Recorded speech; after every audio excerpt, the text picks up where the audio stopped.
If you're watching the replay, you could always support the channel by sending a super thanks. That's right, a super thanks. That's the heart shape with the $sign in it, right below the video. Let's go. Sauce boy shit, what you want me to prove?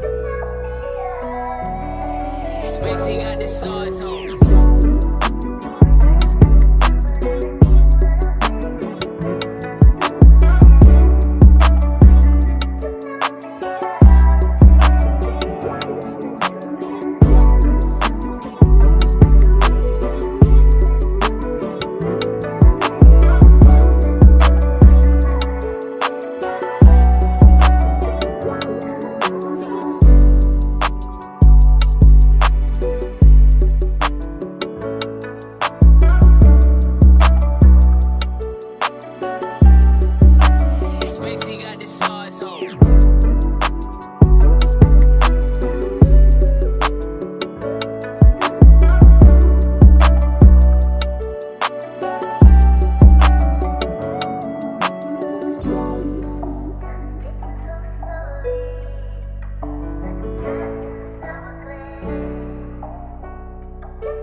Spacey got this sauce on.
Video with your boy Freezy.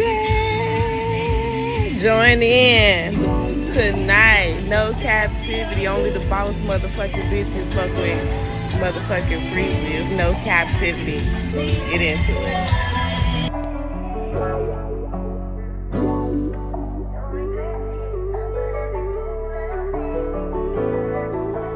Sauce boy shit, what you want me to prove?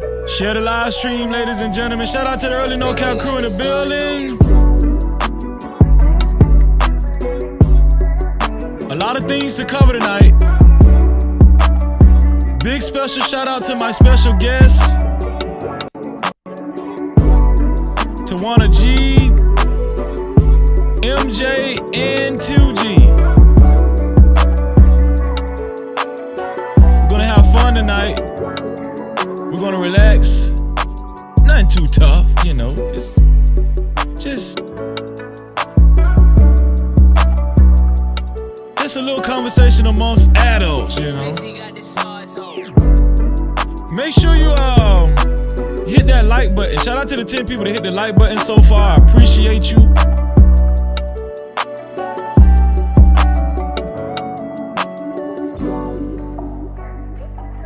It's Saturday night. You ain't got nothing else to do. Get you some popcorn. Or some leftovers. Or a can of ravioli. Let's go. Spacey got this sauce on.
Shout out to everybody that shared the live stream so far. I appreciate you.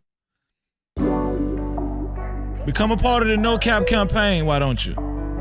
Thank you in advance.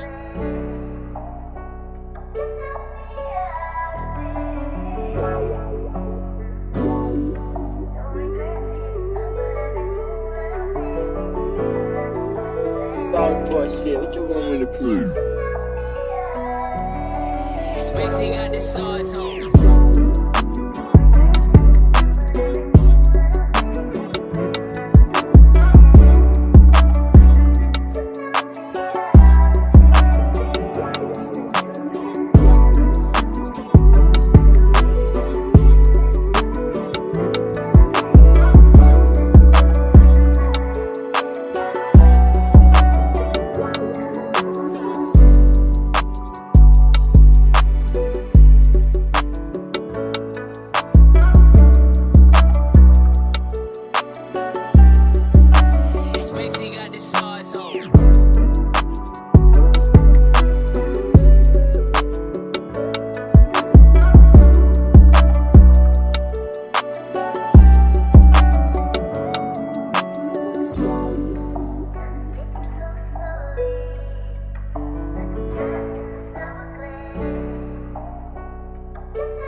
Spacey got the sauce on.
Hey, bruh, I appreciate you, man. Listen, man, go sub to my boy, man. Listen, man, go sub to my boy, No Cap-tivity, man. He's a good dude, man.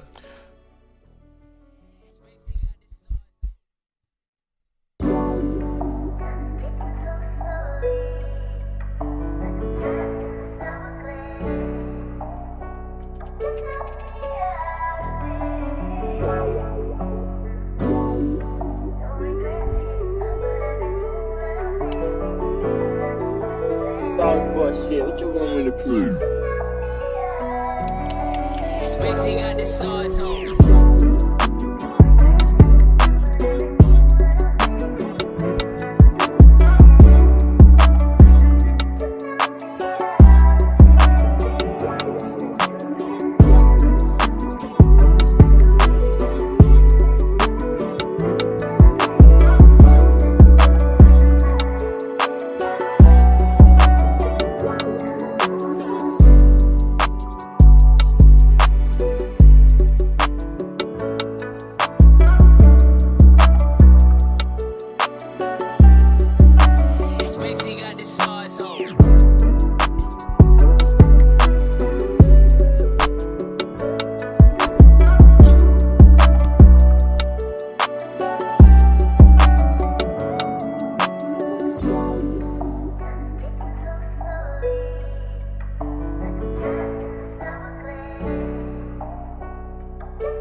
Times in our life, You got time to sing on it. You sing. we all have pain.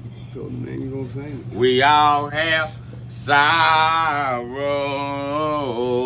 Then I look at Wayne and I know that he will be ugly tomorrow.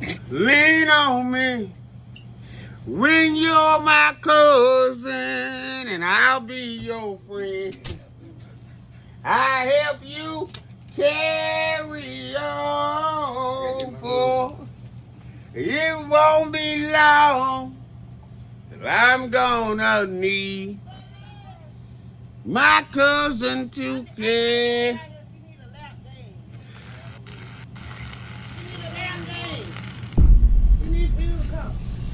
No Cap-tivity. Freezy.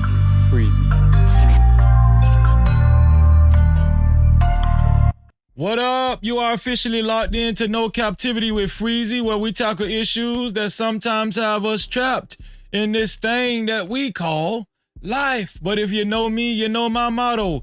To free yourself, you must heal yourself. And if you rock with your boy, please hit that like and subscribe button hard right now. And also comment and share this video.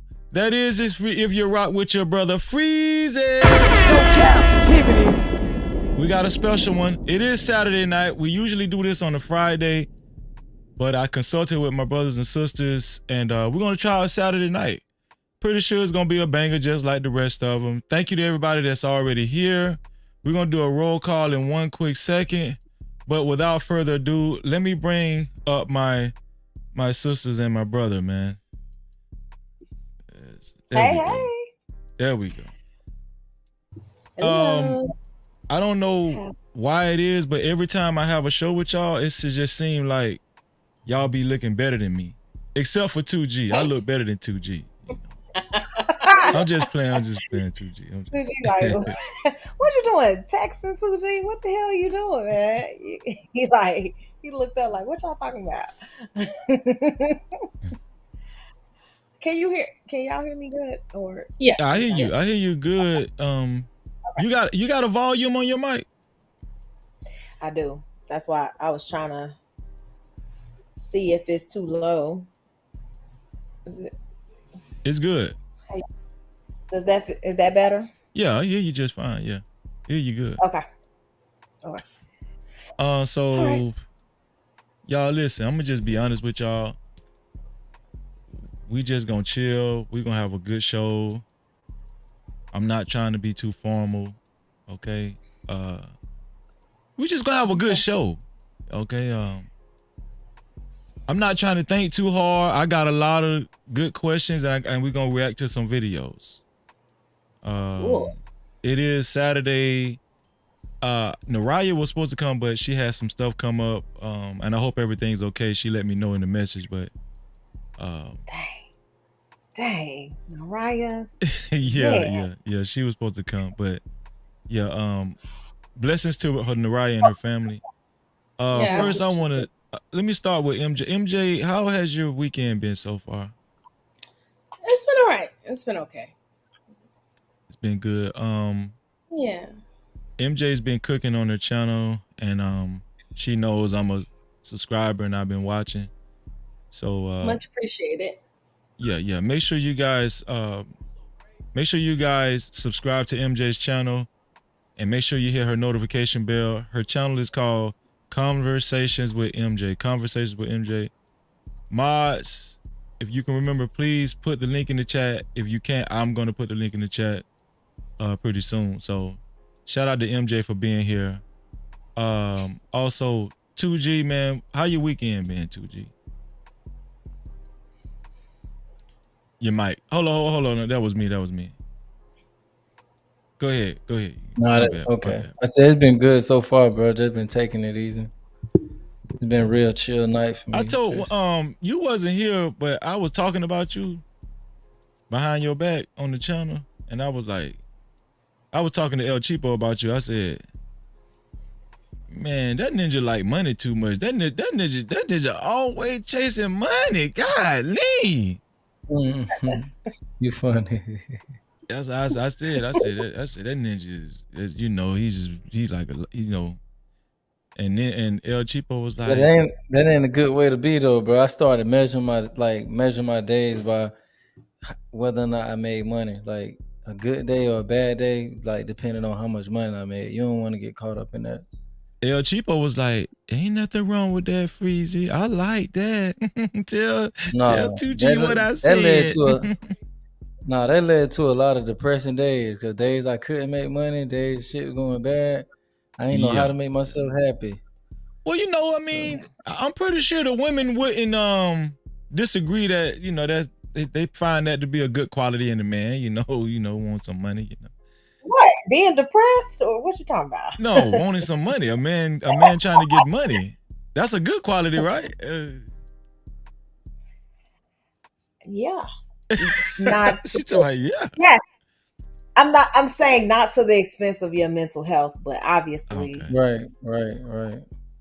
A woman wants a man that makes money, but if we see you struggling, that's hard to process. Well, if she care about you. Now, I'm not gonna say all women care about their man, but I would be like, what's going on? Like, let's take some breaks. Let's figure this out. I know some women, listen, they'll rather see the man struggle than we struggle. I heard a woman say, I'd rather see you struggling than we struggling. Make sure we ain't struggling, okay? You know. But I know a lot of men who think like that. They'll rather be the one struggling than, see their family struggling too. Yeah.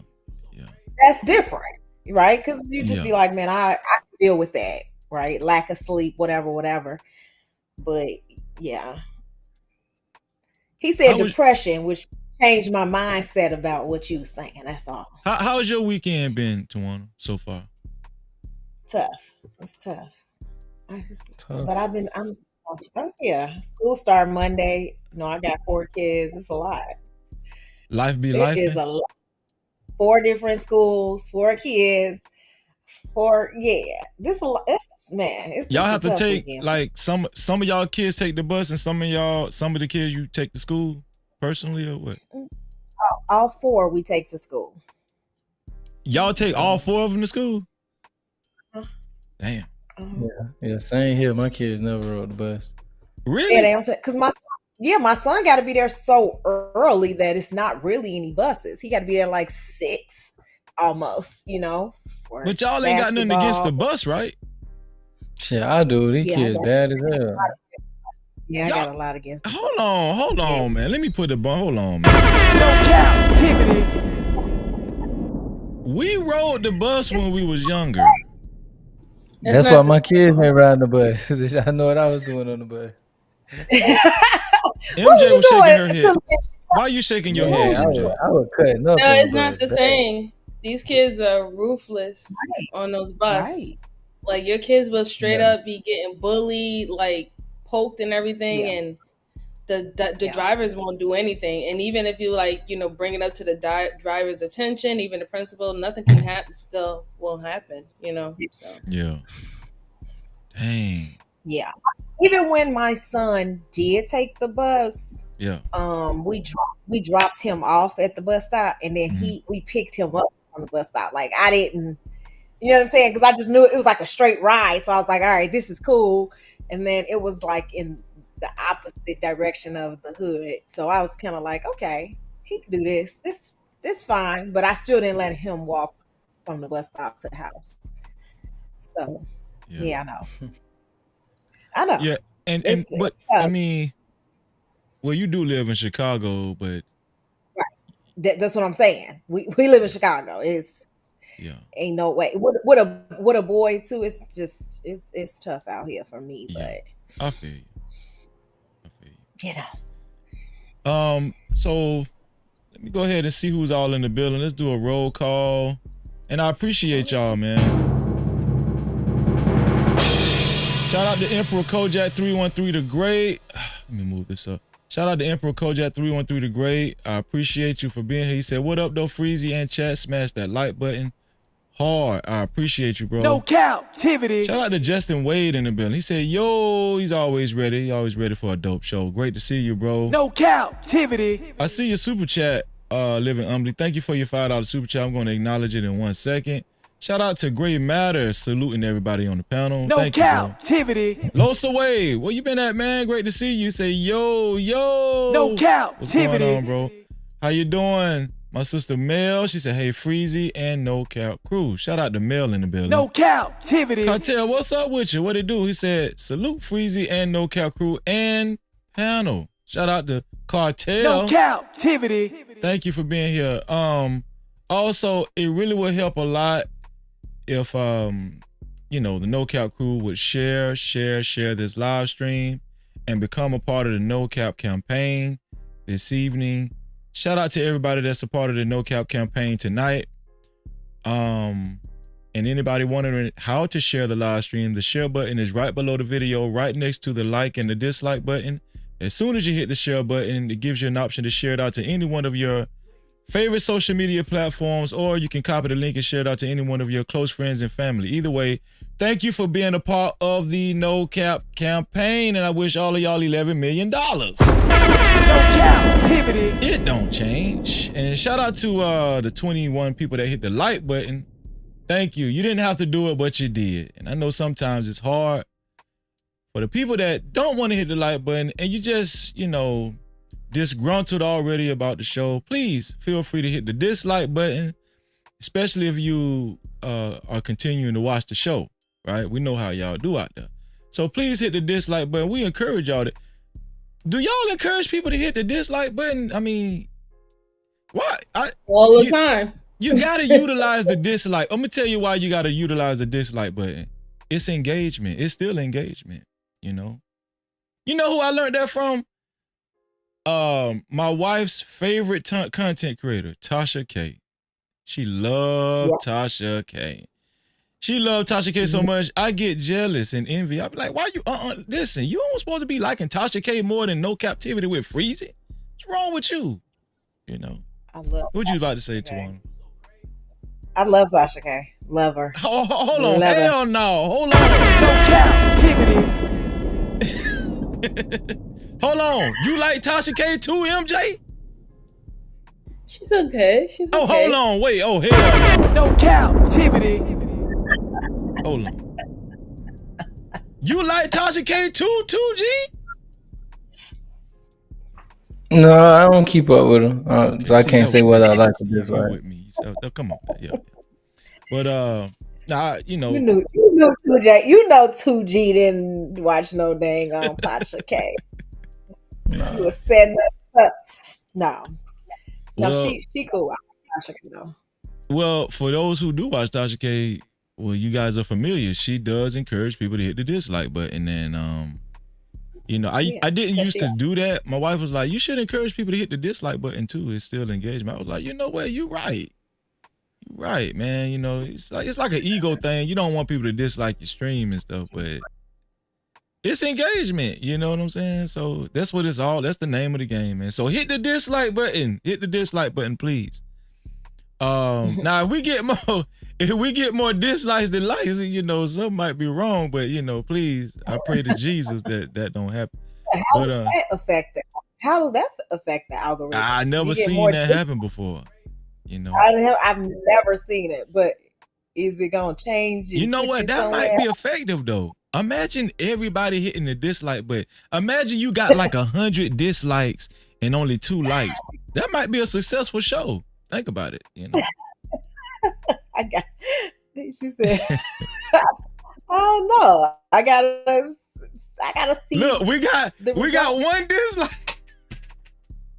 We just got a dislike. Who is that? We don't know. You never know who hit the likes and the dislike. We don't know. But shout out to the dislike. That's funny. But whether you hit the like or the dislike button, I still wish all of y'all $4 million. No Cap-tivity. I think. Oh, somebody was being petty. They changed it from dislike to like. Okay, they just put it back a dislike. Okay, but yeah, I wish all of y'all the same thing, and because we appreciate all of y'all.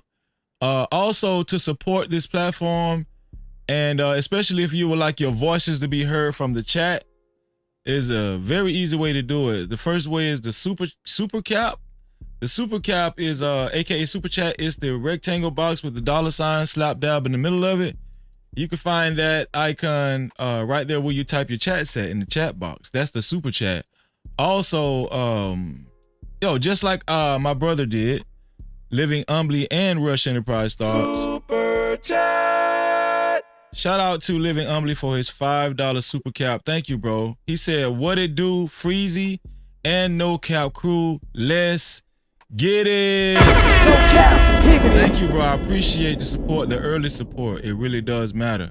Super chat. Also, shout out to Rush Enterprise Starts for his $2 super cap. He said, "Stand sucker free is the campaign." Shout out to Rush Enterprise Starts. No Cap-tivity. Shout out to you, Rush. I appreciate you. We got some more people in the building. DJ Easy, what's up, DJ Easy? Great to see you, man. And Trucker Yale, what's going on, Trucker Yale? The cynical one, thank you for being here, cynical one. And shout out to Emperor, man, for being a part of the No Cap campaign. Oh, I forgot to say, if you're going to share the stream, put a 1 in the chat. I forgot that. But shout out, Emperor's always on point. Thank you, bro. Thank you for being a No Cap campaign general, bro. And shout out to Kimberly Johnson. Kimberly Johnson said, "Freezy and the No Cap crew, hey, y'all." Shout out to Kimberly. Great to see you always. And I say Jerome's in the house. What's going on, Jerome? What's going on, bro? Long time brother of mine right here on the No Cap crew. Always good to see you, Jerome. Always good to see you. What is? Oh yeah, the second way to support the show, Truth. What's going on, Truth? The second way to he's speaking to Tawana too. Shout out to Truth, man. Truth and Perfect Nexus in the building. Tawana. No. I think Truth always spell your name like that though. He always do that. Oh, gotta add a D. It's got on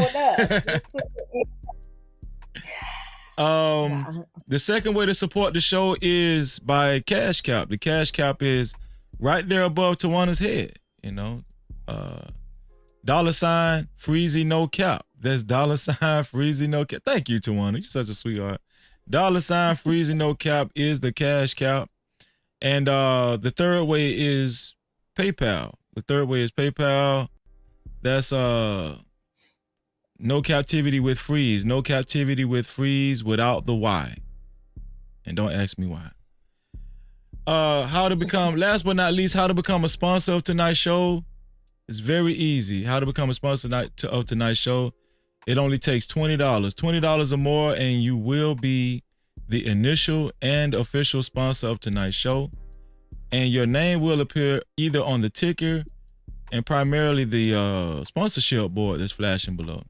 Who will it be? Who will be the initial sponsor of tonight's show? Whoever it will be, we really do appreciate it. No Cap-tivity.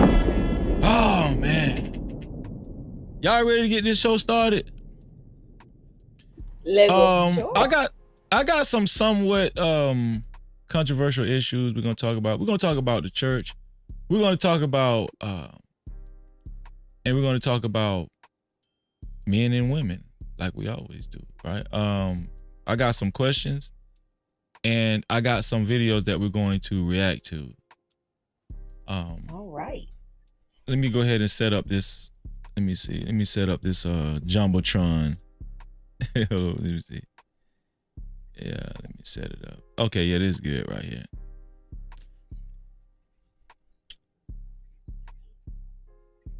Here we go. Why the names change? Yours say 2G. Freezy say 2G. MJ says Freezy. He done flipped us. That's what it said on y'all end. Yeah, he flipped it backwards. Oh, I got to hold on. I got to conversations with MJ. I got to fix Wait a that. minute, I'm freezing now. Freezing. Really? Freezy. Get the cash cap. Oh, I'm sorry. You go ahead. You freezing. I'm sorry. I was gonna What does it say? imitate Hold on. Freezy. Wait, let me see something. Oh, you got it now. Oh, you fixed It's it. back. Oh no, I know what happened. I was previewing my screen and it just jumped. It does that. It's like a glitch in this application. Oh. So what do I want to play first? Maybe I'll let y'all pick. Let's see. Hold up, before we do that, I gotta acknowledge my brother. Super chat. I say Jerome's in the house. For the $20 super cap, Jerome, you already know you're my dog. Thank you. He said, I got some money. Some money. I say Jerome's in the house. No Cap-tivity. Jerome is the initial sponsor of tonight's show. We're going to give Jerome the big light because he detonated the big light. Thank you, bro. I appreciate you. And go ahead and put Jerome on the ticker below. Here we go. Shout out to Jerome. Appreciate you, Jerome. Let me type your name in here. There we go. There's Jerome. Shout out to Jerome. He's the initial sponsor of tonight's show. To become a co-sponsor or initial sponsor of tonight's show, it's only $20 or more. Thanks to Jerome. I appreciate you, Jerome. You already know what it is. Mark, what's up, Mark? Great to see you, man. Thank you for the fair use, Imp. I appreciate that. Okay, here we go. Let me pull this back up. What we were gonna play first?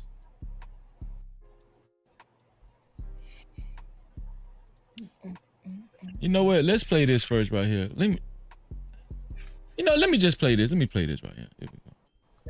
Hey, why you? Hey, so this is Stephen A. Smith, and he's opening up about his relationship with LeBron James. Here we go. There's no situation and there's no relationship. He doesn't like me and I don't like him. Can we mediate? Can we increase the There's fee? nobody that can mediate. Okay. I don't talk about him unless I'm asked. Some people say, well, why are you talking about him? Because I was asked. This is what I do for a living. So how the hell am I going to get away with saying no comment? I have no desire to talk about him at all. He is, in my mind, the second greatest player in the history of basketball. He's been an incredible ambassador for the game of basketball. His respect has been earned, not given. Nobody can deny that. But that's the basketball player, not the man. People don't know the things that have happened behind the scenes, the kind of things that have been engaged in an effort to hurt me. There's a lot of that I know that I don't say. And then to go on a Pat McAfee show, which comes directly on after my show, on the channel that I work on, to insult me. But if I never, ever speak to him again in life, now there's no situation.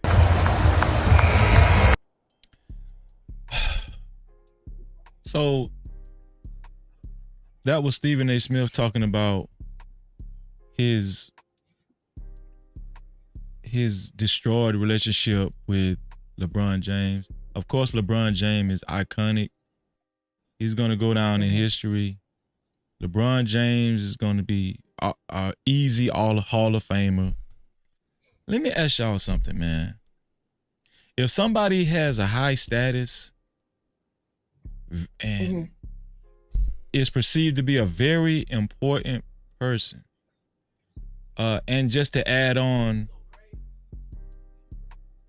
might be wealthy,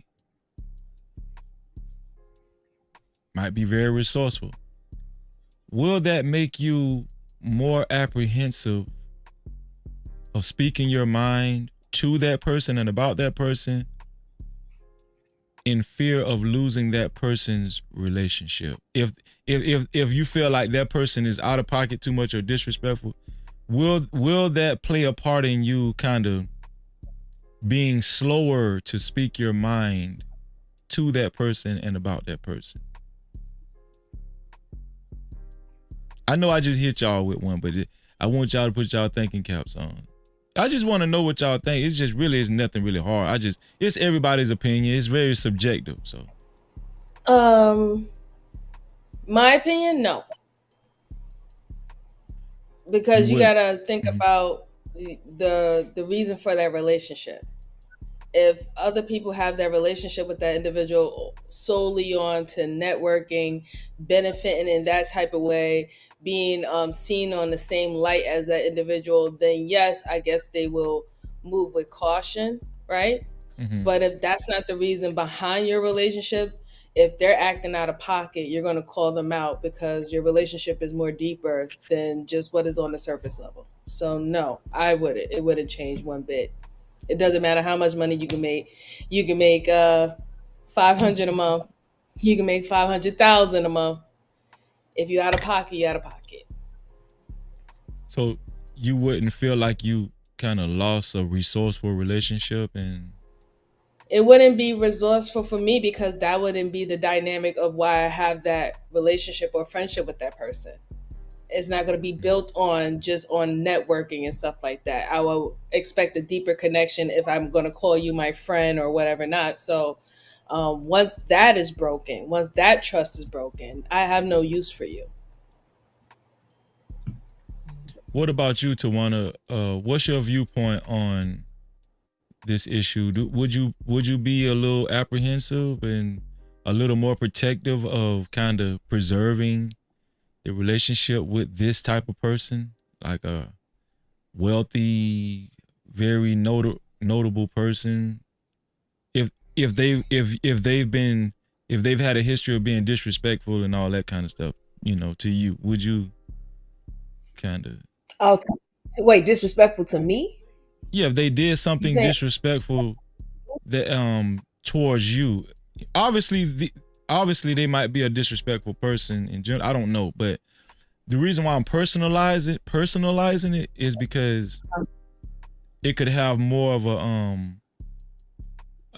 an effect on how you move with them personally. You know what I'm saying? Because you could actually use them if they were to help you out or give you resources. It would be a personal relationship.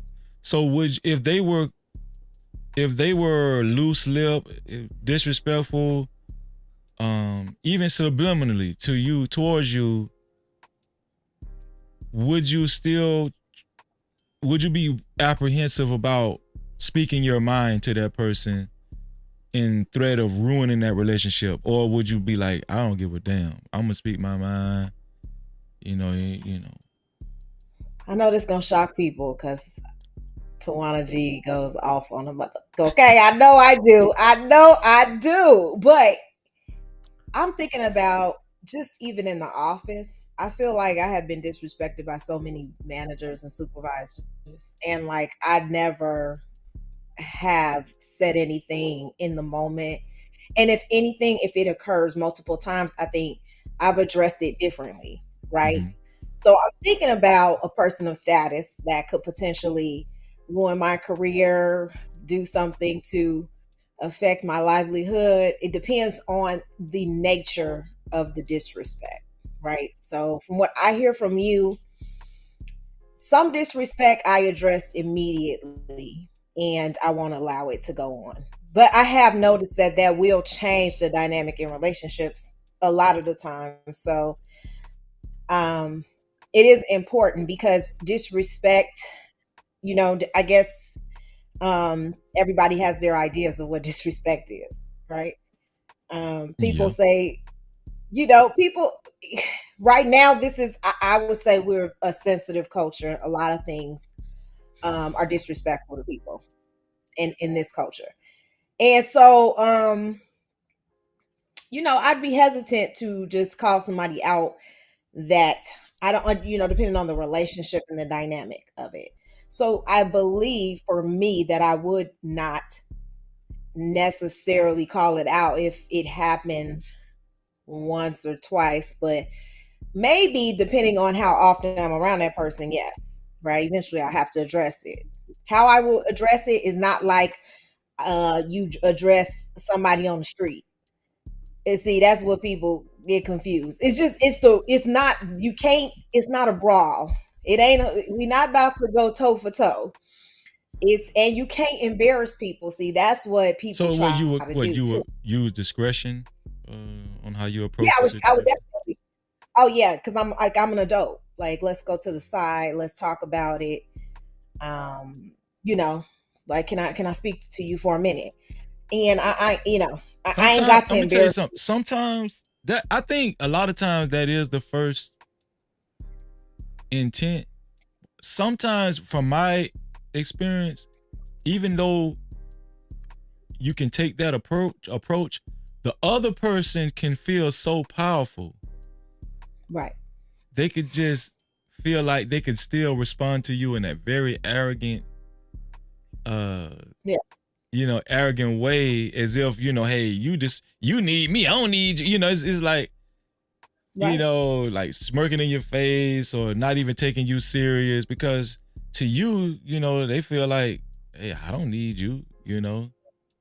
I think that's the hardest thing with me, you know. But I feel what you're saying. I'm not saying what you're saying is wrong. You're absolutely right. But I think that's the biggest challenge with me, you know. Because the like, other person, some people just don't know how to handle, they don't know how to handle power.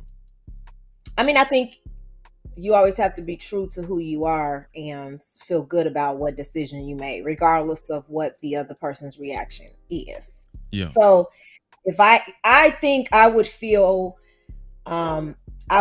more frustrated if I didn't say anything in the moment, and you know, he continued to do this.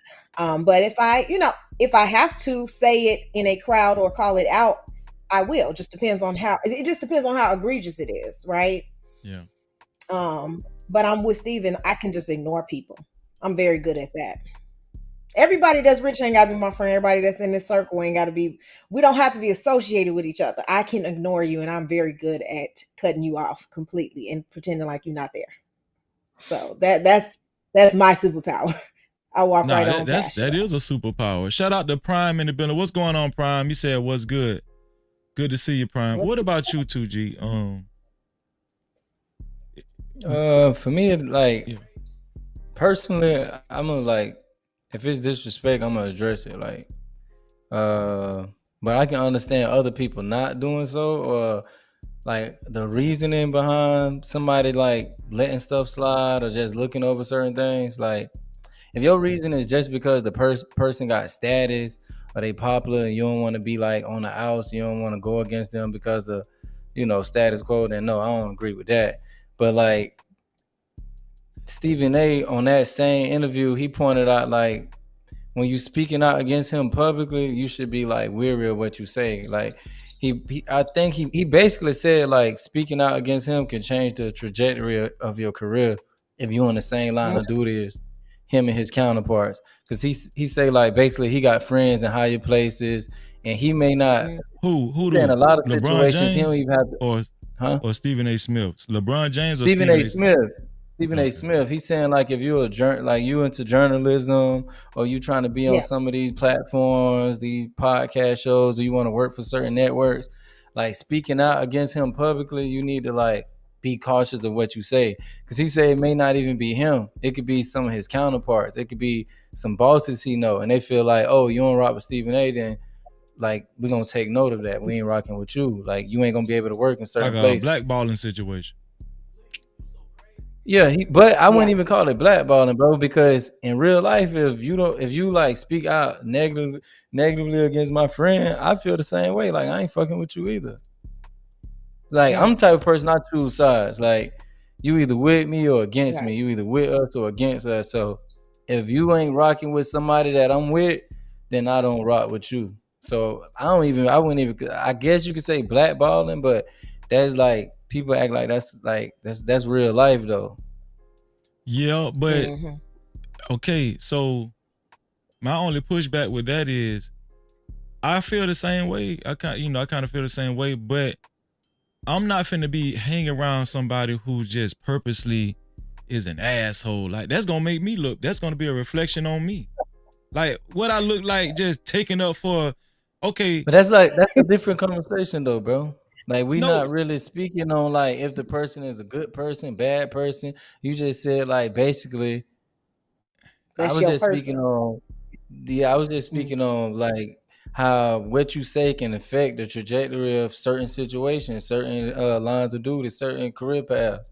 If you talking about a bad guy, then that's a whole different. But you're saying it's a different conversation. I'm saying it's kind of intertwines with the same conversation. I'm gonna tell you why. It's the same conversation, but I'm saying add more detail. Like now you're talking about somebody that's an asshole. Well, I'm not being friends. What'd you say, Tawana?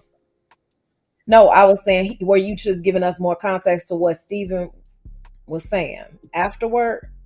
Like Stephen A. Smith, he said that in this interview, or you just saying in general? You talking about me? Because you were saying like, that's Stephen A. He actually said that in the interview. He actually said that. Oh, okay. He said that. He was saying right. Okay. Right. Yeah, he actually Okay. said that. He That's what actually said like he don't have to. Sometimes it won't even be him that like stop you from reopening certain doors and making it through certain doors. It might just be his friend overheard something you said about him, and his friends take initiative, which I don't have a problem with. I don't have a problem with that. Shout out to Fear No Mortals in the building. Reason What's going mentioned on, like sis? assholes or whatever, but if a person an asshole, I shouldn't be friends with them anyway. No, if your friend an asshole though, don't be just taking his side because he asshole. Is that what you saying, Freezy? What you saying? I'm gonna tell you exactly what I'm saying. Shout out to the voice of Venus in the building. What's up, voice of Venus? Well, this is what I'm saying. I get it. I get the loyalty, even sometimes blind loyalty. I get it. Okay. But me, this is just me how I operate. Like, if I know my homeboy is an asshole and he really was being rude to these people, and he's just known to be rude. Right. I'm not helping my homeboy by enabling him to be an asshole. Like, if the other person really had a good point by saying, bro, you wrong, that was disrespectful. You shouldn't say that to me. You shouldn't treat me like that. And I'm a very introspective person. I can see what's going on. I'm like, yeah, that was wrong. Come on. You didn't have to do him like that, 2G. You didn't have to do that man like that. I think if 2G is my brother, 2G shouldn't fall out with me for telling him the truth. Like, bro, that was kind of wrong.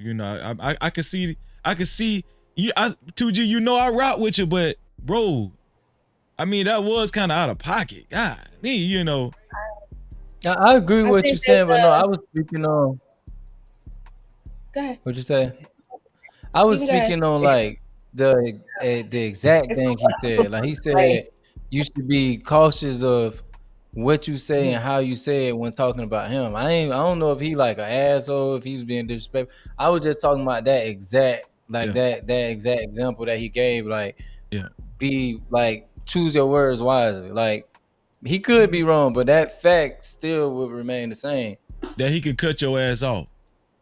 Yeah, that's all I was saying. I ain't saying he right, but I'm saying that's a fact. Be like, prepared to if be you cut off. If you disrespect him, you'll never have a job at ESPN. You'll never have a job with Disney. He's an executive at ESPN now, so I'm pretty sure like it's a lot of like he wear a lot of hats, bro. So that's just the reality of it. Right. So I think the grace that we show our friends is the fact that we pull them to the side, like touching on what Tawana said, not disrespecting them in public. We even do that when it comes down to our own relationships, our own personal relationships, right?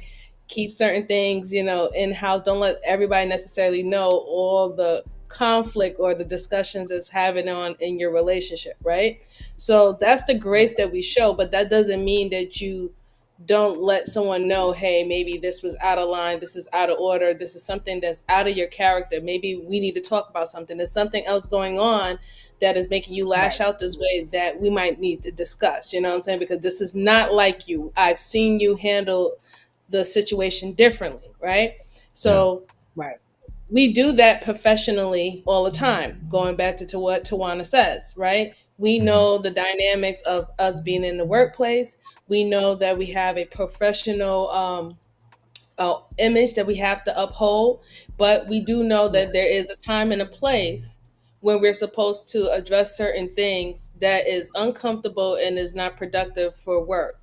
So we have to, this is not saying that you're giving someone a pass for bad behaviors. It's just because of the situation or depending of how you have a relationship with said individual who did something is how you're going to operate. Again, like Tawana said, and I 100% agree, you're not going to talk to your best friend for 20 years that had a lash bad mouth. You're not going to curse them out as if you would curse out some regular smuggler person out on the street that you don't have no ties to, so you're going to It's not kid gloves. I don't want to use kid gloves because then that comes with the coddling situation. We don't want to do that.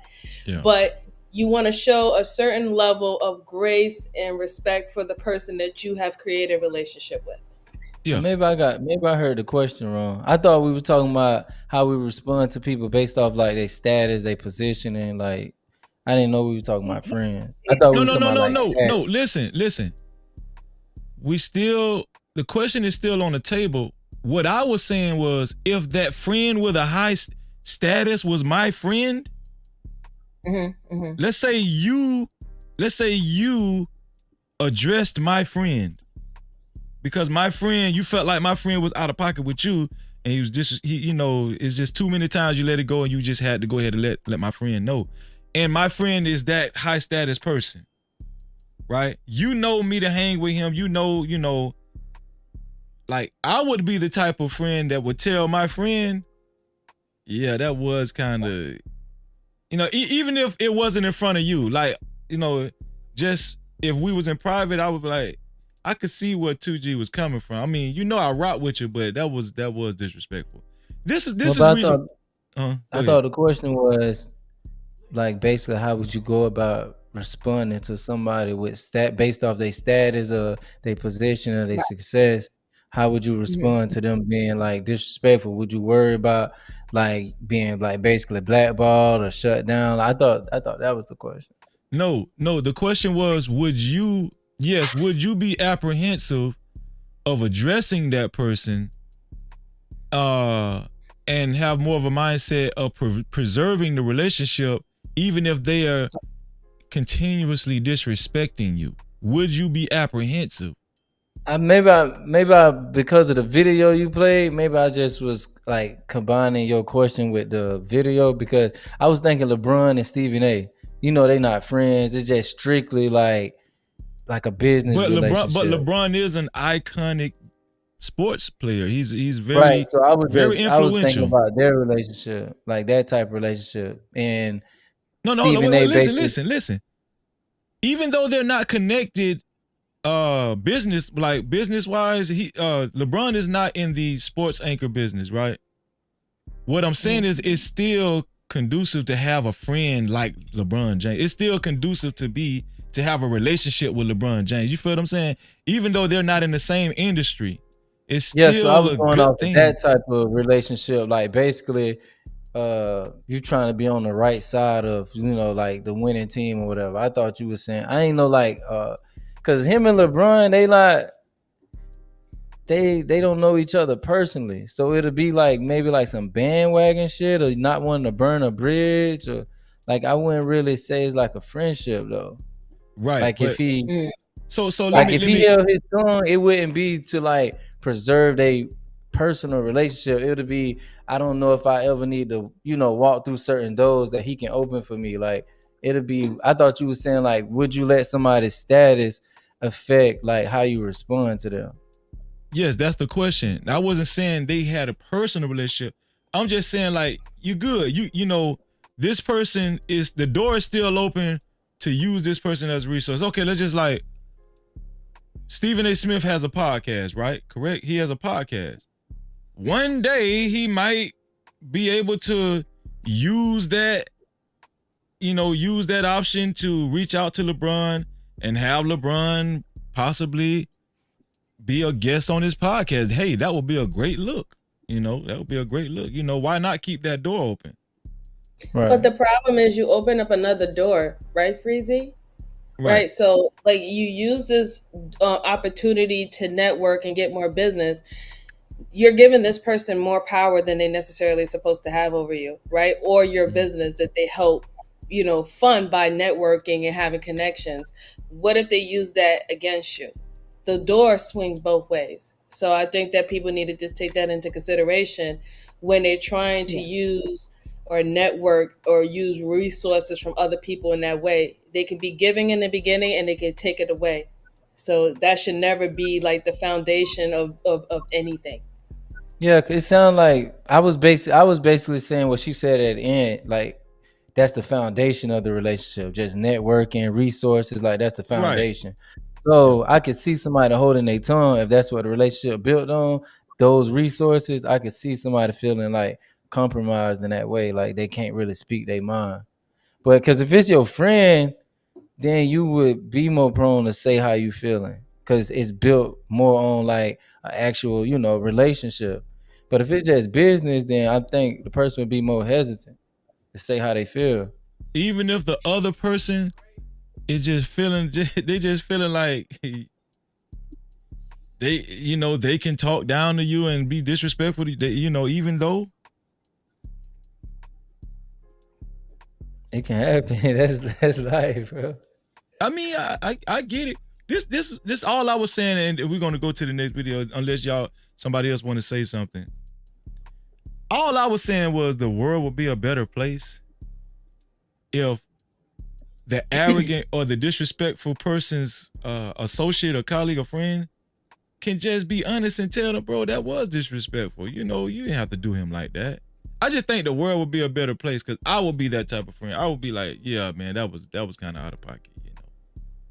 Yeah, his friends should be able to do that. That's why they. But most of them don't do. They don't do that. Most of these guys got yes men around them, and their relationship might be based on that. This might be how I feed my family. This might be that might be a superficial relationship. He probably don't have like Stephen A probably got one real friend.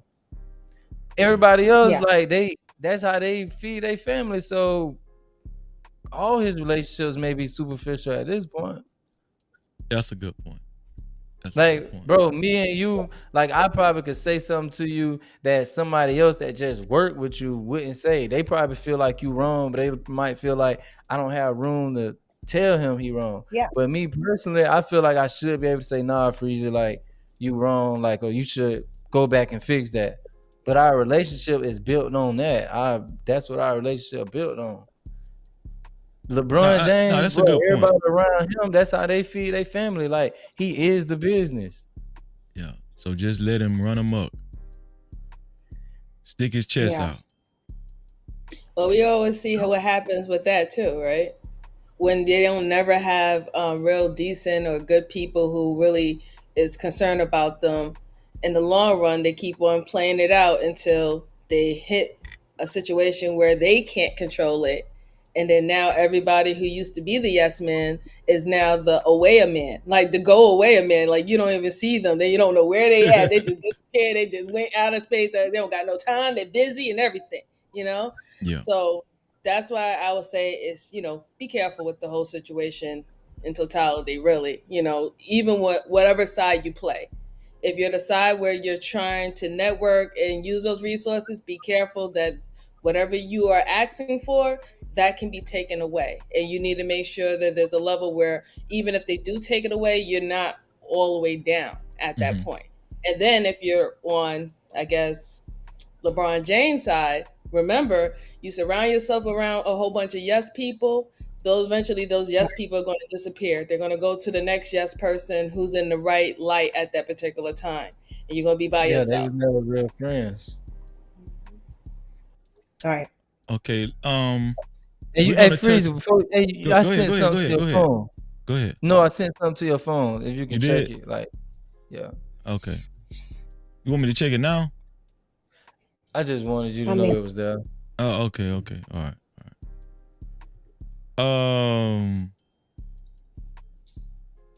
Okay, let me see.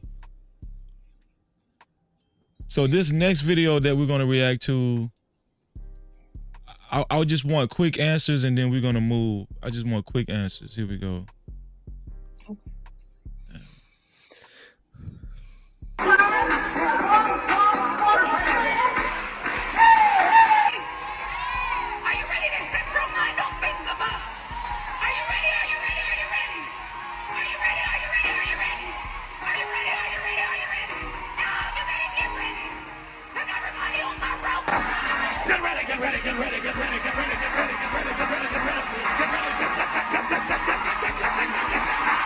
I just want to sincerely say from the bottom of my heart, because I love y'all. I love my black women. I'm black. My mama was a black woman.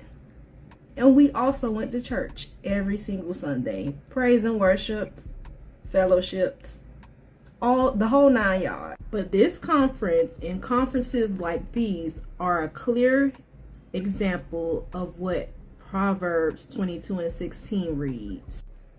They're constantly telling you to get ready, but they're not showing you how to get ready. True deliverance comes from you seeking the kingdom of heaven first. Not this. In order to do so, you got to do the work. You got to allow God to prune you. Prayer, fasting, worship, reading your word, healing from past childhood traumas, you dealing with unforgiveness.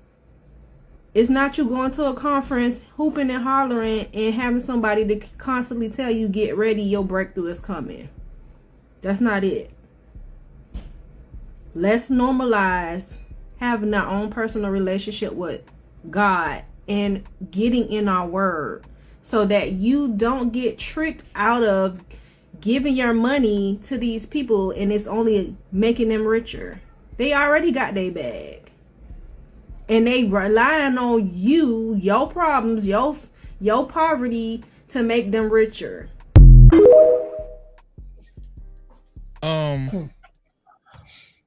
My question with that video is, has the church, shout out to Her That's Her. What's going on, Her That's Her? Great to see you, sis. Has the church, and shout out to El Cheapo. What's going on, Cheapo? Happy Saturday to you too, El Cheapo. The question is, has the church helped the black community more than it hurt the black community? Or vice versa? I'm gonna start with Tawana, and then we're gonna go around. Go ahead, Tawana. Has it hurt the black community more than it helped? Is that what? Or has it helped the black community more than it hurt?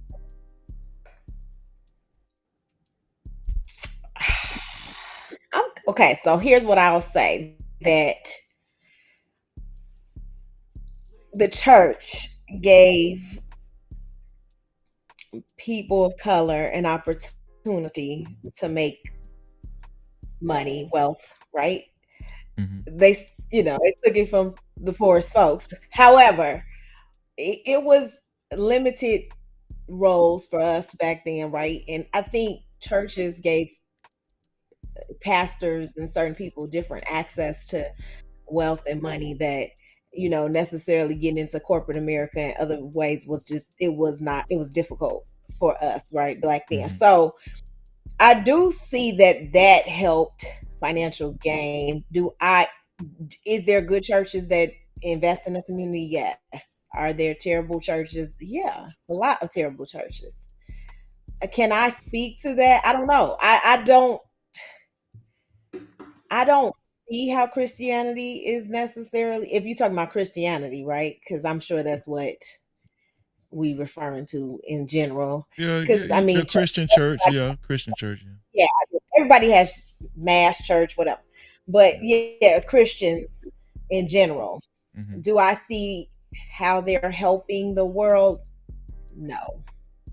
Even in her statement, I hear a lot of judgment. I hear a lot of ridicule, and I understand that Sarah, like everybody has their preferences in terms of how they want to receive the word, how they want to, listen to God, how they want to develop their own relationships with God. But I don't see the need to talk negatively about someone else to tell you how you should get connected to God. It just, how does ungodly message come with a godly message? Like, I don't get how it's. What do you mean by that? How does a ungodly message come with a godly message? Because she's like criticizing the approach. That's the point. Okay, she's watching the video. She's criticizing Sarah Jake Roberts. Like, she's criticizing her approach and how she is, getting people to understand that their time is coming in their worship, whatever, right? That was her whole video. She was kind of criticizing it. I mean, I saw it outside of this. I just don't understand why you have to be negative in order to be positive. That's all I'm saying. So sometimes Christianity, it confuses me because it seems like it's a lot of judgment and not a lot of direction, so I've never really connected with it that way. I just haven't. I was baptized Catholic, but I just don't like that. It just doesn't. I don't understand that. So do I see the benefit to that? No.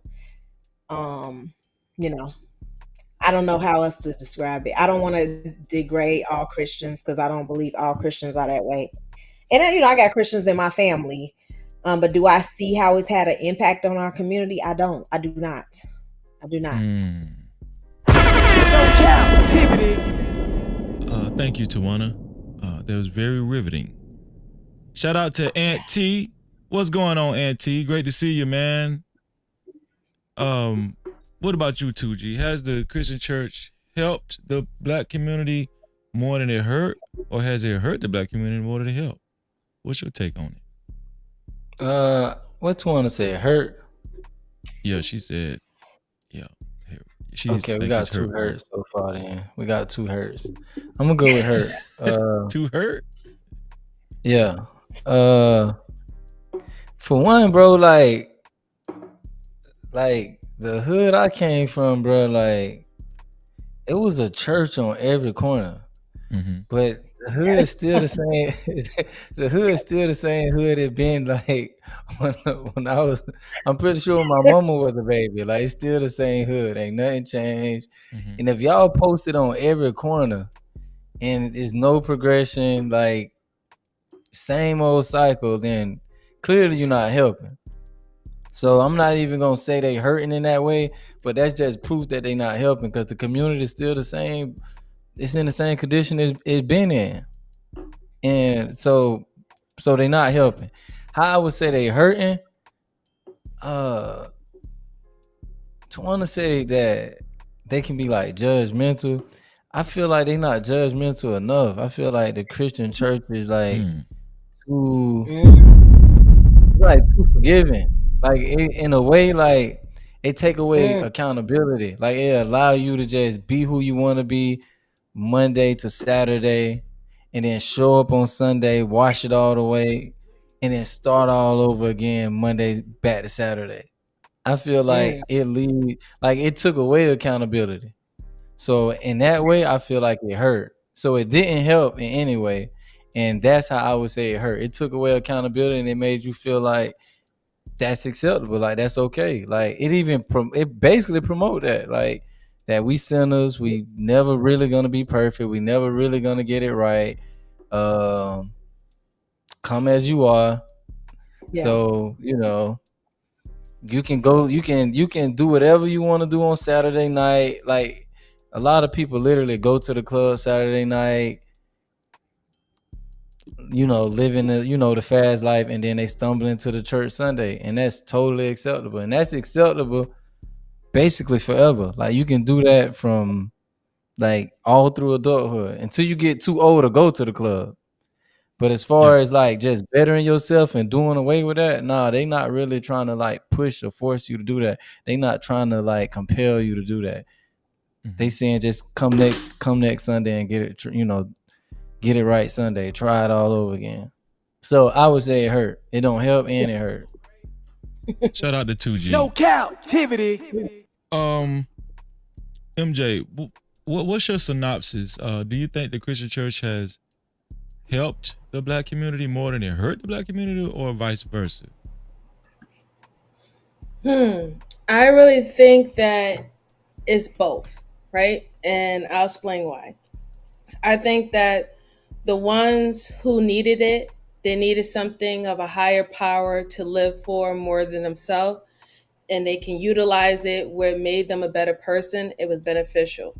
For the ones who felt that they did not need that, they already knew that there were certain things that they need to do and certain ways that they need to move. they, you know, for them, it didn't really do any difference to them. It didn't make or shake or anything. I think the only thing that makes it kind of like have a negative with it is because we have seen so many people who have used this religion, and they come with their own interpretation of what the religion speaks about, what is pushing forward, what is the family dynamic, how you're supposed to live your life. And people are taking everything that someone else say as the God honest truth, when it's being said from an individual who is not God and has an understanding and an upbringing very different than what God have ever, we can even imagine what he even thought about it, right?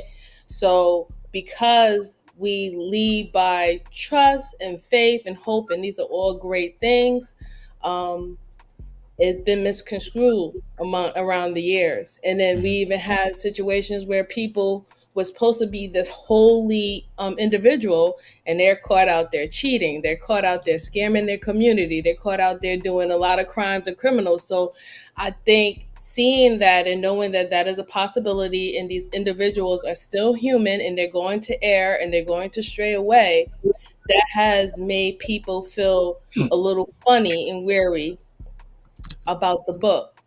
And they're not thinking of it as this, just because this person had a call in to tell you about the book doesn't mean that he doesn't have any more learning to do. You know what I'm saying? He doesn't have any more growth to do. Yeah. Just because Right. you're able to preach the word doesn't mean that your growth stops. You're supposed to be the constant student when it comes down to that. And this is what makes you preach to the rest of the individual. So that's why I say it's a yes and a no, because I have seen great things come from people who live by the Bible, live by their religion and stuff like that. And then I have also seen the negative part behind it.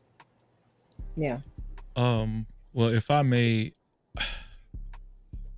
I grew up in the Christian church, right?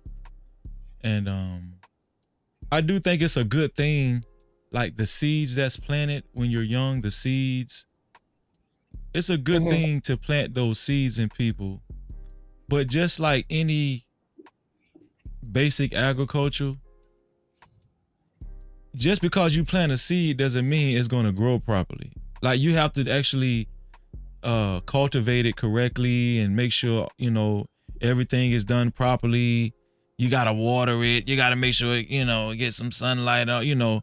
And I think the problem with a lot of Christian churches, especially modern day Christianity, modern day Christian churches, is they do plant the seed. They do that, right? But I just think because of so many hypocritical things that we see, the seeds aren't actually, they don't get a chance to grow properly, like the seeds in people. So the seeds get perverted a lot of times and it doesn't grow the way it's supposed to go. And so we don't really see that example that God wanted us to see. You know, a lot of these versions we see is just man-made, how they want things to go, man-made versions or whatever, you know. And I think that's where things go left. And then not only that, the reason why that's dangerous is the people that, there are people that's really sincere about, you know, when they come, they really want to do better in life. They really want to change their life. But then when they see these so-called leaders or whatnot not really give good examples and really not showing that they're trying to, you know, help the people and stuff, and they're constantly draining. Here's another thing. They're constantly draining the black community of money. I think that's a whole nother thing. That's a whole nother topic, but I think it kind of deters the sincere people away. It makes them feel like, oh, you know, well, damn, you know, sister such and such, I seen sister such and such in the club. I seen Mr. Brother such and such, you know, at the liquor store. He getting drunk, and I'm hearing stories about this person, that person, you know, and, you know, they judging me, but, you know, I know they doing this and they doing that. And it's too much back and forth, and it's just a lot of, like you said, Tawana, it's like this self-righteous judgment and whatever. And I think it just causes more division than it does unity. And if you ask me, we look to the church to bring unity, not division. But just like 2G said, in one town, you might find 20 churches. It's like 20 black churches. And then you ask yourself, what we need all these churches for? Everybody know each other in this vicinity. Why we need all these, Because there's no.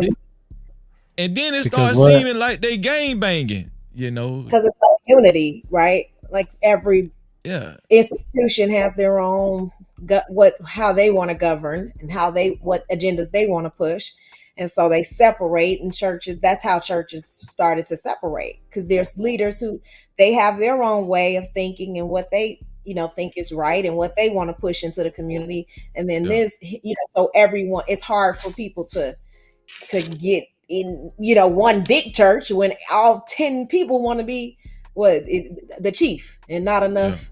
I don't like to say that, but I think also what's disappointing about the church is that it becomes like a lot of other institutions. Like, even when you just think about being a celebrity, and once they get into that lifestyle, how it just becomes real corrupt and things start to happen, and it's just all kinds of illegal scandals that come about when you get into those mega churches.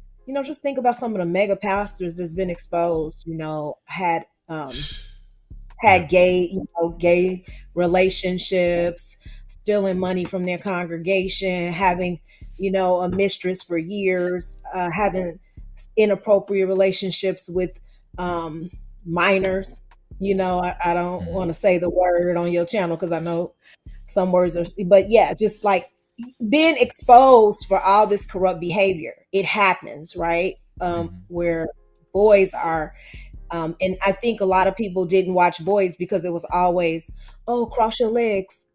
Don't let the boys look at this. Don't let the boys look at that. But the boys are so vulnerable in those situations too, because sometimes the lead pastors are gay and preying on your son, preying on your kids. You can't even trust your kids in those institutions.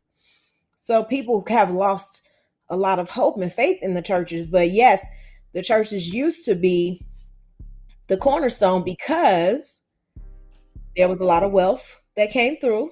People trust that wealth was going to be placed into the right hands, and God was going to do what he does. People put a lot of faith, like MJ said, and hope, and they just believed that the things was going to go right, and things just never panned out like that. And I think people gave it time and years, but people are starting to say, wait a minute, I've invested in this for a long time and nothing's changed, right? But then there are some churches that do impact the community, so that's why it's hard to put them all in the same space. But in order for you not to be generalized, and I tell Black people this all the time, in order for us to not to be generalized, more of us have to be doing the right thing than less of it can't be the smaller of us doing the right thing and then the rest of us are going crazy. So that's how the church that's what the issue is with the church too.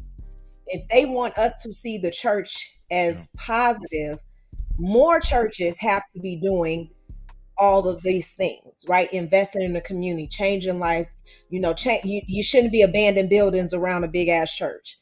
It shouldn't be liquor stores, all these different homelessness. Church that's bringing in all this money, like you say. With a church that's making millions. So I think once people start to see that more churches are doing that than less churches, people can start to, believe in that institution again. But when it's the opposite, this is the product. Well, not only that, and everything you said, I wholeheartedly agree with. And I see your super caps, Trucker. I'm gonna read them shortly, bro. Not only that, this is a perfect time to segue too. Broken households, so many broken households in the Black community, and people really aren't trained to know how to be married, have a healthy marriage, and then with having kids and all that kind of stuff. Most of these people are Christians. Most of these people have adopted the Christian faith, and then you have to ask yourself this question: so if a lot of these people have Christians, why is it so dysfunctional? Because the instructions are in the Bible, right? If we just follow the instructions in the Bible you know, as far as like marriage and how to raise kids, train up a child in the way it should go and all that kind of good stuff. Why are we having such a hard time when people, you know, a lot of these people go to church and, yeah, you know, because some of these churches that's out here, especially in the Christian faith, has a pecking order. Mm-hmm.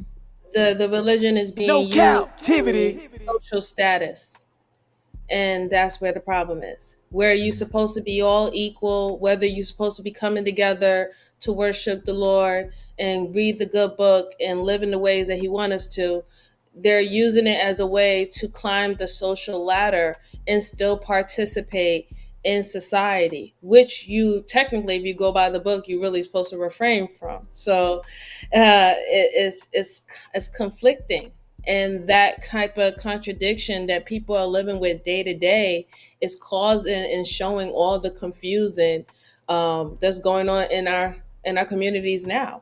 Because you can't tell nobody don't know about, you know, having a grandmother or somebody preaching the good word, whatever not. But then you heard about Mr. Bob, or, you know, oh, that's my friend, but, you know what I'm saying? Like, or you hear about pastor and he has another family down, you know what I'm saying? So we have so many different situations where these people will literally be gunning and banging it down in youth and young adults' head about, you're not supposed to do this, you're not supposed to do that, and literally see them in the same breath contradict themselves with their behaviors.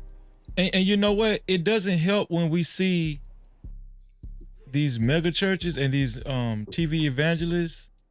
They're almost catapulted like superstars. I don't want to see TD Jakes as a celebrity. I do not like they're celebrities. And then they have like, I think his church is named Potter's House or something like that. And I heard from people that actually go there, shout out to Mo Love. I think Mo Love and her sister, they used to go there. They said that he actually have a special section for like celebrities in the front or the biggest contributors and all that. You know, if you're like a small contributor, if you're not fortunate enough to give as much as, let's just say, like a P. Diddy or Deion Sanders or something, you sitting in the nosebleed section, they probably ain't gonna never acknowledge, you know. You know what I'm saying? I always be in the back, like, hey, but that's when it turns into like a status type thing. You know what I'm saying? When it's a production, got a pump of circumstance. I'm saying, I was at a church. I literally went to this church every day for about a year, and one moment in the church made me stop going because I was at church and the members just started throwing money on the stage to the pastor. I was like, what the hell is going on? It just made me completely uncomfortable to the point where it was like making it rain on the pastor. And really? I just thought it was so weird. And that was the first time I had seen it. But they were like, girl, they do that at that church all the time. I'm like, what? I had never seen it. But again, he had multiple services. So I went to the early service. So it could have been that I just missed it or, you know, whatever. Maybe I wasn't in church that day. I don't know. But yeah, they just started making it rain on the pastor. And they just all was running on there. And they was just shouting and screaming. And I didn't know what the hell was going on. Why people were shouting and screaming. He hadn't said much yet. So what convicted people? I don't know. It just seems like a production. It just seemed so scripted that I was like, you know, somebody did it and then everybody else just started to follow. I was like, I just didn't want to be a part of that kind of stuff. I don't want to be, you know, people in there they struggling. That's a fact. They throw their gas money. They like, God, give me back my rent money. You know what I'm saying? Like it's just careless. I don't know if I can back that, you know? Yeah. And I'm gonna be honest with you. Like, if I'm struggling and, you know, I need answers, I need real life answers. Man, listen, man, I'm gonna be tired of coming to church, catching the Holy Ghost, and y'all ain't really trying to help me. Like, man, how many times you want me to catch the Holy Ghost, man? Damn. You know what I'm saying? Like, Okay, I'll catch it this week. I'll catch it. I'm just saying, like, what you want? I need some help. I need you to guide me. I need some physical, help, and I just think that, they could do a better job at that. To me, y'all know how your grandmas and, the deacons and stuff, your granddad, it's a lot of sensationalizing and, feelings involved and everything, but not enough action, there was a running joke, I think, on the Kings of Comedy with Steve Harvey. He made a joke on Kings of Comedy saying that his church had been collecting the building fund for like damn near 100 years, and they ain't fixed not one thing in the church. I think he said that in his Kings of Comedy bit, but no, yeah, that literally happened to us in real life. It was a church, and I'm gonna call them out, Fellowship, that collected a building Fellowship. No Cap-tivity. Come to the front of the congregation. That's right. That didn't collected a building fund for us for years, almost tens millions of dollars. Okay, and never rebuilt the church. Then there was a scandal with the pastor, and we don't know what the hell happened with that money. And they just wanted us to come back to church and act like we didn't just donate thousands of dollars our whole 10 or 15 years to get that church rebuilt. So no, these churches have, so they're, and I wanted to comment on what 2G said, because he was like that, he think they not judgmental enough. But what I think is they're not strict in the way that other religions are strict, and they don't have rules that same way. But the Christian church is very judgmental. I will say that. Now, they could be judgmental and be behind closed doors doing the very thing that they're judging you for. But I'm going to tell you, I could walk in a church and my dress could be up too high, and they would make me put a napkin over my dress or pull my dress down. They worried about the wrong thing. They worried about the wrong thing. But the pastor could be having a inappropriate relationship with a 16-year-old, but they pulling my damn dress down. Like, go on up there and beat his tail. It's just, to me, it's just not as strict in like the rules as, it could be a little bit stricter in terms of what they allow in the church, in general. Yeah. So we're gonna move on to the next video. Chloe, how you spell it? How you pronounce the name? Chloe Bailey, or is it Chloe Bailey? Chloe Bailey. She recently uploaded a video. I think it was on her either Instagram or TikTok, and I want y'all to hear what she had to say. Oh, before, right after we read Trucker Yale's super cap. Super chat. Shout out to Trucker Yale. I appreciate you, Trucker Yale. Thank you for your $5 super cap. He said, "Man, these churches full of shit. Most folks literally following pimps in disguise. That don't believe in the word. It's really destructive." No Cap-tivity. Super chat. Shout out to Trucker Yell again for his $5 super cap. He said, "It's so bad, Freezy. Too many people want to be God instead of respecting God." I'm gonna give you a big bomb on that one. No Cap-tivity. Anybody want to comment on that? On what Trucker said? I agree. Facts. That's what I want to say. Check. Fact. I don't even know anything else to say. He's 100%. Okay, here we go. So let's listen to what Chloe Bailey had to say, and let's have a discussion. Here we go. What's worse, physical or emotional cheating? I don't want any of it, but I have to say emotional, because then your heart is involved, not just your body. I think I like him more than he likes me. What do? Fall back. Fall back a little. What do you do if you dated someone for 5 years and all he gives is empty promises? To the left, to the left. How long should the relationship be before you get married? I don't know. It's per relationship. It's It depends on how old you are, number one. Number two, it's really about what you guys want.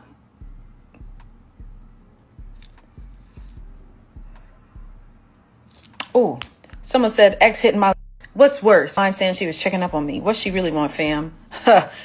She wants some of yo. Okay, so she kind of passed the main point. So, but the question is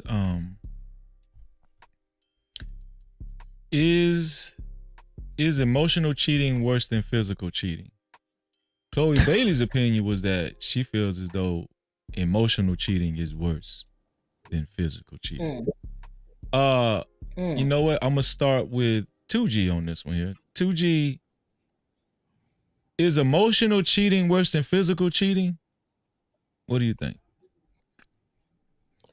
I don't even see how it's a comparison. So you asking, would I care more if my girl cried to you or vented to you about her problems, or if she gave you some head? You asking me which one would bother me more?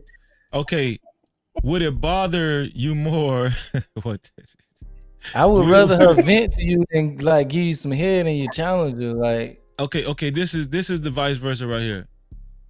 Would it bother you more if she developed a relationship with a guy, she was talking to him, and she started really liking him a lot while she was in a relationship with you?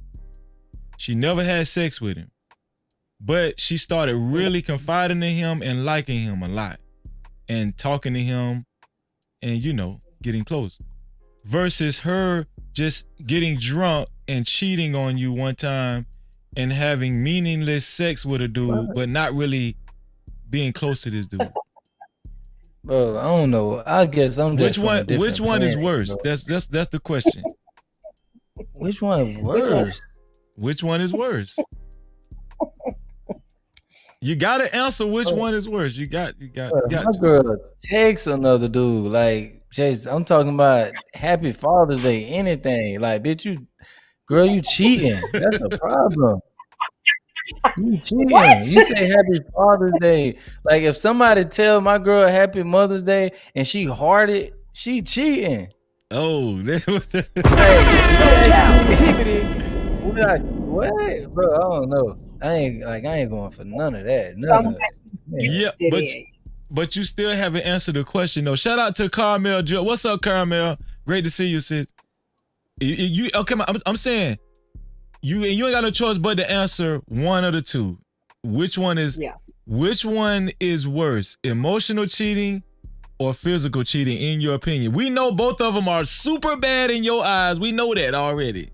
Bro, I wholeheartedly hope my girl liked you if she fucked you. I hope it was emotional. If she gave you some, like, if she let you fuck her, I hope she like you. To me, it's even worse if she just fucked you just because. So I don't know. I can't picture one. So you think other. Physical cheating is worse then? I don't see how you can have one without the other. So my girl just fucking. She just fucked you just because.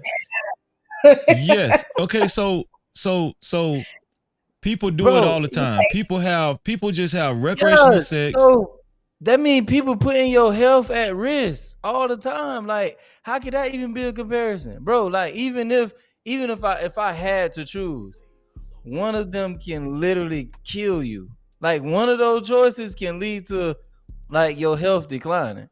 So I'd rather deal with the heartache of you texting somebody or venting to somebody or liking somebody. I'd rather deal with that heartache than the fucking doctor visits and all that. Like, bro, I don't know what world people living in, but this shit real life. Like, yeah. But you can have sex with somebody and not be emotionally tied to them. You can do that. People do it. I hope whoever cheat on me ain't cheating like that, because that mean they just. So hold on, wait. I might have a prostitute. Wait. That mean I might have. I mean my wife got a whole second life. She just got a like. So you hope that your wife is in love with the dude that she's cheating on you with? Man, if you gonna cheat, at least have some integrity about it. God damn. I'd rather you be. The nigga she cheat on me with, I hope she leave me for him. Cause that means, yeah, I still can respect my woman. She ain't even no cheater. She just found a better nigga. She found better. So I can't even judge her the same way I would judge a hoe. She ain't no hoe. She found better. Nah. Listen, you just hold on. You just talking, bro. Man, that would crush a dude. Dog, that would crush a dude if he found out his girl was actually in love with another dude and having sex with him too. That's crushing. I just hope he is the one. He is the one. That means my girl wasn't just out here hoeing. She found the one. And I can respect that more. I can respect that more. If she cheated on me and married this dude and they lived a beautiful life from here on out, I can respect that more than you throwing away everything. What if she I was drunk. What if she? I'd rather live with that than. What if she just cheated out of spite? What if she just cheated out of spite? People do it. People, men and women do it all the time. What if she just cheated out of spite because she was mad at you and she felt like you said? No, cheat on me because you love that nigga, man. Don't cheat on me out of spite. Cheat on me because he was 6'4". He pulled up in that new thing. He was saying all the right words. You know, he was the one. Man, I can't even be mad at you then. Like you know, it would hurt, but I can respect that more than you just out here hoeing. Like I can respect that more. Y'all get y'all super caps in and your cash apps in, the PayPal's in. We're gonna read them all after each. If y'all notice, we read them all after each segment. Let me go to MJ. MJ, what's worse, MJ? Is emotional cheating worse than physical cheating to you? Or vice versa? I'm going to have to agree with 2G. I don't think you can have one without the other because at one point the physical cheating is going to affect you emotionally, right? So I don't really think that one is worse than the other per se, because there is a thing of your mental health, right? And your mental health can decline and everything else can decline as well physically, the same way as someone puts your physical health in danger by STDs, STIs, and all the stuff like that. So they work hand in hand. I really can't say which one is worse. I think it would have to pertain in the moment, right? Some people will say the physical is worse, especially if they want to be within that relationship or still try to fight for that relationship. So that's like a constant thing behind, like, dag, they stepped out. Can they always step out again? And then the emotional cheating aspect it depends on what level that person is within their relationship. Because some people have accepted, that maybe their partner has a wandering eye, right? But if they feel that their partner has emotionally connected to someone, then that means that you're not going to get that emotional connection because you're not going to be splitting hairs between people unless you're dealing with someone who has a split personality. I don't know, right? But outside of that, you really know, you'll see a difference on how they treat you when they're treating somebody else in that way. So. Okay, so let's put it in perspective. Cheating, physical cheating. A person can have a physical sexual relationship with somebody, even if it's short-lived. Let's just say hypothetically, MJ, your man went to a strip club. It was just straight transactional.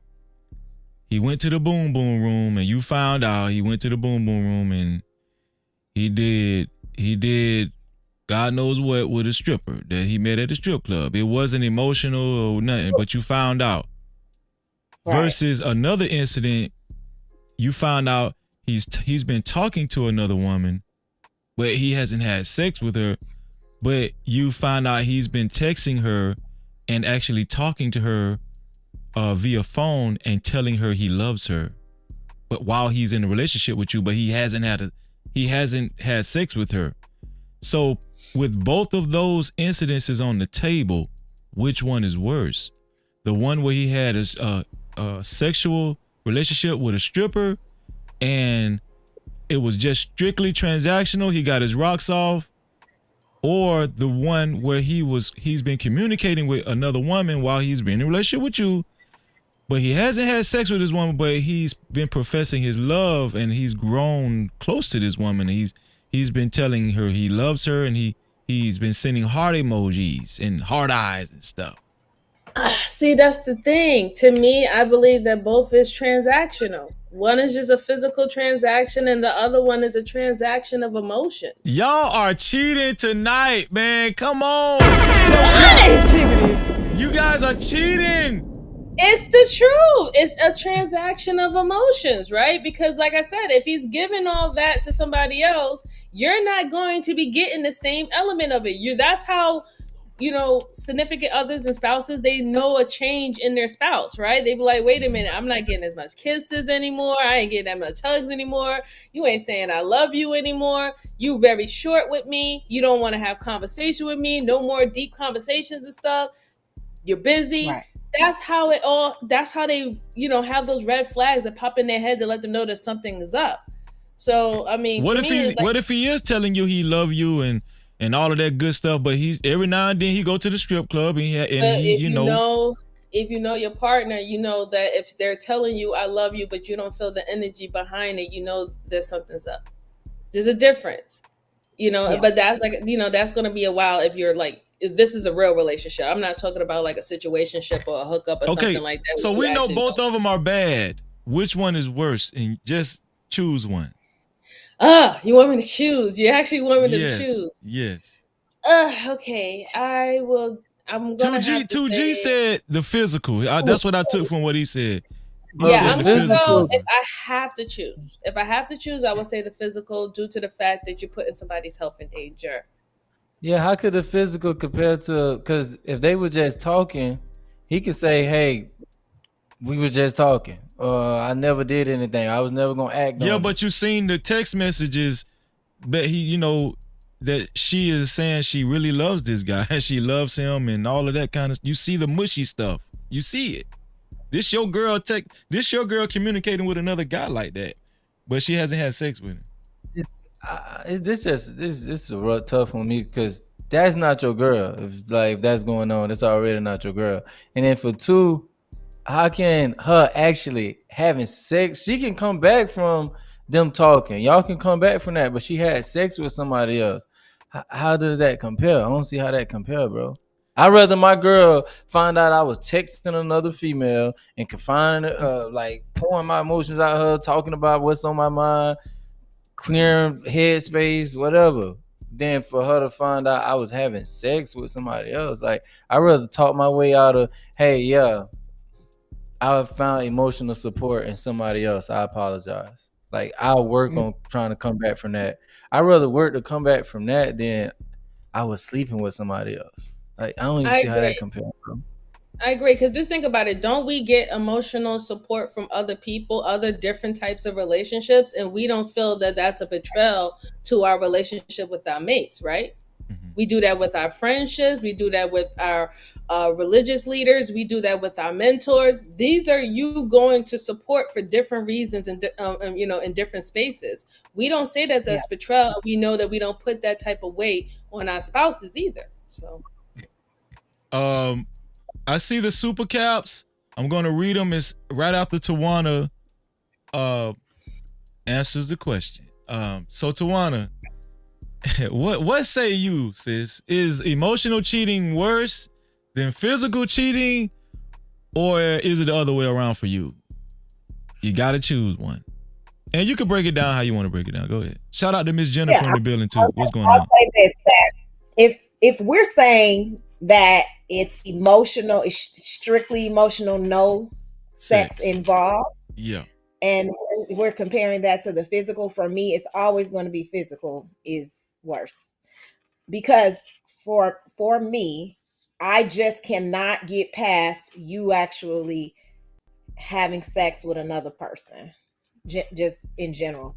And I think in both have happened in past relationships. Like, I have had to deal with both. but it's much easier to get through the emotional because most times the emotional is dramatic and fabricated because there's something missing in your dynamic. Like most Right. times they saying they love this person, it's not true. It's not true. It's like it's just like bullshit. Are you sure about that? Yeah, Man, that because shit you don't know, be true. because it has been instances where it was true. But see, here's what I will say though: when it is never, if it hasn't gotten to the physical, that's when I say it's fake. Like this is just somebody occupying your time because most emotional relationships lead to physical. Like you're going to want to link up. You're going to get with this girl. You're going to hook up with this person. So that's why I always say that physical is worth. I know I cannot move past you actually doing that. I can't. And then the more random it is, the more respect I lose for you. So you in a strip club, like I can't. That's ridiculous. That's disgusting. I almost That's disgusting. feel like it's just so disgusting that you would just go ahead and just like put your rod whatever in somebody in a strip club. Like that would completely freak me out, like for real. So for me, I can't move past it. It ain't like, and I guess I feel a little bit. I feel a little bit like 2G in.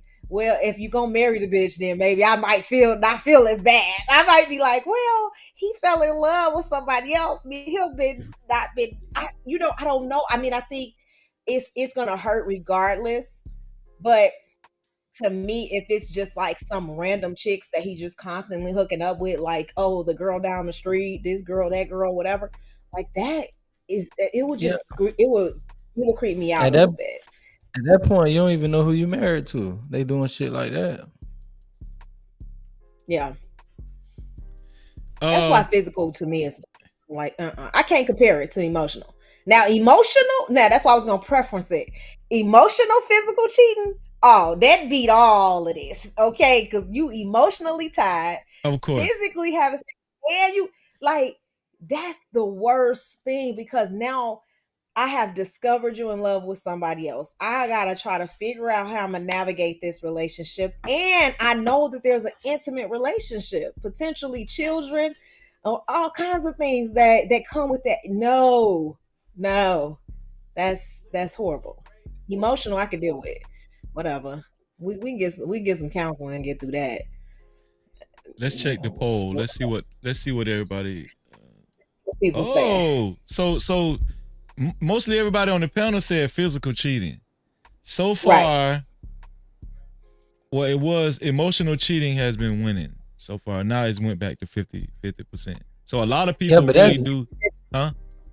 But that's weird, bro. That go to show you like we done normalized being fucking degenerates way too much. You know why a lot of people feel like they feel like it's comparison because they feel like just hooking up and fucking is normal. So they can't to them it's like it's not that far fetched. But for me, bro, I feel like that narrative is one that has to change. Like thinking like like, oh, if you just fuck this person versus like, no, it should be some type of emotional ties there. Like if you being intimate with somebody, but we don't normalize bullshit so much that people think we know there are a lot of outlets. But we know there are a lot of outlets sexually that it could be just strictly transactional, right? We got prostitutes, strippers, whores. You know, we got all kind of businesses. You got OnlyFans. You got. But that's business. That's business is a set of standard and is a set of respect in those particular businesses.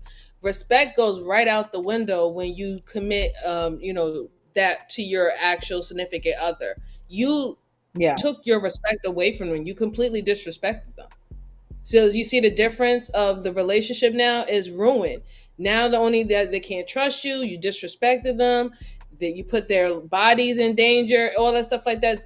That's different than with a business transaction. Like the person know what they're risking. The person know I'm giving money. The person know I'm getting some coochie, whatever not, they know what the risk is and they're upfront about what it is and what we're doing. This is the transaction. Well, I was speaking all to that away from. Go Good. I was just gonna say you just took that all away from your significant other. You built a commitment with that person, and you said that y'all was going to do this, and then you took that away from them and made them a part of something that they didn't ask to be a part of.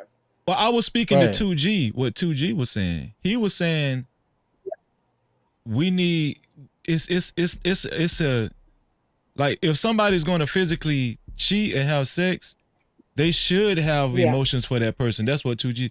What I'm saying is there could be not necessarily, because there could be incidences where the cheating was strictly transact. Like your significant other could have cheated on you, during just a sexual transaction, like the stripper, or let's just say a bachelor party.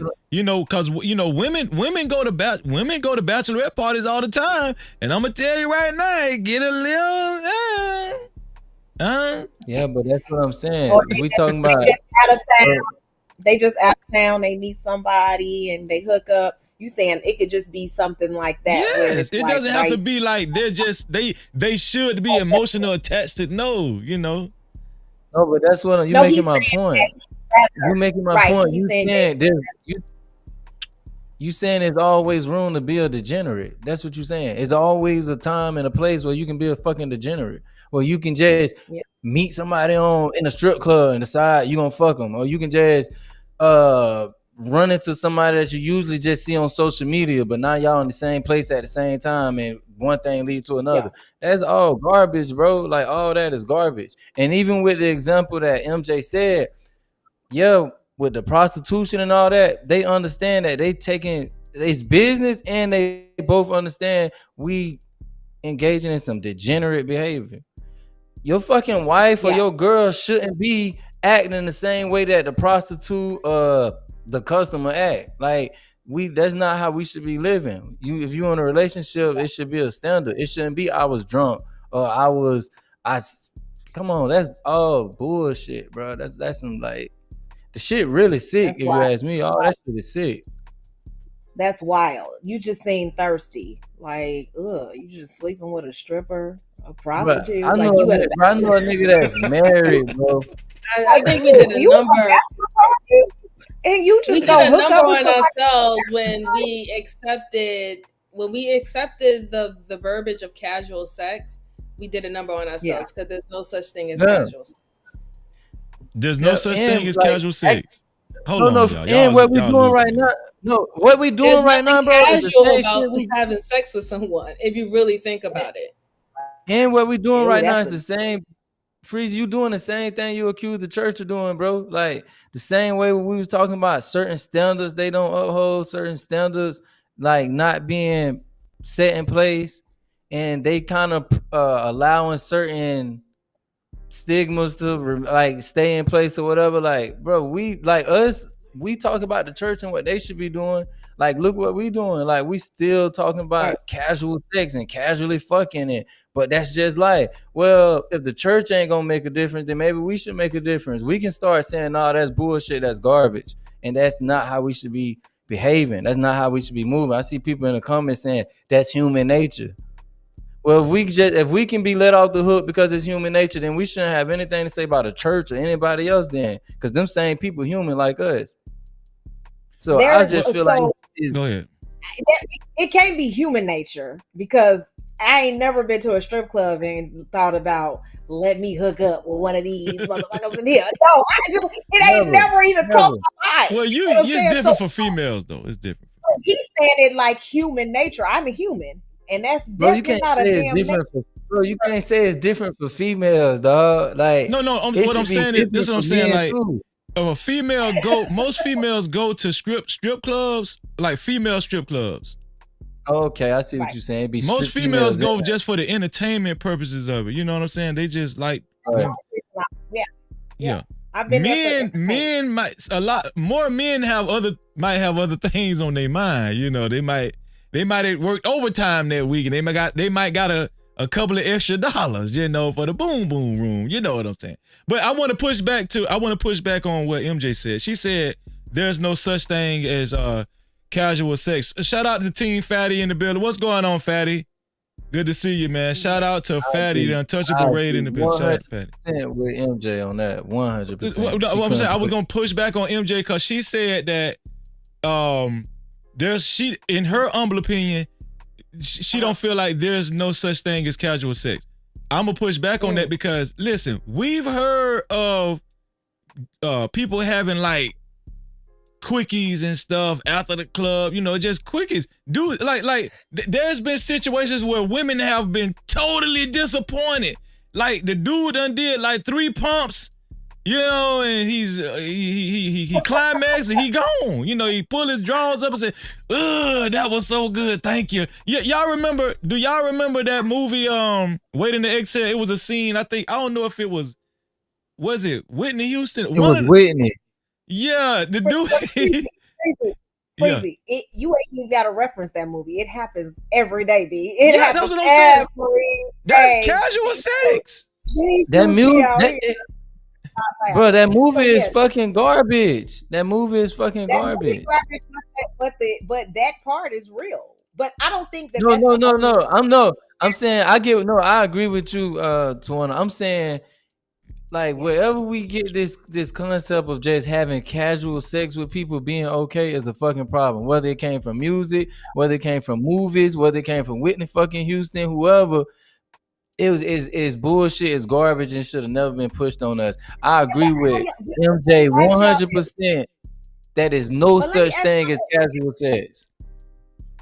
So y'all saying that you cannot just have sex with a person and not have any feelings for them afterward. You're saying I don't know what world they living in.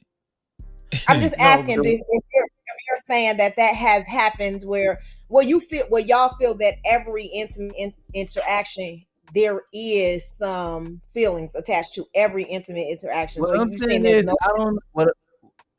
what I'm saying is, I don't know where the hell y'all got so desensitized or y'all self-value. I'm not talking about y'all person, I'm talking about people.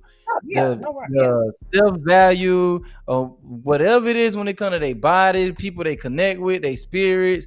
I don't know what got people so desensitized, but for me, it's no such thing as casual sex. You can't do something that severe with something that important, that significant with me casually. Like, it ain't no such thing. You ain't finna like you is full of shit. No, stop it, man. Stop. Man, come on, man. Bro, I don't know what y'all got going on, but bro, ain't nobody casual. Bro, you ain't casually fucking me. I said, let me just be quiet. Because we were just talking about it's a lot of shit in the world that's very significant of people understand the magnitude of it.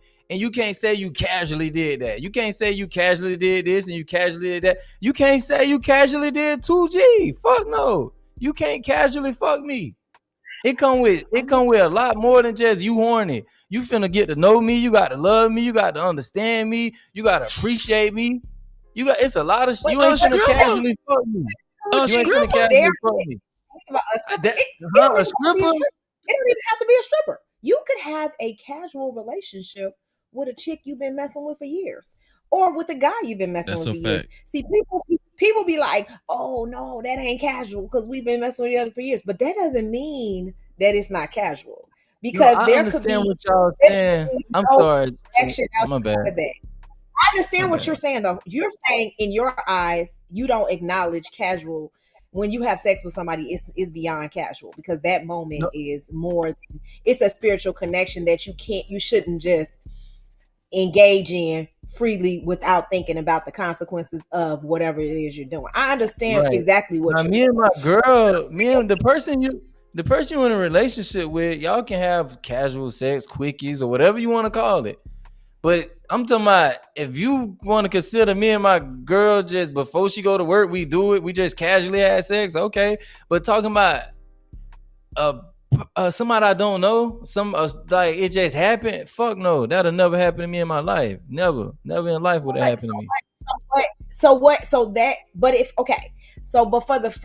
for the 100%, 99% of us that engaged in that before, Is that considered casual though? Like if you have a person that you hooked up with and it's just hook up, it's nothing more. We talk, we don't talk about anything else. I don't know they mama, they daddies, they family. I don't know nothing about them. I just know that they come over after 10 when I call them.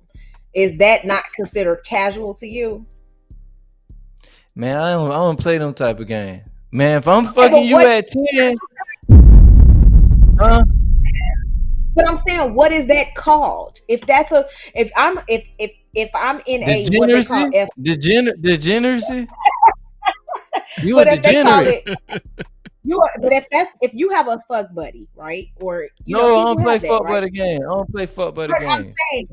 I'm saying 99% of the people in this world do. So you the 1% That's that don't, the right? problem.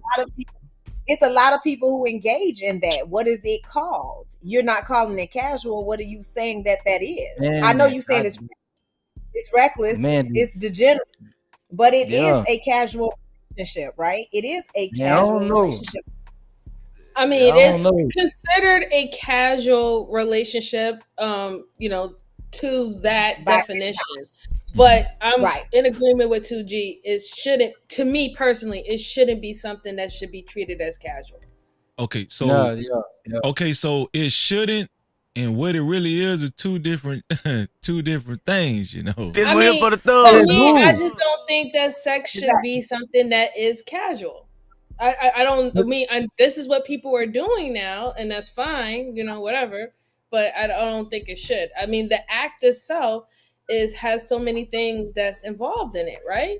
You can possibly get pregnant. You can possibly get an STD or stuff like that. You're sharing bodily fluids and stuff, you know. So it's just the act itself should not be casual. It shouldn't be casual. However, it is. I will admit there is casual sex or casual sex relationships. So. But look, this is what I don't get about sometimes when we be like on these panels debating, and I know a lot of times the shit I say be sounding like some utopia, far-fetched, holier than thou bullshit. But 99% of people agree with what Freeze is saying. And look at the fucking results. So if that way is right and that way is okay, then why the results say different? It's a bunch of broken households, a bunch of people walking around with all type of diseases. Like the world fucked up because of this way of thinking. So I don't care how many people feel like what I'm saying is bullshit. Not you, Freeze. I'm saying if anybody feel that way, I guarantee in my world, if this was the standard, we'll be in a better place today than we are now. Well, and I agree with you. Well, but I agree with what you're saying. But in reality, it's a lot of degenerate behavior going around, you know. And so, here's my thing, right? Because I didn't get a chance to answer the question. Let Freeze answer the question. I'm gonna answer the question. Okay, is emotional cheating worse than physical cheating? I'm gonna tell you the truth, and I know this is gonna sound crazy, but if my significant other, if I found out she had meaningless sex one time, you know, she went out with a hunk, she got drunk, and she was just toe up, and she just, you know, she just got out of, you know, whatever. She did what she did. And she never talked to the dude again, never talked to him again. That's gonna hurt. And it's still grounds for, you know, it's still grounds for, you know, for us to be divided, for us to go, you know, for me to leave her. Right. Both are grounds for somebody to be left. I just want to say that, right? But if I found out my significant other was actually telling another dude she loves him, and she was emotionally invested in another guy, that would, like, I'll be like, whoa, you know, I would be blown away by that. I would be like, what did I do wrong? What? You know, I mean, this guy got your heart. That's crazy. You know, I think most guys won't admit it because a lot of guys like we macho, we macho and stuff, But right. I guarantee you, if we could see inside of most guys, no Diddy, pause. Most guys would be more hurt if their girl was emotionally cheating on them because of the ego factor. You feel what I'm saying? Yeah, like the ego factor. That's about you though, bro. That's all about you. That means you would be more bothered by your girl entertaining somebody than you would be bothered by her actually being a whore. No. Your girl is actually a hoe, but you more bothered by her. Your ego got you feeling like something else matters more. But you kind of keep softening the blow. Not entertaining somebody in love, like she emotionally she's emotionally invested. You would prefer her to be a whore instead. Well, she's going to get left either way. Listen to what I'm saying. You saying if she worked with a guy alongside a guy for however many years, they got to know each other. Whatever happened, she liked this dude. Yeah. You saying that is worse than her actually being a whore though. I'm gonna tell you why. To a man, I need to get my rocks off, and I just needed to fuck. You know what? This question is gonna be different for men than it is for women. I'm gonna tell you why. To a man, yes, it's worse for her to be emotionally invested. I'm gonna tell you why. Because if she just fucked the dude and she was being, listen what I'm saying. If she just had sex with him and she was being a whore, I'm gonna leave her regardless, right? But at least I can say you was a hoe. You ragged ass hoe, right? But guess what? If she never had sex with this dude, right? I'm still gonna leave her if she's emotionally invested. But I can't call her a hoe. I can't call her a hoe. But I know this other dude got my lady hard. And she didn't really physically cheat on me. Yeah, but that's what we different, that bro. Hurts, I'm finna cry right now. But I would rather walk away knowing I gave 5 years, 6 years, whatever years to somebody that was a good woman than feeling like I gave that time to a hoe. I would feel like, well, damn, she was a hoe the whole time. And that means I don't know how long she been hoeing. That means you don't know how long you been getting cheated on. Freezy. It's an ego thing. You want to be able to trash her badly afterwards. Yes. And when she doesn't really give you the raggedy ass. Oh, listen, it gonna feel so good, And she gonna think about it. She gonna be like, "Damn, I was a hoe," But that's the ego behind you. Because why would you rather her? And this is where I had to say it again. I'm gonna have to agree with 2G. Why would you rather the woman turn into this despicable hoe, right? Yeah. Instead of just being a good woman who finally found someone who she really aligns with. It would be the same boat as a man who does it, right? If he cheats and he finally finds the person that he really aligns with, isn't that a better situation than he just did? I mean, in general, isn't it a better situation to know that the person left because something that was... Well, of course, it's not going to be better for you per se, but either way, if you're invested, you're not going to, that's an L. But hold on, wait, right? MJ, this question was to me.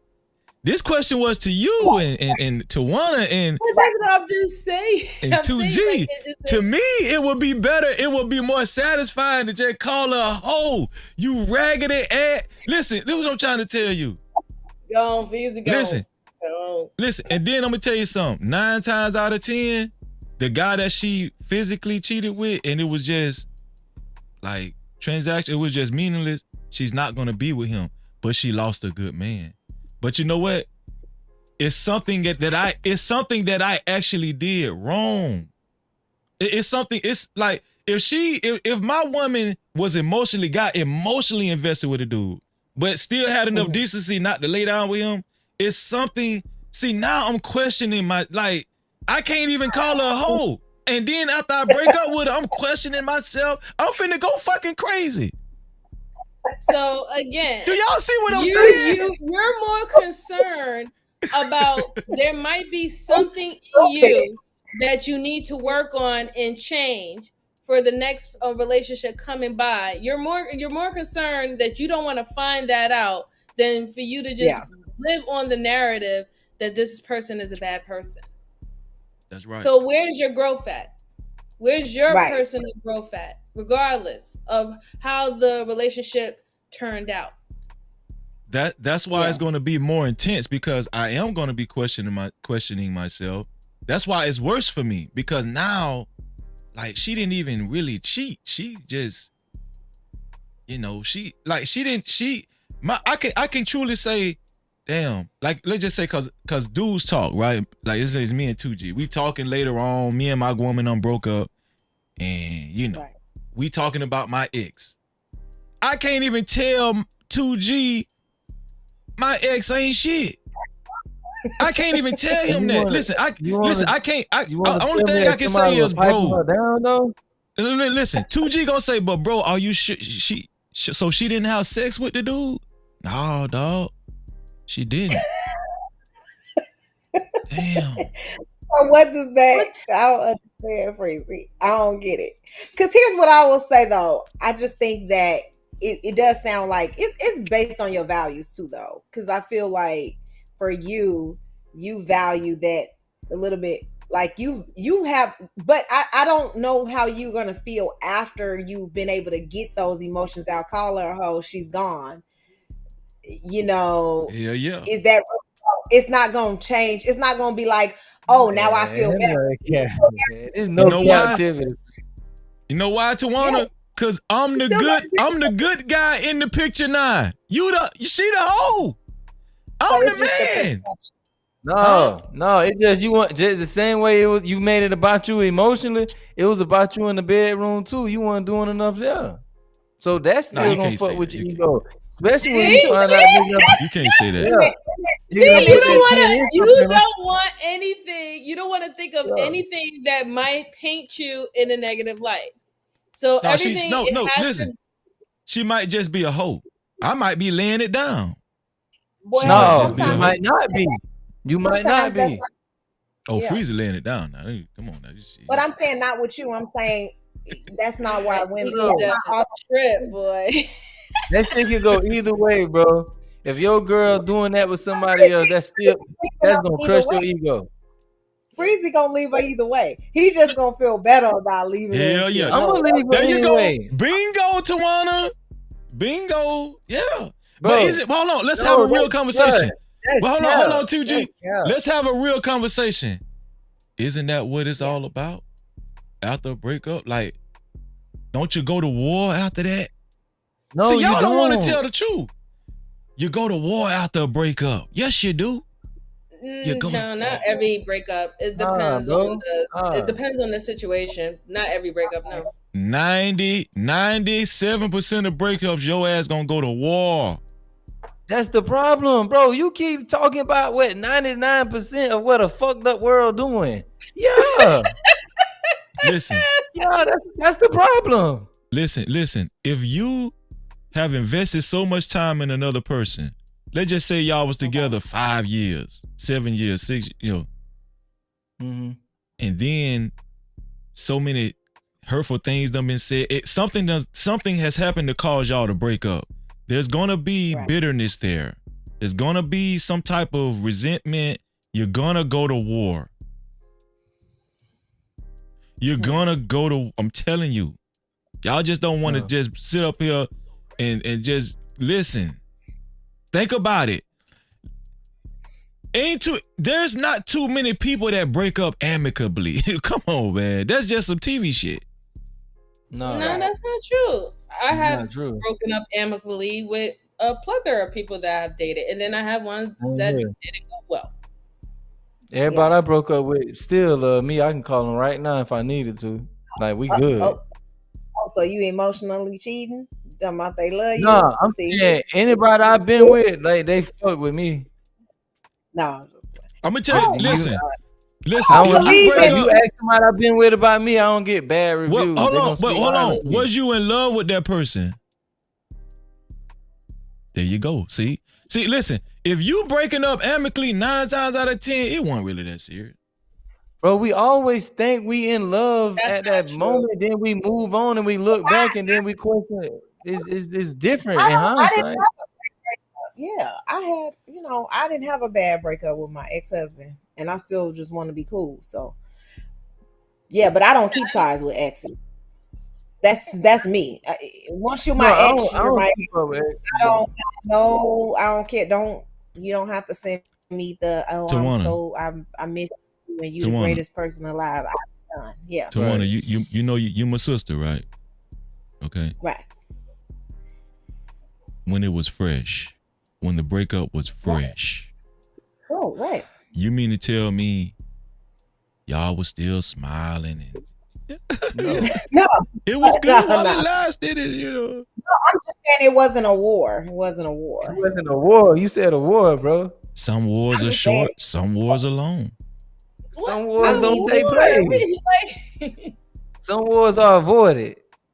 Yeah, I mean, I didn't have that situation with my son's father. We broke up amicably. It was something that we both wanted to do, and that's how we was able to focus on our friendship that we had prior to our relationship and be the best parent to our son. So, did he end up having to be on child support?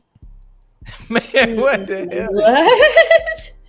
I didn't have to put him on. I didn't have to put him on child support. He does for his son. That never been a problem. I believe you now. I believe you. But y'all ain't telling the truth up here though. Most breakups is bitter. Most breakups are bitter. Come on now. Some breakups, it depends. No. Some breakups are amicable, but if y'all would have to bet, most breakups, would you say most breakups are like bitter? It is bitterly. Horrible. Yeah. No, I'm not gonna say right. I'm not. Yeah.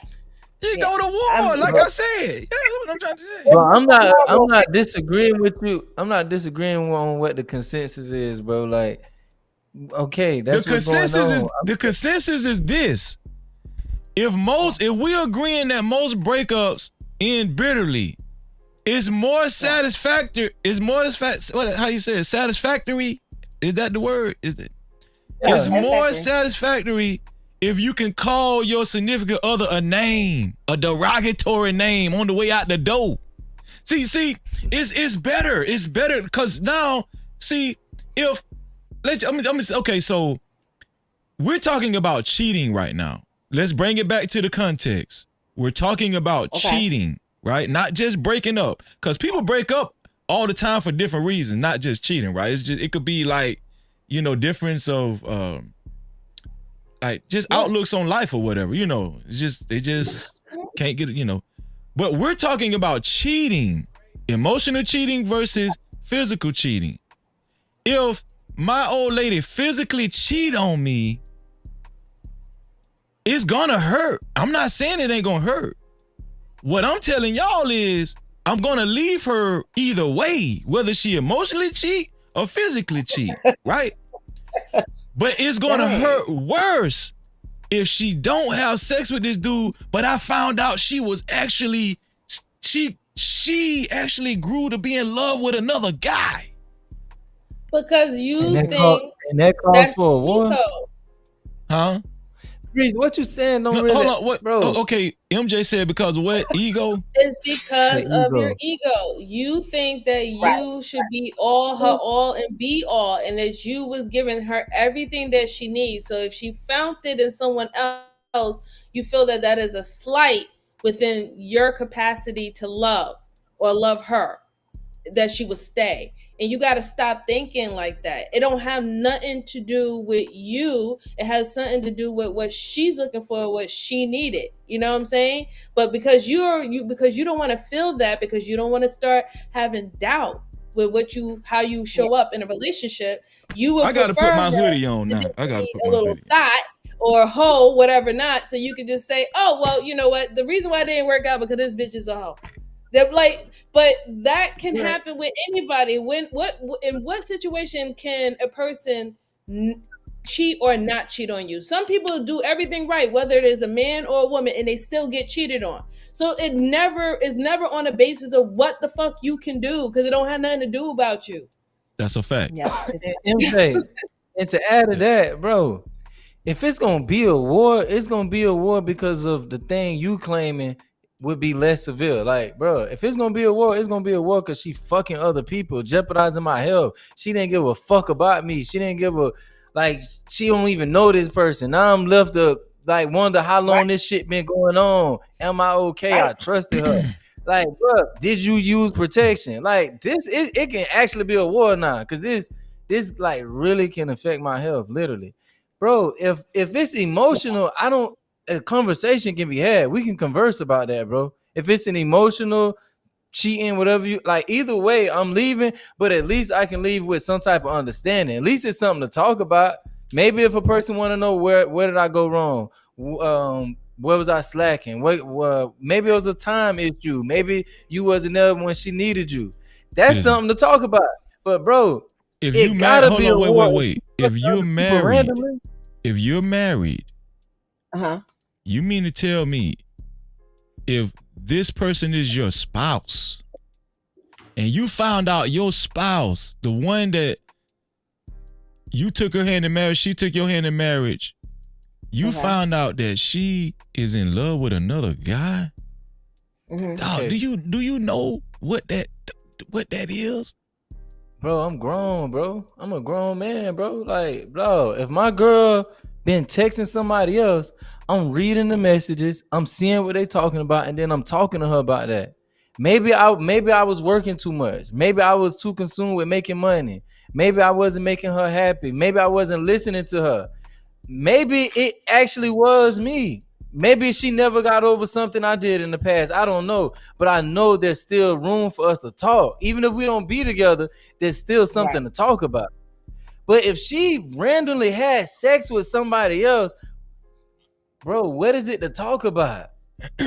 At this point, I don't even know who I've been with in this relationship. What could I have done to make her have integrity? What could I have done to make her have self-respect? What could I have done to make her use a rubber? Like, it ain't shit I can do about that. You just not who I thought you was, and it ain't nothing for us to talk about. If it's gonna be a war, it should be a war because you didn't give a fuck about my health or anything else, and you not who I thought you were.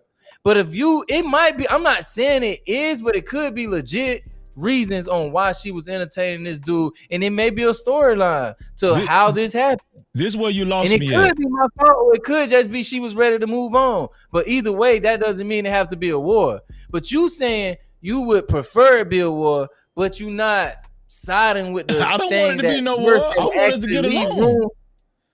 Nah, you want war. You out for blood, Freezy. Listen. This is what I'm saying. Hey. This is what I'm saying. This is what 2G lost me at. If she fell in love, if my wife fell in love with another guy, right now it could possibly potentially open up for a conversation of what I might have did, you know, what I wasn't doing or something like that, right? Yeah. This is my thing. Right. If you married, your spouse has a duty not to fall in love with somebody else. I don't give a damn what you doing. No, Freezy. What I'm saying is, what the hell is you talking about, dog? What I'm saying is, you don't care what person. What I'm saying is, for better. Listen, for better or for worse. Okay, but you ain't got no excuse.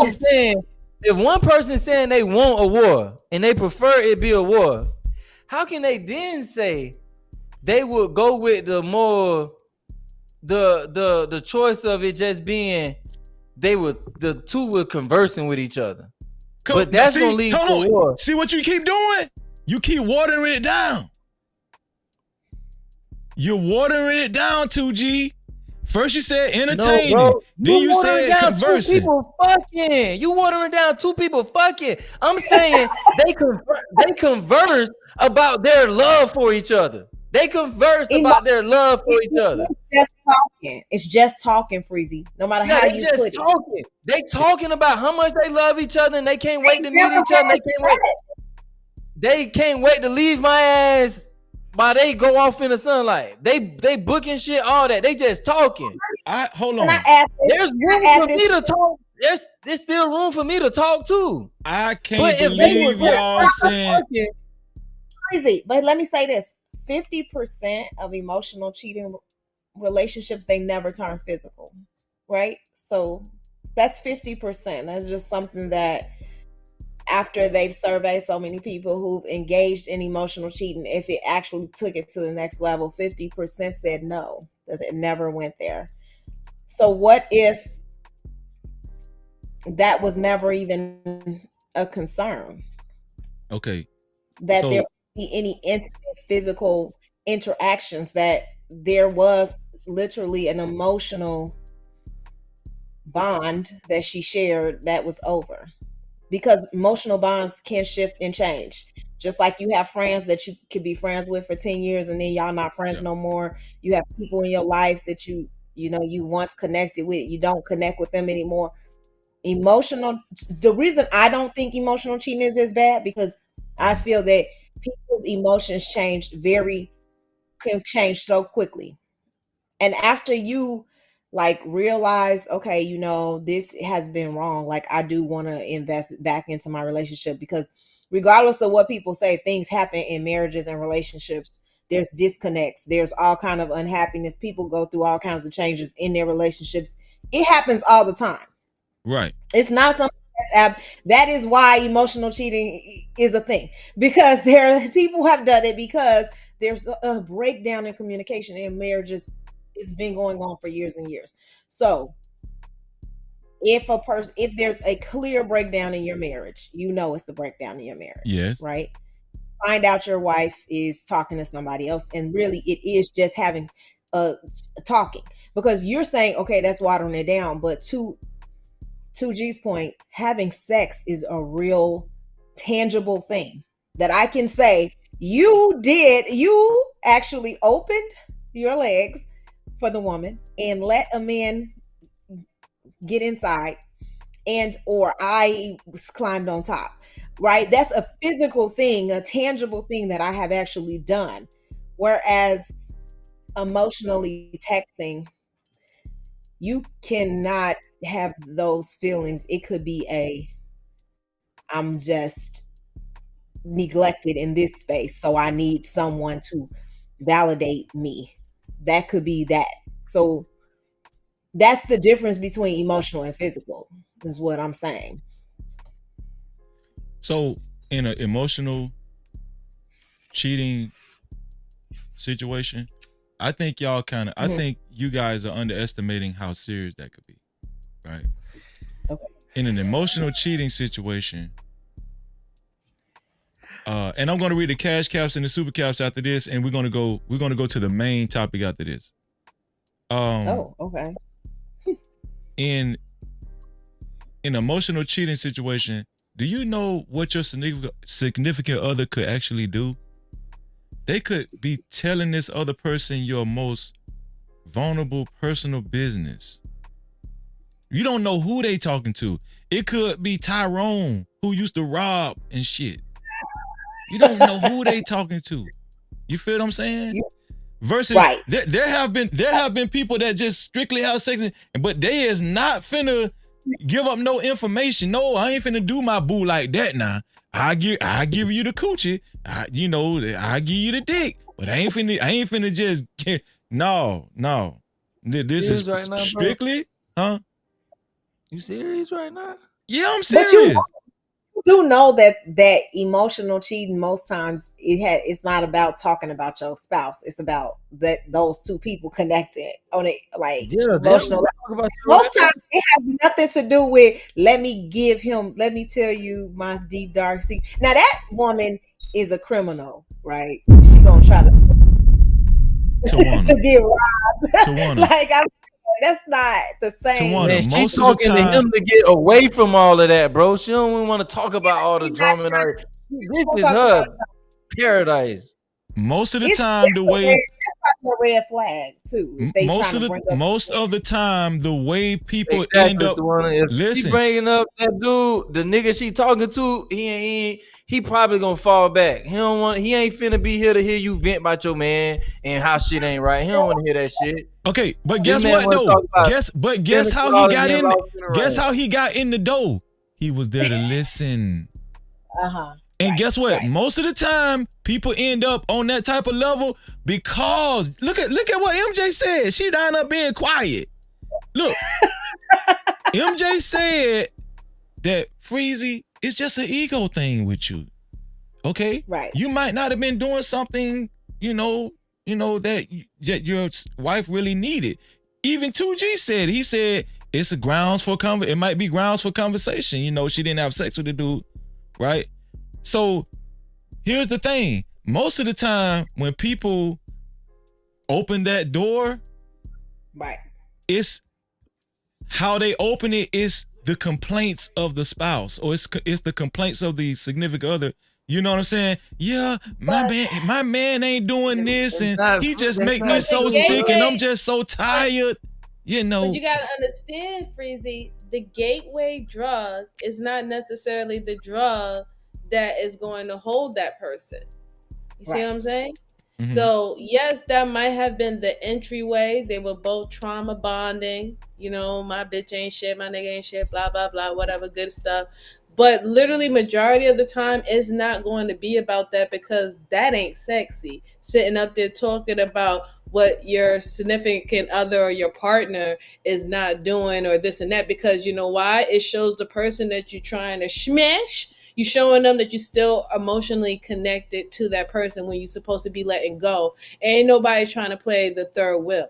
So they're not really going to be moving like that if they're playing with each other like that. If they're trying to leave and start something new, they're not going to use that entry level to go any further. Once at a love level like what you're talking about, Freezy. Like, we understand that, yeah, in the beginning you're sharing secrets, you're talking, you're doing all that stuff, right? That's part of emotional cheating, or whatever they call. I feel like emotional cheating is like bull crap, but whatever. I guess people Y'all feel don't like think that the other person will play the third wheel until they actually get what they want? Oh yeah. Do I think people scheme? And they do it all the time. Oh yeah. That's the name of the game. That's the name of if I was the third wheel, man, I'm gonna be dogging that nigga. I'm gonna be like, man, that nigga ain't shit. What else he did? What else he did? Oh, hell no. You gotta be more subtle. You gotta be more subtle with it though. You can't be you ain't gonna do it like that. I'm just saying. You gotta be like, man, you should work out, go talk to him. You know what I'm saying? You gotta act like you want her to talk to her. You can't just do that, Freezy. You right. Shout out to Tawana. Shout out to Tawana. See, I see right through, like, what? You calling my man what? Like, I'll be kind of Any female that's talking to you, about her dude is just wasting your time, especially if your objective is to fuck. Because she talking about, it's when the dude that's not being talked about, that's who should worry. If your girl talking to some other dude and she not mentioning anything about you, period, she trying to just basically get over you, like your name basically discuss her at this point, yo, you in trouble.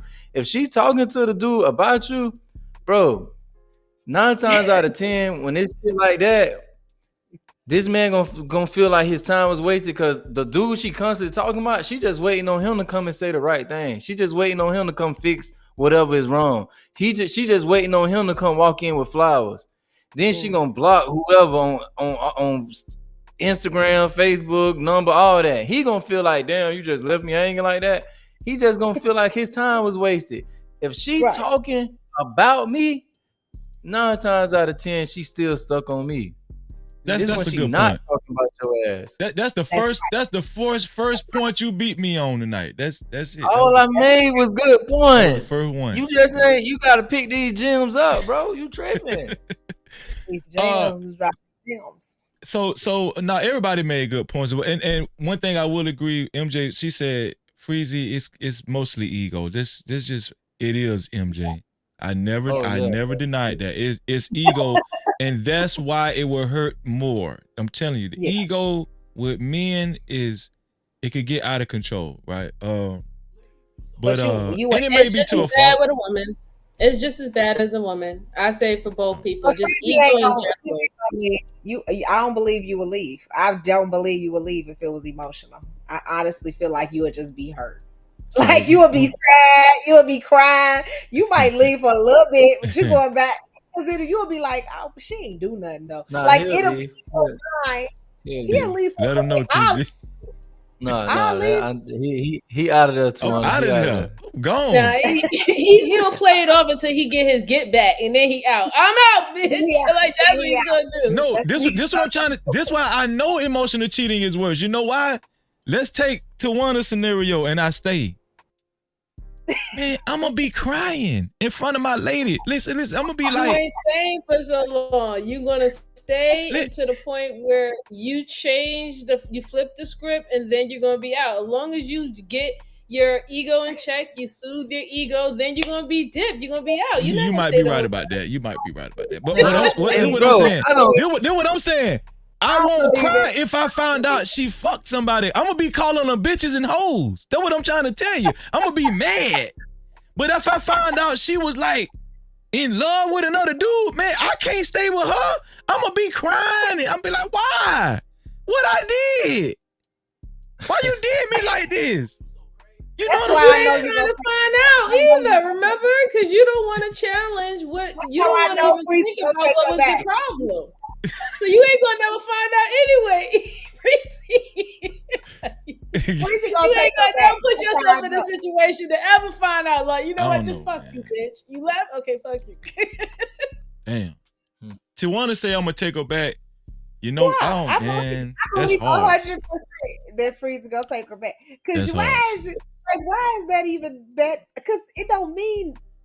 Hell no, sis. Hell no. You just lost. No Cap-tivity. You talking about it but don't the mean fact that nothing. it means that much to you, yes, like it makes me know that you would try to work it out because you're gonna be even more intrigued.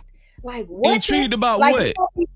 What happened? Why did she not go there? What led to her just? I'm gonna tell you something. I'm gonna tell you something, Tawana. It's not healthy for me to take her back. You know why? Because you're right. I'm gonna be asking questions. I'll be like, what went wrong? What, how you got like that, right? Right. But Tawana, I'm gonna be fucking. I'm gonna be cheating on her ass. I know. I'm not the freezing now. Not the freezing now. Hold on, y'all. Not the freezing now. But the freezing back then, man, I'm gonna be cheating and revenge cheating and all. You know what I'm gonna tell her when she catch me cheating, Tawana? That's what you should have did.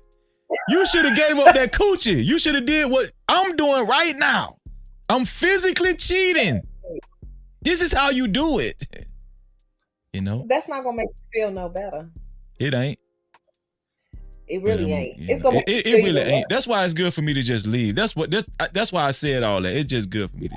You will leave for a little bit, then you're gonna go right back on. You want me to come back? You just want me to come back? I just don't see that. That's enough. That ain't gonna make you want to leave. Like you gonna think about that. Like, well, I'm leaving my wife for this.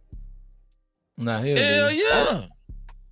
You telling Shamar more you love him, and this nigga look better than me, and hell no, this nigga taller than me. Then you know how much people go through in marriages. Like, come on, that'd be crazy.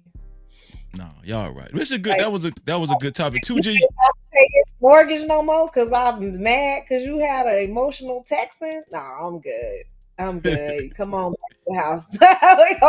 we gonna pay this mortgage next month. We gonna live together. I can believe that for a woman, but men, like, they're real territorial. So I think it'd be hard for a man to get over.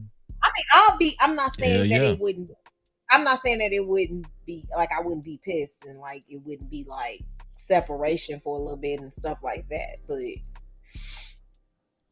I'm just saying I'm for better or for worse. So I feel that. You know what, Tawana? But I think worse could physical cheating. I don't know that I could just get over that. I ain't getting over physical cheating. Somebody done. I ain't getting over none of that shit. I'm not getting over that. But I feel like with texting, I could get over it in a little bit. Like if he put in the work, you know what I'm saying? I think that's the difference. Hey, 2G. You know when a woman for sure gonna call it quits. It ain't the physical cheating. It's not the emotional cheating. Guess what it is? What that, bro? It's the financial cheating. It's not my money. That's might as well be. If Tawana found out her dude was paying another woman mortgage and taking care of kids, and it's over with. Yeah. Oh, for sure. For sure. And then look how serious Tawana just got. Look. For sure. And I ain't gonna even tell him right away. Like, I'm gonna be doing all kinds of shit on the back end. See, now you done turned into me now. See what I'm saying? No, I'm not talking about cheating. I'm not talking about cheating. No, but you gonna do your shit another way though. I'm financially securing my life. Okay. I feel what you're saying. Yeah. While you go take care of your bitch, I'm setting up everything. Shop, accounts gonna be changed. I'm gonna have access to every motherfucking account we got. It's gonna be so bad. I'm charging up cards and shit. Yo ass gonna be stuck. I'm just gonna leave like, oh, I didn't know you was gonna have a fair. I'm gonna set it up where I catch you and act like I just caught you right there with your bitch. You know what I mean? Knowing I've been doing for 8-9 months. You know what I mean? I'm setting it up. Your life is gonna be ruined. Yeah, like for sure. See, that would be a problem. That would be a fucking problem. I touched the nerve with that financial cheating, didn't I? Oh yeah, that pisses me off. Yeah. Hey, what? You got a what? Dude, what? Yeah. That's yeah, you should have put that.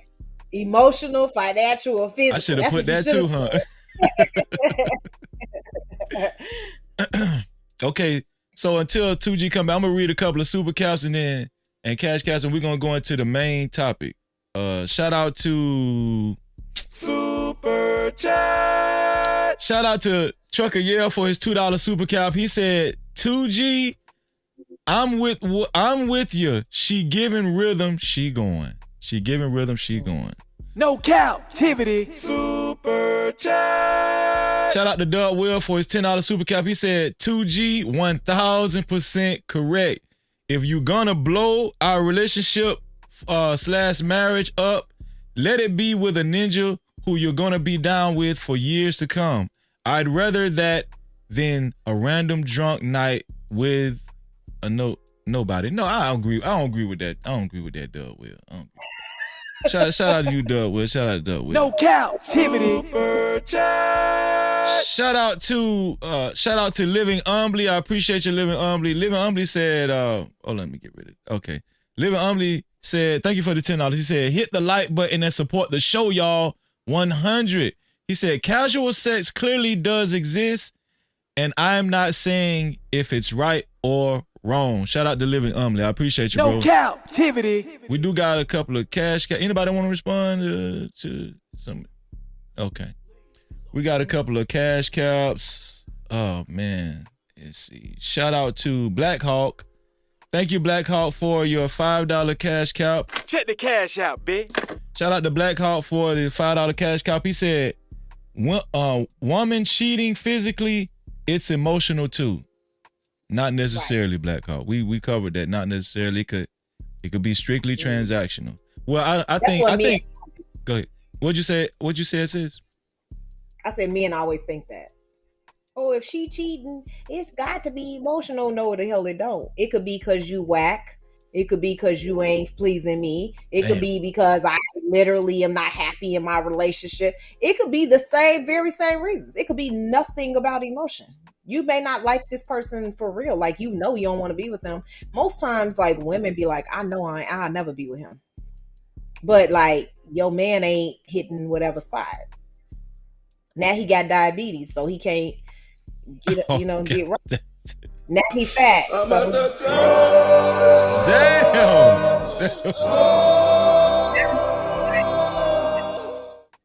Motherfuckers can't handle their liquor. They get drunk and go to sleep. You know what I'm saying? It be things like that. Y'all be slipping, thinking women. You think women are more?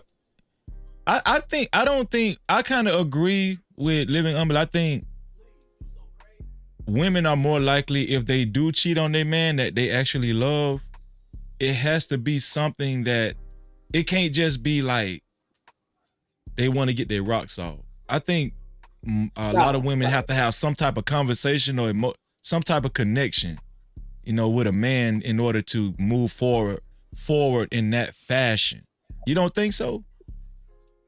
Well, I mean, the studies are showing that women are just not pleased in relationships and cheating. Mm-hmm. It's not always due to that. I think that that's the misconception men have of women, that we only cheat when we emotionally invested.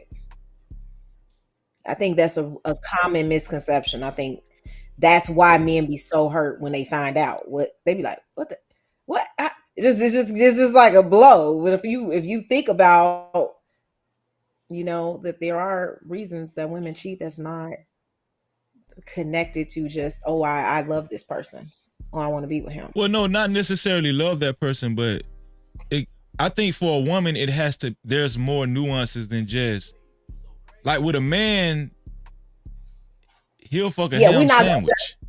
We ain't gonna just, well, I hope not. See, that's what I'm saying. That's just disgusting. I'm saying a man will fucking, a man has some kind of, I hope you ain't just so the girl. I mean, I understand what you're saying. Like, women ain't gonna just have sex with a dude we met at the bus stop just now. Yeah, exactly. Right? Like, there's something that, we found the connection with that person. I understand what you're saying. Yeah, for sure.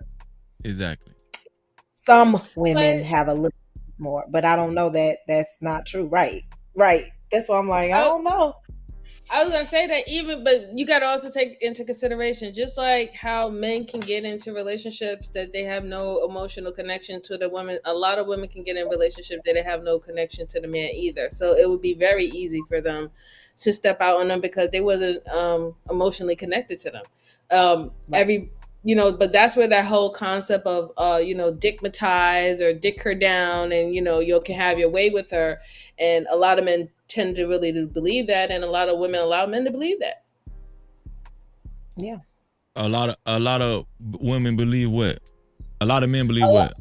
A lot of men believe that, as long as I get her, and I can dickmatize her, I'll be in control. She ain't going nowhere. I feel what you're saying. Connection and ties. Yeah. And a lot of women will allow them to believe that is exactly what's happening because it makes it easier for them to maneuver. Yeah, but what if the sex is good? Tawana said most of the time women do not have good experiences with men with sex. So if you find that one that's really, not most of the time, I'm saying it happens quite often, more often than women speak about, because women aren't supposed to be sexual beings. Well, so I heard that a lot of women haven't had a lot of orgasms, like even because women weren't really talking about those sexual experiences as openly as they are now. Now women are saying like men ain't putting it down like that. Like, so women are putting it out there more. Mm-hmm. But I'm not gonna say because I'm not saying like most of the time. I think most of the time women have great sexual experiences. I'm saying that there is instances where they don't. And I know, just being in my field of work, I know that there's women who cheat because they're not being pleased by their men. Damn. And it's a lot of dudes scared out there now. It's a lot of you. Yeah, they say that. There's a lot of you ninjas out there scared watching this show. I know. One of my clients, she was like, yeah, he's my husband is her best friend, but she got a boyfriend. And she told me that. She's like, nah, I love he's my best friend, but I got a boyfriend. Her husband had like Alzheimer's, like her husband had something, but she had a man, right? He had it for like years. She was like, I'm still gonna be with him. And it's situations like that where, have family members whose, side dudes came to the wedding. Like, what you mean? You've been with her for 50 years. I don't understand. She been with my uncle for 50 years. Right. Like, I don't, what's going on? Like, I'm just saying it happens. Because not just because they are emotionally tied. Sometimes it's like that's broken. I don't want to say the word. It's broken. So now it's like, am I supposed to take a vow of celibacy this whole marriage, or do I give me a side dude? That's how they.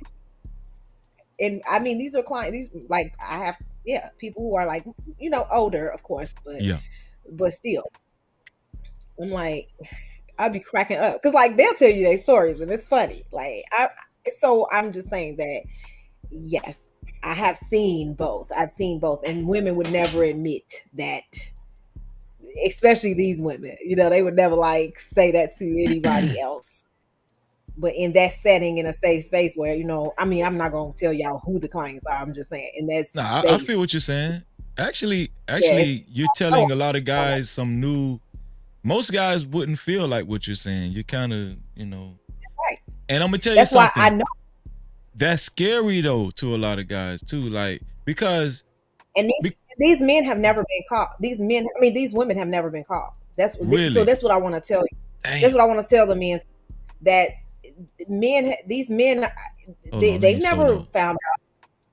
They've never found out that their wives was doing this stuff. This is stuff that, I know people still married where wives had a whole nother relationship on the side because the men were, having diabetes, or he was just, unhealthy and couldn't perform for all kinds of reasons, just couldn't perform. Insulin was, causing him not to be able to do things. Yeah.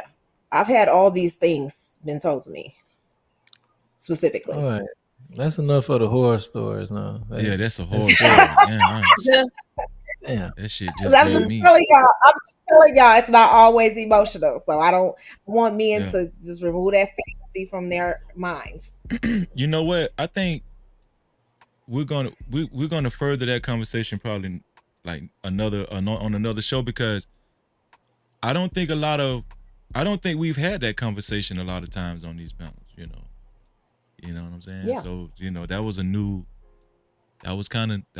was fresh, Shout out to Tawana, and she works in that field. So yeah, it's a lot of guys out there. It's a lot of guys that's watching this show like, damn, And then you said they never been caught. That's even scary. It's crazy. Most of the women I know, they have never been caught. And then you got MJ down there. You see how MJ making her faces like, okay. Yeah, the husbands don't know about it. Damn, this shit's scary, man. Husbands don't know about it at all. Like completely delusional about it. Yeah, for sure. 100%. Yeah. But these dudes rough too though. I don't know that. I just know from what the women are saying, right? I don't know for sure that they never suspected. Big part. One thing I know that would keep me faithful is I know what dude, like I ain't cheating with nobody old lady, because I know what niggas out here doing. And y'all women really need to be, y'all need to be safe, because dudes in front of y'all versus when they out with their homies, man, I'm telling you, it's a whole different person. This like animal when you ain't around. Like Freezy say, niggas a fuck a sandwich. Man, niggas will fuck anything. Like niggas like be safe, because they don't give a fuck. And it ain't emotional at all. No, it's no type of emotions or nothing. Yeah, and it's not a type. It's not. It don't care big, little, short, tall. Right. The color don't matter. The social status don't matter. The money don't matter.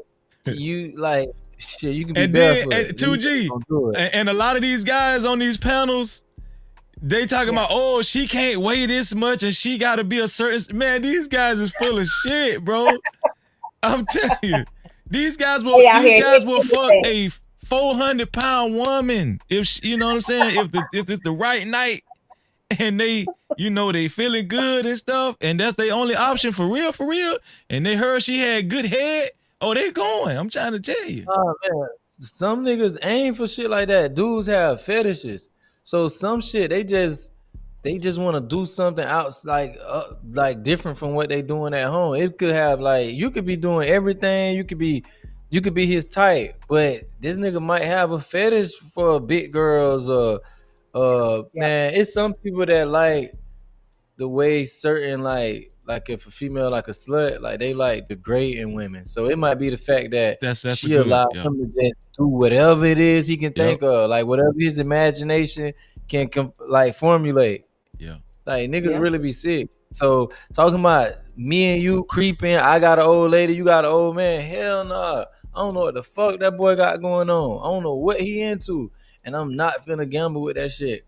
Cause I know, like y'all been saying, 99%, 99%, 90, yeah, 99% of niggas don't give a fuck. Like they will fuck anything. And they fucking any and everything. No captivity. Shout out to my brother Next Level. I appreciate you, bro. Check the cash out, bitch. Shout out to Next Level for his $10 cash cap. Thank you, bro. Next Level said, he said, big salute to Freezy. Shout out to MJ, Tawana, and to G. Thank you, bro. I appreciate that. No captivity. Also, shout out to Next Level again for another cash cap, another $10 cash cap. Actually, he said, I'm with 2G. Sex is more than casual. I was just about to say Hashtag lust demons. Shout out to you. No captivity. Y'all gonna get enough for casual sex. He having casual sex with these damn wild ass niggas. Okay. And man, listen, man, I gotta give this one a big bomb. Man, I think my sister, I don't know if she came back, but you know, check the cash out, bitch. No captivity. Shout out to Jess J. Jess J, where you been at? Shout out to Jess J. What's up, Jess J? Oh man, great to see you, Jess J. Hopefully Jess J will grace us with her presence again. She took a hiatus. She told me, she said, bro, I gotta take a hiatus from YouTube. I'm sorry, you know what? I'll be back, but I just take a break. She's been on a break for a while now. But shout out to Jess J. What you said, Tawana? You know I believe in it. You know I believe in a break from YouTube. I'll take a break in a minute. Who thinks about it?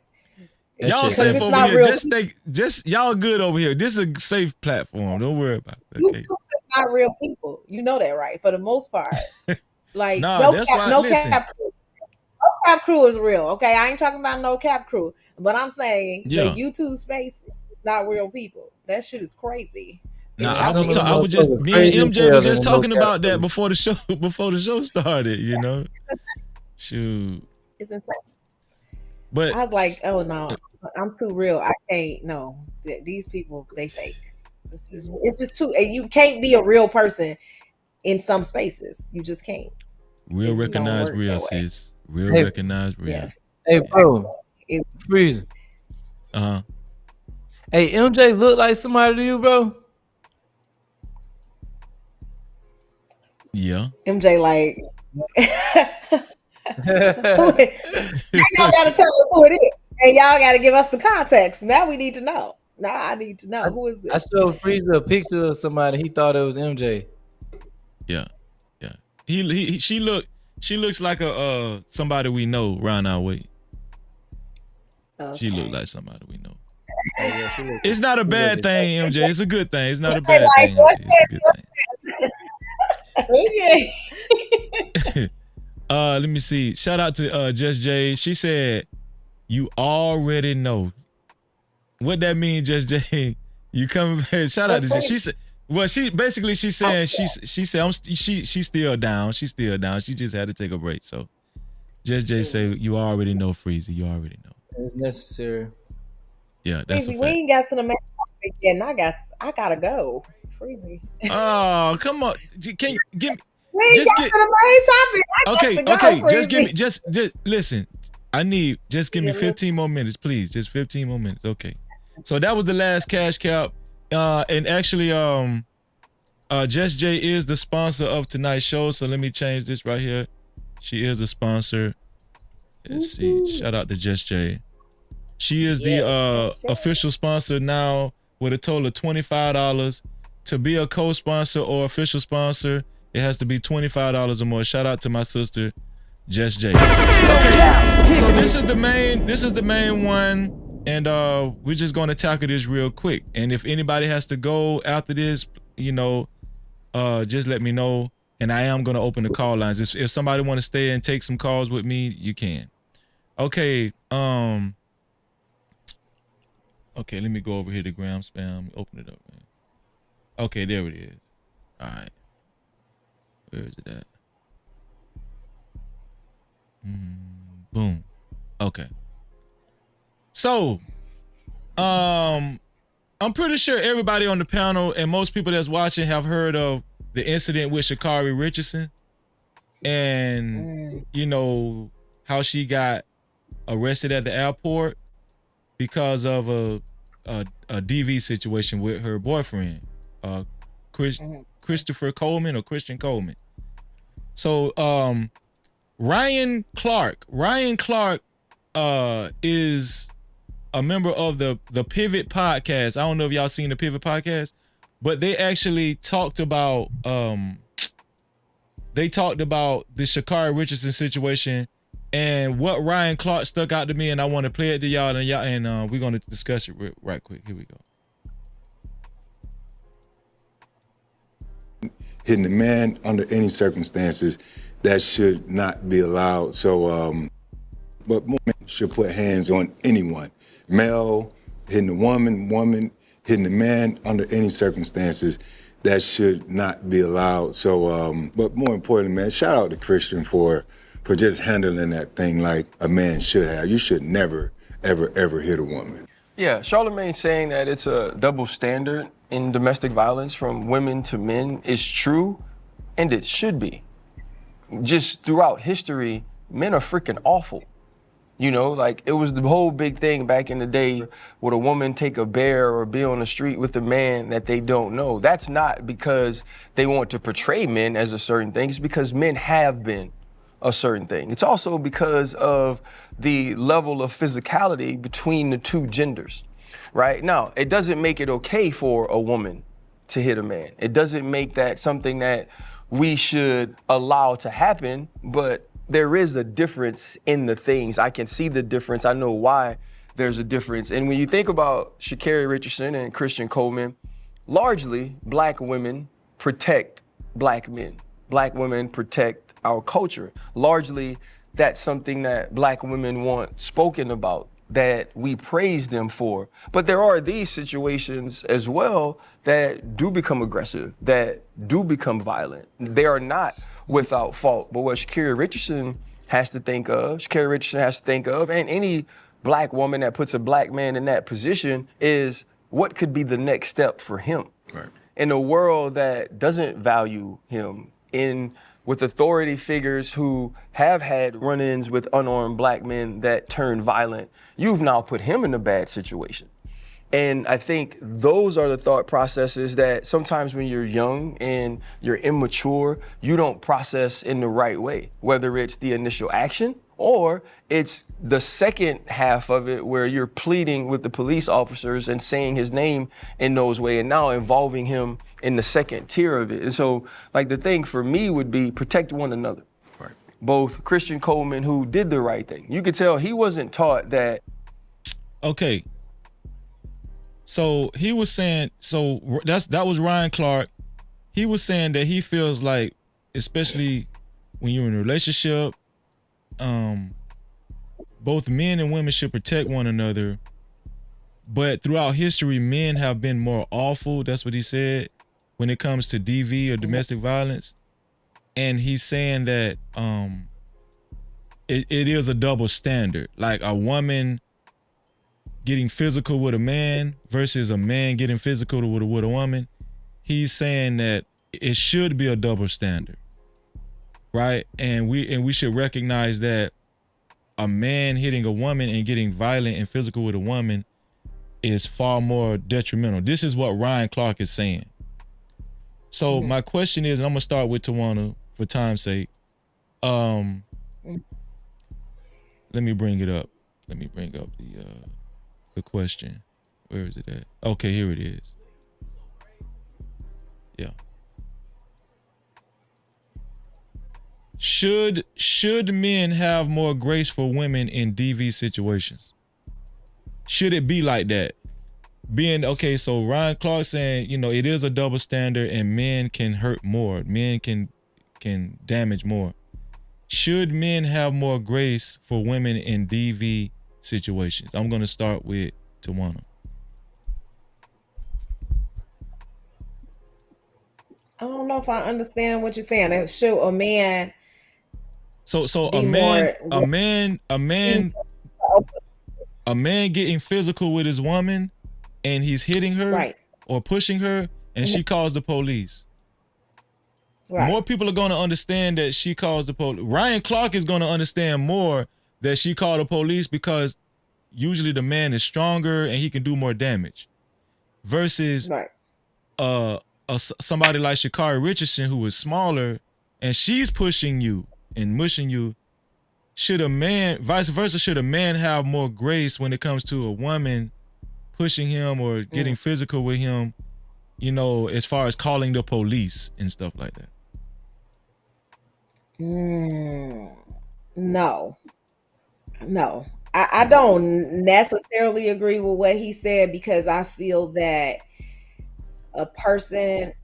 Now, what I will say though is that a man's push can be more than a woman's push. You're right. Like you have to acknowledge the physical differences between most men and women, right? Sometimes there's inequities and women are just as strong, but most times that's just not accurate.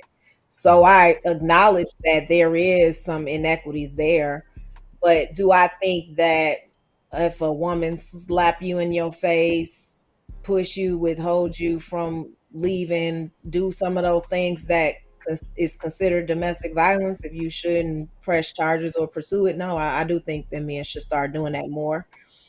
I know that it wasn't always taken seriously, but laws are actually changing to be a lot more neutral in those positions. If they see markings on the man, they will arrest the woman. It has happened and it is starting to happen. So because I just think about my son, and if a woman was like pushing him around or slapping him, you know, it would be a hell no for me.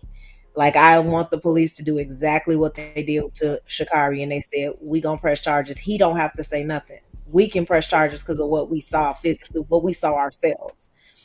But do I think that, you know, if I push my man, do I think he gonna, you know, he should call the police on me? Hell no, I don't think that. There you go. But I'm saying, Cap-tivity. you gonna really call the police on me? Like, I mean, but if I push my man, no, I shouldn't push my damn man. But should a man, like, I'm just thinking about in my high school days, you know, like fighting with my man or something, like, you know, really, I don't know. I guess I got to think about some of those situations where I feel like, should that escalate it to the police?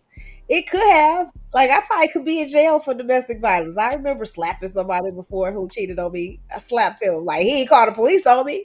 But if the police officer see me slap him, I could have went to jail. You know what I'm saying? Like, I literally could have went to jail. But if he So would have I called the think police on you, would you have been like, wow, for real? I would have been taken back. I would, but I probably would have never slapped nobody again. That's what I'm saying. So it might teach you. Y'all might need to be calling the police because it's like, yeah, you just shouldn't be putting your hands on. That's not funny. It's not cool. When I saw that, I'm like, man, if somebody was putting their hands on my son, how I would feel like, no, like she needs to be held accountable. Now, I'm not saying go to jail for years, but at least she understands that that's, you know, like you shouldn't be putting your hands on somebody else. So, no, I don't think men should be like, oh, she a woman, so I'm gonna just let that slide.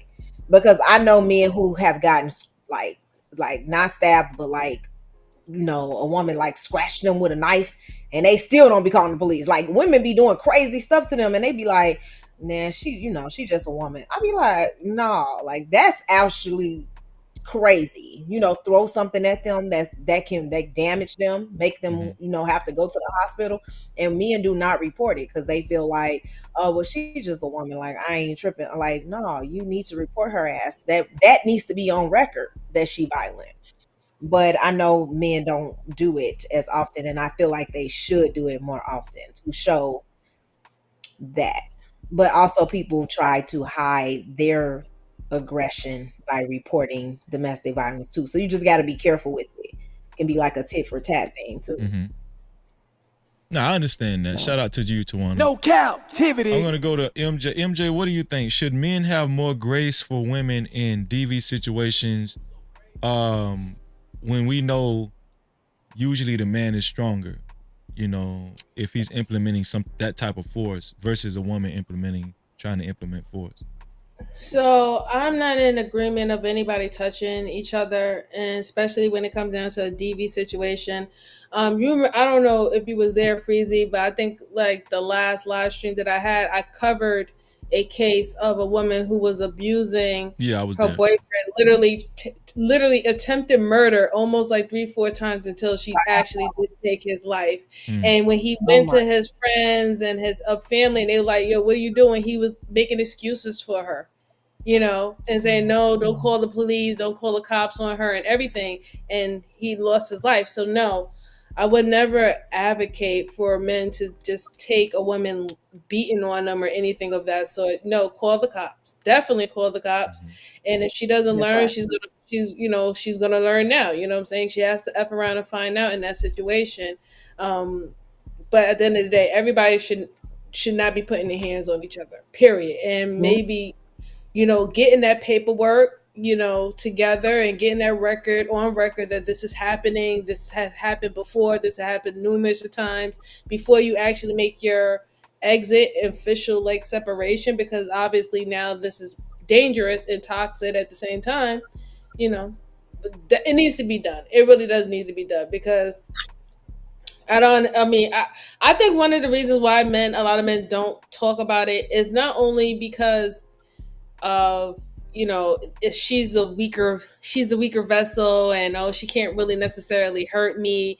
I think it's the stigma of them, how they have to view themselves in society about being a man. Like, oh, she's the weaker vessel, she can't hurt you. You should her hits and stuff supposed to be viewed as pillows, or oh, look at this little baby just trying to hurt me or something like that. She go on ahead, little bobblehead. You know what I'm saying? Like, they supposed to think like that, and then sometimes they really be freaking hurt, or they're worried about what their friends or other male figures or people that they look up to would think about them if they say, like, listen, this woman really did hurt me. You know what I'm saying?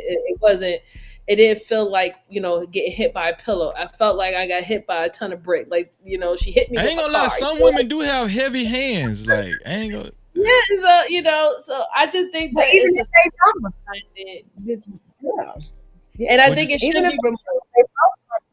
if they throw something at you, like that's you Absolutely. can't throw. Sometimes they throw stuff at you. I've seen people pull knives on their significant other, like, and not because the man was abusing them, but just because they want us. I don't know. They don't like what he's saying. Oh, you ain't going here or whatever. Like, no, that need to be reported. That woman can kill you too. Yeah, Like, it's I it's think, not it's not cool. yeah, yeah. So you would look at it the same way if a man is pushing a woman and mushing her, and she called the police, versus a woman pushing this man who's sizably smaller than him and mushing him, and he called the police. Absolutely. It's the same to you. Yeah. It's the same to me. Okay. And you too, Tawana. You too. Mm-hmm. Unless he called the police on you. Yeah, don't call the police. You know what I'm saying? Let me do my thing. You know what I mean? Don't do that. No, I'm just playing. No, I mean, I can remember some instances where if the police would have been called, I probably would have went to jail. Okay, to jail. And actually, the police did come in one instance, and I did not go to jail, which I should have. I probably should have, because I definitely was the aggressor. You know what? I Hold was on, Tawana.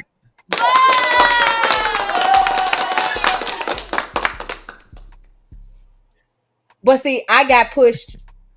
So I got pushed and fell into the table, but I got pushed for a very valid reason, right? Okay. Like, I'm coming at you with, you know what I mean? It's not like the person just pushed me because I'm just like out of nowhere. No, like, I'm coming at you and push me to get me out. You finna cut it? Allegedly, something. No, right? No, I did not get charged. So let me just go back and say that, okay? He did not come back and recharge. No, what I got pushed, And then I fell on the table and the table broke. So now you look like the aggressor, even though I literally was. Gotcha. Right? Yeah. And so because I was the one who was hurt, I could have said, I could have cried and said this person tried to kill me. But of course, I'm like, okay, I can't do that because that's not what happened. Mm-hmm. But I could see people changing that scenario because they don't take abuse of men seriously. The police didn't used to historically, and there is some states that still do not take it seriously, no matter what. Especially in the Deep South, I've heard in the South that it is very much so impossible to get the police to take it seriously in a lot of cases. But I know that they are changing and being more open to that. Okay. Yeah, I feel you. Shout out to everybody that's just coming in.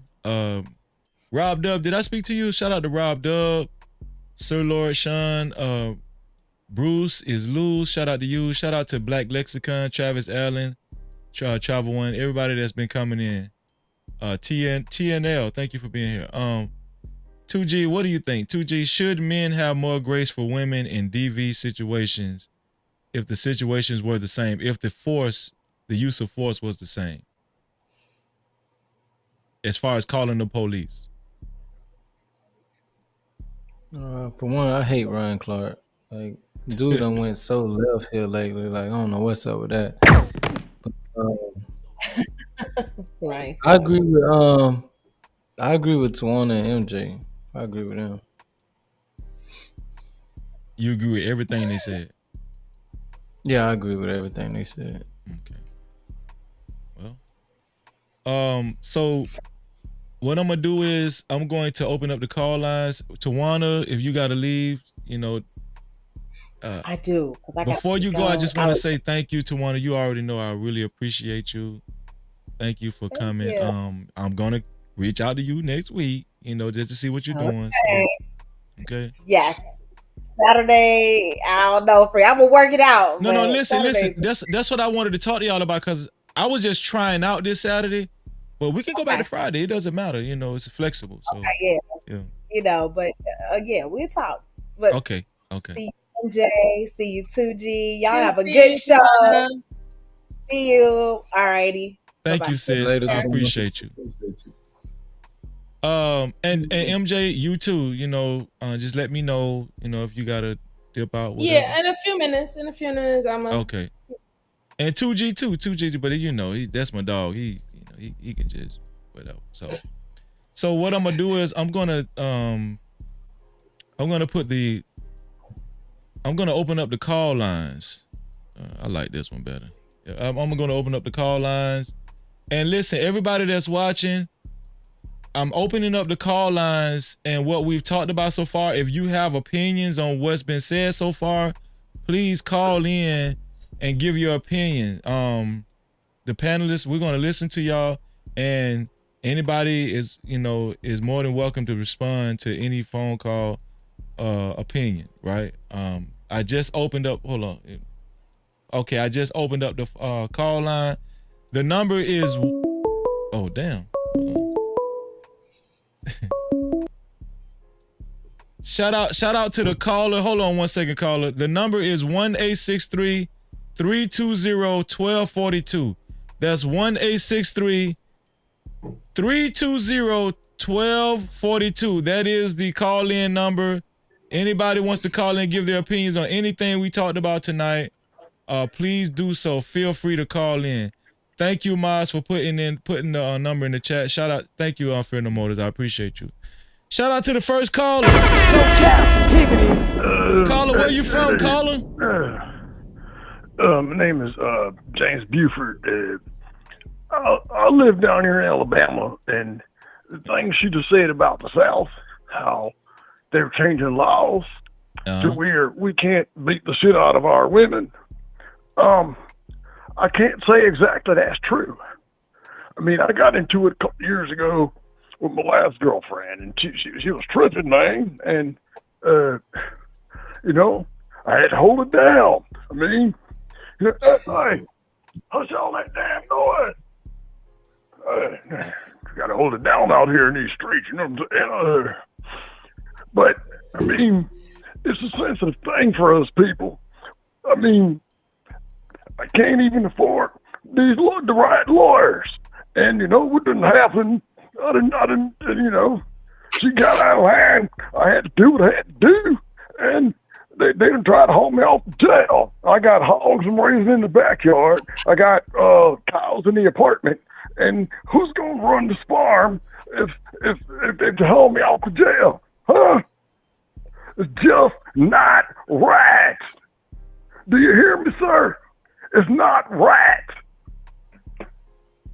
You think it's funny? Take off that wave cap. I bet you got a in it like 1987, my friend. It's not right. So, thank you, caller, for calling in. I appreciate the trolling.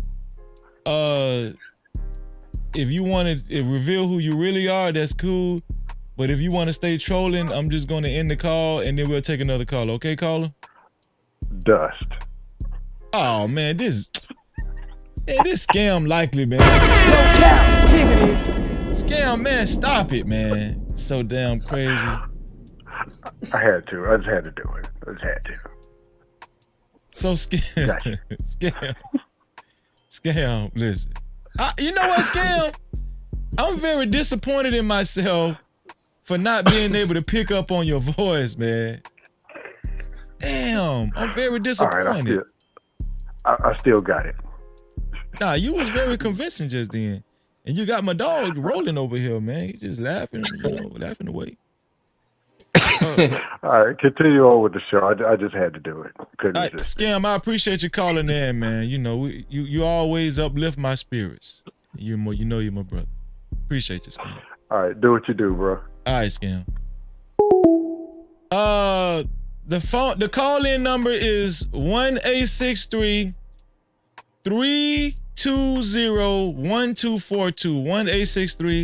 1-863-320-1242.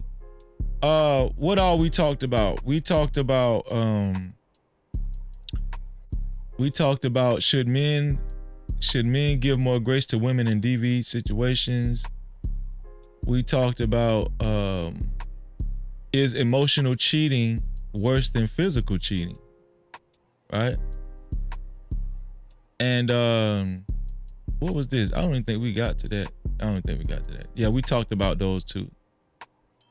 I think those are the two we talked about. So if anybody, if you think emotional cheating is worse than physical cheating, or if you think physical cheating is worse than emotional cheating, call 1-863-320-1242. If you think men should give more grace to women in DV situations, or if you don't, please feel free to call in 1-863-320-1242.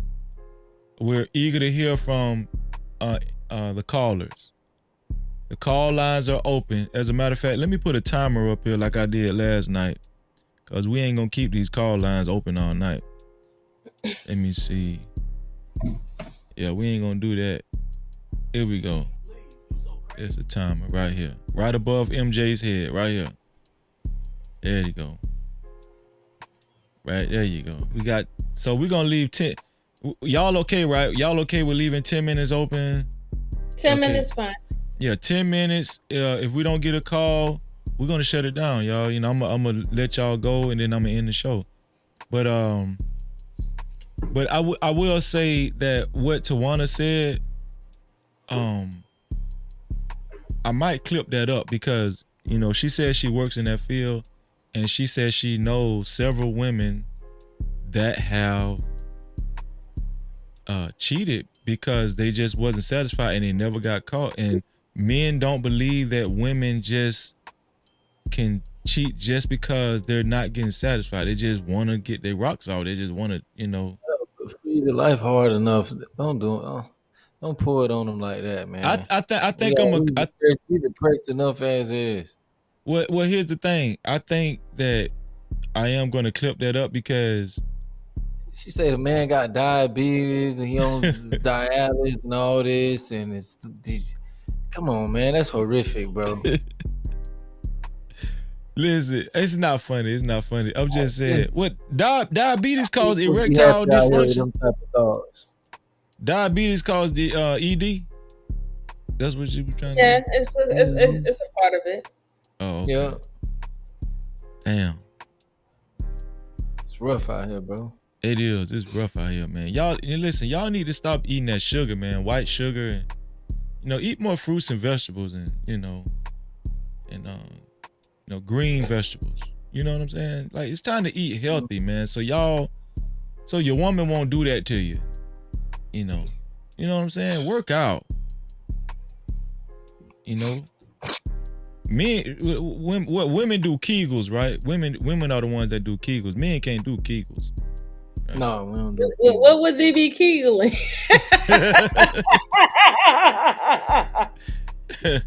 what would they really be Kegling, Freezy, though? I don't know. I don't really know what Kegling is. I just heard of Kegels. I don't even know really what it is. You know that okay, that's never mind. What is Kegels? Because I've heard of that, but what is that? Yeah, we don't do It's strengthening the uterus walls, making it tight. So is it that machine that they grab with their thighs and they just go in and out at the gym? No. It's for the, What? Never mind. You look it up on yourself. Look it up yourself. I ain't saying that. Okay. Yeah. If any females want to call in and tell us what Kegels is over the phone, we are taking phone calls. 1-863-320-1242. And I appreciate y'all. I appreciate everybody. And listen, if anybody else wants to support the show, you can do it by super chat or Cash App, $Freezy no cap. That's $Freezy no cap. And PayPal. We can't forget about the PayPal. The PayPal is No Cap-tivity with Freeze. That's No Cap-tivity with Freeze. We got a little over 6 minutes left before we drop the call lines. We want to hear from you. Is emotional cheating worse than physical cheating, or is physical cheating worse than emotional cheating? Please call in and let us know what you think and why you feel what you feel. Also, should men give more grace in DV situations? Do you think that a man should be less likely to call the police if his woman is pushing him and mushing him versus if a man is pushing his woman and mushing his woman? Do you think a man should give a woman more grace in that situation? Ryan Clark tends to think so, I think, from what he said. We tired of Ryan Clark. Right. Hey, bro, I don't think that's what he even meant, though. What he said on the back end, I agree, but why did he co-sign that? Men, would you rather be with a man or a bear in the forest type shit? Like, come on, that's extreme, bro. Like, I get tired of all these extremities, bro. Like, you better off with a bear, a fucking grizzly bear, than a male. Like, come on. I get it. It's just, but like, come on. And then he say that men have been awful in history. Like, why co-sign them type of narratives though? Like, Well, there's truth to what he's saying, but I don't think that he needed to use the extreme in this situation for him to say, listen, guys, if she putting hands on you, don't meet her at the same energy. I think that that's what he wanted to state. Like, don't go toe to toe with her as if you was going with a man, but he didn't have to use those extremes about, men being cruel. Like, listen, when have men not been cruel? When have humans have not been cruel to each other, period? Exactly. You know what I'm saying? So it to say that is to add more of the, division. We know that we can be dangerous to each other, right? We know that we're capable of destroying each other's lives. We do it every freaking day. So, Just say, hey, listen, don't match that physical energy. Don't match that physical energy. And if she's getting verbal and you see that it's going left, you also have the right to utilize the police, to make to stop a bad situation from going worse, just as a woman could. That's what he should have had. Yeah, I agree. So MJ, you kind of saying you understand where he was coming from? I do. But like I said, I can understand what somebody would think, like, hey, he's telling you, oh, just let this woman hit you and stuff like that and just be a man. And that's what me stating what I said earlier about the stigma in society, telling men that it's okay because you're dealing with the weakest vessel. Yeah. That you should be able to take a hit. You should be able to take a punch. You should be able to take a smack. That's not stopping bad behaviors. That's pretty much, how can I put it? You're allowing bad behaviors to still flourish. If you're still allowing someone to keep on hitting you and smacking you, what is going to prevent them from doing the next time? You know what I'm saying? What is the incentive to say, you know what? If I slap this person, not only can I lose my job, not only can I go to jail, not if, I can lose pay, you know what I'm saying? If I don't lose my job, I might even have to lose access to my children because now they're going to start wondering whether or not am I doing this to my own children when I don't get my way or I can't get in control of my emotions. There has to be that level of consequence that can be seen. Right. That can be seen. And that's on both sides. So, yeah. So we do got a call on the line. 520, what's your name and where you from, caller? Yeah, what up, Freezy? Hey, this is Zone from Zone 864 TV on YouTube and Instagram. What's going on, Freezy? My brother, Zone, what's up with you, bro? Great to see you. No Cap-tivity. Zone, what are you calling in for tonight? What topic are you calling in about? Or it might be several, I don't know. Yeah, so I just caught some of the show briefly. Okay. I heard you got two topics going on. So the first one, I heard you say something about the emotional and the physical cheating. Yeah, is right? emotional, in your opinion, is emotional cheating worse than physical cheating? Or is it vice versa? What do you think about that? For me personally, my personal opinion, I think that when it comes to me, emotional, like if my shorty, if she cheats on me, if it's like an emotional situation where she is, sad or she's going through something and, maybe the work husband or,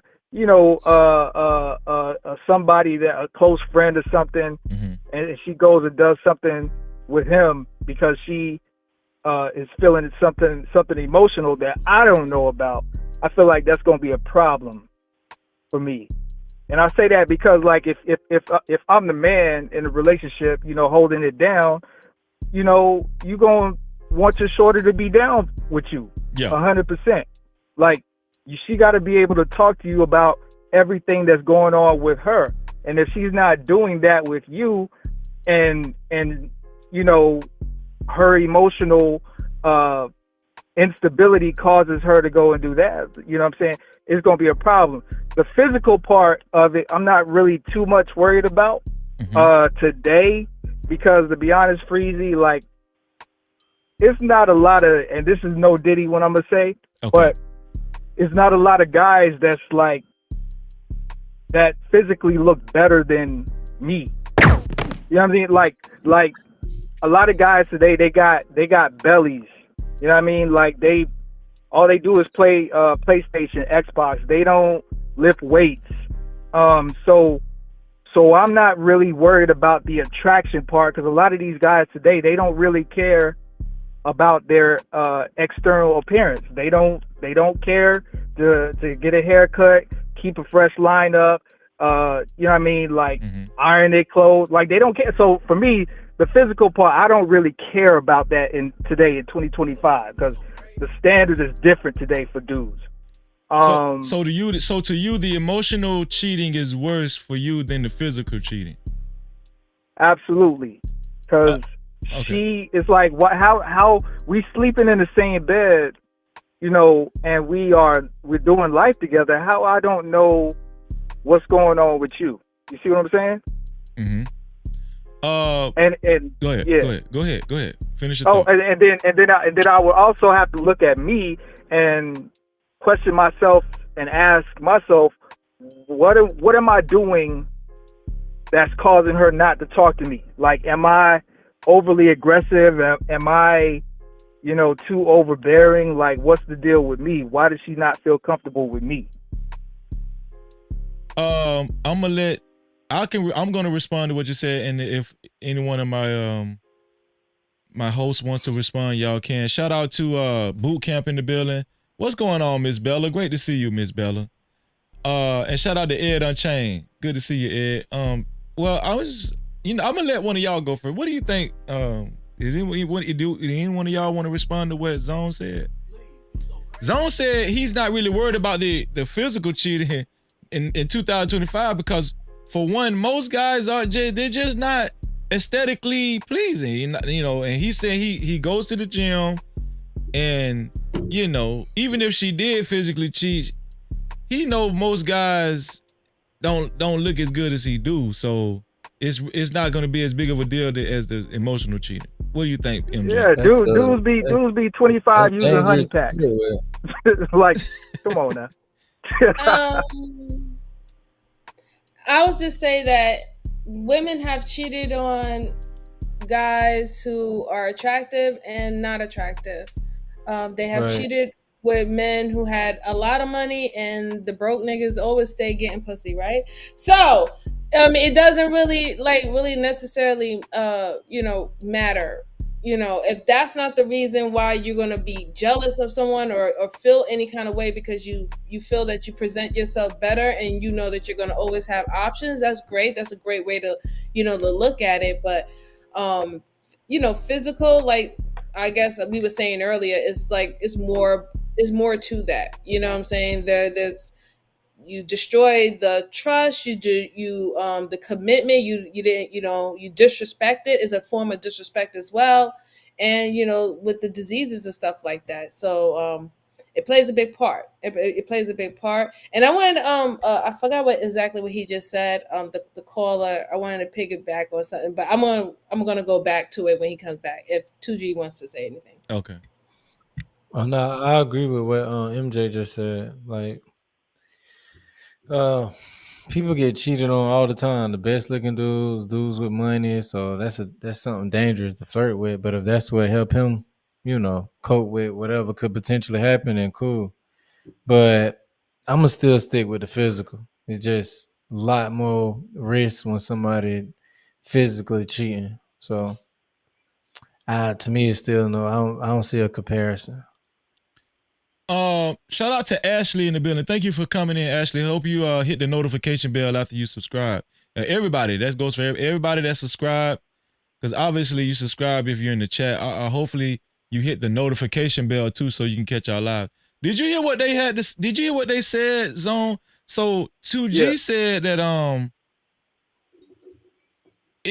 to him it's more critical if your significant other physically cheats on you because they could actually, it could be a health thing. They could like bring you a disease or something. What do you think about that? Yeah. Okay. So I think I misunderstood the question. Okay. So So let me rephrase. So if my shorty physically cheat on me, it's over.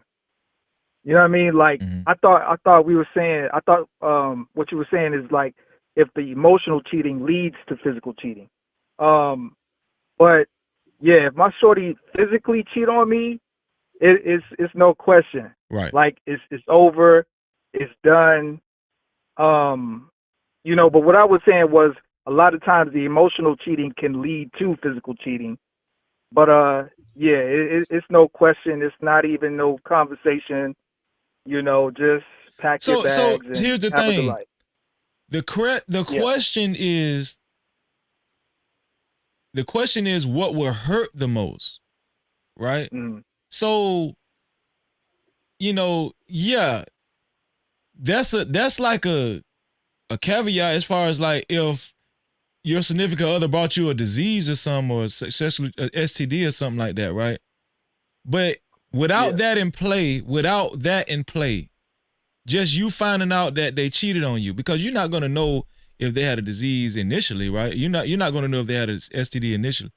So without the STD in play, you're saying that the emotional cheating would hurt you more than the physical cheating. That's what you're that's your stance, right, Zone? So so my stance was because like I was saying, I kind of came in a little bit late, so I didn't catch the full context of the conversation. Okay. So what I was saying, based on what I thought I heard, was the emotional cheating, you know what I'm saying, and the physical cheating. Yeah. So I thought y'all were like comparing the difference. You know what I mean? am. So I thought so. You're absolutely right. Okay. You're right on point. You're absolutely right. Yeah. Okay, yeah. So okay, all right. So physical cheating, yeah, it would definitely hurt more.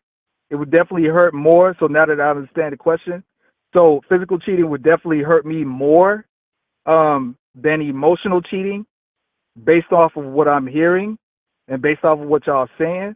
Yeah, physical cheating would definitely hurt me more. What will hurt your feelings more? Not physically, but what will hurt your feelings more? Yeah, hurt my feelings more would be the physical. Okay. Yeah, because I mean, because you gotta, you know, I mean, you thinking about it, like you gotta take off your clothes, or you know what I mean, it's intimate, private, you know what I mean, and it's like, how did y'all even get to the situation? Exactly. So damn, that did sound bad. Yeah, you're right. So hurt my feelings more, yeah, would definitely be the physical. Definitely be the physical cheating, for sure. So there's no question. It's done. So that will hurt you more than if you found out your wife actually fell in love with another dude, and she never had sex with him, but you could tell it's down the line because you found out she's actually became madly in love with another guy. Okay.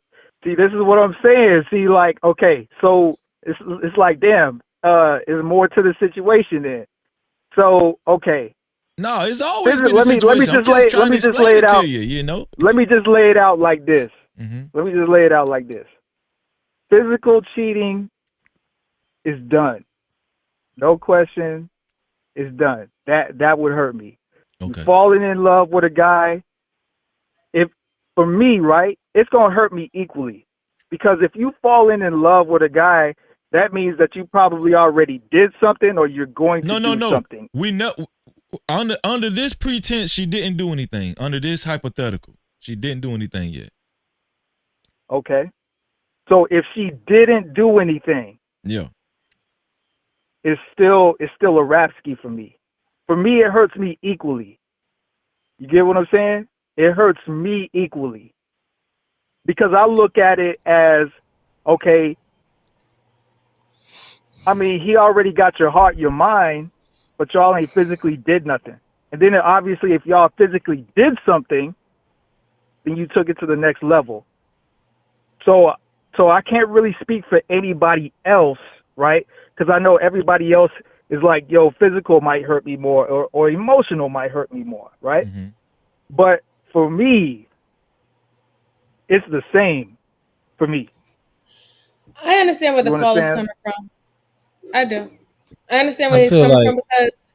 Oh, I'm sorry. Go ahead. No. I thought you was just saying you agree, but I'm waiting. No, I was just gonna say I understand where he's coming from because, like, with me when I said that the physical, because Freezy forced me, even though I said both was bad, and wrong, but physical. The reason why I would say physical, because to me personally, if you get into that physical point where you're cheating on somebody, you have already emotionally cheated. That was the first step. You have already stepped out of your commitment and your ties to how your relationship is supposed to show up, you know, and how y'all supposed to show up to the world. So that's how it led you to go start moving now, like you're not a unit and that you're moving as an individual. So that's why I said that, like to me, like the physical is like the ultimate, because the emotional happened way before. It happened way before that you even start looking in that direction, to even start plotting and planning to maneuver and scale. You gotta understand, when you cheat, and if you cheat correctly, you gotta schedule time, right? You gotta Right. pick location. You gotta put a lot of Right. effort into it. You gotta be strategic. That's a lot of brain power. You supposed to be busy. You ain't supposed to be having time like that. So just think about it. The person that you love took power, brain powers, strategy to make this shit fit into their schedule. That's a priority. I So, think that's more true for women than it is for men. I think for men it could just be buying some Gucci.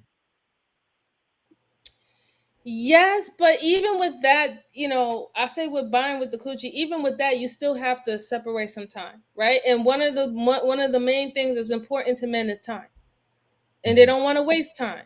So even with that, is making sure how to get to the easiest, fastest, results that that works for you, right? Yeah. So that's a part of being strategic. What were you gonna say, 2G? The physical just works, because at least like it's just more the question. Like I said earlier, like who is this person you've been dealing with? Clearly they have no standards, and I mean your woman don't have any self-respect. Like she don't have any respect for you or herself. Like just because she talking to somebody doesn't necessarily mean like, okay, yeah, she disrespecting you, but I just feel like the physical is just it's she's saying a lot more. Like it's a lot more to Well, question. let me ask a question. When you say just because she's talking to somebody, what is your elaboration on like talking? You know what I'm saying? What I'm saying is she's conversing with this person, she's gaining feelings for this person. She could potentially leave you for this person. But Yeah, if that's a she no having go. sex with somebody randomly, like she don't have self-respect. Like that means this person you with is not who you thought she was. Like she don't have self-respect. So I just feel like that's worse. But see, that's what I was Finding saying out in the that your beginning when woman I don't first respect called. herself or you. What'd Yeah, you say, Zone? yeah. See, that's what I was saying in the beginning when I first called, before I really kind of had a clarity on the whole situation, the dynamic of the conversation. So yeah, she ain't even got no business talking to no ninja outside of me when she's in an emotional state. And that's why I was saying the emotional can lead to the physical. And like I just said, for me, whether it's emotional or physical, for me, it's the same, because I know that the emotional is going to lead to the physical. So yeah, for me, I don't even like that, if she decides to talk to somebody, or what if she starts talking to somebody, because she ain't got no business talking to nobody else. I mean, she can call her sisters, she could call her cousin, her mother. There's plenty of other people she could talk to, but the second she decides to go talk to a ninja about her feelings, it's a problem for me. You know what I mean? So with me, with Zone, if you Zone's girl, you can't emotionally cheat. You can't physically cheat, because for me, it's both of them the same. For me, because you allowing somebody in that doesn't need to be there. You're being penetrated emotionally. You're being penetrated physically. So Zone. it's only 1 degree difference. Zone. Uh-huh. Both of them aren't the same, Zone. You said aren't the same? Aren't. One of them is a little worse, Zone. But that's what I'm saying. That's what I'm saying, Freezy. That's why I keep saying, for me. Physical is. For me, both of them. For me, it's both. Both of them are bad. Right. But both of them aren't the same. No, they're not the same. No. Which one? Both of them. Which one is worse, Zone? Worse physical. Okay. Worse physical. Okay. No captivity. Just generally speaking, you know what I'm saying? Yeah. If we just having a general conversation. Well, generally speaking, but we know that if either of those things happen, you're gonna leave off both incidences, right? You're gonna leave your woman off of, if either one of those things happen, you're gonna leave, right? That's what you're saying, right? That's correct. Absolutely. Right. So we know that. I said that. I don't know too much. I don't know so much about how MJ feels. Maybe MJ would probably stay if she found out her man only emotionally cheated and didn't actually have sex with a woman. Would you stay, MJ, if you found out your man actually emotionally cheated and didn't have sex with a woman versus actually physically cheating with a woman? No. So you would leave? I wouldn't stay. Okay. Yeah. Because at that point, it doesn't make no sense. I mean, truly, it really doesn't make no sense, because if that person's gone, they're gone like that. And then once they review you in a different way, then it's a wrap. It's not going to be the way how you think it's going to be. No, absolutely not. What about you, 2G? Because 2G seemed a little more lenient on the emotional cheating. You think you will work it out, 2G? It's a potential that you could work it out and talk and just to see how she got that way with the emotional cheating? No, I believe, but okay. If you ask me which one is worse, I would say somebody. Okay. Either way, the person cheating. But I'm saying I would rather you cheat and it at least is not affecting my health, which to me seemed like a no-brainer. But whatever. No, if somebody gonna cheat on me with talking, like I would just prefer. I would take that over you having sex with somebody else than having sex with me. You having oral sex with somebody than kissing me. I would rather you what the fuck. Either way, I'm leaving. But damn, have some type of respect for me. Damn, did you really have to say? I mean, but it's the truth though, right? If you really think about it, if you get down to the nitty and gritty, if somebody's having physical cheating on you, all of that is coming back. All of that is coming back to you. Swabbing of saliva, juices, body fluids, all that stuff like that. See, and you're not, you didn't ask for it. You see what I'm saying? You did not ask for it. So that means that right was taken away from you. I think you just hit it home, 2G. You just you hit it home with the head. Yeah, when you said the head part and then she kissing you and tongue. Yeah, I feel what you're saying, 2G. Yeah. What about the other question, Zone? Should men give women more grace in a DV situation if it was equal force? If it was equal force, a man pushing a woman, mushing her, versus a woman pushing a man, mushing him, should men give more grace to women as pertaining to calling the police? No. Why do you say that? Well, would you call the police on your woman if she was pushing you and mushing you in the face? Okay, there's a caveat to that. So I wouldn't, but if she came at me with a knife or something, if she came at me with a weapon, absolutely. Because there's levels to it. Some dudes, they get things thrown at them and, all of this kind of stuff. And, they think, oh, she's just mad and, they don't do anything. And then the situation just escalates and, it just gets crazy. So if a chick mushes me, which would be highly unlikely, but if she did, I wouldn't even, it's done. Like, I don't need you in my circle. We don't need to be around each other. You have a nice life. You clearly got issues you need to work on. And I hope things go well for you somewhere else.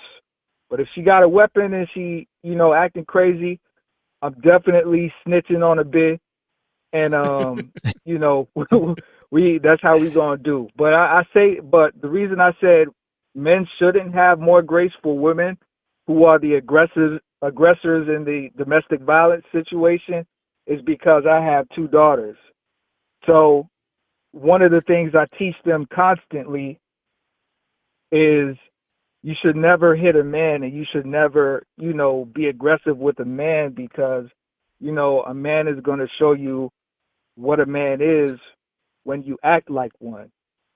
So, and plus, when 5-0 rolls up to the house, especially if there's a call, they don't care who they got to take to jail. They don't care if it's the man.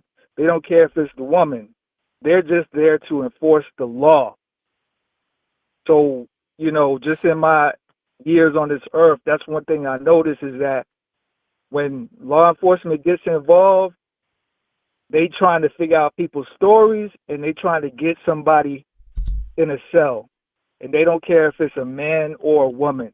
Mm-hmm. So I think in order for us to, have somewhat of a fair society, we have to hold those women that do that to the same level as we would hold the man. Well, in a way, you would have more grace for your woman, because you said if it was equal force, and if she pushed you and mushed you, you wouldn't simply call the police on your woman because of something like that.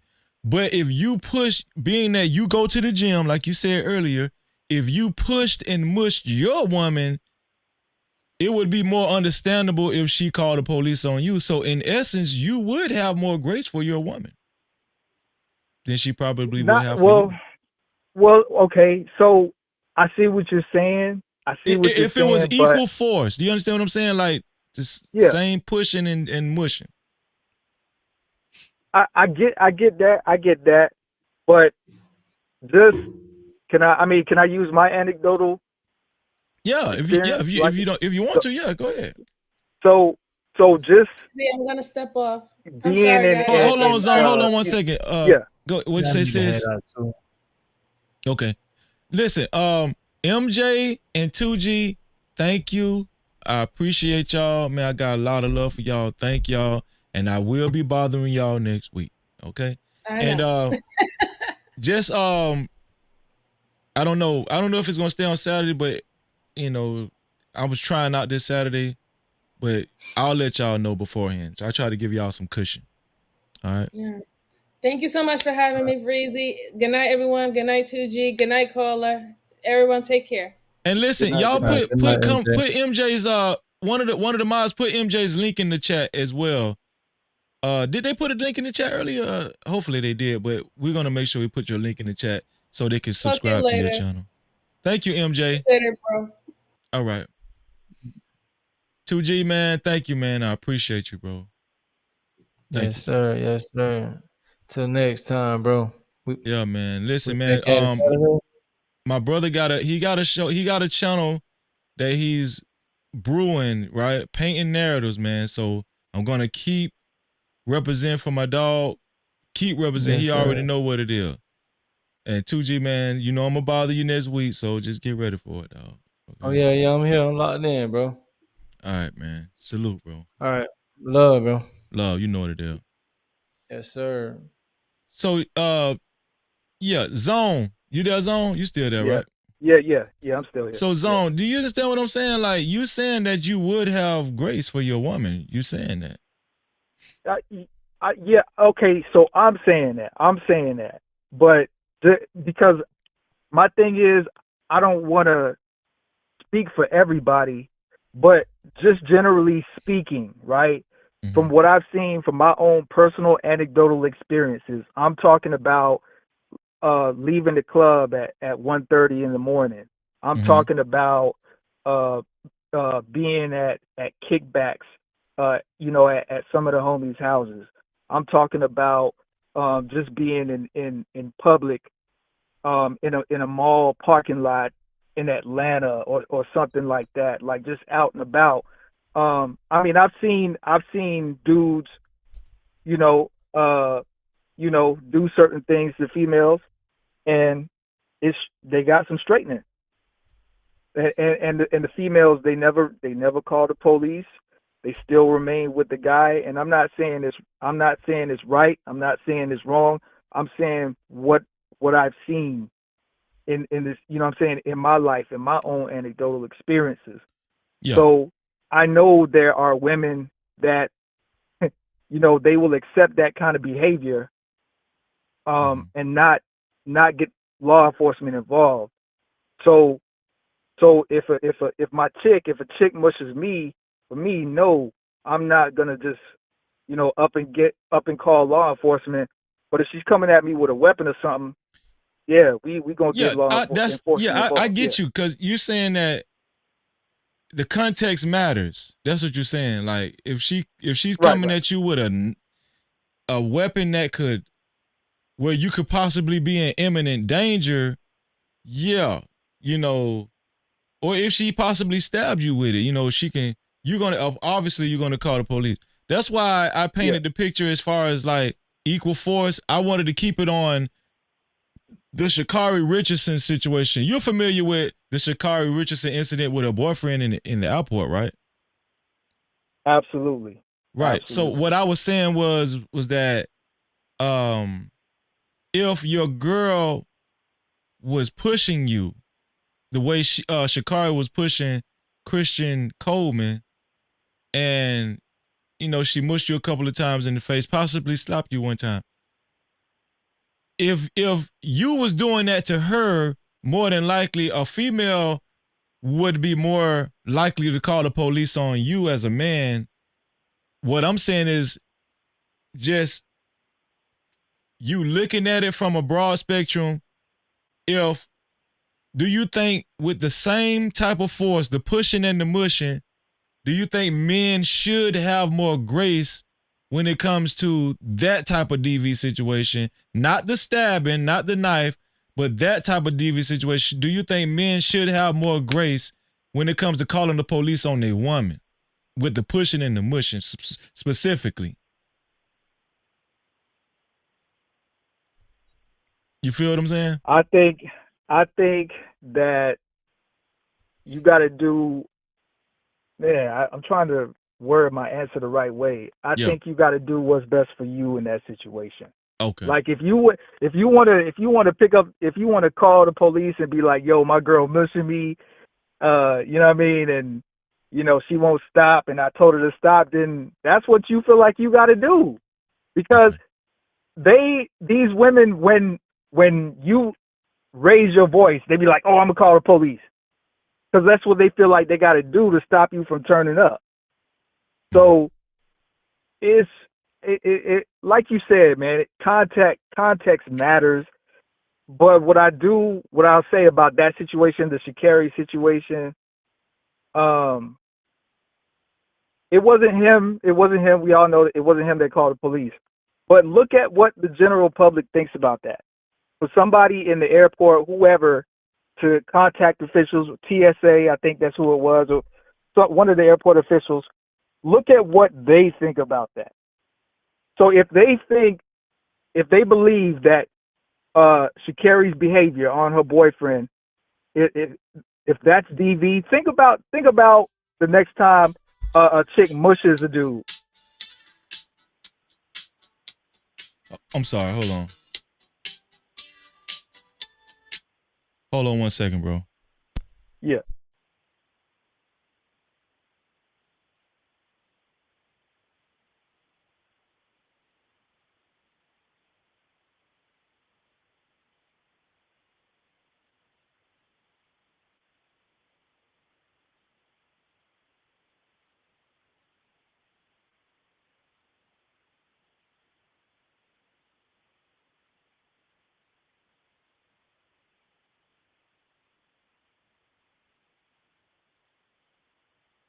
I'm sorry, Zone. Go ahead. I had to take a phone call. Go ahead, Zone. What were you saying? Yeah, nah, you good.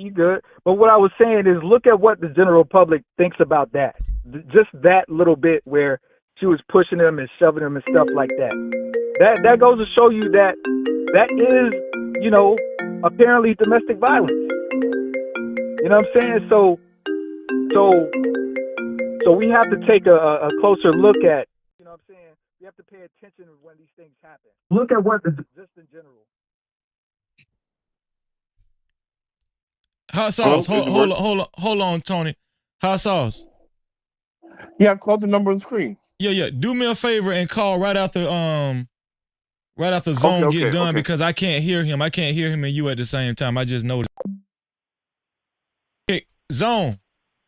Yeah. Yeah, go ahead. Finish your thought. My bad. I'm sorry. Yeah. Nah, you good. Nah, what I was saying was just in general though, like, I mean, that's considered domestic violence. That is what the general public is saying is domestic violence. That situation.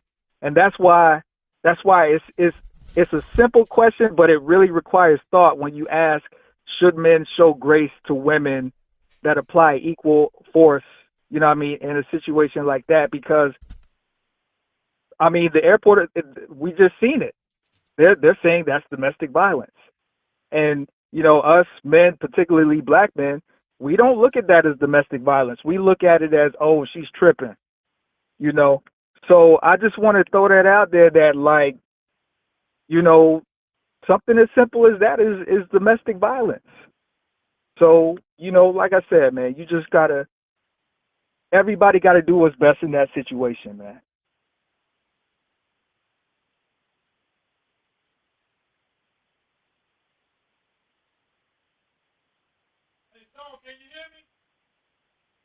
Yeah, you sound kind of far away though. Hey, Zone, thank you for calling in, man. I got what you were saying. Make sure you call back in later on, bro, on another day. All right, Freezy, I'm gonna holler at you. All right, bro. All right, peace.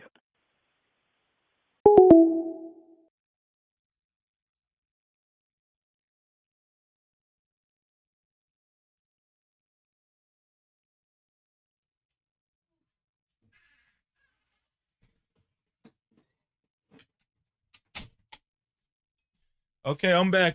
Y'all. I'm back. Hot sauce.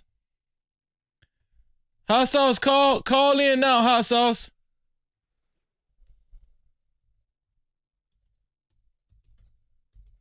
Okay, I just text hot sauce. Call me back. Call me now, hot sauce. Now, Zone, thank you for calling in, man. That was a great perspective, bro. Hot sauce. All right, peace. Yeah. What's up, hot sauce? You been listening to the show? No. Oh, you just listening in for the first time? Yeah, I saw your message. Your phone call and my YouTube is like it's a difference. There's a difference. There's like a few minute difference, like a minute difference. Wait, can you hear me now? Hello? Yeah, I can hear you. You're low, but yeah, I can hear you. Okay, no, what? As soon as I say something, you answer, so it's on time over here. No. Me talking to you through my phone is fine. But with my YouTube, when I turn on my computer, it's the time difference between me talking to you on the phone. Oh yeah. You're gonna have to cut your computer down anyway, because we can hear that. Yeah, echo. I turned it off. I turned it off. But have you been listening to the show? Have you heard like the topics of the night? I tuned in like maybe an hour ago. Like I saw a little bit, like maybe like 3 hours ago, like when you first come on. But then I had to step away. I got two questions for you, right? And Zone, I want to apologize to you, Zone. I had to kind of step off and take a little restroom break. That's why I sounded like I was in the distance. I was holding it, you know. But hot sauce. But by the way, I tried the PayPal thing, but they asked for your like personal information. So is there any way I can send it without like my personal information being sent? Through PayPal? Anyway, we'll figure it out. We'll figure it out later. Yeah. PayPal, they ask for like my personal information and stuff, man. Like what your real name and all that kind of stuff? Yeah, man. I can't let you know what I mean, like that shit. Oh, okay. Oh. But anyway, I'll figure it out. Okay. But let me ask you the first question of the night, Hot Sauce. The first question is, let me put it on the screen. The first question is emotional cheating worse than physical cheating? What do you think? Is what kind of cheating worse than physical cheating? Is emotional cheating worse than physical cheating, or vice versa, or is physical cheating worse than emotional cheating? So let me let me spell it out for you. So if somebody physically cheats on you, if your significant other physically cheats on you, hypothetically, strictly hypothetical, if she physically cheats on you, have sex with another man, versus her emotionally cheating on you, her falling in love with another man, but she didn't have sex with him. She didn't have sex with him on the emotional cheating part, but she fell in love with another man. Which one is worse to you? I'm gonna say physical cheating because ain't no herpes you can't get rid of. So fuck that. So I'd rather her emotionally cheat because at least I'm healthy. The reason what raised that question is Chloe Bailey, Halle Bailey's sister. She she made a post saying, well, one of her viewers commented, what do you think is worse, emotional cheating or physical cheating? She actually said she feels like emotional cheating is, of course, way worse than physical cheating. That's what she said. She said, of course, emotional cheating is worse. Physical, because at the end of the day, man, niggas out here going raw. You don't know what the fuck is gonna happen. And then on top of that, you know how many niggas out here raising kids that's not theirs? That is the worst thing possible. That's a good point. I would take a woman emotionally cheating on me any day of the week than finding out at 18, 21 years old that my kid is not mine. Yeah. What if she made the dude use protection? What about that? What's worse then? Emotional cheating without having sex or physical cheating? Well, you can still get what is it? You just don't like the physical cheating part. That's the You can still get diseases and shit, man, you know? So fuck, you know what I mean? Because I mean, look, bro, she could give him a blowjob and shit, not brush her teeth. Now you tasting semen, and then you low key gay for the rest of your life. Oh my god! Nah, that's kind of what 2G said. He was like, you know, what if she give the other dude a head and then now she coming back kissing you? You know, he's saying that's you know what? First, for life. You know what? Hot Sauce, in the beginning, I was like, I could kind of see what Chloe Bailey's saying. If you find out your wife was actually, both of them are bad. I wanted to put it on the record because I know how people are. They're going to say, oh, Freezy don't mind his woman physically cheating on him. No, both of them are bad. Both of them are bad, and I would leave under both conditions. I would definitely leave under both circumstances. Right. But leaving under emotional cheating is way better than leaving under physical cheating.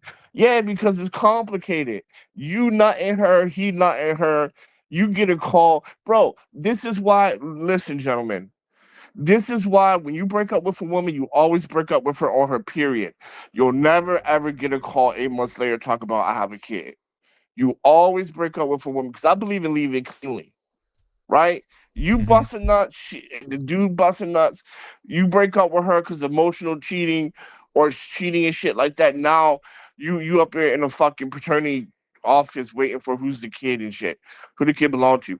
And on top of that, what if the kid is really yours? Now you tied to this bitch and she cheated on you, but you got to deal with her because of the kid. Well, okay, so in the beginning, I was saying that I felt like emotional cheating was worse. It will feel worse. It will feel worse, right? To me, it will feel worse because just to know your wife, it just got she emotionally fell in love with another guy, another man. She was never your wife in the first place, bro. Well, I'm just saying versus her having just recreational, one-time recreational sex, and you know, she had some type of like drunk night or something like that. I'm just painting a picture. Nah, like bro. if she had Nah, cheating is if a she had character like issue. meaningless sex one time or a couple of times with a dude, and she had no emotional connection to him, versus if my wife never had sex with this dude, but I found text messages where she telling this guy, "I love you. I think I'm falling in love," and shit. Like, I think in the But beginning I was you like, said you're gonna leave under both the emotional situations, cheating will right? hurt me more, hurt my feelings more. But you said you're gonna leave under both situations, I'm gonna right? leave both. So I'm you're gonna gonna leave. leave on both situations. Yeah. Yeah. So then it's better for the emotional cheating because the least you get to walk away and there's closure, bro. You gotta test yourself for diseases. You gotta worry about a call 9 months later talking about I'm pregnant. You gotta do paternity tests on that shit, right? There's so many complications. There's just so many complications from a physical aspect. At least if it's emotional, you don't have to worry about those things. Yeah, well, I'm gonna tell you what kind Because of they brought both it. suck, right? They both suck, right? They both Both of them suck, suck. No pun intended. No No pun. captivity. yeah. But But at the end of the day, your life can go on with emotional cheating, right? yeah. With a physical cheating, right? Maybe your life doesn't go on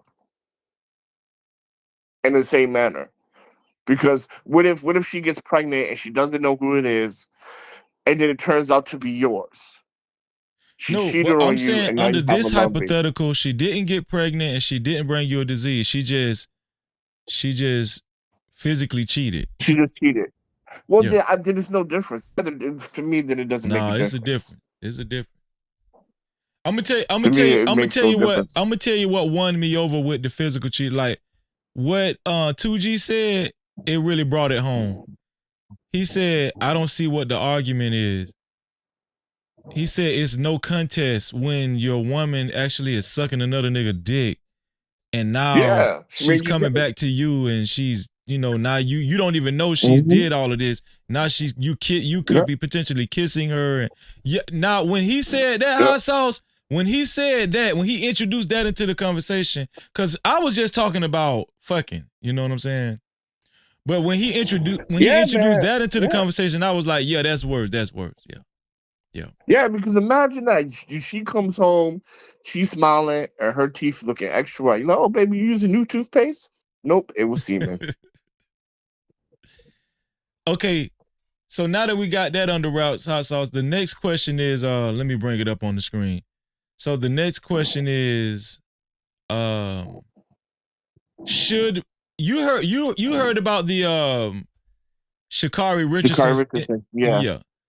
So, she was seen pushing and mushing her boyfriend in the airport, and she ended up getting arrested because TSA ended up reporting her. Her boyfriend didn't. Yep. Her boyfriend did not call the police on her. So I just wanted to note that. But let me ask you this. She never apologized. She never said the words "I'm sorry." Well, I Like thought when she she did gave an her apology statement, video. I thought she did do like. she never said the words "I'm sorry." She never said it. So you're saying all she said was "I'm taking accountability"? Yeah. Yeah, you would notice that, She ain't say sorry. She did it. That ain't on me, bro. I gotta play that video back, bro. She didn't say I'm sorry. Hold on. I got Trucker Yeah. Hold on. Trucker Yeah, I got you on hold. I'm gonna put you on hold right after hot sauce is done. And then I'm coming to you, Trucker Yeah. I got you. Go ahead, hot sauce. So you're saying she never said I'm sorry? No, she just said. You know what? This what I'm gonna do. Hot sauce, do you mind? You want to just hit the link and then I can have you and Trucker yell up at the same time? Okay, sure. I'm about to put the link. I'm about to put the link in the chat. Okay, cool. All right.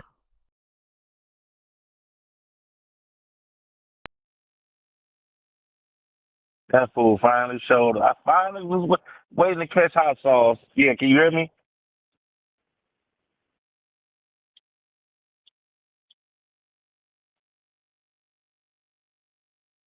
I don't know about what part are we talking about? Because I just came in.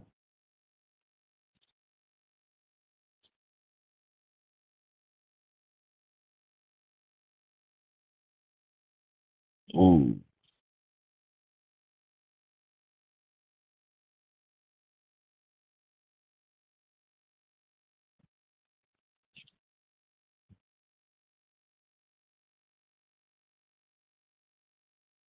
All right. All right. I'm hanging up right now.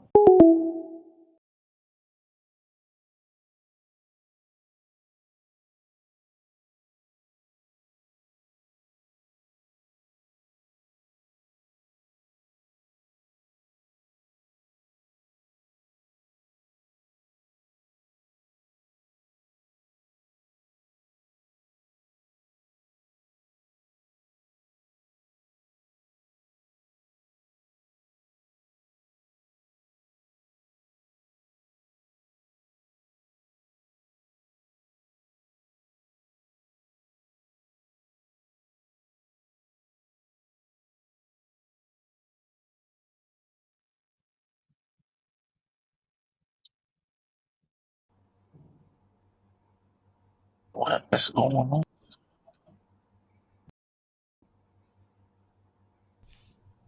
Can you hear me? Mic check, mic check. Can y'all hear me now? Yes, I can hear you. I can hear you. Yeah, I wonder why my mic went out. I don't know why my mic went out just then. I don't know. But I'm talking through my computer mic now, so it might be lower than my regular mic. I don't know. I don't know what happened just then, y'all. Nah, What? it's super loud. It sounds good. Oh, my Super computer clear. mic is good.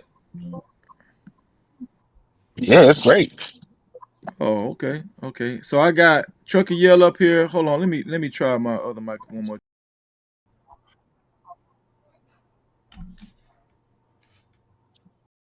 Okay, yeah, I'll just use my computer mic for now. So I got Trucker Yell up here. I got P Love up here, aka Hot Sauce, and Scam Likely. Feel like old times. So now we're on should men have more grace for women in DV situations? If it was equal force, I need y'all to pay attention to me.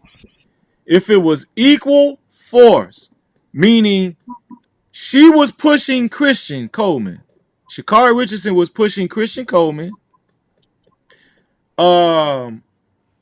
and she was mushing him, versus him, a man mushing his woman and pushing her too. It's the same force. If it's the same force, should men have more grace for women in DV situations as pertaining to calling the police on her? No. No, no. Okay, okay, I say no. okay. You Hot sauce. We had left off of hot sauce. I'm gonna let hot sauce finish answering it. Why do you say no, Nah, do hot your sauce? thing. Well, I just don't agree that anyone is allowed to put hands on anybody. I just think that is a bad precedence. We Mike, chill. right. No one is allowed to hit you regardless of the degree of force, whatever. Nah, Yeah. man. You're not like you don't have a woman doesn't have a right to hit you, right? Just like a man doesn't have a right to hit you, regardless of the she's weaker than you, so it's not going to hurt you. That still doesn't give anybody the right to hit you, right? People don't have a right to hit you, so that's where I leave it. Yeah, but we know that already, hot sauce. That was not a good answer, hot sauce. It was a great answer because at the No. end of the day, you got to call the cop. Look, the reason why black women are out of control, and yes, I said black women, is because y'all niggas refuse to call the cops. What they what? Not no more. hey, Niggas hey, refuse to call the hey, cops. they asses getting listen, they sending their ass to jail. And then they suing. they, they not hot sauce. They not doing it no more. Not do, but yo, what? I mean me. Yo, why you ain't tell me about the dark side and over there in that country? Hmm? When them trains come shut down and Which one, stuff. Hong Kong? What's going on, sir? Yeah, I took my family to Hong Kong. Where was? So So what do you I'm gonna mean the ask train Hot shut Sauce down? The this trains don't shut question. down. This is a direct question, Hot Sauce. Mm, If mm, mm. obviously Yeah. 9 times out of 10 you're bigger than your woman, right?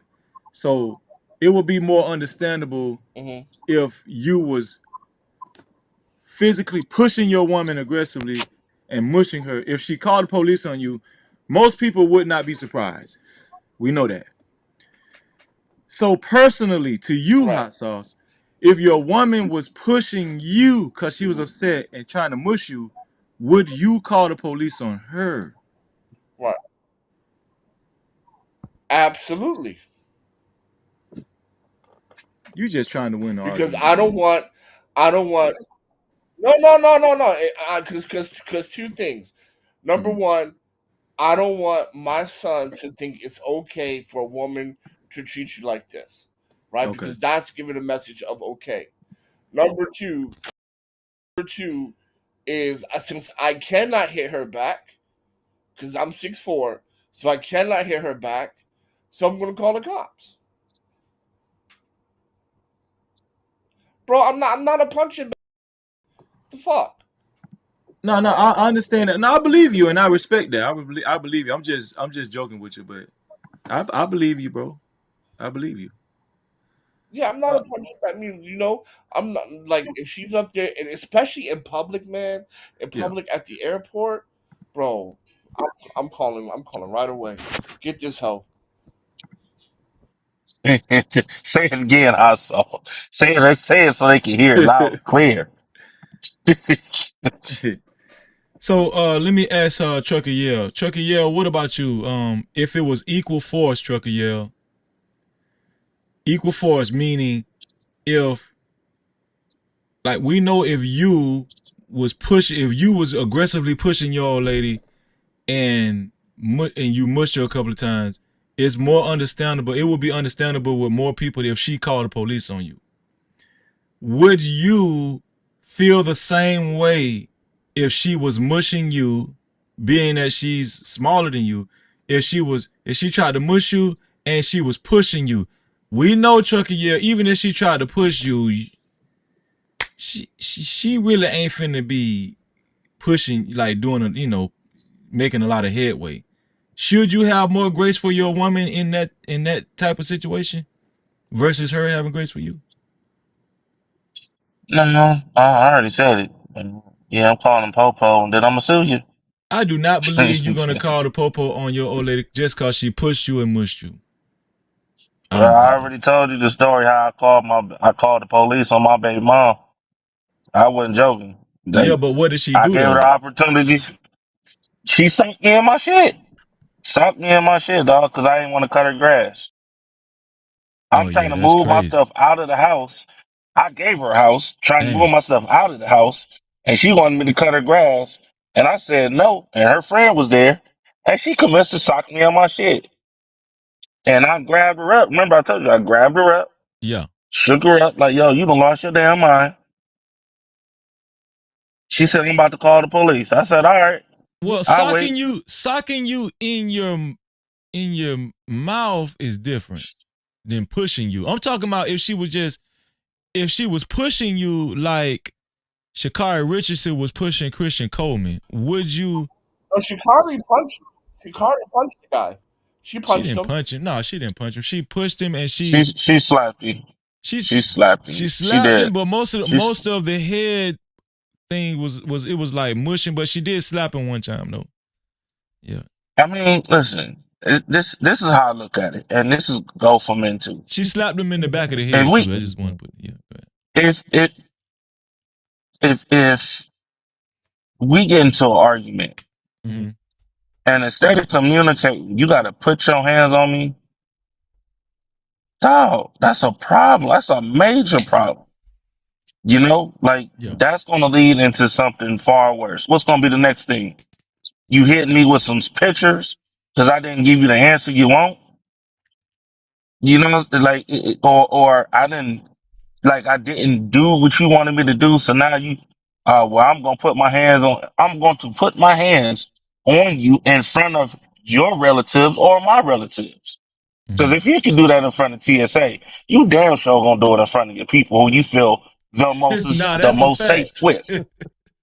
So That's a the fact. same, you know, Yeah. nah. And you know, you got dumbass family members that will sit there and watch their sister push, mean mug, sock a nigga to death, and then when a dude is about to fire off, then the brother want to sit there and jump in. No, no, no. I'm about to fire off on your sister, and then I'm gonna commence whooping your ass too. Yeah. Shit, no. That's just the truth. We can't communicate, and the only way you can communicate is by you touching me, that's a issue. You don't need to be with nobody. Because again, like I said, what's gonna happen when she meet a Ray Rice? You saw how that ended. Yeah, Ray Rice he gonna put futsal in her ass. Ray Rice And knock their ass out. Ray Rice ain't gonna call the police. He gonna whoop her. Yeah. So, so I'm just saying, like, yeah, listen, that's a bad thing. That says a lot. That means whatever trauma or situation you got going on in your life, deep in your heart, Yeah. you need to figure that out. I don't need to be around you because it's only a matter of time before you stab me next, or you shoot me next, or you nick an artery, or you punch me in my temple, or you paralyze me, all over a dumbass argument over some damn headphones. Come on. What happens when we got a family and we disagree with one thing? You gonna punch me? That's a big issue. No, absolutely not. She needs some whatever she needs some Epsom salt and some damn water, something. Cause Lord, no, absolutely not.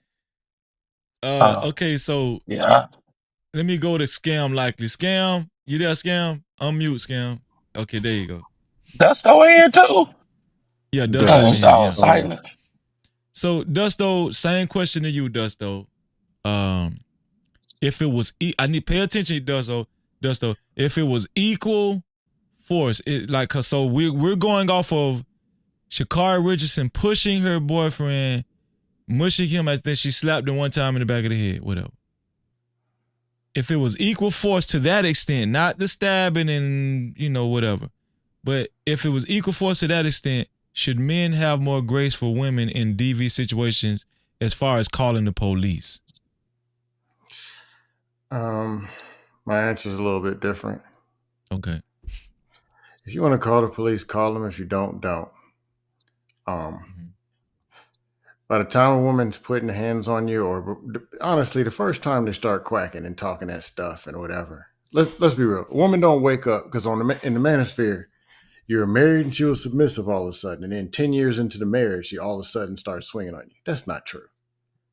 People show who they are, and it escalates. Then they start saying you a jive turkey sucker. Then they put hands on you. So the thing is, you meet her on Monday, or say 3 months in, you meet her on Monday. She starts quacking on Tuesday. Why are you still there on Wednesday for this to even happen in the first place?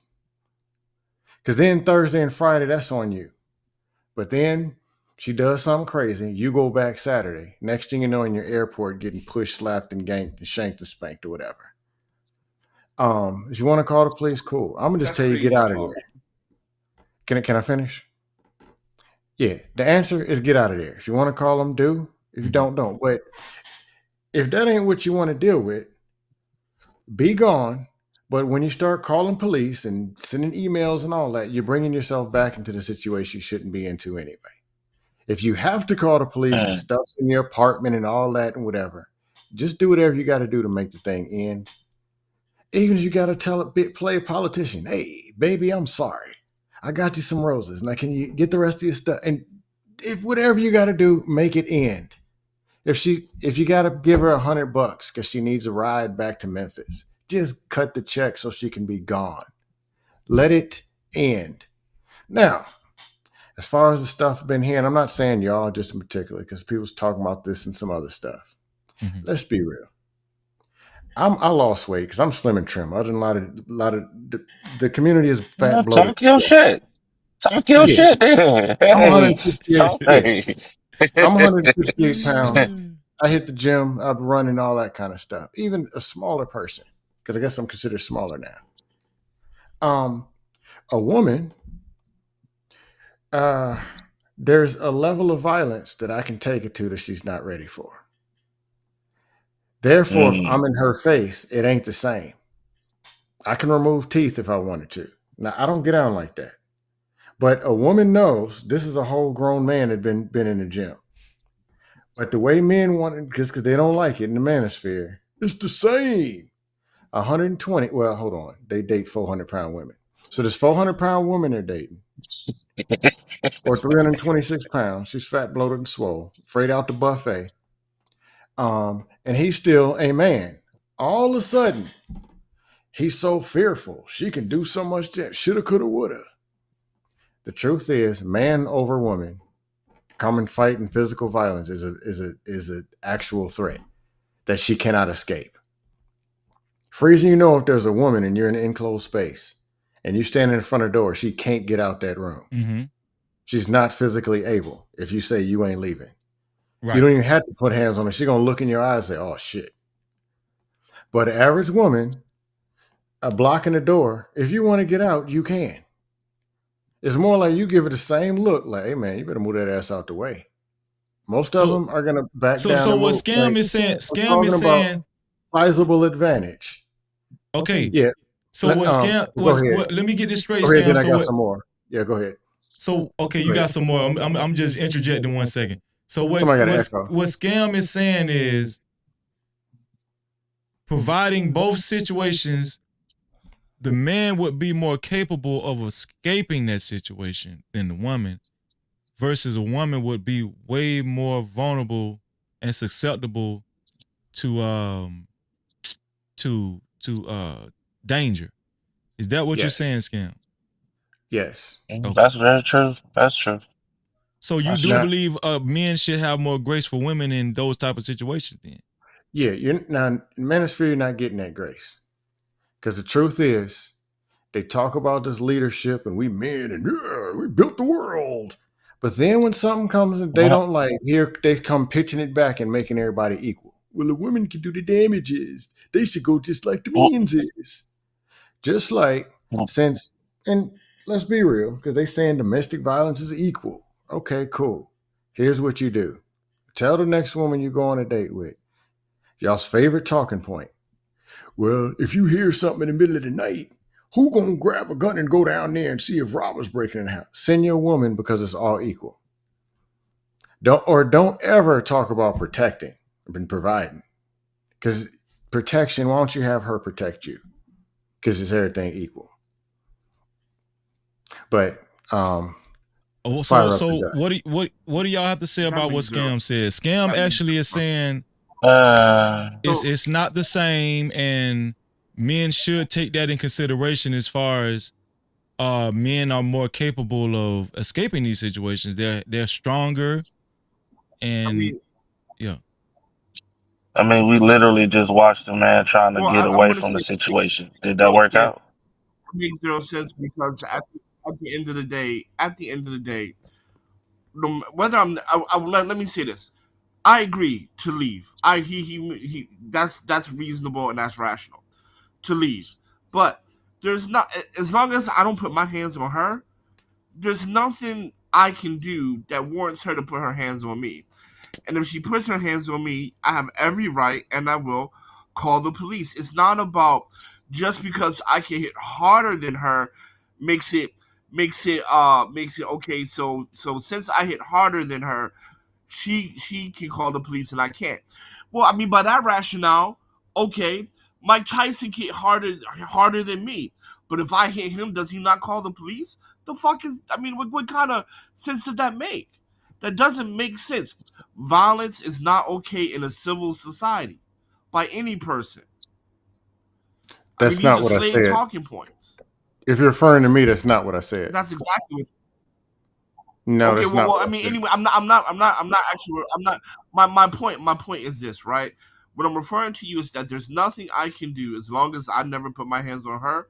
There's nothing I can do that warrants her to put her hands on me. That's because you said, well, if you don't leave, that's your fault. No, I disagree with that, right?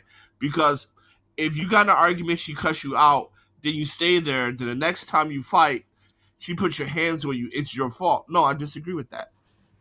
I disagree with that. Okay, If since you you didn't disagree put with your hands on her, House Sauce, she has since no you reason. disagree She with it, has no reason to put your hands on you. since you Yep. disagree, and then what you say, everything is black woman, black woman. Since it's cool, go get 5 black women and stick I around didn't say black when they woman. start yakking and quacking because it's okay. Do that.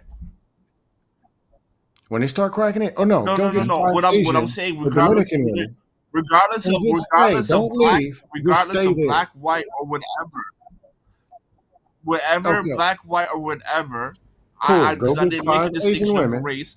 I said as long as you haven't touched a woman and put your hands on her, she has no right to put your hands on you, and No, that's you're the right. bottom She line. doesn't have a right. But since you're saying leaving ain't the Okay, thing, great.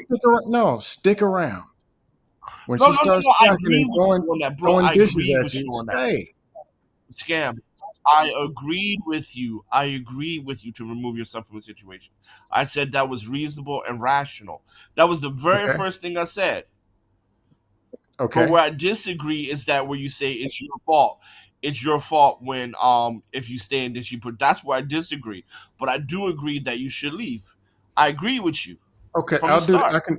I can meet you halfway on this. It's her fault for putting hands on you. But you can't control what she does. But you can control what you do. You knew this person Absolutely. was out of control and you went over there on Thursday. What were you expecting to happen? Community service? So I can at least meet you halfway there. See. I can't. No. No, you can't expect her to So not like to fucking mean mug you and shit. No. She did it on Monday. What are we talking about? She did it 3 days ago. She said she was gonna slap the No, shit no, out of no, you no, on no, no, no, Friday. no, no, no, no, no. Sunday she does it. We're talking. Okay, we're talking to. No. If you like, if she has already done it in the past, Not then done you it. It stay. always Okay, I'm leads up. with you. But I'm talking about the first incident. The first incident is No, usually but I'm verbal. talking about the first time. It doesn't matter. Okay, if it's verbal The and first you come time, back, it's like if on she you. cuss you out, And you come back, nah, what do you that's where we think is gonna disagree. happen when you That's where come we back? disagree. Okay. She's just gonna cuss you out again. okay, So what do you think is gonna happen yeah. 14 days later? She cussed you out 3 times. What do you think the next step is? Right. She's just gonna cuss you out again. Okay. This is what we're doing.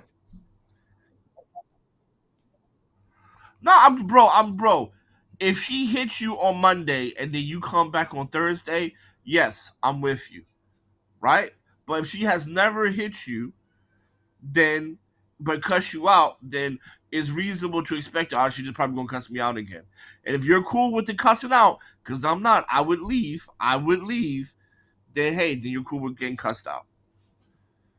This is what we're doing. Yeah. If somebody stole candy out the candy jar in your house, the next day are you gonna leave them there with the safe open and expect them just to steal candy? Is that what we're No, doing? because they have demonstrated. No, because they have demonstrated that they can steal from me. When a There woman you go. cusses you out, she demonstrated that she's going to cuss you out. She hasn't demonstrated that she's going to hit you. The What did she only say when she way cussed I you can out? feel, She I said she's can gonna beat say, the shit out of you, mark ass nigga. That's what she said. yeah, The but first I time mean, she that's called you everybody, man. Everybody says some shit like that. No, everybody doesn't. Everybody says What some No, shit. she, kind of people no, y'all no, dating? no, no, Most no, likely, no, she no, no, no, says, no, "I'm going to get my brother. no, no, no. I will get my brothers, and she gonna cut. She gonna fuck you up. Blah blah Hot blah blah." They sauce. all always I'm that same 45 and bullshit. I've never had a woman say that junk to me. Never. Bruh, I've never like real shit. I hear that You're not from the hood. right there. That no, this is hearing that exactly what he just said. That would have been the end of the relationship. Because there's no way I would look at you the same after that. Like, listen. Two things Right, can but I be mean, how true. many? Two things can be true. That's why I'm like, I can see Hassan's point and I see his part. But here's the thing, okay, fellas? Here's the thing. And I think me and Freezy agreed with this.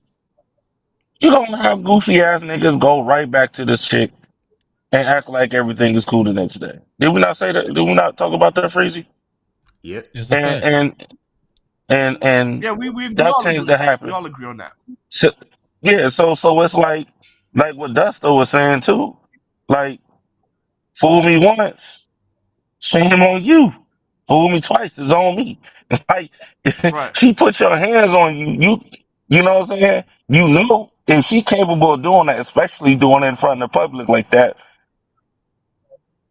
it's gonna get worse. And as a matter of fact, Yeah. Yeah. I you've been agree. collecting red flags before that, so the tension only just got worse. So it's like at some point you just gonna have to learn to cut. A lot of people just don't know how to cut people off. I don't know what it is. It's like an addiction, Right. like like like pussy whipped or whatever it is. Any case, I don't give a damn. If I get to the point Now, I think where I got to call the police on you, if I have to call the police on you, there is no coming back from that. There's no coming back from that. There's I think no nothing. So like I and then think that's the being why you keep including manosphere. I don't understand that. What they got to do with this? This is I'm common gonna keep sense. I'm gonna yeah. keep beating up the manosphere. I'm gonna keep doing that. But go ahead. Okay, I got you. I'm No, just saying though, like real talk. but Here's the thing. Here's the thing. I think was I think what scam is recognizing that there is a power difference in general when it comes to men versus women. Y'all would agree to that though, right? I mean, I agree with yeah, it. everybody We agrees to never that. But we my point is my point is this: regardless of the power difference, it just doesn't make it okay for women to hit you, regardless of the power I difference. agree with that. But like I said, I agree So with do him, I. right? So do I. like like for example, when things get bad, you leave. If she hits you, yeah, you don't come back. If she, but like she says, she's gonna fuck you up or get her brothers to fuck you up or people around her way or whatever they Yeah. say, right? Do you stay there? Yeah, that shit is on you. But at the end of the day, there's nothing. As long as you haven't hit someone, there's nothing that you can do that justifies another person hitting you. That's all I'm saying. I mean, I get you. I'm I see what you're saying saying. Like we the. Oh, go ahead. we Go all. ahead. I mean, no. You go ahead. You was going to answer. Go ahead. I'll let you. I'll go next. The justifying doesn't really matter. Like if I go to a crack house, they should Don't not be matter. smoking crack in that crack house. But it's a freaking crack house. That's what they're doing. So I'm not gonna be there. It's not legal. It's not right. It's No, not but if moral. you're, but bro, if you are not a crackhead, if you're not a crackhead and you go in a crack house, there's nothing that justify your ass going in that crack house. You're the one that's fucked up. You're the one that's in the wrong. That's my point about this. If you don't like women putting fingers in your eyeballs and quacking and all this junk, don't be there. Soon as you find out it smells like she's talking Absolutely, crazy, but hang the phone up and get out of there. Yeah. yeah, That's we don't the agree on that. collecting But red that's not Everything the flags. That's after point. so. that is not a surprise. And my Yeah, thing yeah. is like But they say they we want agree these with that. But feminine, soft but women bro, who submit. What you doing with the crazy ones throwing pots and pans? What you over there for? How can you be how can you Wait. yeah, we voluntarily all agree catch on the that. Uber over to her Wait. house? Wait. Dusto. Wait a minute. Hold on. It ain't always the case of it being a No, hood because rat. Sometimes it just houses I didn't fucked say up. hood rat. it's different. They do it in the suburbs too. I'm saying. So yeah, right. So that's what I get what you saying. Like once you see them signs of she on some bullshit, get rid of her. I get that part.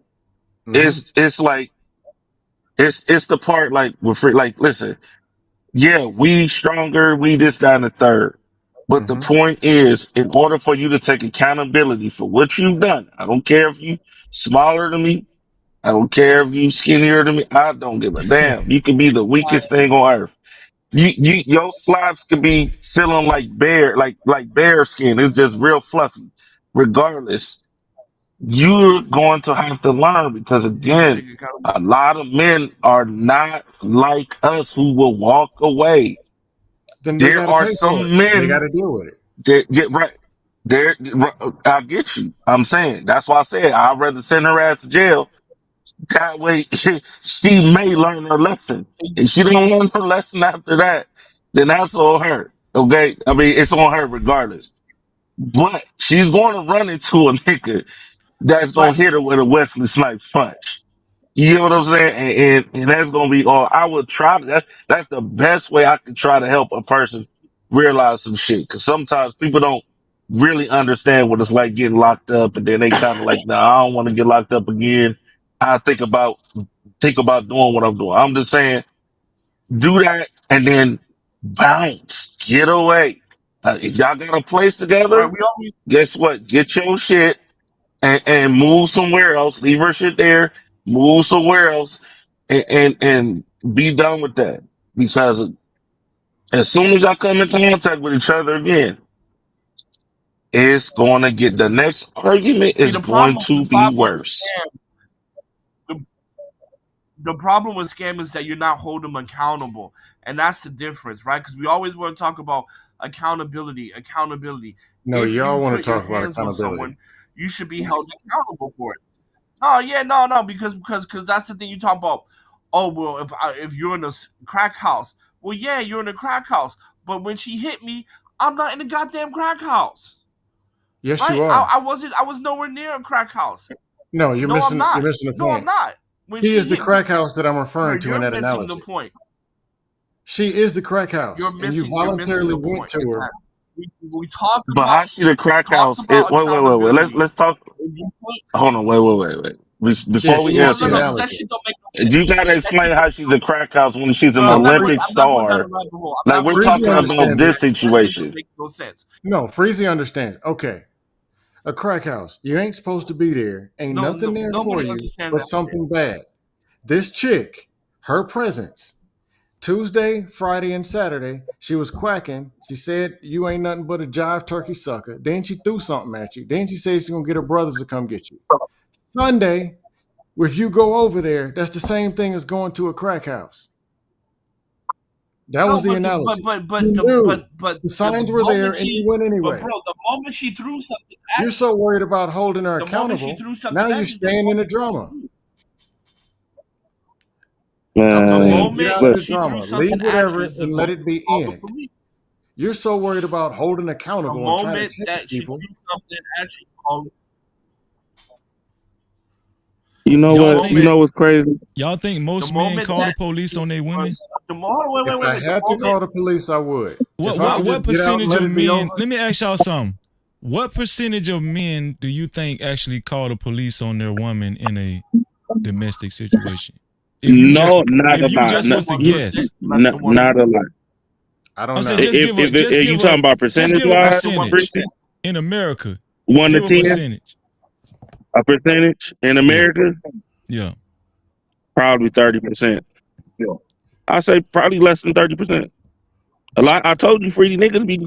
A lot of men stay quiet.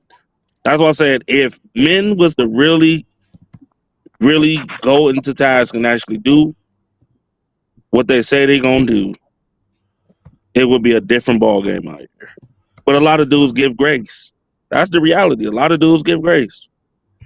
They try to walk away. We saw in the video the man tried to walk away and he was still getting slapped up in his head, stabbed in the neck with them little shanks on her finger. Why do you think a lot of dudes give grace? Multiple reasons.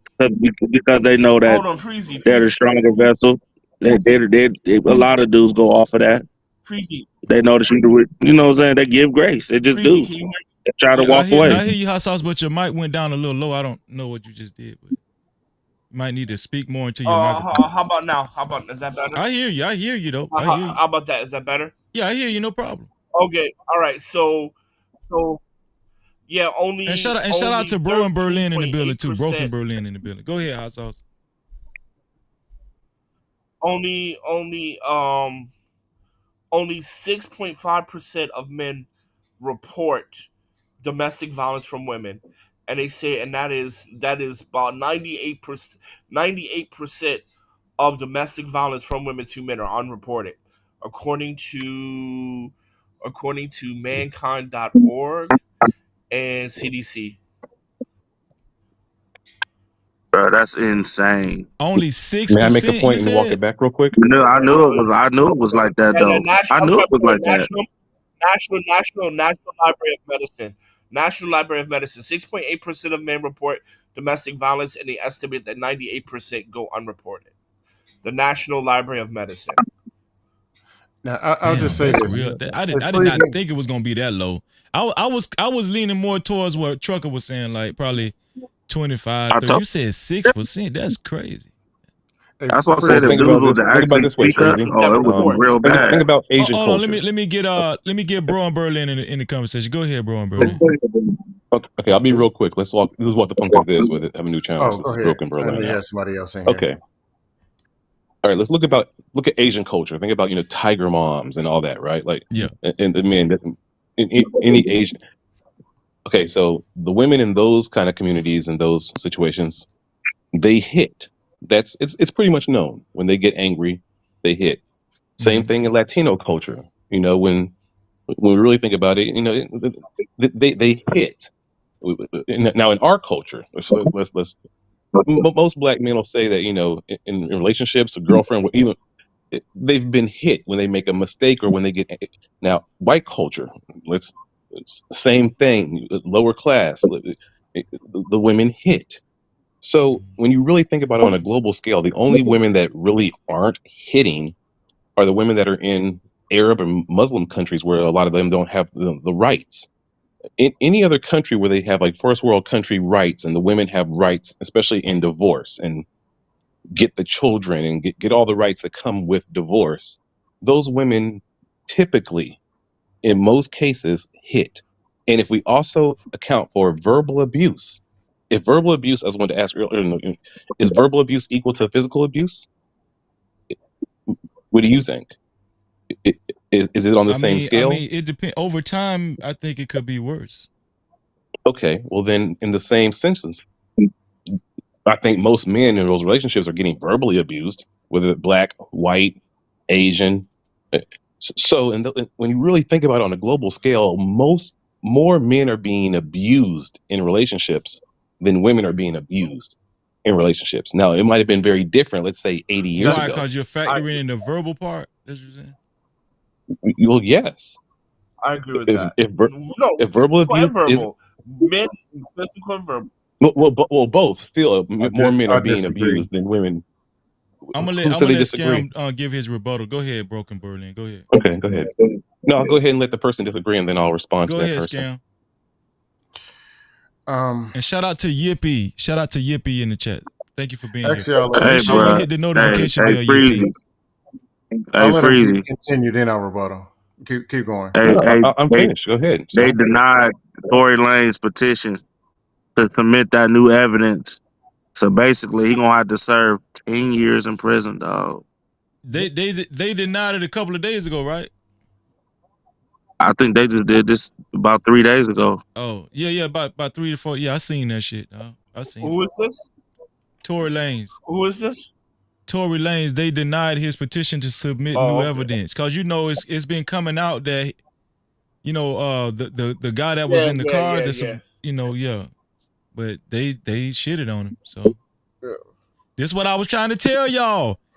He shouldn't have lied for them hoes. That's what I was trying to tell y'all, man. No Cap-tivity. Wait. So if it's the same thing, then why the hell we giving grace to these damn females for being domestic violence? No, he shouldn't have lied. Wait a minute. What happened to the person who was about to try to... Wait. What about the person who was...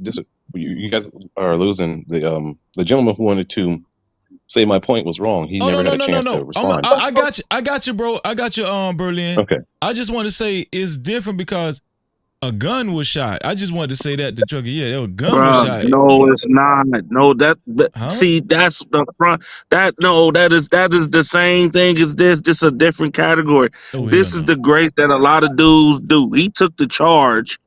He literally took the charge. A lot of dudes do that. He gave.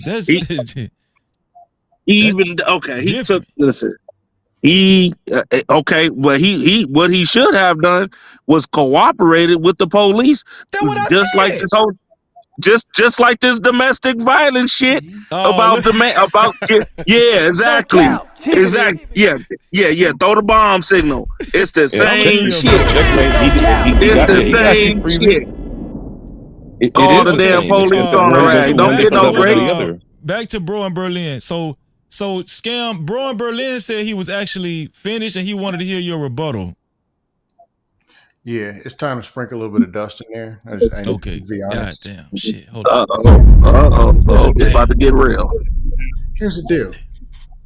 I just spent time telling men to leave, to avoid, and not be there at all from day one, so you don't have to worry about day 2, 3, 40 in the day in court. And I get more pushback with dudes talking about how to hold them accountable and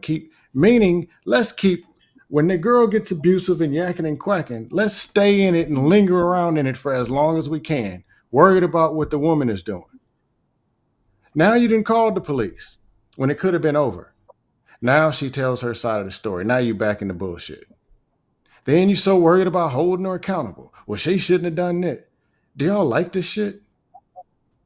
I'm starting to think dudes actually are attracted to abusive women. Then what do they do? They are, sir. They are raised by abusive women, and that's what are you rebuttaling?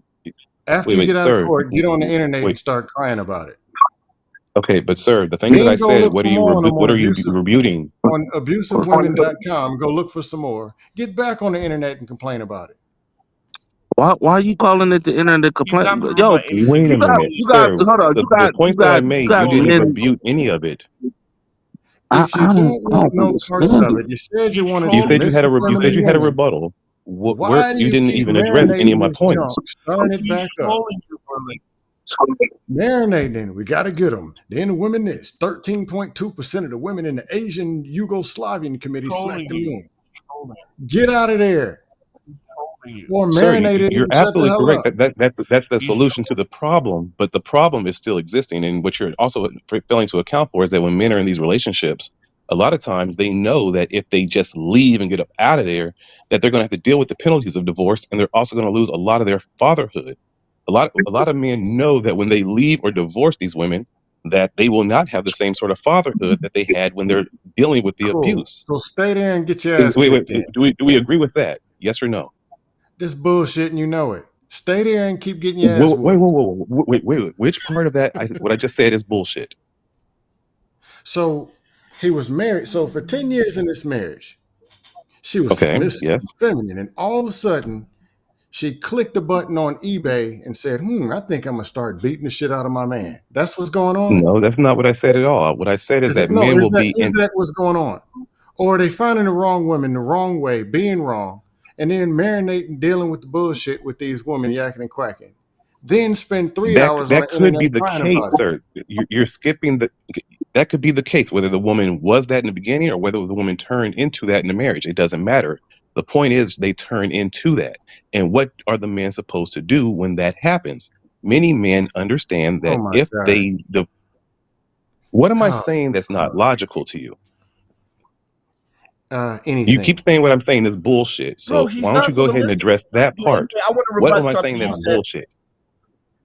Hold on, I want to rebut something. I just want to reiterate. I like the phone calls better, sir. I just want to reiterate that. Freezy, you hear this shit, man? Go ahead, Hassan. No, I hate phone calls, man. The phone calls is understandable. But I just want to say something. I do agree that a lot of women are raised up to be violent, and that's why women are more violent in relationships. They truly are when it comes to like verbal and physical abuse. It's just that we have men saying that, okay, since you're not physically, you cannot, like, since it takes a lot for you to physically harm me, we're just going to discredit that as being physical abuse instead of recognizing for what it is. But when it comes to Asian women, I will say this: Asian women do hit, but they're not that verbal abusive. At least where I'm at. Like they're more they'll hit you, they'll slap you and shit. No, but they're not like the most physical abuse I've ever heard was from American women. Now if we're talking about Asian Americans, I agree with you. But if we're talking about like Asians from Asia or like I have friends East who live in Asians from Japan Asia, and no. China. They will attest that their wives are the exact same ways sometimes about the abuse, and they hit, but they don't talk about it. I live in China for 21 years. I live in China for Now we're all the 21 way years. in I have China. never No, had women. I'm making this a global I issue. have never. I'm not all the way in China. I'm saying No, in let's talk about general, him. outside of Let's talk women about in him. Muslim countries and Arab countries, hitting is the norm in the culture. They are raised and think it's No, okay to I hit. agree with the. I agree with. I will agree with you for the hitting, but when it comes to the verbal abuse, I would say like Filipino and Chinese, no, Have you definitely seen not. how they speak when they But I get will agree mad? with you with the. Have you seen I how speak fluent Asian women speak Chinese. when they get upset? I'm just asking. Yes, I've been living here. I've been. Yes, I have. Okay, I've been you're living here for glitching. 21 years. I'm currently there right now. Okay, so you've Yes, seen I them get have. upset. You don't think Yes, I you don't have. think the I've way been that they living there for speak 21 when they're years. speaking to their men is verbally abusive? No, Think about no. it. Think about how they are. Think about how they argue. Just think about it. You don't think that the way that they're Yeah, speaking could be construed as I'm verbally thinking about abusive? like when the times were yelling and yelling at him. Like I'm thinking about the Yes, times they like yell at him in public and when they cheat. No, yes. no, That's no, no, verbal no. Just abuse. like, as a matter of fact. I have seen I have seen a couple at the clinic because the dude gave her a disease because she cheated on her, and all she was yelling at him, but she was just like, "How could you do this to me?" Blah blah blah. You know why you not thought you loved me? Blah blah blah. That's not to me. That's not verbal abuse. That's not verbal abuse. My bad. I'd hit that by I mistake. will attest that it is because what happens a lot of times, Oh, and then think we about just it in our disagree. well, not yet. Let me make this point, and then if you don't agree, then let's not just disagree so quickly and say let's try to make it full circle, okay? If that's okay. I'm not trying to argue with you. I'm just challenging your point a bit, and then you can challenge mine, and maybe we both walk away learning something new. Is that okay? Sure. This is the art of conversation. It's not an Sure. argument. Okay. I'm saying that. No problem. No problem. The floor is yours. The floor is yours. Okay. I'm saying that what you're slightly correct. You are. All I'm saying is that in this situation, especially in relationships, when the woman's used to you, no matter what the culture, it turns into the yelling and the verbally abuse and this picking, and it's layers to it. But as young men, we're raised by women who are not many men are raised with women who are in their femininity. I mean, on a global scale, most men are raised with women who are operating their masculinity, and how they discipline young boys is very masculine. In that same sort of way, sometimes mirrors the same kind of relationship that those men will find themselves in relationships. And what happens a lot of times is that that's how they get triggered. So as women are yelling at men and even poking, little things that's starting something that's going to lead to abuse, because as it gets more and more and more, it starts to trigger the men, and then a woman might be yelling and yelling and poking him, like slapping a little bit, and that's going to end up triggering that man's childhood, and he might deal with it, and then one day just snap and hit back, and then all of a sudden he's labeled as the abuser, when in reality it's been the woman who's been knitting and poking with verbal abuse and physical abuse until he makes the mistake, but he'll be labeled as the abuser. He'll deal with the consequences, when in reality it was alchemy, and she was giving him so much abuse, and he finally gave something back, and boom, he's the monster. He loses his fatherhood. He loses everything. Well, And that's why I say that you have to understand that those things that the women are doing are abusive. She's putting you in a situation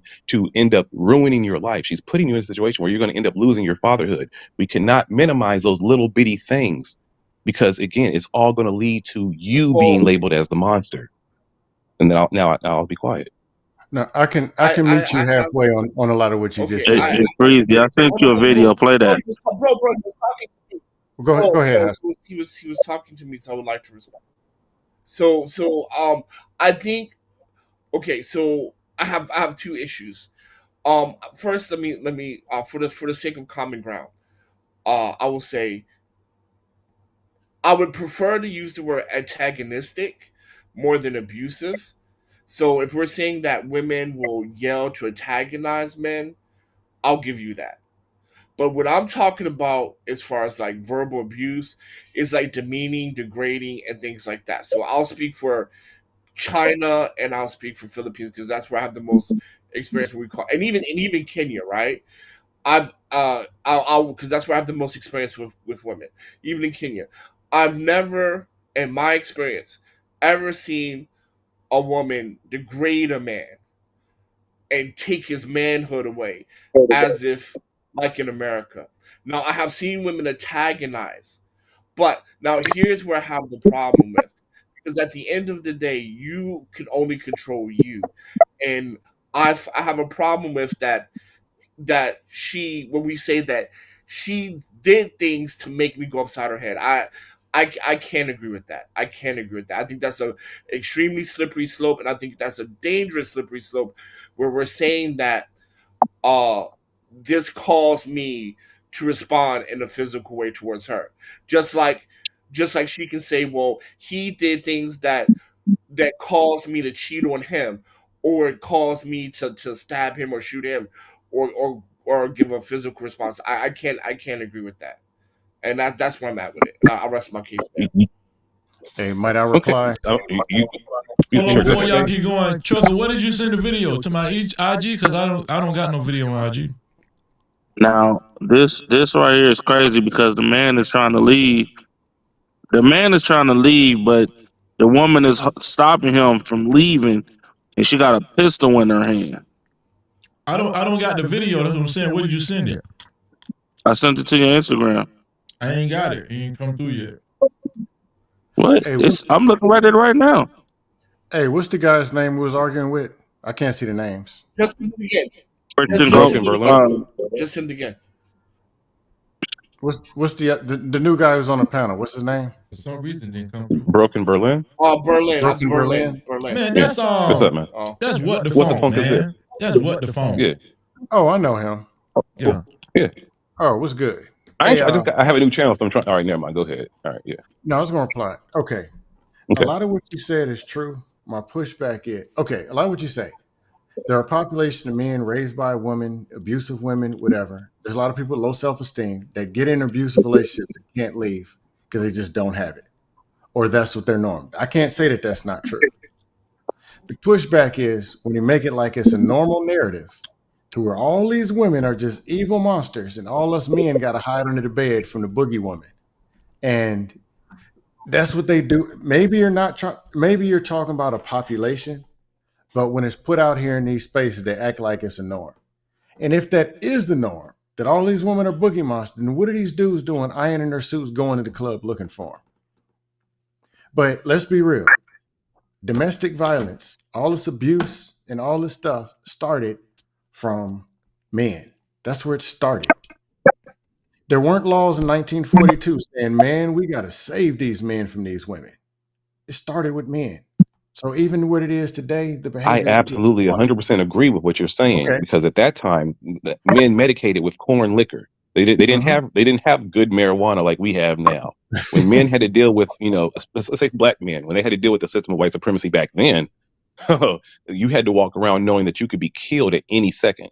So they had to kind of like medicate, and they were drinking way harder than maybe people drink today. So I absolutely 100% agree. I just think that we as men now are having to deal with the sins of our grandfathers because of that.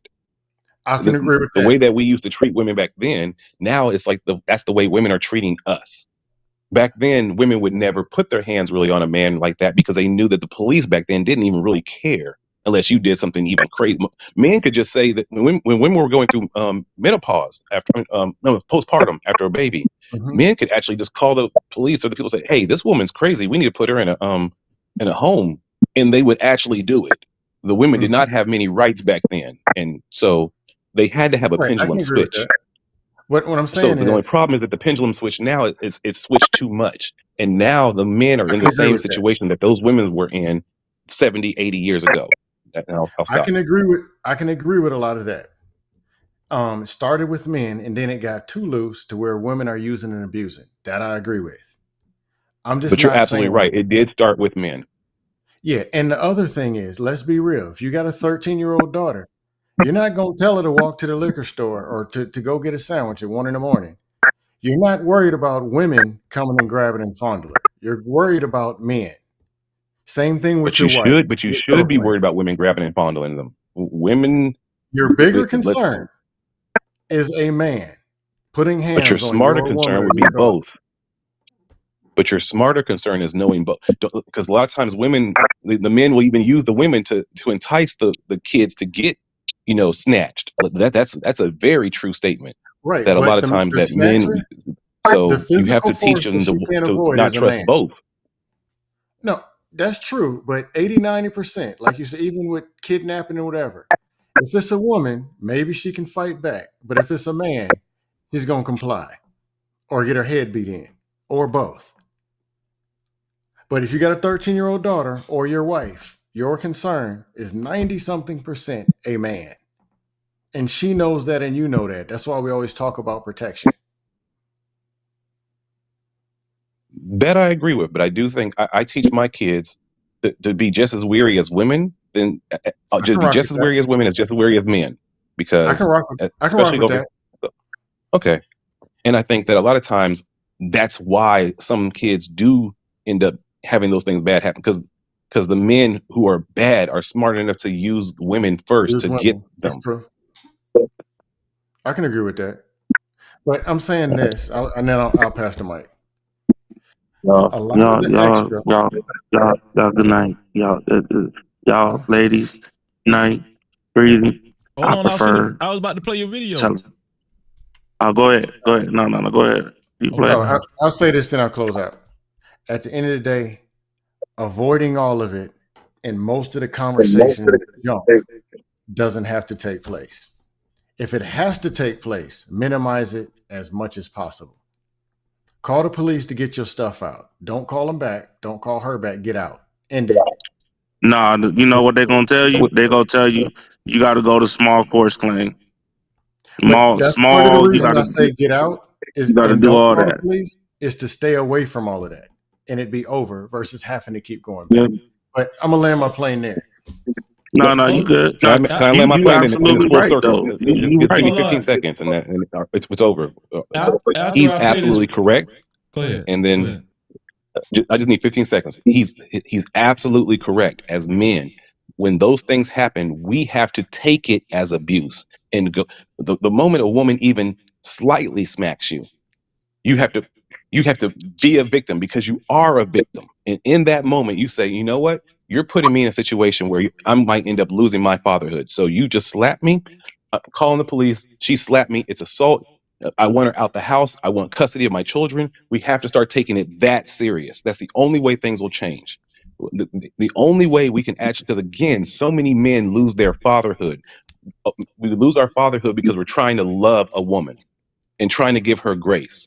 And when that happens, you will not get the same grace that she gets. So the only way we can have an actual solution is when women start doing this, you pull the phone out, you record it, and you don't let her back in the house. You keep the house. That's how you, as men, can actually keep the place where the kids are staying. And that's how you can win in the court of law, because now you have the residence where the kids are at. So the moment a woman does that the first time, boom, That's checkmate. not true. I'm calling the police. That's Okay. not always true. I'm gonna say That's don't not be I in know that it's not always situation. true. I'm saying that's the only way we can change the narrative. That's the only Yeah, way. I mean, I agree with you. That's why I said like Hassan said, like it's a. I mean, it really is. I said 30%. And that's probably a high number, but it's probably like 10%. A lot of dudes stay quiet. They don't record these things. They don't record the conversations like women do. Believe it or not, when y'all have these arguments with your girlfriends, a Oh lot of yeah, they them be record. They recording these got receipts. conversations for situations like this. Yeah, they got receipts. So just be careful. Just be So aware of we that. have to play the Even the same game ones that you they're think playing, but better. you So they have these situations. They have all these receipts. You know, like even I like doing it and going through it and trying to fight for 7 years, bro. Unfortunately, it didn't work for me. It may work for somebody else, but I'm as a person that's been through it. I'm just saying, be careful, fellas. Choose wisely. Don't make the same mistakes I make, and take it a lot more serious. That's what I'm telling my son. Like, you choose a woman, because I didn't learn this later in life, but when you choose a woman, it's life or death. It's life or I'm death. It's sorry that that serious.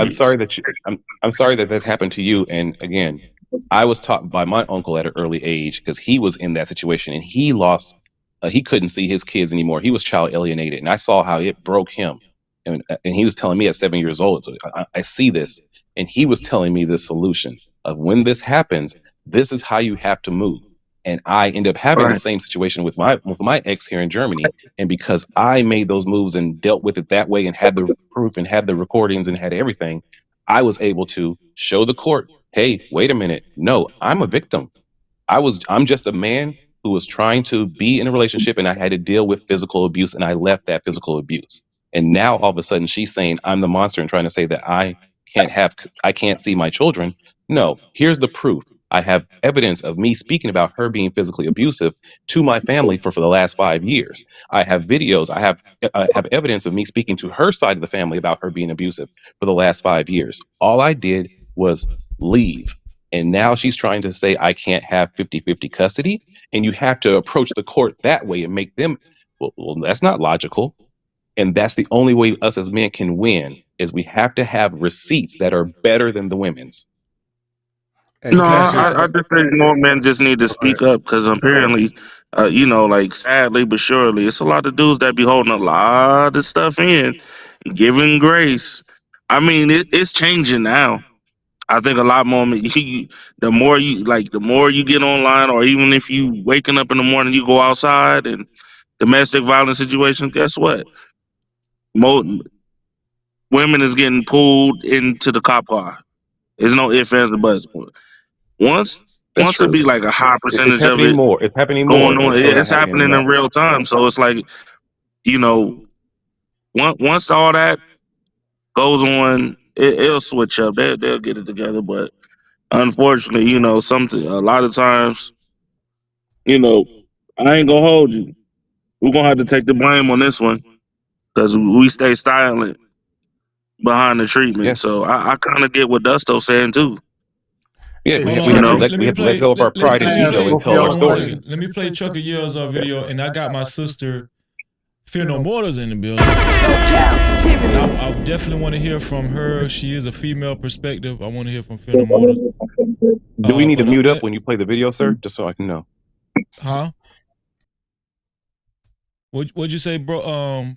Berlin? Do we have to mute up when you play the video? I'm just making sure so I can Nah, make you sure that good. everything runs Nah, smoothly. you don't got to. Okay, all right. Appreciate you. Like, I do not want to. That's not. I just want to go. I didn't touch you. I didn't touch you. I just want to go. That's all. Okay, well, give me your phone, because Like, I truly don't. Like, I do not want to. That's not. I just want to go. I didn't touch you. So it looks like this guy, he's just trying to leave, and they're blocking it, but it looked like she's holding him hostage with a gun. Just want to go. That's all. Okay, well, give me your phone, because it says this is in her son's room, by the way. He on the right just watching. I truly don't. Like, I do not want to. That's not. I just want to go. I didn't touch you. I just want to go. That's all. Okay, well, give me your phone, because All right. So basically, he's trying to go. He's trying to leave out. She got the pistol in her hand, but you know that she's saying, "Give me that phone," right? Mm-hmm. There's a reason why that video, like, you can send all the text messages and all that, but them videos don't lie. Them videos don't lie, and the more videos you see in you can't lie about it. Like, it's showing all the proof. It's showing all the proof. But So you're trying to he get is that. making one small mistake in this. That's all. Now that he has the video with the son on the video and her and the gun, his main concern now should be escape. meaning however he needs to do, he needs to get out of that room. Now that might mean jumping out the window on the other side. I don't know if there's a window behind. If he's completely blocked, she got a gun on his ass. What he going? What she? What? He has to escape. The nigga, what you gonna do? He gonna be like Neo from the Matrix? Wait. If you're dealing with a man in that same situation, you're going to try to get out as fast as possible, correct? I'm going to give her the phone. In an enclosed room? Yes. What are you going to do if it's a man with a gun? I'm going to just lay down and do what they tell me to do. Yeah, give her the phone like she asked or get popped. Yeah. Here you go. Shit. Okay. But listen, you need that evidence. You need that evidence to then press charges. I for it need to be my taken life seriously. right now. I need my life. I understand that. Listen. But all he I'm had just to saying do was post that shit on Facebook, and boom, it would have that. Here you go. Yeah, Here's the phone right here. You get what I'm saying? Exactly. The truth is, let's be honest. A lot of us avoid conflict, especially when there's kids around. You notice it said the kid is on the side. So what happened if he would have took off? Right? She commenced the shooting. She ain't no shooter for real, but she's shooting everywhere, and she ended up deleting that kid. She's wrong. Even though it ain't his fault, but he gonna be you feeling have sick. no fault in that because all you're trying to do is escape a deadly situation. I got You've done the right thing. You know how we maybe are. The wrong thing happened. You know how men are when it comes to kids. You think differently when we that's got kids all around on the mother. us. She's the one that pulled a firearm out around the kid because she's in an emotional state. She wasn't in danger. She's trying to check him. Now the man, you think you have to get out of there somehow. You're absolutely correct. He has it. Post it. Give her the phone. Bitch up. Whatever. Let your pride go. The same thing. Sometimes we have to deal with the police. Sometimes you got to bitch up to go ahead and live instead of trying to be so masculine and try to make your point to somebody who has more power than you in that situation. We have to. Realize. In Dusto's case, I would have took a chair and hit her with a WWE slap. You know what I'm saying? Super strip her all the way across the room. Fatherhood. You know what I'm saying? Stone Cold Steve Austin style. That's how I would have did it. I'm letting you know the consequences of that, sir. Okay, then you're going to lose your fatherhood. She's going to be able to be the winner and say that you're the monster. And thirdly, you're going to be in prison with the reputation of she got a gun in her hand. Nah, he's right, Freezy. You don't understand. You do realize there is. Listen, you do realize there's only 7 states that does at least 50%. Majority of the states in the country, you have a between 17 to 21% chance of winning in court. That means the woman has more than 80 to 90%. No, what I'm saying is, in this situation, if it could be proven even she in had this a gun in her hand, one thing, bro, in Ohio, listen, Ohio is really bad when it comes to taking the children from the homes, right? Yeah. The damn mother will have to be. They will have to have the judge right there catching the woman smoking the crack in order to give that child to the father. That's how bad it is. Okay, they don't give a damn. They don't give a damn. They would literally it would keep the child with the mother as much as possible, even in the most treacherous situations. And that's the sad part. That is really the sad part. Well, let me hear from my sister. Fear no mortals. Hey, fear no mortals. I gotta go. I'm sorry. I gotta miss you. I miss you, but hey, how you doing, fear no mortals? All right, later, y'all. All right, Trucker. Appreciate you, Trucker. Bye, Trucker. I'm gonna be listening in my sleep, though. Don't cuss nobody out now. Don't cuss somebody out. I try not to curse. I hear you. What's on your mind, sis? What you think about all this? Which part? That's a lot. That last video, that was crazy. Yeah, that was kind of crazy. That was wild. That was wild. I definitely agree with Scam said earlier that you have to pay attention to the signs. Do I think it's right for women to be beating up on men? No, I definitely do not. I feel like if you're in a relationship where either one has to put their hands on each other, you don't need to be in that relationship. If someone provokes you that much or makes you that mad, then that's not the person you need to be with. The whole point of being in a relationship is to have a significant other that brings you peace. All that other stuff is toxic.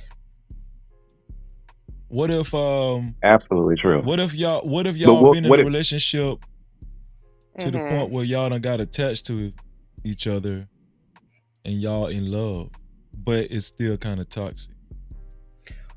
Or have children together. Okay, that's a better one. What if you have children together? Well, here's the thing. Nothing just happens just like, ooh, click, and now I'm crazy. No, you saw these red flags ahead of time. A lot of us don't pay attention to the red flags. There was something in you that you saw that this person had the potential to be crazy, or they did something crazy. Maybe it was to somebody else or whatever. There was some red flags in there before you got all comfortable and up until that point, most likely. What woman doesn't have the potential to be crazy? To the red flags, then, what do you expect if it keeps escalating and it keeps escalating? The first signs of that toxic, the first signs of those red flags, oh, this person's crazy. Then maybe something should click like, I need to rethink this. Or maybe I need to reevaluate myself on why I like this. I think if most men cut women off the first time they saw a red flag like that in that nature, it would instinctively and crazily reduce the population, because most men have had some sort of seen a red flag in a woman, and still we try to have a relationship with them. You're absolutely right. But if we didn't do that, there would be no community. Most of us, let's in the Black community, if our fathers said the moment that our mothers showed that we would not be born, we wouldn't be here. And then that's the truth. Well, I don't agree with that, because if that's the case, you're making it seem like everybody is just crazy, dysfunctional, domestic violence type of people. And that's just not simply true. Yes, are there some? I'm just saying the majority. The majority of us who are not. They're not resting in that violence. They're not resting in that toxic type of relationship. They don't want that. So unless, everybody is just out beating each other, then, I can't say that to be true. I didn't say everybody. I said the majority of us. The majority of us. Let's speak about the Black community. The majority of people are That's not the majority. beating each other in relationships. I'm not. I don't think it's the majority. I don't agree. You don't think the majority of men? No, again, I was speaking about relationships are beating each other down. Just let me ask the question. So just give me a second so I can ask the question, okay? And we can have the conversation. I'm saying in our community, you don't think the majority of our fathers maybe had seen a red flag with our mothers where it was something like, she might be at least physically abusive or something. And if they had cut the cord then, most of us in our Black community would not be here. Most of us are from situations outside of marriage, for sure. Most of us are born outside of the sanctity of marriage between man and woman. If we did that, then the population of us most likely would not be here, because most men have dealt with a woman who has been at least physically abusive in the beginning of or argument, or at least verbally abusive, and still tried to have a relationship with her and end up having children with that woman. I would say that the majority of us, if you're right about your assertion. All I'm saying is that if men did that, there would not be any children being born on this planet. I mean, I don't agree with that either. It would be an insanely lower number of children being born on this planet. That's my point. Most people are non-violent and non-verbally abusive. Majority are. It's a small percent that are verbally and mentally. I agree. Most people are not. I disagree with that. I disagree. I think once women and men get around each other, we didn't speak about postpartum about maybe 50, 60 years ago. It's kind of a new thing that people are learning about. Most women don't have in those situations. Most of them don't. You don't think that most women end up I'm not all. You don't think that most women experience some sort of postpartum after a child or child number 2? Majority, no. Does everyone else agree with that? Can definitely get overwhelmed at certain points, of course, especially if you're a new mother. I think you can be overwhelmed, but to the point where they're just downright depressed and stressed and ready to end it all. No, I don't think that's most of them. You don't think that as a lot of those women who are overwhelmed end up maybe being very verbally abusive or even sometimes hitting the men when they're angry? No, not the majority. I'm not saying it doesn't happen. We have too much. It's not good, but it's not the majority. Even in the so hood, we have 2 people that say it's not the majority. Is there anyone else that believes what I'm saying? Wait, I'm just trying to get the. There's 5 people on the panel. Can we find out kind of who believes what? Okay, ask the question one more time. Do you think that Do you think? Well, it wasn't the question. I was just connecting the dots. She was saying her solution, and I was saying that if men vetted that way, and the first time they saw a red flag, I would say that most children would not be born in the first place. And they said they disagree. And then I said, okay, well, what about in postpartum? Do you think that most women who are experiencing after the babies start getting physically or at least verbally abusive or at least getting worse? And they said they disagree. And that's where we're having the influx. So I wanted to find the people on the panel and kind of see where they're at, and then I would continue. No, I don't. Okay. Go ahead. We already know you disagree. I was wanting to get the other people to chime in now. But when I came up here, I didn't even get to finish my thoughts before you jumped in. So that's one thing. I didn't even. Okay, then I'll go ahead and mute up. And my mistake. And I'll go ahead and mute up. My mistake. Miss, I just said I'm about to mute. Miss, I just said I'm about to mute up. My mistake. I'm sorry. I apologize. Also, I'm guilty too. I'll mute too. Go ahead, Ifan. Okay, so I was just gonna say, to his point, do I think, like I said, yes, I definitely think women get overwhelmed, but do I think the majority of women get overwhelmed or postpartum to the point where they just say, I'm mad at the world now, let me go smack this nigga? No, I don't. I think that's ridiculous to say that's the majority. I don't think that's realistic at all. It's just simply not. And I just don't think it's realistic to say that it's the majority of people just getting together and beating each other up. Yes, are there a lot of domestic violence relationships? Most definitely there are. But in most of these relationships, do you pay attention to the signs? Are there definitely red flags to let you know that this person, they have the potential to be violent, or something just doesn't quite go all the way upstairs. They're a little crazy. They need to take some meds or something's not right. But yet people still deal with the person, whether it's man or woman. There's definitely some signs there. Shout out to Travis Allen. Super chat. Thank you, Trav. Thank you for your $10 super cap. Trav said, y'all are missing dude's point. That's what he said. No Cap-tivity. He said y'all are missing dude's point. That's what Travis Allen said. I think he's missing our point. No, I think he gets to what we said in the chat. Like, I think what the funk was, I think he was implying as in a majority, just as far as some of the behavior.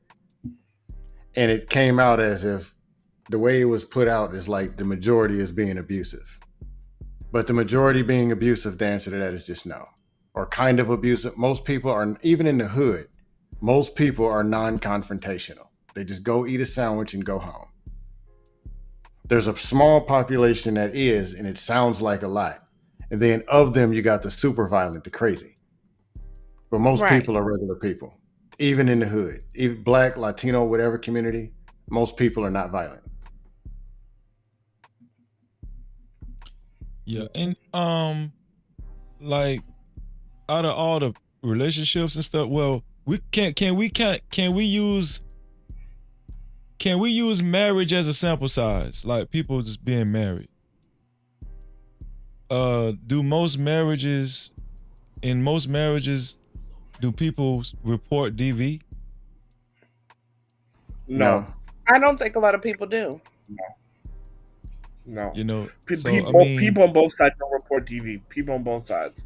It's very low. So is it safe to say, I mean, we're all speculating, but is it safe to say that with these examples that domestic violence happens far in between in relationships, like, you know. Well, what people don't understand is that when you talk about domestic violence, there's also a level of stigma behind that, right? There's stigma on the female side and there's stigma on the male side, right? So that's why it's so heavily underreported. I think it happens a lot, but because of the stigma behind it, it goes underreported. So you think fighting in a relationship, physical abuse happens a lot in relationships? Yeah, more. Yeah.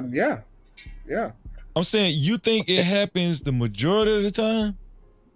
No, well, of course not majority of the time, but I think it this happens. What we're dealing with. What the funk is saying, if dudes were to vet women and were to leave women because they seen signs that this woman is physically abusive, we will have way less kids. That's what he's saying. Yes. I can agree with that part. Honestly, I can partially agree with it, because one, people aren't going to be fair at evaluating it, and two, sometimes we exaggerate, and there's things that can be resolved in a conversation. Well, I mean, but can I just have 15 seconds and make a point? Hold on 1 second. 1 second. Hold on, he cut me off first. So let me just say hold on 1 okay, second. go ahead. Hold on, what the phone? Let Hot Sauce finish, and then you can go. Go ahead, Hot Sauce. So let me say this. Okay, so I'll say this. In the black community, we don't treat each other right. Almost black men don't treat black women how they should be treated, and black women also don't treat black men how they're treated. Like we are abusive to one another. I agree with that. Right, we are so on that aspect. I would say yes, because we don't treat each other the way we should be treated. I mean, if we keep it at 100, right? Like niggas ain't shit and blah blah blah, bees ain't shit, blah blah blah. You know what I mean? We don't treat each other with respect and love. And when you don't treat each other with respect and love, that is the hotbed for abusiveness. Further is verbal. That's not domestic though, right? No, but verbal abuse is real, bro. No, I didn't say verbal abuse was real. We're dealing with domestic abuse right now, right? I count verbal abuse as a part of domestic abuse. You do? Yes. Well, you can't. Yes, you should.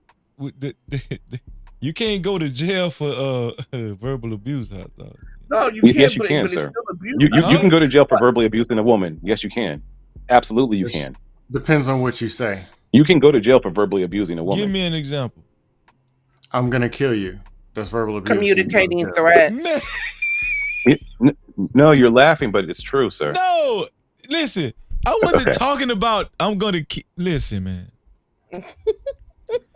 Bitch, I'm gonna smack you the fuck up. Get out my face. First of all, I'm gonna kill you is insinuating physical intent. Okay, that's different. I just gave you an example of what's a different version of verbal abuse that can get you to jail. Say it again. Bitch, I'm gonna smack you the fuck up. Get out my face. I'm tired of hearing your bullshit. I'm gonna fuck you up. Back up.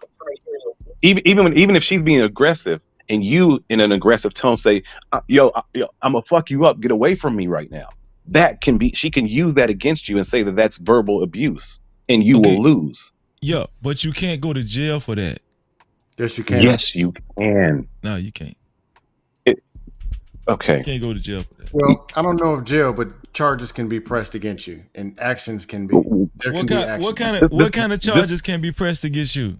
Tell me. In the military, they'll make you move out. A restraining order. Damn the military. We see what you're doing. No, hold on. No, sir, I'm about to give you an example. She can get a restraining order on you, and now all of a sudden you can't be in that house. And now when the breakup happens, you won't get custody of your kids because she has the place of residence. That's why I was always saying. That's not a charge. It's an action. No. Her getting a restraining order is not a charge.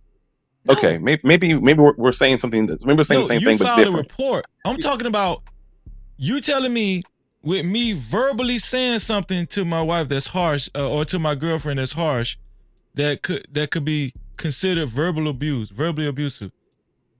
If the police come and I admit that I said, yeah, I did say they're going to ask you to leave the house. They're going to ask you to leave the house. I did say that. I'm gonna say I don't know. They're going to ask you. They're going to ask you to leave the house, and then the SWIFTs are going to be. They're going to ask the woman, "Do you want to make a restraining order?" And if she says yes, that's not then a charge. all of a sudden you're. I didn't say that's a charge. I'm saying it's that. Okay, then maybe we're. Okay, then maybe I'm saying the wrong word. My direct question was, can you be charged and put in jail, arrested? Can you be arrested for? Yes, you can. Okay, yes, you can. Give me an example. That's what I've been asking for the whole time. Okay, right. Okay, here's the example. Yes, in certain circumstances, verbal abuse within a relationship can lead to criminal charges when verbal abuse becomes a crime. Threats, harassment, coercion, assault by threats. In Minnesota, verbal abuse may be triggered criminal charges under the statutes covering harassment, criminal charges, defamation, domestic acts. In New Jersey, state-specific examples. California law explicitly defines verbal and emotional psychological threats as forms of domestic violence. In an article reported in the UK, that's in the UK, in Arizona, several documented cases showed that fields like yelling or threats during arguments led to arrests under domestic violence statutes. One man was charged after shouting, "I'm going to ruin your life," at his ex. Another was arrested for disorderly conduct, domestic violence, simply due to loud screaming and reported by neighbors. What was the charge? Well, actually, disorderly conduct is a charge. The this conduct was the charge, and the other charge was Class B misdemeanor. Okay, so disorderly conduct is not DV. My point that I was making is, can you be arrested for domestic violence for simply talking? I'll read it again. No, is the charge domestic violence? That's what I want to know. Here, listen to me. One man was charged after shouting, "I'm going to ruin your life," at an ex. He was arrested for domestic violence, disorderly conduct, domestic violence in Arizona. I think you just added that. That was the charge. Disorderly conduct, in Texas, domestic verbal violence. assault or assault by threat can be. Yeah, look it up. And can be class sir, you can tell he's escalated reading right now. He's not making it up. He's reading phonetically. Can you so be he's not arrested for domestic violence by verbally? Listen, one man was charged after shouting, "I'm going to ruin your life," at an ex for disorderly conduct, domestic violence. So look up disorderly conduct, domestic violence, and you will see what I'm looking at. And Arizona. While you guys are looking it up, I just wanted 15 seconds. Okay, go ahead. No. Listen. I just wanted to know because, to be honest with you, I never heard of this, but it is saying right here, it's saying a person can be charged. No, the reason why I wanted to get to the brass tacks on that is because people need to know this, right? I didn't know. I to be honest with you, this is my first time. And then let me. No, let me read it. It says a person can be charged with assault for threatening a victim in such a way that the victim reasonably believes she is in danger. Therefore, it may be possible to face domestic violence charges for assaulting someone through verbal abuse. That's what it says. Yeah. My friend got hit with an abusive for punching the wall. My friend was in an argument with his wife, and he turned and punched the wall because he was frustrated and didn't want to hit her. And because he did that, she was able to say that he was threatening her life and she was in fear, and she put him out the house, and now he sees his kids, maybe if he's lucky, once a month. Hey, punching the wall in Washington State back when I was in the Army was domestic violence. Hold on. Yeah, but punching the wall isn't verbal. In Texas, verbal Thank you, assault, friend of mortars. That's what I was trying to verbal get to. assault That's or what I was assault saying. by threat can be Class B. Hold on, verbal assault or assault by threat can be a Class B misdemeanor or escalated to a Class A misdemeanor and categorized as family violence. This includes threatening language, harassment, or attempts to control another's behavior. Family violence in Texas. So yes, family absolutely. violence is domestic violence. It's just Texas's wording for Yes, domestic yes. violence. Yeah. And the only thing I wanted to say to kind of make this go full circle. Yeah. Okay.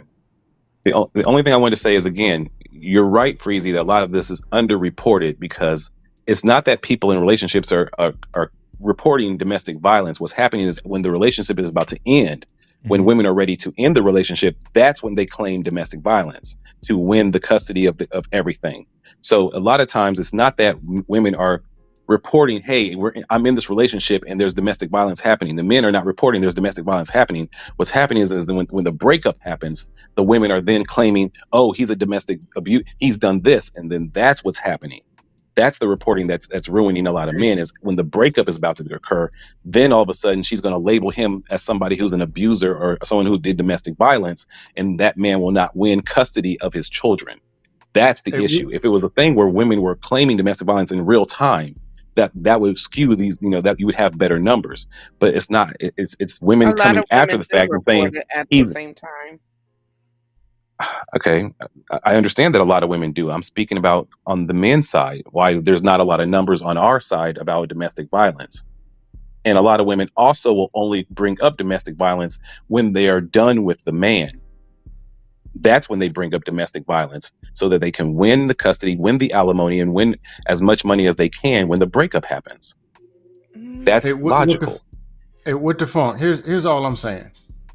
I won't never get up here and say things aren't happening. I do have a friend. Matter of fact, a good friend of mine. All of the above, yeah, went through. But if I ask him, he'll tell me. Just like when he hit it raw the first time, he's like, "Bro, why you ain't stop me, bro?"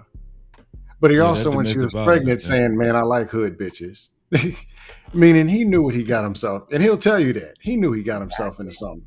But all I'm saying is this: if we will make it a majority, which it's not. There are some horrible women out there doing horrible things, just like it's horrible men, and it's all races, all shapes, sizes.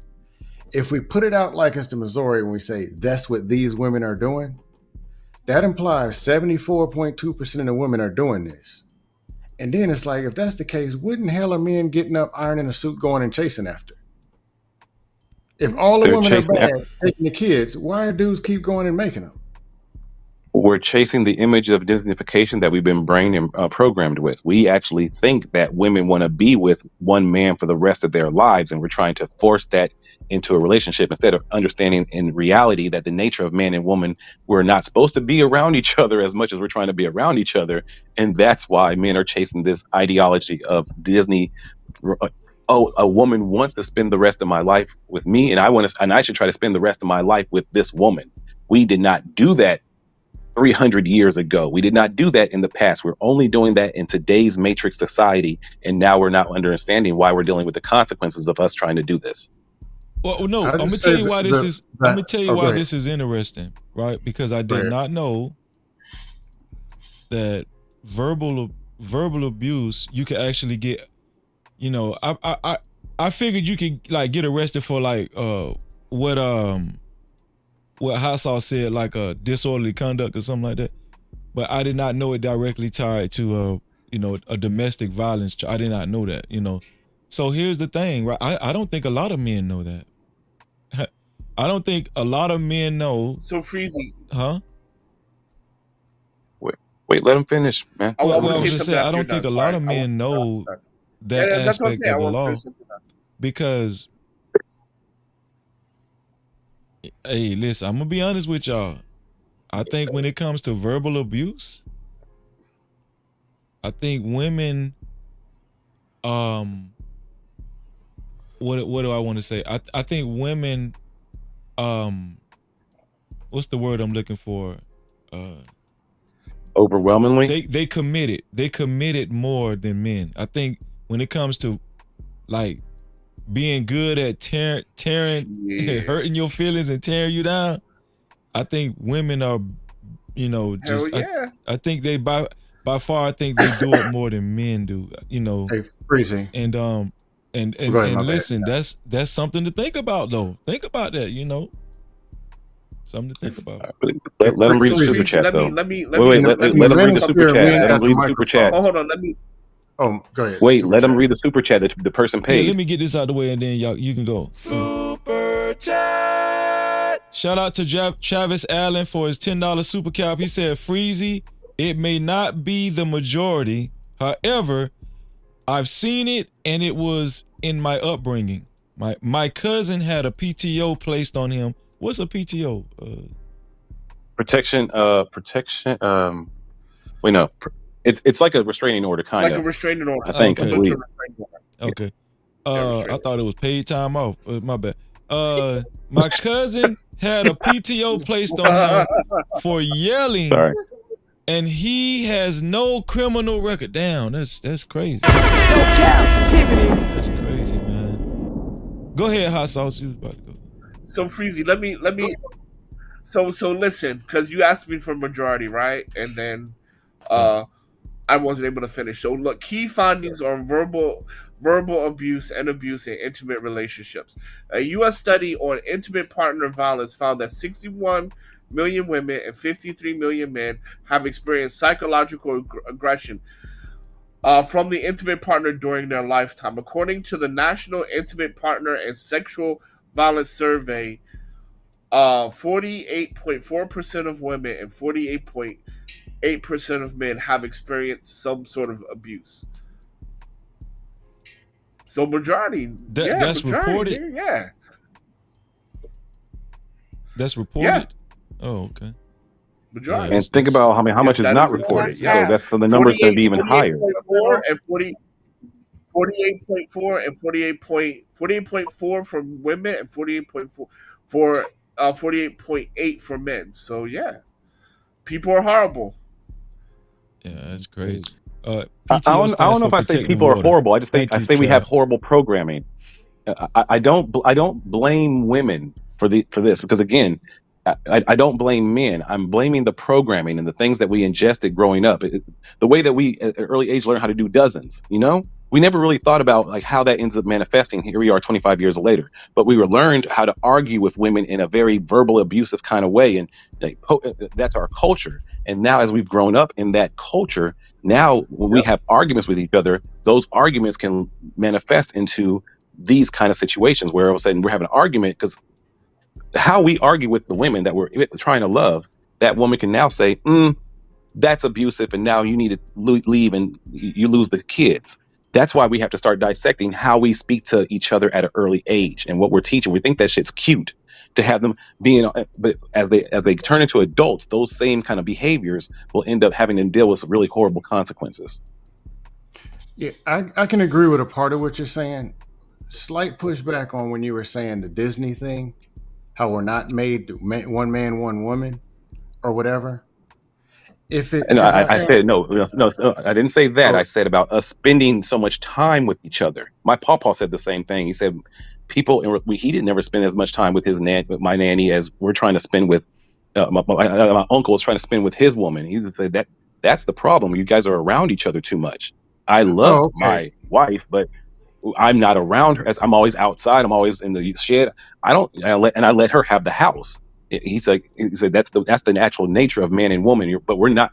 Men are now trying to spend time in the house, relaxing and watching TV. Or we're not supposed to be around each other that much because that's when the altercations and when a woman makes this sound like when all you're doing as a man is just trying to exist, and she has this disdain in you because you farted, you did something wrong, you knocked something over, you forgot to do a chore, whatever.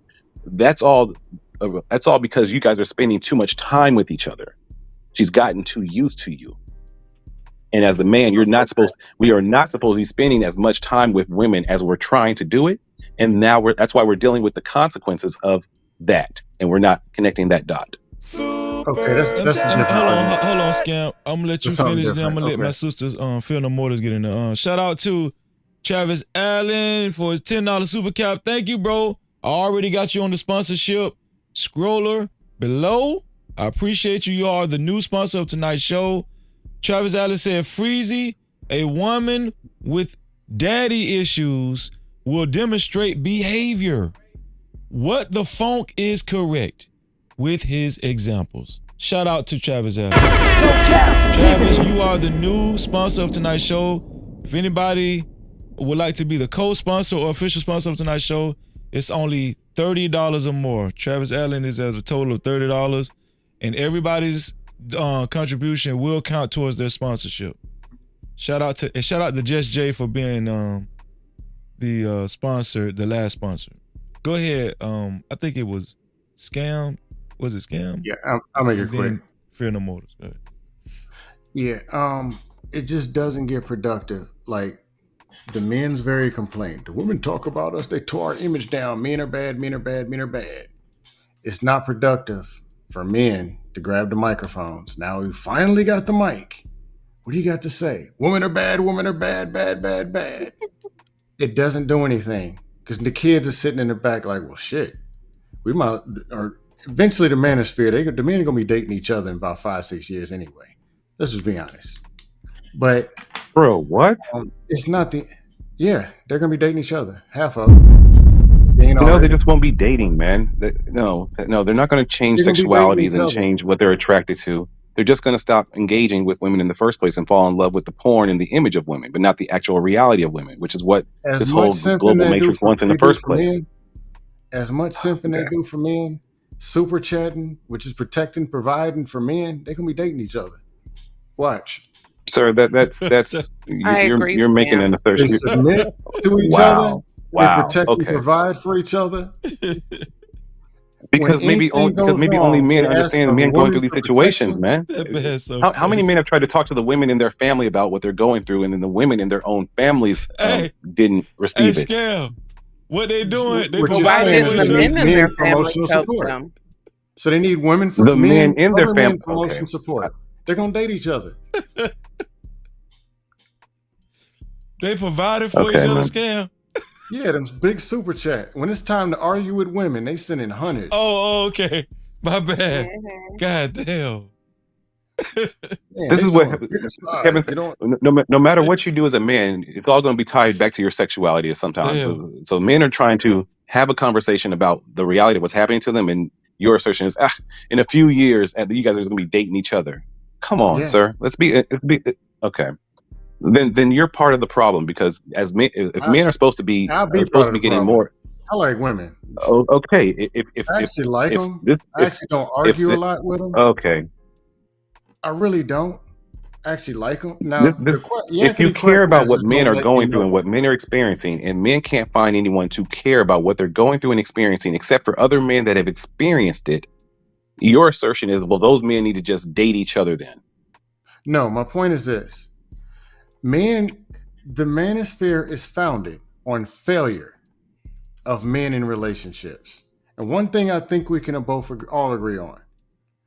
Men, women, dogs, and cats, we were not taught how to be in relationships. And it created 90% of the problems you see out here. Our parents and everybody before us and before them, there was never a time where people were taught how to be in relationships. When people say it was taught, they're lying. I agree. I agree with 100% of what you said right there. Yes. Okay. And yeah, I'm being extra. I'm talking about the whatever. I'm a troll. But okay, well, then I'll accept that. I don't need to dissect your points if you're kind of trolling with that statement. My mistake. Hear me out. No. You've already said that part is. I agreed with 100% of what you said before. I had the disagreement with your trolling part, but that's going to be an argument. So there's no reason for me to even attack that because you're just kind of making a joke. It's all good. No, I'm gonna land it. Here's my thing. If I was looking to be better at relationships and get the problem fixed, I wouldn't come to the space where everybody is failing and the talking points contradict each other. The men are showing that they don't really like women to begin with. I'm not talking about gayness. I'm talking about just not like them. We don't like what they are and what they do and whatever, but they're still chasing after the same thing they say they don't like. I wouldn't They come don't to like the that behavior saying, of women. Wait, they don't like the behavior of women. if they don't like the behavior of women, let's be real. Men need to become better at managing emotions, understanding. No. The and women need to relationship become better skills. at managing their own emotions. Sir, you It can't put starts. that on the men. Everything starts with men. If I have a This world starts restaurant with men. okay. That's almost like telling the customers to eat the food better versus cooking it better and preparing something better. Everything starts with men, especially if we talk about leadership. No, Now, sir. are women a problem? We're not Yes. dealing with children. These women are adults. They have the So autonomy to regulate their own emotional. But Are you men or do said you they think was that women? leaders, bro. Wait. Hold on, let's get my sister in there. Go ahead, sis. Go ahead. So okay, I'm trying to figure this out here. So I take it I think your name is What the Funk. I take What it the funk you're is like this? Yes. manosphere and you're one of those that blame everything on women instead of holding men No. accountable too. Is that Okay. correct? Give me a. No, that's not correct. I blame the system that's raised us. I blame the system of white supremacy. I don't blame women for having the same programming that we on the men's side. We picked up a lot of thug culture in the system of white supremacy. They raised us in this culture. So I don't blame the women. I blame the overall system of Okay, what but has been when taught to us. I think we have to dissect that. And then as we give women grace and they give us grace, we understand that, hey, it's not your fault. It's the programming. I'm not one of Okay, those manosphere people like that so let me at say, all. I feel like Scam was making a point and he was trying to touch on both ends, but you didn't agree with anything. You said no, it's the women. So that's what brought me to the point that you are one of those that blame everything on women and instead of holding the men accountable too. That's why I said that just based on your responses here. There's But many you're times saying that that's not the I case. call out the guys too, and I call out the programming on both sides. Like I said earlier that the men were doing egregious things back in the 1930s, and I am We're one of those. I'm talking not a about manosphere today. person. I'm talking about that was today that I said this. Yeah, that's what I'm talking about. But we're talking about what's going on in So no, so 2025, there's not I'm 30, if 40, I'm a 50, manosphere type 60, of 70 person years that you're ago. speaking about, I've spoken against the men and what we've done as well. I only attack the overall system. I listen to Neely Fuller Jr., not Kevin Samuels. It's a difference. Okay. So I'm just trying to figure I out don't then think. why did you have a problem with what he was saying? And you're no, I no, don't think I no. he's didn't. fully It's I not the agreed with men, what he. it's the women. So I see, was agreeing let with me what he was tell you saying. something. For me Okay. is You asked me a I question agree and then that you don't there's let me answer problems it. on both You asked me ends. why did I have a problem with what he said. Do Right, you and want me you to just answer said that or no? you said no, but and that's fine. I heard what you say, but I'm just saying your responses are not You reflecting can what you ask him. There was many times in the conversation that I agreed with his point. The only part that I disagreed was the part where he was trolling, and I was like, no. That was the part. That's why I stopped, because I realized that he was just trolling or joking in that moment, and I shouldn't even had dissected it. Is that how you received it, sir? Because I mean, I thought we made it full No, circle. I can clean it up. My main point is this: the world starts with men. Patriarchy started with men. The good, the bad, the ugly. There's great things. There's technology. Men. There's a lot of things, but everything starts with men. It's our nature, and it's not going to change. So if we have complaints about how things are going, especially if we talk about leading our households and taking charge and wanting women to follow, children to follow, and a level of order, it's going to start with us before we go and try to hold women accountable. That I agree with, but who teaches men to do this? I agree telling with you that, that but across we a lot of never got those spaces. lessons, sir. No, I got you. I'm just We saying were only across the taught from our uncles spaces. how to get women. We were taught by our uncles how to seduce women, but we were You know not what I'm taught saying? how to build a relationship for a lifetime with women. I And agree. then women are upset that we don't have these traits. And I always ask women when they're mad at me, I'm like, who was supposed to teach that man that you have him on this standard of what he's supposed to be as a man? Who was responsible for teaching that person to be that man? And they'll say, his father. What if he didn't have a father in his life? Oh, well then Okay. his church. Well, what if the church didn't really do that? What if he's a child saw hypocrisy in the church? Who's responsible to guide and teach young men this? And when you really No, break it down, they'll realize no one has taught that man to be this, but they still have this standard of what that man's supposed to be as a man. yeah, let me finish. Here's the deal. And I'm agreeing with what you're saying, but the Okay. thing is, the answer isn't going to the internet, because there's grown men doing this. They're talking about situations they ain't never even seen. 25, 30 years old, getting on the internet, listening to other men, marinating in all this stuff, versus trying to find one solution to one problem at a time. So it becomes a network. You're absolutely correct. People who failed. Let's go find other people who failed, and let's marinate in failure and blame women for everything. And right. women ain't even you're 100% correct. They're trauma bonding. The same. You're part. absolutely That's correct. my pushback. And I agree with There's no a lot with pushback. what I you're agree saying. with you. I think men have not spent enough time brainstorming and thinking of solutions. For example, I have the solution of getting the laws changed. I think we should look at the movie Office Space. And if men who are middle class and lower class simply did no protesting, no anything, they just stopped working, simply stop working, then it would force the government to put some of the laws in place that actually treat men like human beings when it's time for their child custody. Because firefighters have been affected by this, military people have been affected by this, policemen have been affected by this. So many facets of men have been affected by this, especially even in the white community. So if those men, lower class and middle class, simply stopped working for 1 month, everything would change, because the world would end up having to shut down, and we would actually, that's how we would show our power. But the issue is men keep going through the wheels of this rat race, and it allows it to continue and continue. We don't need to have a crazy protest. We don't need to spend billions of dollars on commercials. Just simply stop. And who's going to come collect for the child support? No one's can collect. No one can do anything, because the people who are the ones enforcing it have shut down, because their father rights are affected as well. That's the solution. Not all this trying to speak to women and not trying to speak to all the women and make them change. Men just simply stop working would be a way more productive outcome than us trying to have these conversations at ad nauseum with women on the internet all day. No, I'm all about solutions. The people that's rocking with their women. The problem with that is the reason why it's not going to work is because other men like Scam Likely see men as it's gonna not blow having that their shit shit up. together. They see men as masculine, as inherently evil, as inherently bad. See, the point is this, right?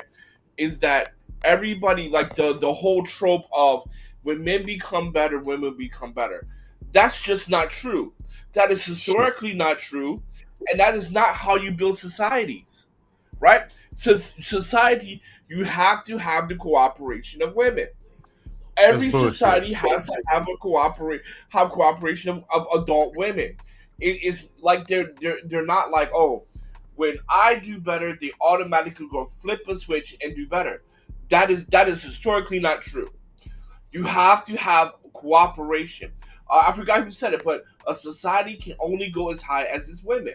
So when the women cooperate, you can get your society becomes better. But at the end of the no, oh my God, you're ignorant. You're ignorant to the facts. That's why you're saying, oh my God, because when you look at historical societies, which part of it? No, stop. Wait, bottom line. Stop. Which part of what he's saying is bullshit, Scam Likely? Which part? Which part of what he said is bullshit? Freezy, you're married, right? Yes, sir. But wait, no, please address that. No, you said his thing is bullshit. So dissect which part of what he said is bullshit. I'm doing it right now. Freezy, you're married. Okay. Yeah. You've been on both sides. Chaotic with your woman, and then you and your woman rocking on the same page. Yeah. What was it that changed or made that environment different? Was it the 3 attorneys that you got in the living room, or the police? No. Did you have to go to medieval times and shut the grid system down in the state of Florida? Nah. What did you do? Well, Scam.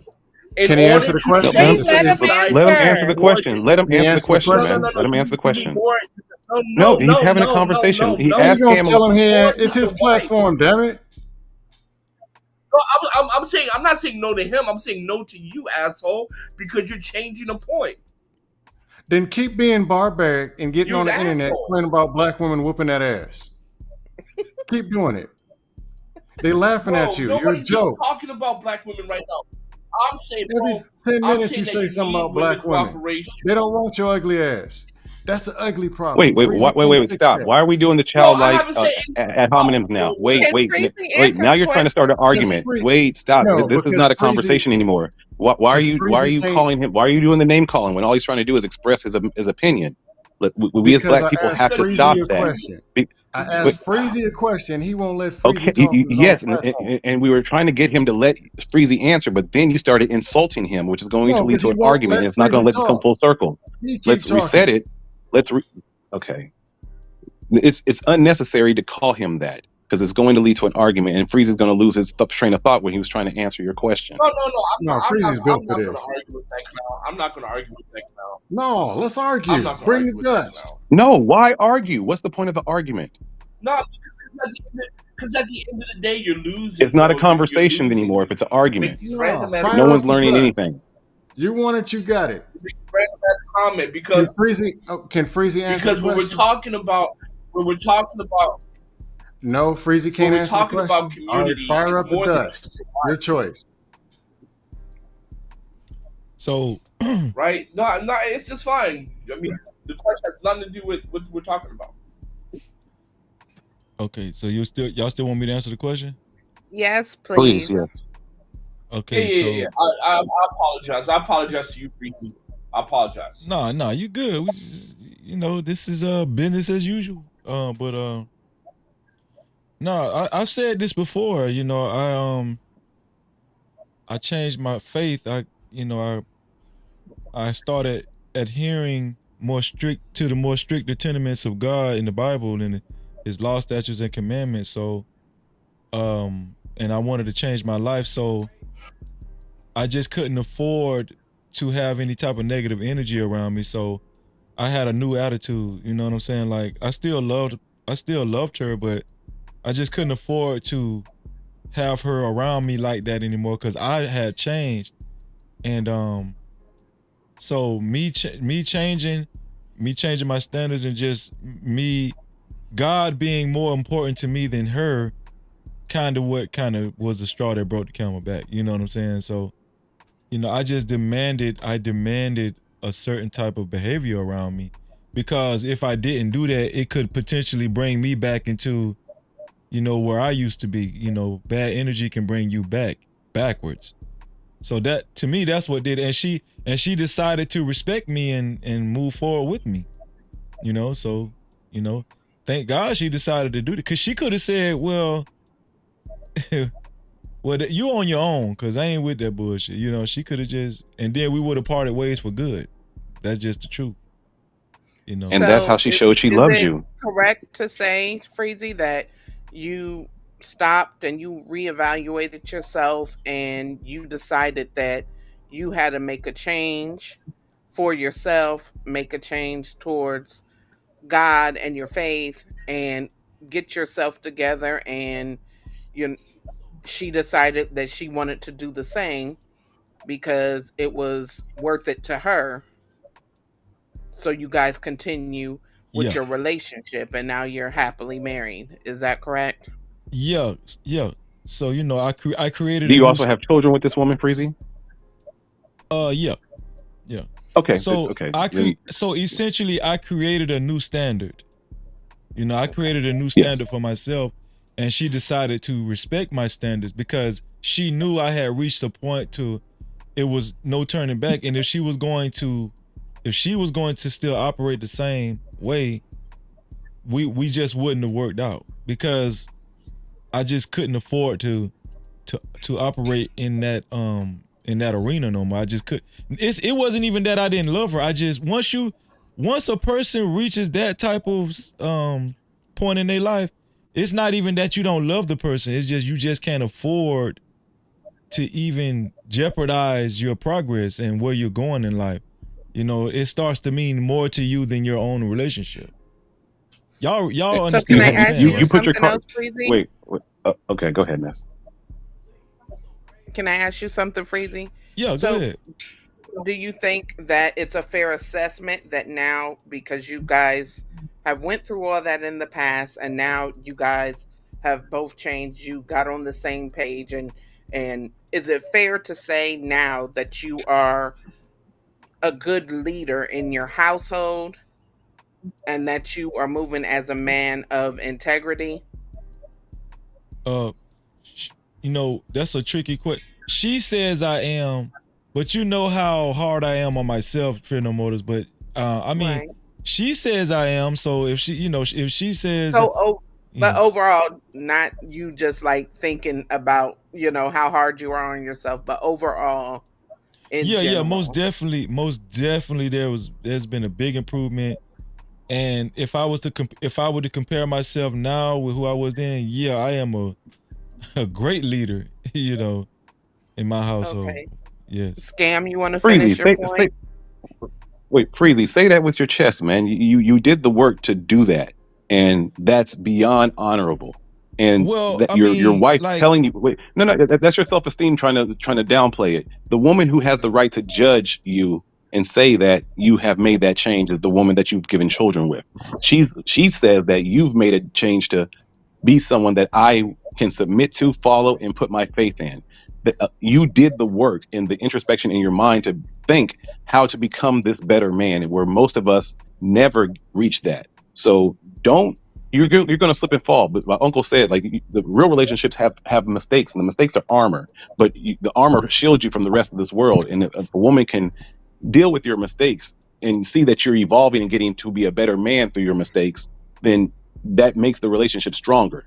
You've taken the mistakes that you had, and instead of being self-wallowing and drinking them away or smoking them away, you actually became, you listened to her, and by you listening to her, she helped you. She used her muse energy to help you become a better man that she wants to follow. You did some amazing alchemy there, and give yourself props, because not many human beings can do that. Don't sell yourself short. You are an incredible man to be able to do that, and your woman has given you a submission, and that's why you have a relationship with your children that most men don't have. Give yourself props, sir. No, I appreciate that. I appreciate that. And it's not that I don't recognize that what the phone. It's just you just try to downplay it. Well, no, it ain't. It's not that. It's just I'm all even in business or whatever I'm trying to do. I'm always hard on myself. It's as simple as that. It's not that. It's not that I'm trying to. Well, stop it, man. You're an amazing person. Don't be hard on yourself. I appreciate that, man. I need to hear that. All right. Hey, what the phone? The reason I'm definitely way different than I used to be. Say this really quick. Go ahead. I brought that up. Hold on, Freezy. Can I just want to say this real quick. I just want to say this really quick. Yeah. My point I'm making, I'm not talking about individual relationships. I'm talking about community affairs, right? The group affairs, social norm affairs. And you cannot have that without the agreement of the other half. You need black women's agreement to push black agendas. I mean, that is basic. It has nothing to do about, when you become better, then they become better. That has never happened in history. Everybody keeps going back to, okay, in marriage, you're talking about an individual thing. When I'm talking about community issues, community problems, right? And things that we need to do on the mass, on a nationwide scale. On a nationwide scale. And everybody keeps going back and reverting to a marriage or relationship. And to be honest, and I'm not trying to be offensive, but to keep going back to that kind of lets me know where everybody's priority is. Because one great example would be when Obama tried to pass My Brother's Keeper and all the pushback he got. But then when he got Black Girls Rocks, nobody said anything. See, these are community issues, right? And the reason why My Brother Keepers didn't get pushed is because black women said that, you're leaving black girls out. But when Black Girls Rock got federal funding, it was all cool. But when My Brother's Keeper was trying to get federal funding, the biggest opposition was black women. And that's what I mean about you need the cooperation of the other half. And that has nothing to do with growing as a leader. We're talking about supporting kids in goddamn STEM. But then we keep going back to relationships. I got pushback. Go ahead, I'll make and it then I'll simple. go after you. Here's the deal.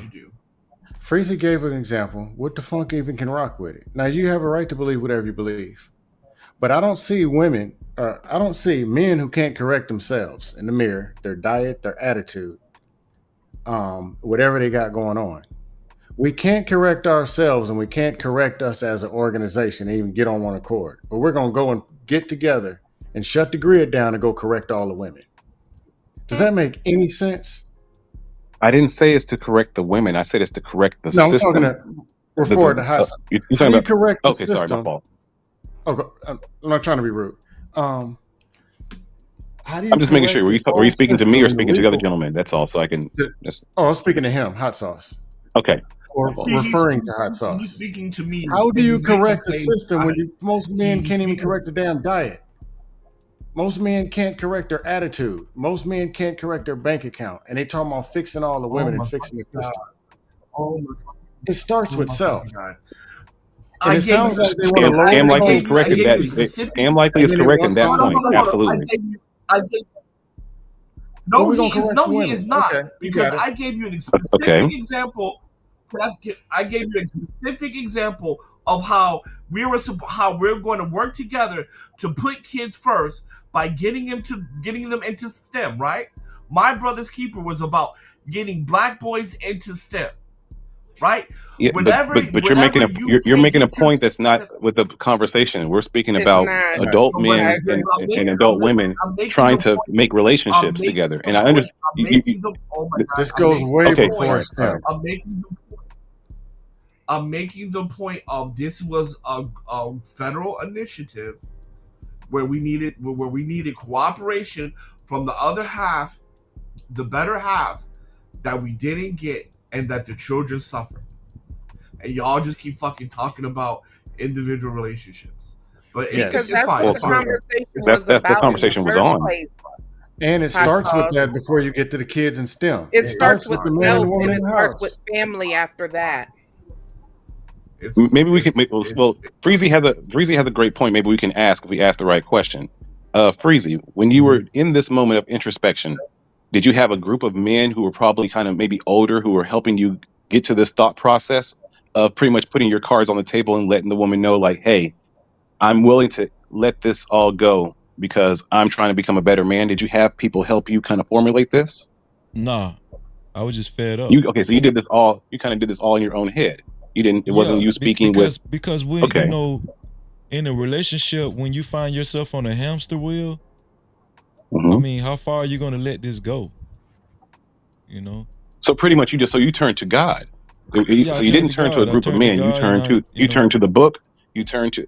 Sorry, because you know, well, life started taking an emotional toll on me. You know, a lot of people know my story. I took care of my mom, you know what I'm saying? And she had multiple sclerosis. She needed total care. And just life started taking an emotional toll. And, you know, my relationship was definitely not helping it.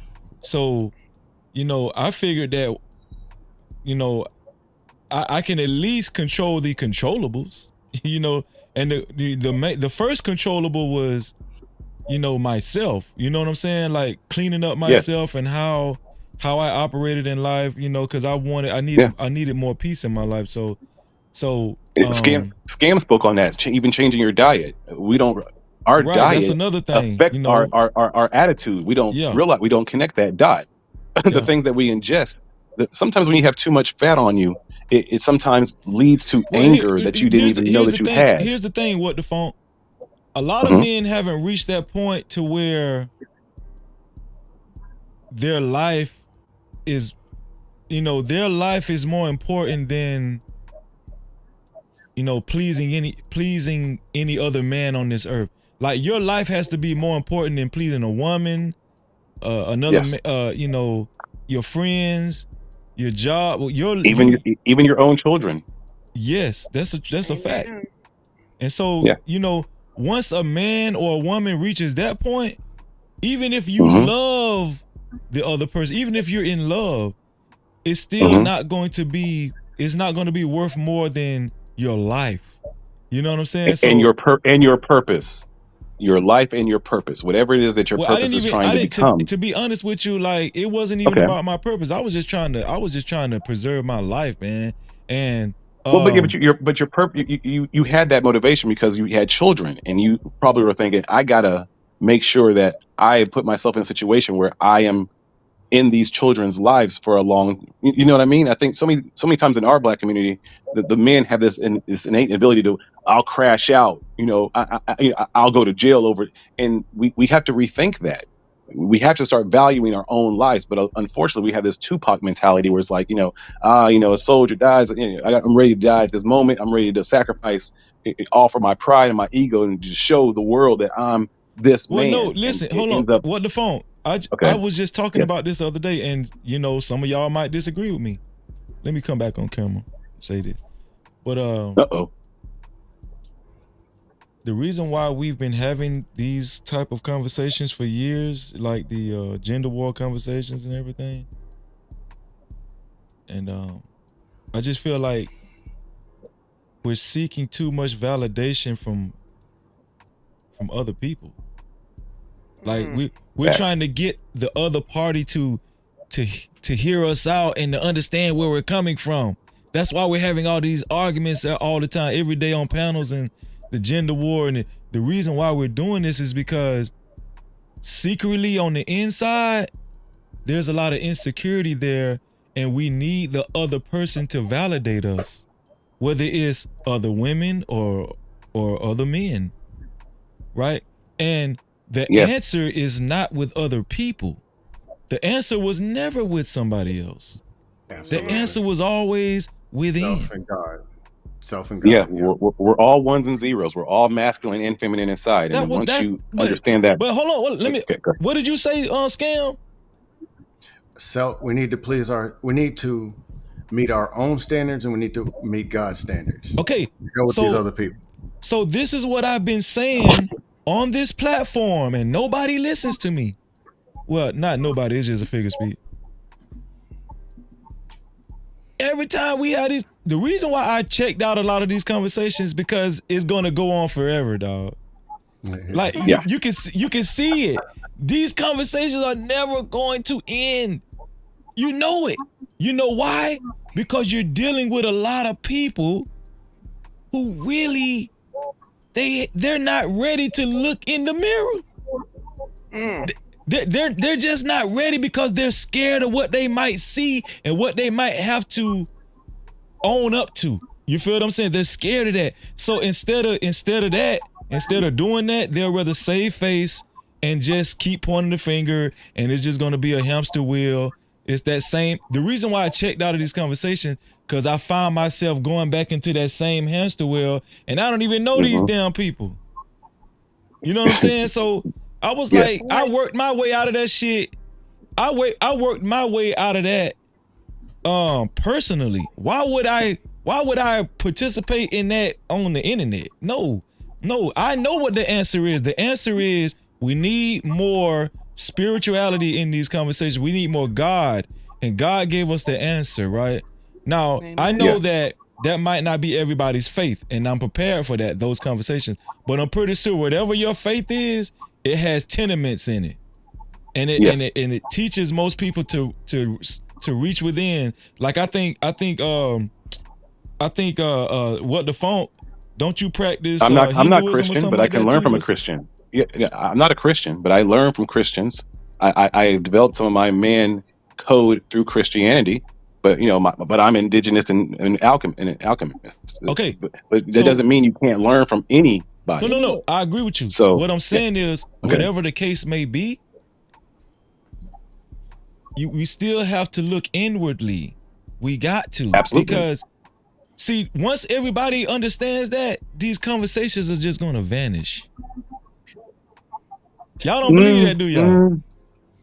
I think the conversations will then morph with us being on the same side, and then we'll start having the conversations to the oppressors in the system. No, listen. That's what's happening. What the phone? I disagree. What the phone? What I'm telling you is that we should have never had a gender war in the first place. That's what I'm telling you. Very true.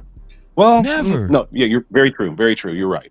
It shouldn't have even gotten to that place because we've been having this conversation since the 80s. I remember growing up at Langston University and seeing these conversations in the 80s. So you're right. There shouldn't have been a gender war in the first place. We should have figured this shit out a long time ago. You know, when I was having my gender war with my wife before we got married, we had a gender war every goddamn day. But I broke out of that shit, and I know how to do it. And aren't you glad that you did it so that now you have 3 children out of it? But if you hadn't have had those gender wars with your wife in the first place, you wouldn't have the fruits that you have today. So that's why I was saying earlier. Listen to what I'm telling you. That revolving door, it brought me to the fruition that it's useless. Like I'm never going to change I'm never going to change this woman by telling her what she's doing wrong and telling her what she needs to change. You're never going to change a woman like that. And a woman is never going to change a man like that. I'm telling y'all right now, y'all can listen to me or you can just waste your time the rest of your life. It's never going to happen. The only way to change somebody else is for them to see the change in you. Then they're going to know you're dead ass serious. Yes. Listen, when I did that, my wife, she didn't have no wiggle room no more because I had zero tolerance after that. Because once you get a taste of improvement and order in your life, you ain't going back. So now it's not that I don't love my wife, and it's not that I would have left my wife because I hate her. I just couldn't afford it anymore. And that's where people need to get to. You understand what I'm saying? You just can't afford it. No. We do understand it. Keep cooking. Yeah, this is where people need to get to. If people get to that point, they wouldn't even be able to afford having these fucking conversations on these fucking panels. Right. Because they bring you backwards. You can't even afford to do that. Now, the conversation that we're having right now is what? It's constructive. We're not sitting up here cussing each other out and, telling just spewing division.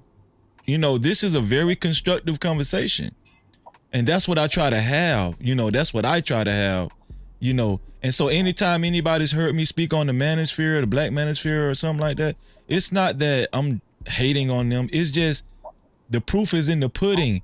It showed you over the years, nothing really truly manifested from that bullshit, dog. Y'all can't see that shit? These same old ass niggas up here saying the same talking points. And guess what? I promise you, 20 years from now, it's gonna be the same shit. In the metaverse. And sister, if I'm coming off like that as one of those manosphere people, then my mistake, I always try to understand both sides. And if okay, go ahead. So first of all, when we talk Let about him finish, hot sauce.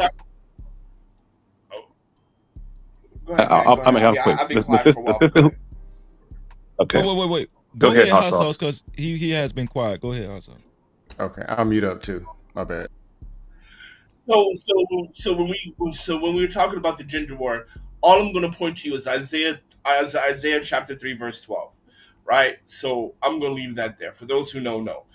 Also, when we talk about the manosphere, everything you talked about improving self and stuff like that is manosphere 101, right? No one can know unless you're God, you can't change people.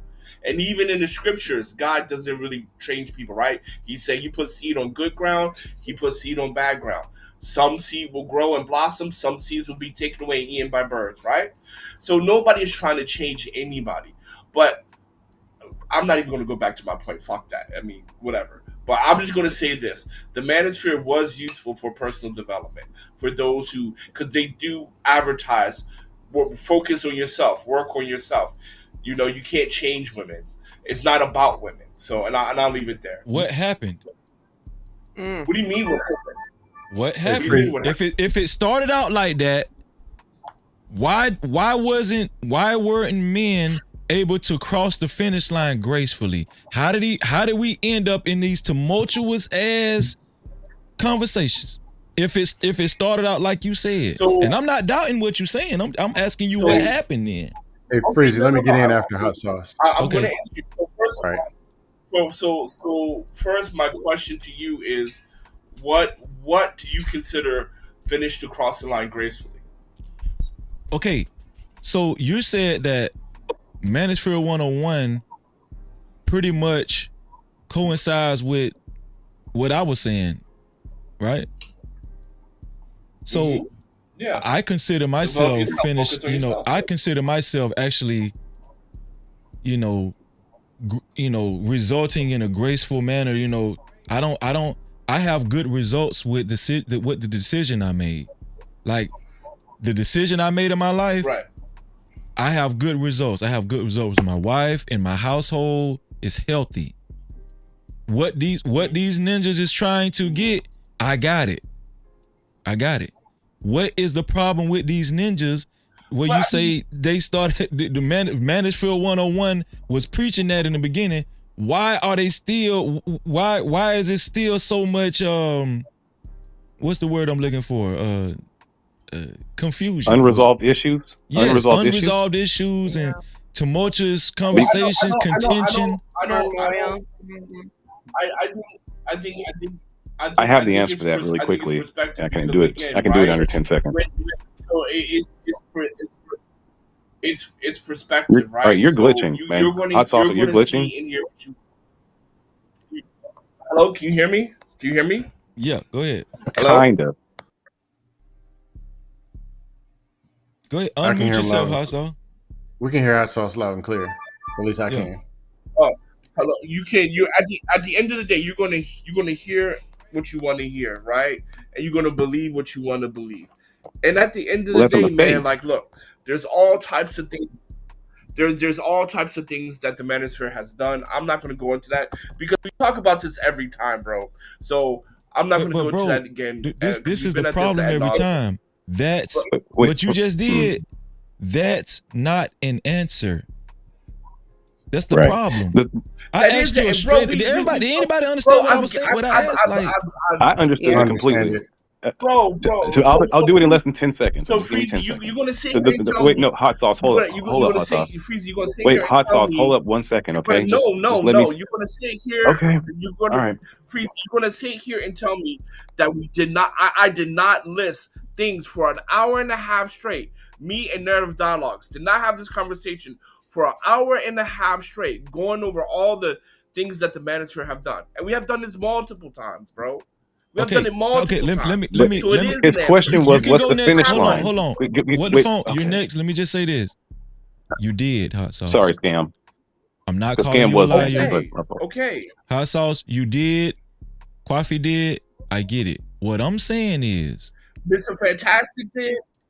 Yes, listen, and I'm not doubting that. You made a list. What I'm saying is, do we see that in real time with these men, and while they're still having these conversations, in the contentiousness, and they're still disgruntled with women, they still, if what you're saying is true, why did it result now in a lot of men saying marriage is not worth it, and F them kids, it ain't no more community? Why are we hearing so much of that type of rhetoric if what you're saying is true? Okay, great. So the reason I'm not trying to. You're my boy. I'm just. No. That is a fair question. Fair question. I'm not insulted. Because I'm married. I'm not saying F marriage. I'm married. That's the result. That's my results. I don't think they say. Your result is not just you being married. Your result is your result is you being married, and the woman is actually willing to follow you. There's a lot of men that are married and they are not in a healthy situation. Your situation is way better than that. The point is that they did the work and they found out that the juice wasn't worth the squeeze. That's why you have passport bros. That's why you have MGTOW. They didn't do enough of the work. That's the issue. That's the point. They did some work and checked out the game. He asked what the finish line was, and the men, they don't have a finish line. They just say, "I'm not going to run the race anymore." Hence the name "Men Going Their Own Way." Freezy did the introspecting work, and his came full circle. That's why if the Manosphere the Manosphere was doing the right thing, then the men would be able to go back to the women who had kids with them and show them this new version of themselves, and the women would follow it. If the manosphere had done what Freezy had done, they wouldn't. so Because that's funny because they would have done so if that was correct. That's sir, not true. no, sir, Because if so, they would have done again. so. No, now you're putting a lid on. Hold on. Let Look, me say people this. can change. Okay, this is gonna be very controversial. What I'm about to say. Even Kevin Samuels didn't do the work. Very true. Now y'all can take that for what it's worth. Cause see, motherfuckers be up on these shows and shit, and everybody be living in La La Land, and I just be sitting back like, what the hell? Even Kevin Samuels didn't do the work. That's what I'm telling you. The work that Freezy did, Kevin Samuels didn't even do it. That's what I'm telling you. I believe that's how that. deep this shit is for me. How do you that's know why that? That's why I don't even. I don't even participate in that shit. Yeah. It's a bunch of bullshit. Kevin Samuels did the work. Kevin Samuels did the work to make. Kevin Samuels did the work to get money in the system of the Matrix. Kevin Samuels did the work. You're right about that. Okay, so that's it. That's the difference between Kevin Samuels and Neely Fuller Jr. Kevin Samuels' solution was all about going towards capitalism. But no, and what it wasn't about. What the problem is, Kevin. What the phone? These dudes are so far gone. They done made niggas like that. They Messiah, and they just can't see it. Yeah, you're right. I've seen it too. Even on this side of the world, can't see it, people bro. You know what? Freezy, I've done the work, and my outcome is very different from yours. Well, let's talk about you then. My viewpoint is very different from yours. And I've done that. I've done the work. Have you done some work or have you done the work? There's a difference. I've done the work. I've done the work. Okay. Right? My outlook is very different than his. Very different from his.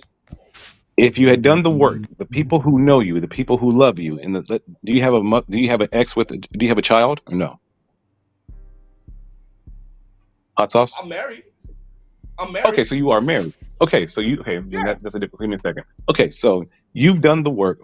In the marriage, was it in a point where it was already getting very bad, where either she was going to leave or you were going to leave? Did it ever get to that point? No. Then why did you do the work if you were never in a situation of it falling apart? No, because if we're talking about doing the work as far as, or did you do the work, or did you just ingest the trauma bonds of other men? If you weren't even in the situation, why did you even get into this back and forth? So let's have a baseline. Let's have a baseline. Okay. What doing the work is, right? The baseline of doing the work. Don't you do that, Freezy. Freezy, damn it, don't. No, I'm gonna tell y'all something. This conversation is so important to me. Y'all don't get it. I've been saying this shit for like a couple of years now. That's what I'm telling y'all. Oh man, Freezy, I'm Freezy. Nobody get what I'm saying. Some get it. I get it. I really get it. And let's have the conversation, because I think maybe Hot Sauce might learn. But before we go back, I do want to say to the lady, Miss, Hot Sauce, let me just say this. Your point. It's going to be an argument, whatever you say, and it's not going to be a productive conversation. It really isn't. So, No. Wait. Okay. So let me put it this way, Freezy. You're an Israelite, just like I'm an Israelite, right? Mm-hmm. And we did the work according to the Bible the same way, because we have in-depth talks about the Bible and all that, right? So we did the same work according to law, statutes, and commandments, correct? Yes. No, Freezy did a way more different work than you did, because Freezy was in a situation. You weren't in that situation, so you didn't instinctively have to do the same sort of work that Freezy did. Bro, wait. Let him. That's just logical. Hold on with the phone. Let's let him land his point, because I want to hear him out. Go ahead. Bro, first of all, you don't know me to say yes or no to that. And second of all, I asked you the question. You said you didn't. Okay. Oh my God! I literally asked you if you had been in that situation. You said you weren't. Please. Did I not ask him the question to find out if he had been in a situation where it was about to? You said no. All right, bro. You're interested.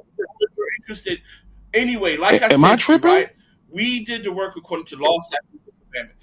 We did the law according to law, statutes, and commandments. Introspective, right? Surrendering over to the Most High, right? Dying daily, right? All of that stuff. We did that to come out as a better man, as a better servant. So we came out with two different perspectives, bro. I don't think we came out with two different perspectives. I just want to say I think that what it is hot sauce. You just be in debate mode, And I'm not, bro. I'm not. All right, whatever, man. I'm not, man. I'm not. No. Listen to what I'm saying, hot sauce. Listen what I'm saying. We couldn't have came to two different perspectives if we studied the same Bible. That don't even make sense what you just said. It don't even make sense. But your view on certain things about no, listen. Things and my view on certain things are you live by certain principles. I live by certain principles. We got our principles from the same source. What are you talking about? This is what I'm talking about. Like, we'll fight so hard to defend our point. I'm telling you, like, this is what I'm saying. Like, it's not hard. What I'm saying right now, I'm not even arguing. What I'm saying right now is not even hard, right? What I'm saying is, and I agree with what Hot Sauce said. He said the Manosphere 101 started out like that, introspective, looking inwardly and all that kind of stuff, blah, blah, blah. I'm saying if it started out like that and, they were teaching men to develop their standards for themselves and don't allow yourself to be pulled into a disorderly life or a confusing life or whatever. Because, I think that's where the, get on your purpose thing was and all that kind of stuff, right? If that's the case, why were we still for years arguing with women and on panels cussing women out? And I told you, Isaiah 3:12, bro. Because it appeals to our love of arguing, Freezy. That's why. In the system of white supremacy, it teaches us to get these endorphins in arguing. Again, it goes right back to how we used to do dozens. Sometimes there's some men who like to get on these panels because they get some sort of release from having these sort of arguments. Same for some women. Some women like to get on these certain panels where they feel that they get to just argue and read something. In our community, we love to read somebody. So that's maybe what he's operating in, not operating in God. When I got to that point, that's my wife. Man, I wasn't doing no more arguing. I didn't argue for what? What am I arguing for? Right.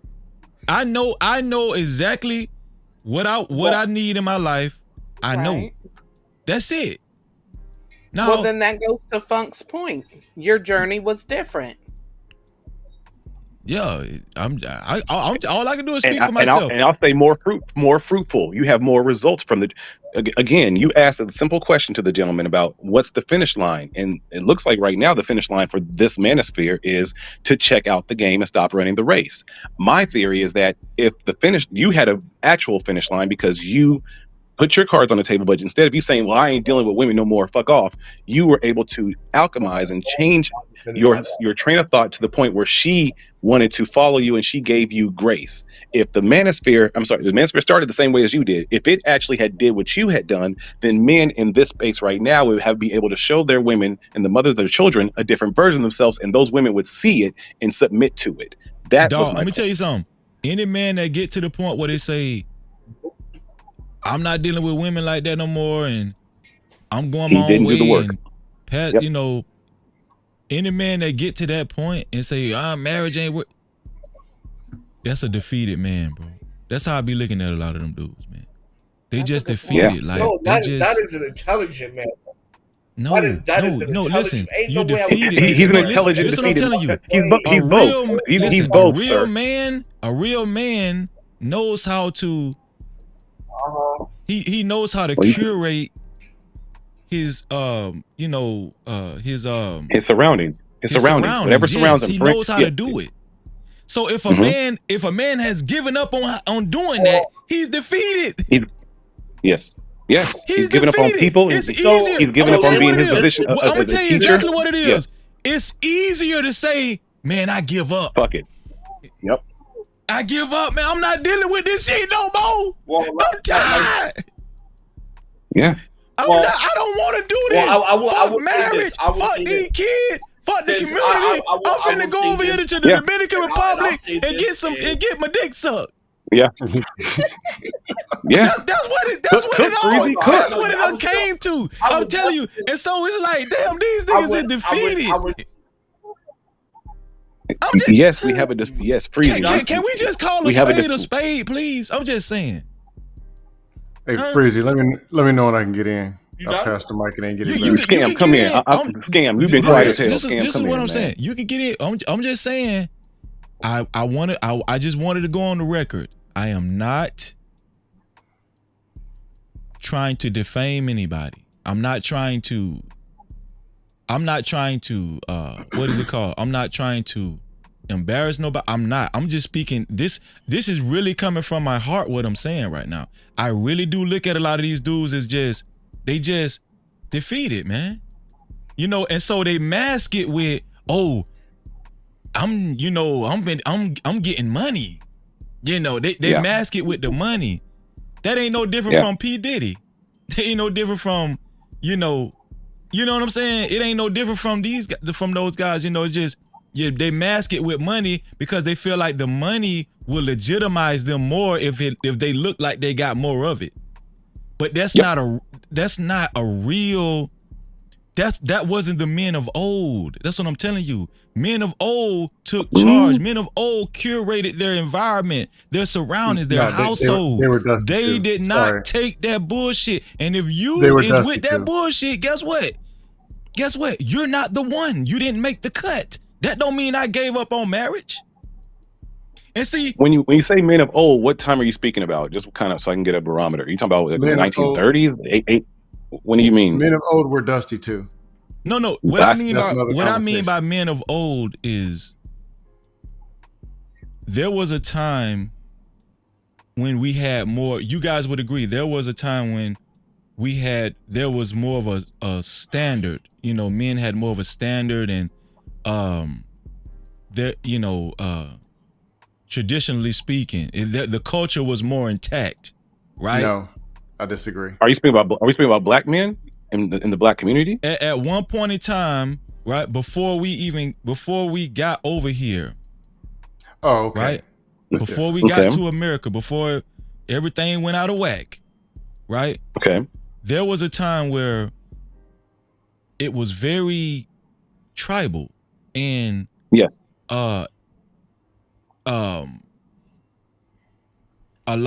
people didn't have wiggle room to actually just do what they wanted. No, people actually cared about the nation, the whole nation, and the community, similar to how they do in Chinatown today or some shit like that, right? It's just, or how the small hats are or whatever. There was a time we were like that. Where we got messed up, and this is why I don't understand why a lot of these coons discount slavery, because that shit really brought us through the ringer, man. I'm telling you, psychologically. Yes. And so what I'm saying is that bringing it forward in 2025, it's still, if you believe as a man, it's not still possible to be that man. You're defeated. I know. You I might know be for intelligent, a fact, but you're still defeated. I know for a fact it's possible to be that man. I know for a fact it is. I know. Do y'all know how my wife used to be? See, now y'all finna make me give a testimony, dog. Listen. Give it. My wife was hell on wheels. Dog, my wife was so unruly. I'm talking about this before I got married. Bro. You know it's bad. He said the word unruly. Unruly. That's what I'm telling you. I don't hide nothing up here. Hot Sauce done heard me say this shit before. Bro, so when these guys be talking, I know they don't have the answer.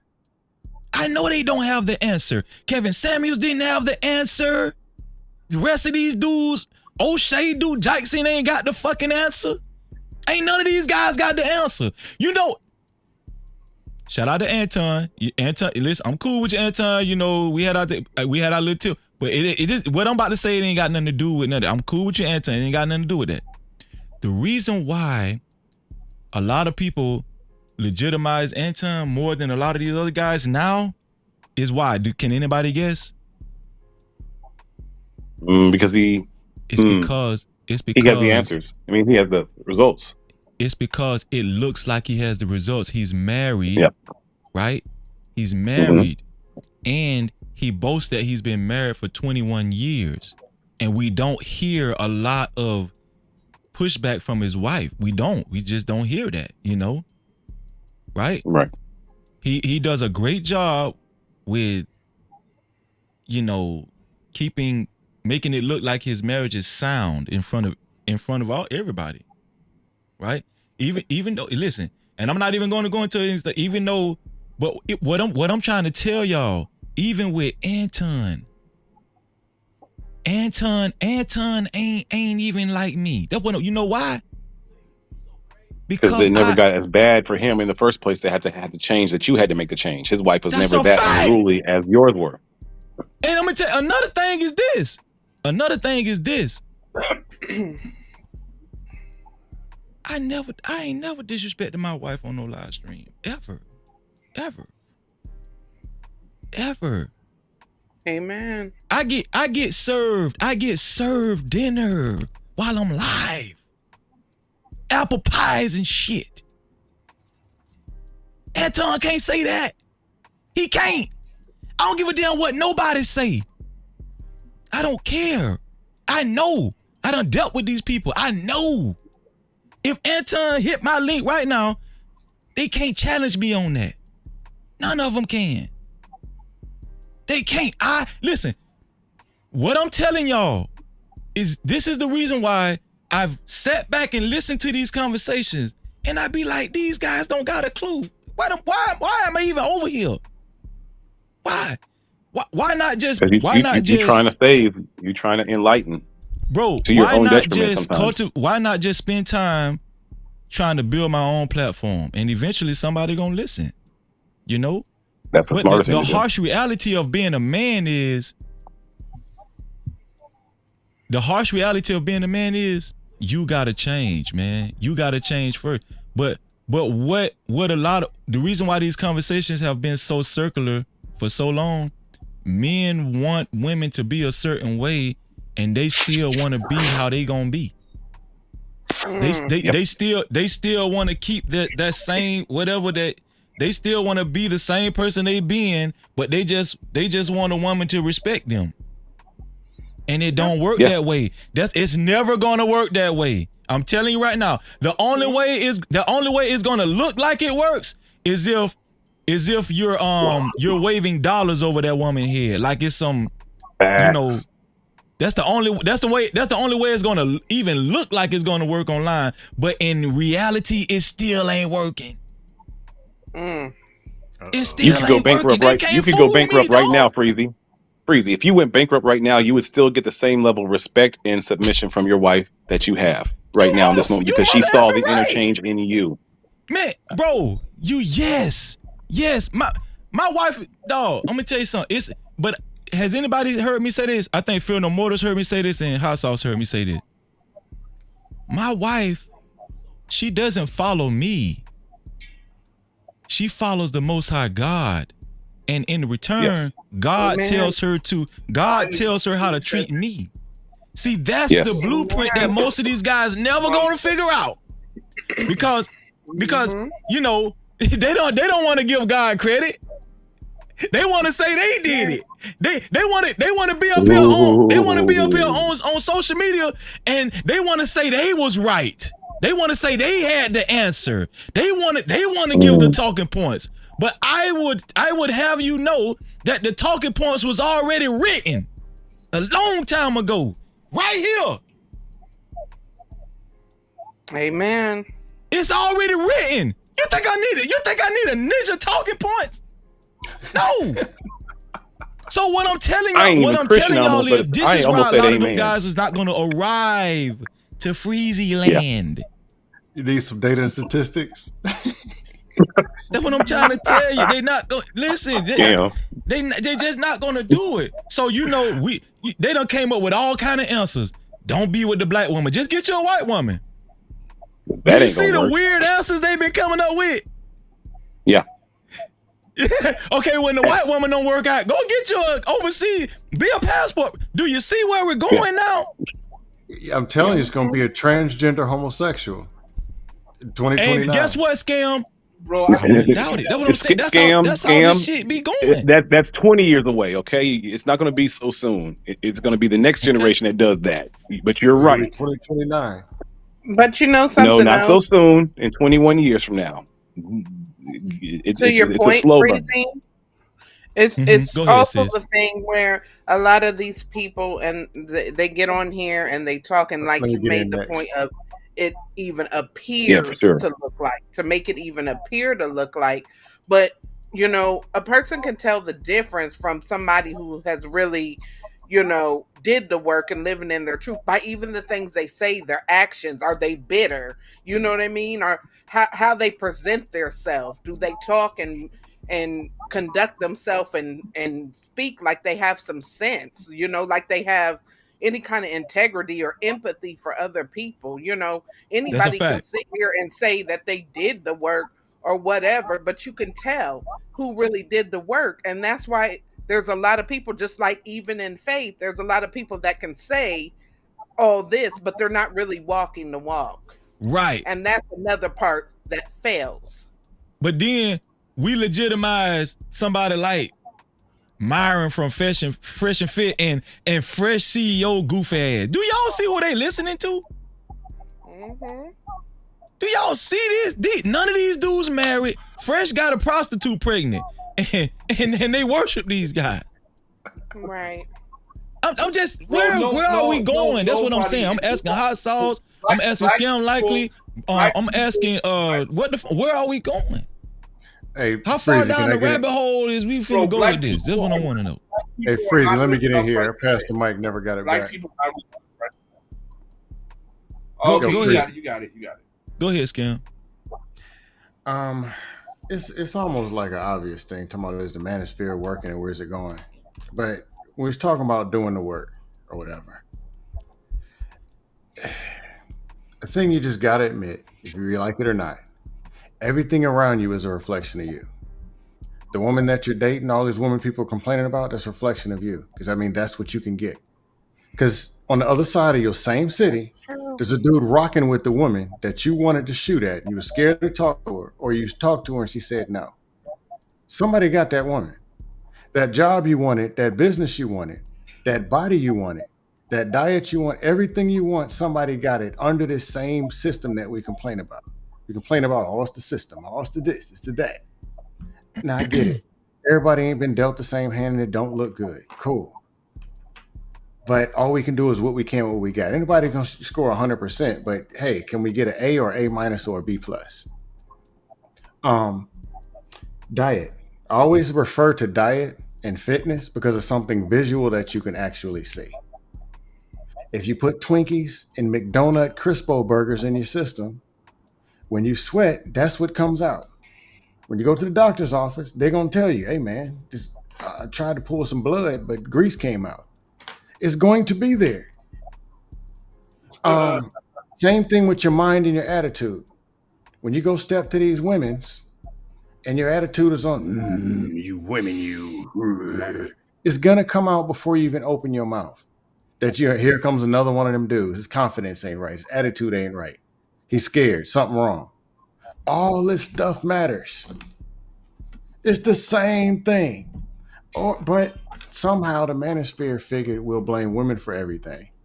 They're the creators of the world. They did this. They got all the jobs. 1 minute, they got all the jobs. They're the biggest spenders. Then we talking about they broke with basket weaving degrees and student loans.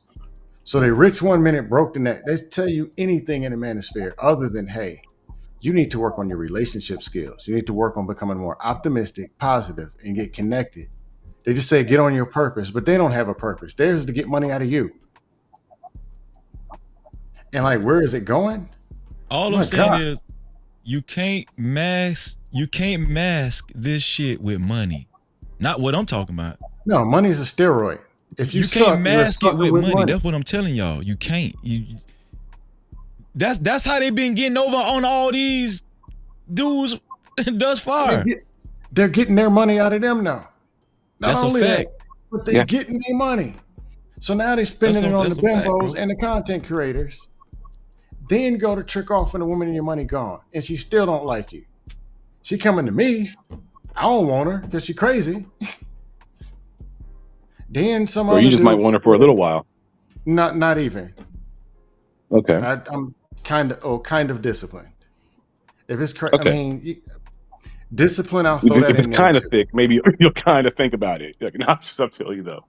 My bad. No, I'm saying at the end of the day, that chick crazy or all over the place or trying to get your money out of you.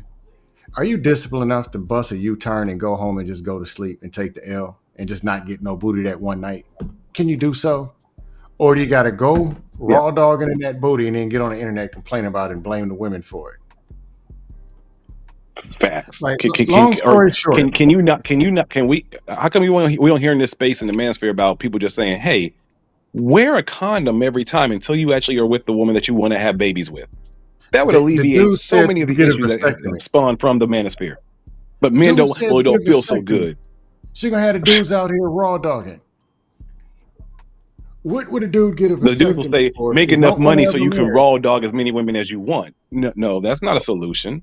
The solution is to be sexually disciplined. And if you are going to have some fun, at least make sure you protect yourself at all times. If you do that, you alleviate 80% of the problems that the manosphere is talking about. Those two simple steps. Sexual discipline, and if you're not being sexually disciplined, then wear a condom no matter what, unless you are specifically with the woman that you want to impregnate. That simple. I ain't gonna lie to y'all. I'm a piece of work. I ain't perfect. I got problems. Everybody does. In my 20s, I was angry at women. I was mad because, hey, I ain't know nothing. I'm dating out here. Hey, what happened? I'm supposed to be this. I'm supposed to be getting this, and it ain't working. Something wrong. Because I could get women with no problem. But I couldn't keep them because I ain't know nothing. But being negative never helped. Luckily, there was one good woman when I was about to blow a gasket. Met this one decent one that kept me sane. Then I was like, you know what? This negativity stuff don't work. And there are good women out here and you don't have to argue or whatever. Then I started listening more and realized, hey, they got problems just like I do. You came across one of them Badu chicks, huh? So let me say this really quickly, and then I'm going to. No, man, go. Keep going, man, because you deserve it. You've been quiet as hell. Keep cooking, Sam. No, it's just not productive to blame. So you done everybody Scam or else.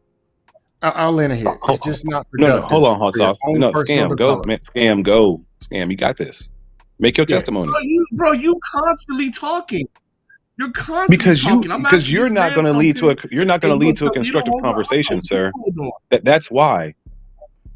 That's why. I actually am, and this is not, bro. No, you're a debater. All right, and Scam was about to make a point that was about to be introspective, and maybe something that we all could have learned from. Bro, you interrupt Scam. You're interrupting me. I'm even saying, I even said to Scam, I'm sorry, please finish, and you're debating me now. So Jesus I'm not debating Christ. you. I'm asking you to let him finish. I'm not debating you. I'm asking you to let Scam finish. How about you let him finish? How about you let him finish? How about you let him finish? I'm happy to. Hold on, let me do this. Okay, then. Scam, will you finish? I'll keep it quick. I'll say this and I'll make it quick. Even when people, and I'm no shot, it's not a shot at Freezy. Freezy cool. People who say they got these results or they click the button, they're rich or they married or whatever. You can tell a lot by the energy and by how they talk when they communicate what their real intentions are. Some of these dudes, I don't even think really even are married. Some of them I can tell that are married ain't gonna make it another 3 years. Some of them, just like in these spaces, get exposed every 3 to 6 months, find out everything they said was a lie and they're living in the back of a van. And they throw the results around and say, follow me because I got this. Because they know you're so weak that you'll follow anything. That's all I got. Go ahead, hot sauce. All right, so I'm gonna say this, bro, and I'm just gonna put it to you like this. Like when you're leading people down a dangerous path when you're telling people by your behavior they're going to change. Even by your own admission. It wasn't you that made your wife change. It was the Most High that made her change when she gave her life over to the Most High, right? And that's all I'm saying. That's my message, right? You're gonna be in a rude awakening if you're trying to change people from who they are. You can't, right? And because of your wife obedience to the Most High, she serves you. Because am I missing something here? I thought I said the very same thing you just said. Yeah, but no, because when I said that stuff earlier, y'all all jumping down my neck. Because I said it's not you. You can't change people. Your behavior doesn't change people. It was her giving her life over to the Most High. But in the beginning, you were like, well, because of me and all this and that, and that's how I know I'm different from these other dudes and blah blah blah blah blah. But let me ask you something. Hassan.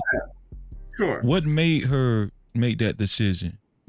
What made her make that decision? So I cannot honestly answer that because I don't know her. What I'm saying is you can answer it if you believe what I'm saying. I told you what made her make that decision. She had an ultimatum. You don't believe that. She had an ultimatum with me. She could have. Listen to what I'm saying, Hassan. She could have served God how she wanted to serve God on her own. She didn't need me. Right. She didn't need me. Right. She decided to move forward with me in a certain way. You understand what I'm saying? She didn't have no wiggle room. Listen what I'm telling you. So then we. No, I'm not disagreeing. Let me say this. I'm not disagreeing with that. Yeah. You gave her ultimatum, right? So I believe that. If you gave her ultimatum, give her ultimatum. Fine. No pushback on that. But this is where we disagree because I believe that the Most High choose us. We don't choose the Most High. So that's where I'm coming from. Right. Can I say this, Hassan? It's not a one-sided thing. I know a lot of guys are gonna hate me for saying this.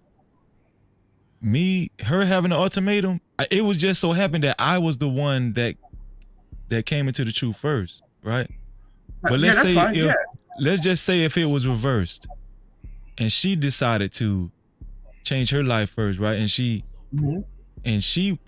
was strict about the Most High and his tenements and following his laws and stuff.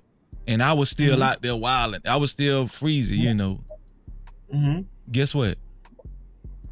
I would have had the ultimatum then. What I'm trying to tell y'all is it works both ways. We're not in a disagreement there. Yes, it works both ways. This is not a gender war thing. You know. Right.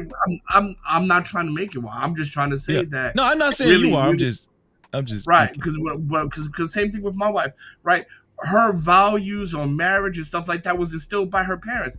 Has nothing to do with me. I just was intelligent enough to know that I needed to pick someone who already had that. Yeah, but guess what? Let's say you wasn't that guy. Let's say you was on some bullshit, but she was raised how she was raised. What would have happened? Oh, well, we probably never would have gotten together if I was on some There you go. Right. Let me give you a bomb on that. My point is that I will never sit here and say because of me, my wife is like blah blah blah blah blah. It was the most high. I didn't. Did anybody hear me say? I never said because of me. I'm not saying you saying that. I'm not saying you saying that. Yeah, okay. You're implying you said that. My point I want to drive home is that when we're talking, because I'm really going back to what Scam says, it's like it starts with the men first. People don't change. Like you man. I'm just gonna say this, man. If you're in the business to change people, you're in for a rude awakening, and I'll leave it there. So I think what Scam is saying, Scam can correct me if I'm wrong. When he say it start, like men are having these conversations. So if men want results, I think what Scam is saying is they're never going to get it by talking to women. You're never going to get it by trying to, you know, put some sense into women and stuff, you know. That's a part. I can clean it up. Go ahead. Before you clean it up, can I ask Freezy a question real quick, Scam, and then let you rock? Go ahead. Okay. Freezy, in the scenario that you brought up with the your wife was the one that found the Lord first, and you were the one wilding out, right? Let's go back to that. The latter one I just brought up. Yes. Yeah. If you were in that situation, or let's say most men were in that situation, would they be able to submit to the woman and follow her lead to the Lord and for the best sake of the children and the family? Or would the man's masculinity and pride probably prevent him from being able to follow her for a time to get back right, and then he can learn to get back right into his into his role? If you were the one that was wilding out, but the goal is to actually keep the family intact, then logically speaking, you would have to follow her for a bit in her walk to get back right. I don't think that most men in our community would allow their masculinity to submit to a woman to get back right. Would you agree or disagree? Well, they're actually following women every day, all up and down the strip club alleys. I don't think most men would adhere to the sentiment that this woman's the way the woman is following is the right way and theirs is the wrong way. Okay. Right. I think essentially that's what you're saying, right? So. Right. I'm saying that our pride and ego would not allow us to do what's in the best sake of the children. That's a fact. That's a fact. Yeah. So you got to throw that out of the window. But what I'm saying is I don't see a lot of women sitting around on these panels. Like I don't see like mostly women panels talking about this shit. Now I see specks of women. I see, we know we got some extremists out there, but most of these conversations are spearheaded by men. That is what you have lipstick. All right. This is where the men are the ones who are hurt the most right now from these situations. So yes, it's the only place they can trauma bond. In 2025, who's made the most impression in these conversations? Have you not heard of Lipstick Alley, bro? I mean, come on, bro. Listen to what I'm saying. I'm not saying there's no women at all. I haven't heard of Lipstick Alley. To be honest with you, of course you haven't. Listen. What I'm saying is because we don't ingest this poison. It's poison. Listen to what I'm saying. This much knowledge is poison. Whether we've heard of Lipstick Alley or not, what I'm saying is, are you saying for the past 5 years? It's been these conversations have been led more so by women. I would say for the past 5 years, whatever the men were saying, women were just as egregious and as many as the number. That wasn't his question, sir. That wasn't his question. Not a fact. Right, bro. You're debating now. You're not willing to, you're not having an intellectual conversation because that was not his question at all. Yes. Yes. There you go. Yes. Okay, yes. So you're debating. You're not having a conversation. So in the last 5 years, we've had networks blossom. Kevin Samuels, the Lapeef Network. Kevin Samuels been dead for like fucking 5 years. Well, no, he hasn't. No, he didn't die in 2020, sir. Oh, he hasn't. Well, listen what I'm saying. He was alive during the pandemic. Listen. Since the pandemic, several networks have blossomed. Kevin Samuels, the Lapeef Network. They're not black. They're not manosphere. They're not black manosphere. They're not black manosphere, bro. Why y'all be trying to just win off technicalities and shit, dog? Because they're not manosphere, bro. Freezy. Shame, guilt, insult, and the need to be right. He is operating in the need to be right now. He's in his need to be right because he was probably raised by a single mother. And the same problems that we say that women have, a lot of times us as men have those exact same problems. It's the programming. It's the programming. It's not the men's fault. It's not the women's fault. It's the programming that both sides are receiving. He cannot have a conversation with you because he's only to operate only in the need to be right. No, I'm talking to you on the facts. And the fact that you have to use the meaning language to categorize me only proves that I'm right. Because the Lapeef Network is not part of the manosphere. See, they are not. Right. That is a fact. You see, that was what he just said right there. That is a fact. So, Hot Sauce. Okay. Let me ask you something, Hot Sauce. Because this shit is so damn confusing. Go ahead. I've heard from several people big content creators that when it came to Kevin Samuels, a big reason why he blew up, he stole a lot of manosphere talking points from other content creators. He stole from Angry Man. From BGS. He stole from BGS. And what's the other dude? Not O'Shea, but the other one. He took from BGS Dr. and the other one. I forgot Johnson. his name. He took a lot of talking points from T.S. Sha'Carri Azali, Freezy.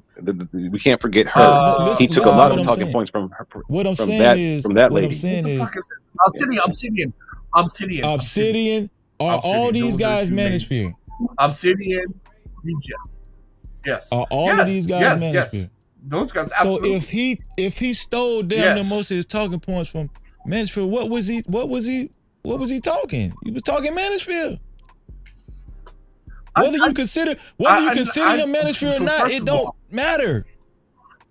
That's what I'm saying. Why y'all trying to win on technicalities and shit? I said Lapeef Network is not manosphere. That's what we're talking about. You said Kevin Samuels as well is not manosphere. Listen to what I'm telling you.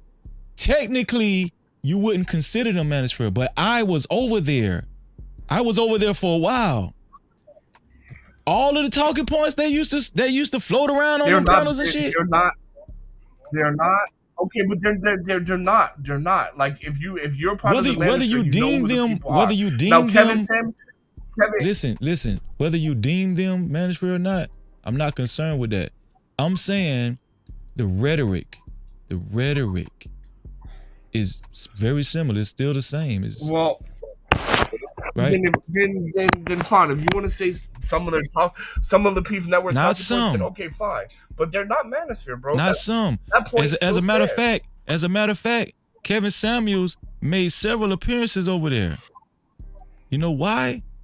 Just Pearly Things made a couple appearances. You know why? Because it was one of the hubs. It was one of the hubs for that time. It was a hub.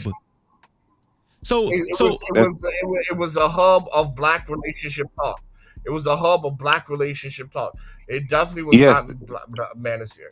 It was a hub for Black. If you took the manosphere talking points to this Black space and have those conversations, your conversations can grow because in those environments, he's taking manosphere talking points and he's building upon his own ideology, and that's why he wanted to go to those kind of platforms because he was still fleshing them out in his own head, and that's why he was able to then after he stopped going to Lapeef, and he was able to articulate himself in a more well-rounded way. When he first started, he wasn't as well-rounded in speaking his talking points as he was before he passed away.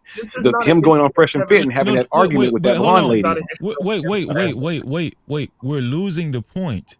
We're going off the beaten path. The original point was. That's your goal as a distractor. The original point was.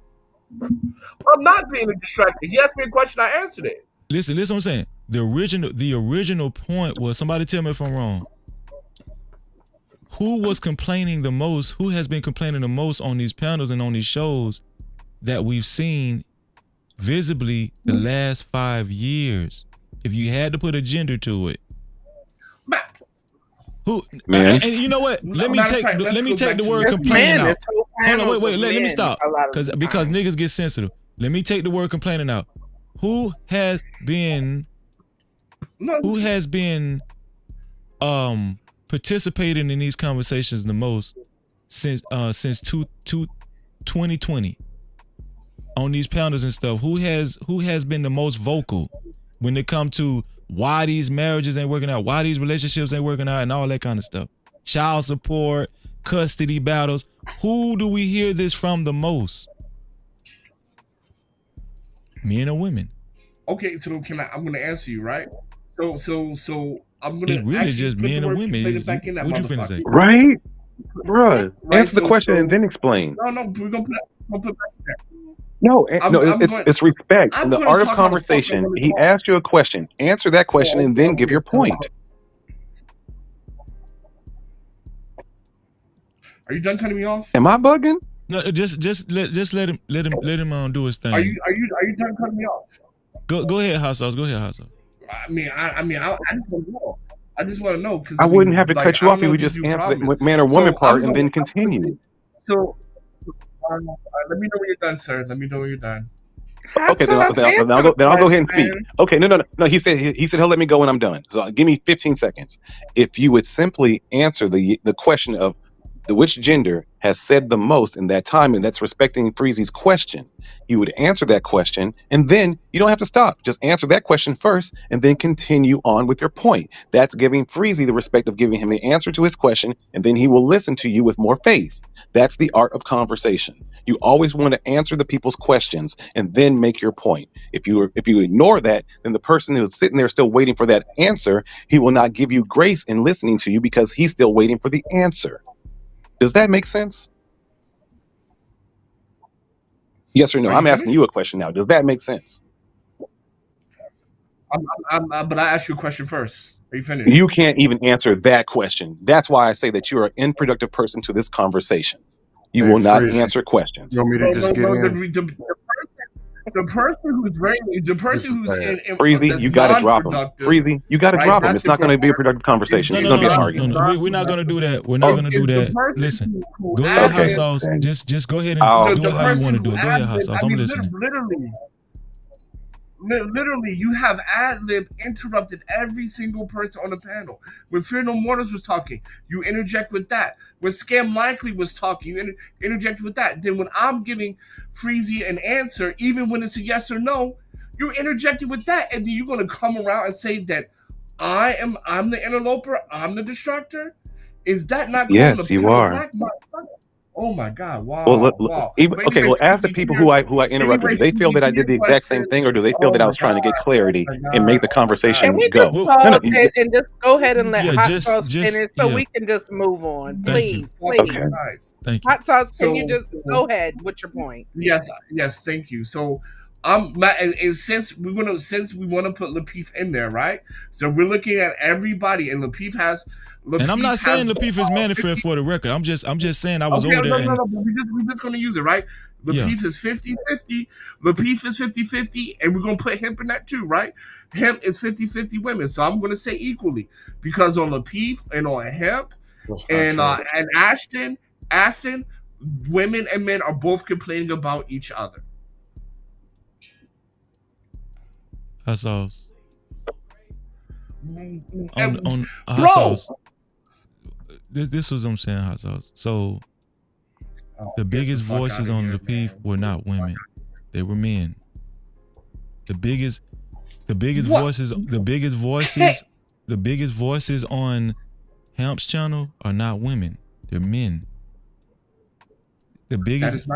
That is not true. That is not true. That is not true. Am I in Twilight Zone? That is not true.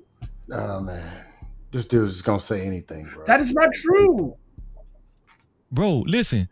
Bro, let's not even name channels as big as those. Okay, listen. Let's my channel, Black Man Unfiltered. Right? Now we don't want to make it. No, listen, bro. Okay, then on your channel, men.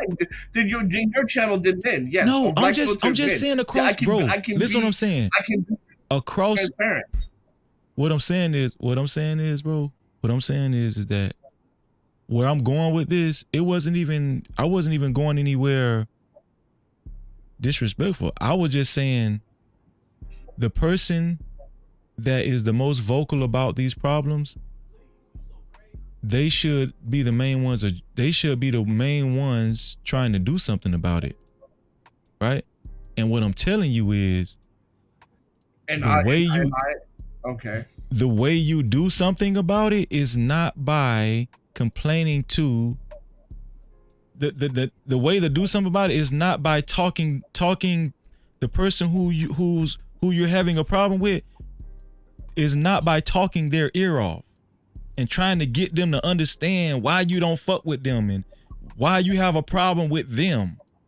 The other person that you're pointing at, that you're talking to, which in this case is black women, they're never going to change because of that. This is what I've been saying the whole time. I agree with you on that. They're never going to change. They're not going to change. So what? So if we know that's not the answer, what is? What is? I Isaiah 3:12. Isaiah 3:12. Because I'm the first that said you're not going to change them. I'm the first person that said that. I said that at the very beginning of this discussion. You cannot change people. Right. But who can you change? So is the manosphere? Hold on, wait. Is the manosphere going to change women? Who can you change though? Yourself. Okay. So now we're all on the same train, right? So once you realize that, that doesn't mean you should say, "Oh, you give up on marriage and fuck the kids." No, that don't mean that, cause that's a cop out. That's a cop out. No, I still believe in marriage, so I will agree with you there because thank you. I believe. So that's a cop out. But I'm not going to sit here and say that a man who logically thought things out and came to the rationalization, I'm not going to get married. I'm not going to call him a cop out because his deduction is reasonable. Right. What I'm saying is that if that sentiment spreaded at an astronomical rate, families would be in trouble. It would be in trouble. I mean, it would go from dysfunctional to just all out ass. Bro, we are already at ass. 33% of the population is married. 70%. It'll get worse than that. That's what I'm telling you. It's there. What I'm telling you is it will get worse than that. It's already there. The sanctity. Listen, what I'm telling you. What saves communities is the sanctity of marriage. That's what saves communities. Families. We agree. That's what keeps communities in order. Right? That's what assures everybody ain't fucking everybody and it just willy-nilly. Right? Marriage, the institute. Listen, the reason why marriage was instituted in the first place was to bring order. That was the whole reason. Bro, now these niggas saying throw the shit out the window. Hey, Freezy, can I get in here? No, you mischaracterized. Because no one's going to sit here and say marriage is not a good thing. No one here is saying that marriage is not useful for the continuity of the culture and race. I would like to think we all understand that. But I think anyway, I'll leave it there. Please, F&M or Scam. Hold on, before you go on Scam, let F&M go and then you can go because she hasn't talked in a while. Go ahead, F&M. All right, cool. I just wanted to say something really quick about change.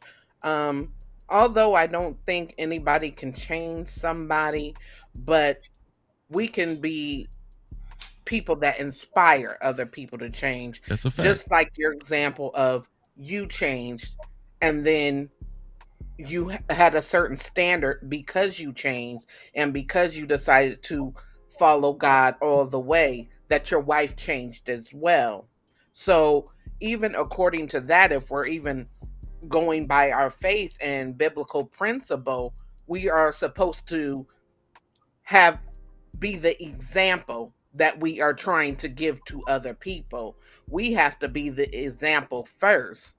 And that's how we become fishers of men. We have to be walking it first before anybody else is walking it too. We can't expect somebody to walk it and to change around if we're not even doing it for ourselves. So that's all I wanted to say about change. Fear no mortals. That sound too much like right. That's the problem. Right. It sounds too much like right and it's corny. Nobody want to hear that. Well, that's the truth. Fear no mortals. Can I say something in response to that? I want to say something in response to that. Yes. I 100% agree with you. I'm done. Just for the record. I agree with that. Hey, freezing. I agree with that. But I just want to add a little bit at the end. I knew it was we a are but. the example. But I agree with you. But we walk in example we walk into the example for the righteous judgment, right? So if Freezy is an example of what we should be, and people look at that, for those who believe will be blessed, and those who do not follow shall be, in a lake of fire, right? So it's dual purpose. But I agree with you. But it is a dual purpose. Go ahead, Scam. Fear no more is on the right track. Same thing I was going to say. It was a question you asked me earlier. I don't remember exactly what it was, but it was about, does it everything start with men? The world was built by men. Men are the ones saying, I want to lead my household.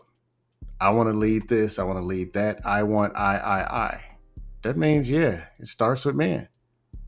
So if it starts with men, when it's time for something going wrong, you can't go push your woman out the door and duck under the bed and say, man, look at these women's and blame it. If that's the case, or everything got to start with women, then go follow them. And let's be honest, if you look around, most dudes are submitted to the Almighty, the Most High. It's called stank sour vagina that ain't been bleached in 3 weeks. That's what they're submitted and committed to. And ain't even getting half the time. No, it's true. Vagina up here, some money that they ain't making out here, talking points here, and eventually we get down to this thing called God. But you complain so much about a white man that I don't know, maybe he's banging their chick. That ain't nothing got nothing to do with God. Or you go to the Bible verses that are convenient to say what women ain't doing and go get them, instead of something like Ephesians, where it talks about father, husband, this is how you treat your wife. And it goes with the man first, then how to start leading your spouse and what she's supposed to do. But I'm looking in this universe, and I see a whole bunch of men overweight, bloated, fat, and swole. The women are fat, bloated, and swole. And the dudes are taking them to the buffet and stuffing them up with the junk. 8 out of 10 leading deaths in men are in the refrigerator or at the gym that they never went to. And we talking about some women. We can't even value our own lives. Or talking about the future and legacy. You ain't going to be here the next 10 years. And we talking about some legacy and single moms and the child support and all that. You ain't even can't walk past the damn fridge. Talking about discipline and focus and leading the kids. We make the best decisions. I know 3 bad ones you make every day. They're breakfast, lunch, and dinner. Communication is the number one reason. That sounds like that. Look. Yeah, communication. That was a good one. You got that from World. Shout out to World Class. I got that part of that from him. But communication is an issue, and it requires a thing called active listening. They tell you in these spaces, emotions don't even matter. Everything's about some duty. Just duty. Duty to what? Something that you and the woman don't even buy into. You ain't got duty for your own body. You don't got duty to your own mind. Feeding all this negativity and pitching and throwing it right back out into community. So it's a whole thing of tearing people down. The very men talking about men get on a cord so we can get the woman right. The men don't believe in the other men. They want to fight every time somebody says, man, I'll meet you in Arizona. What you looking at, Noogle? So honestly, what in hell are people advocating for if they're not going and trying to fix the thing that's in the mirror? I'll admit it. I have dusted 2 gallons of dust and a shovel probably in my freaking living room. But I've done a lot of work to make myself better. But I've been in good spaces and bad spaces. I've been mad at women before. It didn't help. Been mad at self before. That didn't help. I've done some work on myself. That did help. I spoke positive in life, and I've supported and helped and tried to develop other people. That did help. I've became a better listener to other people, and listener to self, listener to God. That helped. Now people actually come to me with problems. Now I can help navigate people through some things.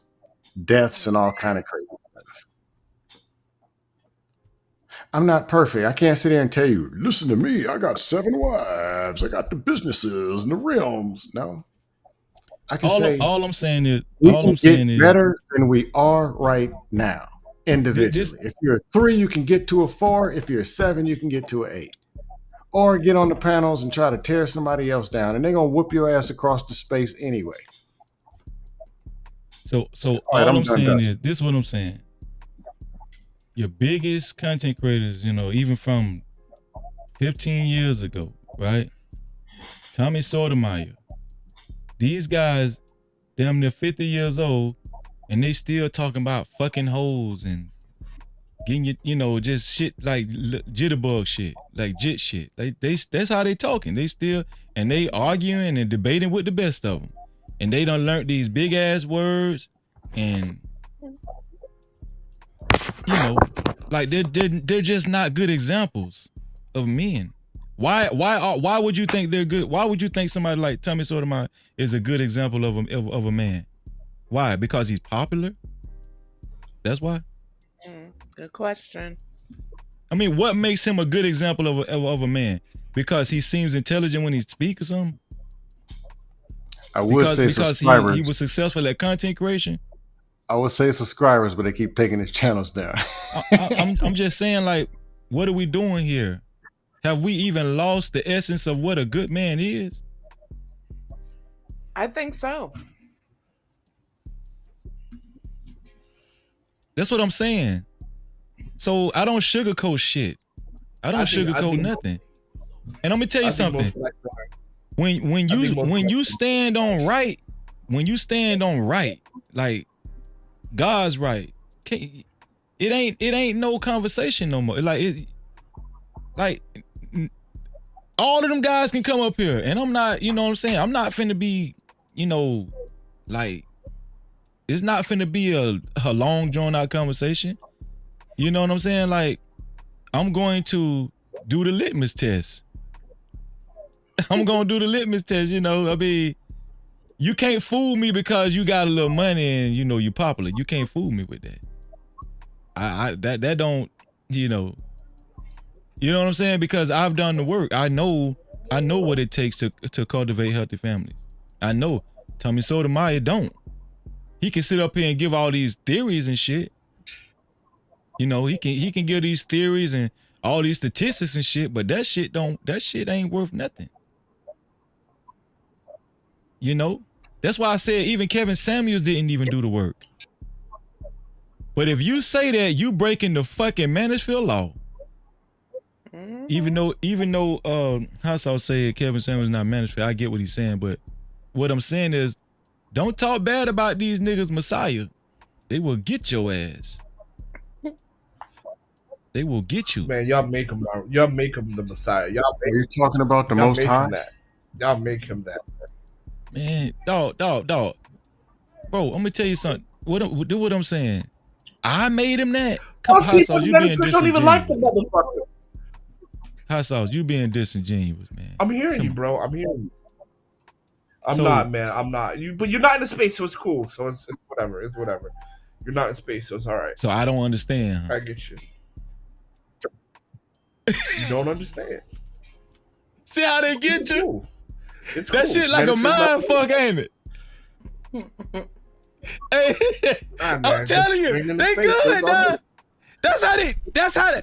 But see, fear no mortal. See how that revolving door keep going? Mm-hmm. That's how they keep it going. You're not in the space. You don't understand. You don't understand, Freezy. Man, y'all gotta stop this shit, man. So it's all good, man. It's all good. Man, y'all gotta stop it. It's all good. Stop, Shalom. man, please, man. Shalom, brothers. And Hassel know I love him. He know I got a lot of love for him. But I understand because always I do too, man. But something. Listen. All is revealed when you come to the light. Because we're children of light, right? Everything gets revealed, bro. Trust me, I understand. Right. What I need to do, is there some kind of secret Mansfield vault? I just need to. You don't got the formula. If you tune into the Mansfield content, look. If you tune into Mansfield content, there's a lot of complaints, right? One of the complaints was like, why is Kevin Samuels the avatar for the black manosphere, where he's not who we voted for, stuff like that. There was a lot of jealousy about him, bro. A lot of people was jealous about him. To keep it 100. Okay, let me ask you something. Right? No, Pearly Things. Look, we took the L. I admitted that L. Pearly Things. I admitted the L. Right? I admitted it in front of Freezy. Fantastic said the same thing. We said, okay, that shit was outrageous. Let me ask you something. Was Barack Obama a good president to you? To me, no. How you know that? You're not in the president's sphere. You're not in the president's sphere. How can you make that assumption? The constituents that see what I mean? One of the constituents of him. No, do y'all see how ridiculous this shit can get though? We can keep doing this if you want to. We can keep doing this. No. I'm American, and he's the American president. No, but I'm American. But you're not a president, though, bro. It's like no, but bro, it's like this.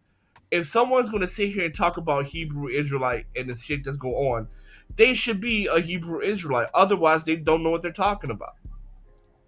Well, I would that's beg all to I'm differ. saying. I would beg to differ because if I'm claiming I'm a Hebrew Israelite and I follow the tenements of God, and even if somebody's not a Hebrew Israelite, they can still know, they can still research what we follow. We follow Christ, right? We follow Christ and the law, statutes, and commandments. There's white. Even if you're not a Hebrew Israelite, even if you're not a Hebrew Israelite, you can visibly see if somebody is an upright Hebrew Israelite or they just on some bullshit. You can visibly see that. You can see it. You don't have to be a Hebrew Israelite not to see that. What I mean is okay, so like for example, there is tons. There's literally tons of Christians that talk about the Hebrew Israelite and what they like, vocab Malone and stuff like that. Clearly, they don't know what they're talking about. Constant mischaracterization about who we are, what we believe, and things like that. Calling us a black supremacist group and things like that. There's tons of content about us that's mischaracterized. Yeah, that's true what you just said, right? That's mischaracterization. I understand that, right? Right, and you say, okay, well, you hear what they're talking about, then okay, you don't know what you're talking about, right? But we know from scripture, you will know somebody by their what? Fruits. Right. So you'll know somebody by the deeds and the results. You know somebody by that, right? And so, right. Like if I'm telling somebody, if I'm trying to tell somebody the right way to live, but they see me. What is it called? They see the opposite in my life. Even somebody that's not a Hebrew Israelite can call me a hypocrite. That's why God said it's not good to be a hypocrite. It's not good to be a hypocrite because you hurt his movement. You hurt God's movement by being that type of representation. You don't have to be a hypocrite to know. You don't have to be a Hebrew Israelite to know somebody such and such is a hypocrite. You know. You understand what I'm saying? I hear you, but if you're saying, but how you get to the judgment of he or she being a hypocrite also matters, because if you don't have the information straight and then say this person is a hypocrite, but your information is wrong, then that also matters too, right? Well, this how you get to the information. If I'm telling you not to steal, I'm telling you not to steal, but you find out that I'm stealing. I'm a hypocrite. Right. So it's easy. It's not rocket science. It's easy. So who's stealing then? Then my question would be, who's stealing in the manosphere then? Well, that was just an analogy, But the point. No, I know what you mean. I know what you mean. Yeah. And I'm just saying, like, so what has people done in the man? Well, I'm gonna leave it alone. It's okay, bro. So I understand. You really want to go there? I understand. Yeah, I'm just saying. You treading murky waters right now. I'm exhausted, man. I know. Yeah. No, I'm exhausted, bro. So no. Don't be exhausted. Don't be exhausted. We getting ready to end the stream anyway, and this was an excellent conversation. But the point I'm trying to make is that I stand firm on this, and I don't think too many people can challenge me. I just don't think so. I just don't. I'm challenging you. No, not you, hot sauce, bro. You don't count, hot sauce. You don't count. You don't. I count. don't count. Okay. No, you don't count because you believe what I believe, hot sauce. You believe what I believe. You just want to debate. That's all it is. You just, But no, bro. I would say I agree with you about 90%, but that 10%, bro, is a hell of a 10%. That 10%, boy. I don't know how you got there, but like 10% of some shit. Well, no, that's fine. We talk about community and children. This is what I'm saying, hot sauce. That's fine what you're saying, right? I'm satisfied with that, right? The 90%. What I'm saying is that, and I'm gonna get y'all final thought. Yeah. What I'm saying is this. This is serious. Like, what do I say all the time? What do I say all the time I care about the most when it comes to the family dynamic? Kids. Right. So this is why I'm serious about this shit. Respectfully, fuck Tommy Sotomayor. God bless the dead, but damn Kevin Samuels. And anybody else are out there that just, bachelizing out there and just out, you know what I'm saying? Just out there talking. I don't give a damn about that shit. You know why? Because it's not helping the kids. It's not. It's not helping. It's not helping the kids, bro. It's not. And I'm gonna tell you something. Most of these conversations do not focus on that. They don't. Let me tell you something. They don't focus on the kids. They don't focus on God. So why should I give a damn about them conversations, bro? Why should I give a damn about them ninjas and crackers and whoever else having them come? Why? Why should I give a damn? Why? You don't give a dog. So the point I'm trying to make is that if you ain't on that type of time, you're gonna have a hard time talking to Freezy. Cause I'm not finna sit up here for 2 hours debating with you why black women are poisoned for such and such, blah, blah, blah, blah. Damn that shit. I don't care about that. I don't, you know what I'm saying? Like, bro, niggas ain't tired of that. It might be good for views, and the people that don't care about being a part of that revolving door, they can keep participating. But I'm not trying to hurt nobody money. I just want to say that I ain't trying to hurt nobody money or nothing, But all I'm saying is that I'm wise enough to know it's never going to stop. And if people can't actually see that and admit that, I feel sorry for you. That's all I'm saying. That's how I'm gonna wrap my thing up, No pun intended, I'm just saying that's how I'm gonna wrap it up, But let me get y'all final thoughts. I'm gonna start. If y'all don't mind, I'm gonna let the lady go first. Fear No Motors, what's your final thought on this right here? Well, it was a good and interesting conversation. We didn't get to the other points that I missed, but that's okay. Because we went somewhere else. But yeah, it was a good conversation, and I was just going to make a quick point of what I initially came up here for, besides what we was just going over, is that I think that the emotional cheating and the physical cheating, I believe that they're both bad, but I wouldn't tolerate either one, because I just feel like with the emotional cheating, I agreed with your point earlier that, somebody could just, you don't have to have feelings to have sex, especially for men, You know, you don't have to have feelings for that. So it could be a wham bam, thank you, ma'am, and whatever. You know what I mean? It's done and over with, a one-time thing. But when someone is really getting close to somebody else and falls in love with somebody else, like they're taking that much of an investment into someone else outside of the relationship, that they actually give their heart, their mind, or it's in a spiritual aspect to that next person, which means that they don't feel the same way about you. So in a way, for me, I think it may be the emotional cheating that's worse, because if they fall in love with somebody else, I just don't think that they can really love their partner that they're in a relationship anymore. So that's all I wanted to say about that.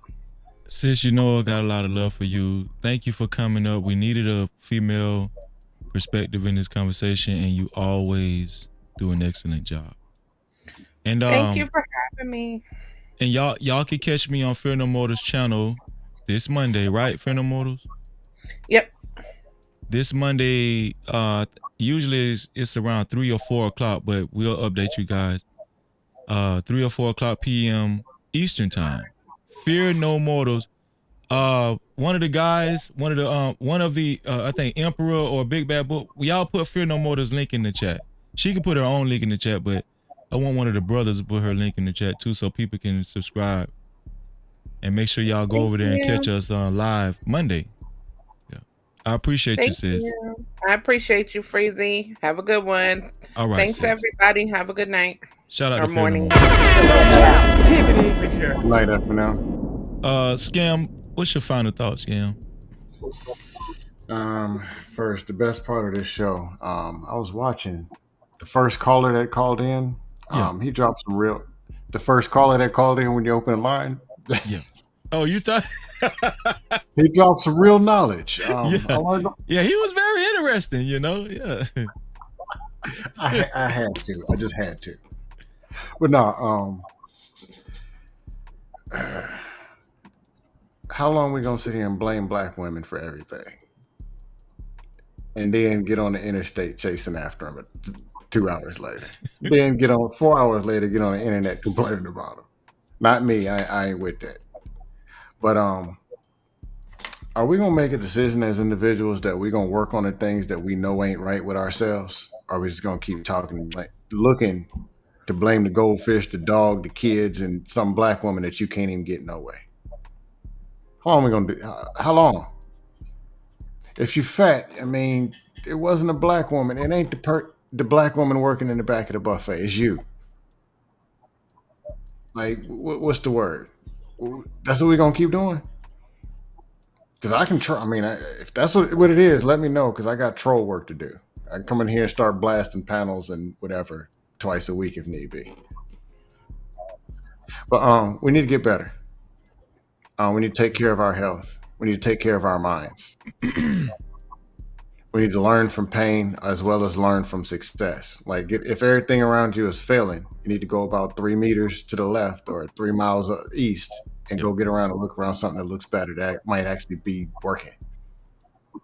That's a fact. But the way we communicate could be better. And I plead guilty, but hey, I'm a troll. I mean, I got a quarter to meet. But now, we need to get better listening and understanding. And I do understand that people are in pain. It's a language that people speak. I'm hurting, so I'm going to hurt people. I'm hurting, so I'm going to start pretending like I'm not hurting. I'm hurting, so I'm going to start blaming. Mm-hmm. When are we going to actually start addressing that pain and saying, hey, I'm hurting and I need some help and I need to get it fixed? That's the conversation. But be careful where you go to get it fixed. Don't come in the manosphere. Don't come here trying to get it fixed. But I'll leave it at that. I'll leave it there. Shout out to the people. Hot Sauce, WTF, and Fear No Mortals, Trucker, yeah, everybody who showed up. Good show. Freezer, yeah, shout out to Trucker, yeah, too. Yeah, thank you. Scam, thank you, man. You already know, man. The welcome mat is always at the front door for you, man. I appreciate you, bro. Yeah, I just had to do what I had to do when I called. I just had to. Man, you hilarious, bro. You understand? Hey, watch that. Watch it on a replay and look at y'all's faces, bro. Oh, you think I ain't? I am. Shoot. Look at y'all's faces. Oh man. All right, y'all have a good night. All right, Scam. No Cap-tivity. P Love, my brother. What's your final thought, P Love? Yeah. Is the other guy still here? Nah, it's just me and you. Oh, okay. So first of all, you know what, family? All this shit ain't gonna matter by November anyway. Aliens are coming, and they snatching niggas up. Right? Have you heard about that? Nah, you gotta put me up on game. They're saying that extraterrestrials gonna arrive in our atmosphere in November. They're saying they look like 7-foot tall African Americans. Like it's on mainstream news. Really? Really? Yeah. Check it out. You got to send me something to WhatsApp so I could. Yeah, that's crazy. You muted, Hot Sauce. You muted yourself.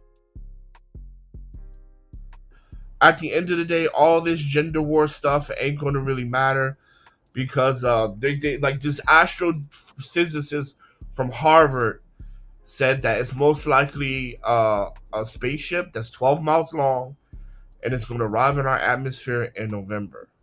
It's called the 3-something Titan. You said it's 12 miles long? 12 miles long. Yeah, 12 mile long. They won't call it a spaceship. But 12-mile long asteroid or whatever. But they said it's not an asteroid because it doesn't have a comet. So they think it's an alien craft that's heading there. It's supposed to arrive in November. And it was a Harvard physicist that talked about that. Yeah, most likely this is a spaceship that will arrive. Right, and it's traveling like 3,000 miles per hour or something like that. So here, I'll give you that. So all this gender war ain't gonna matter because like these niggas about to take people up. So we got bigger things to worry about in a minute. Nah, man, I'm gonna look that up, man. If you Right? can send me some more, send me some information to my WhatsApp, bro. Okay, I just sent you the link to it. Okay, good. Yeah, Harvard physicist. Sorry, physicist. Yeah, I'll send you the link right now. And then so you should check it out, man. Scary stuff, man. But we are in the end times, man. We are in the end times, right? When Israel wakes up, right? That's when things are over. Damn. Right? Damn, that's crazy. So while everybody's over here fighting about the gender war, you're gonna have like 7-foot niggas just popping out of nowhere, being like, you know what I mean? Well, I mean, right, so it is prophecy. Man, all you got. What you think about this, Hot Sauce? What if it's the angels, like the Bible say? Yeah. I think it is the angels. I think aliens are a way. I just think aliens are just a name that people gave for demons and angels.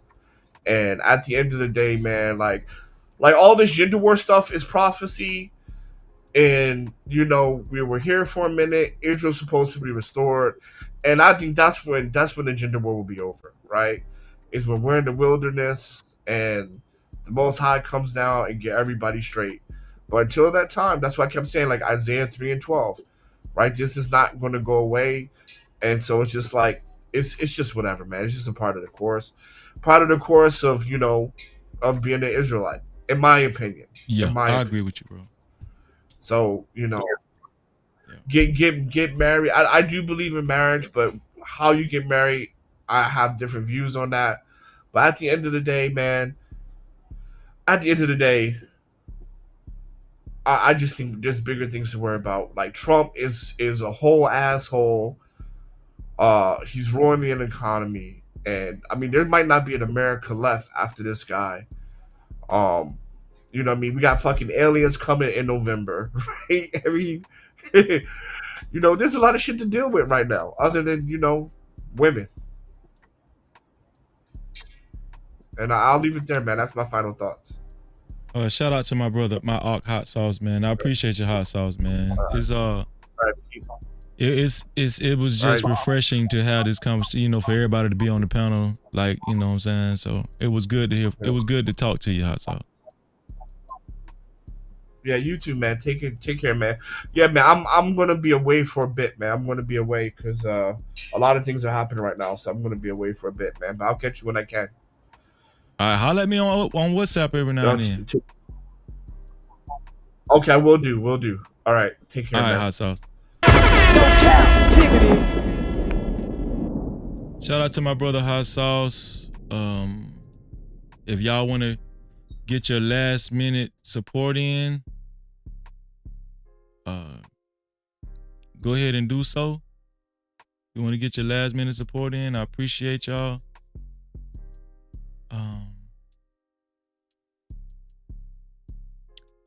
You can either support by Super Cap.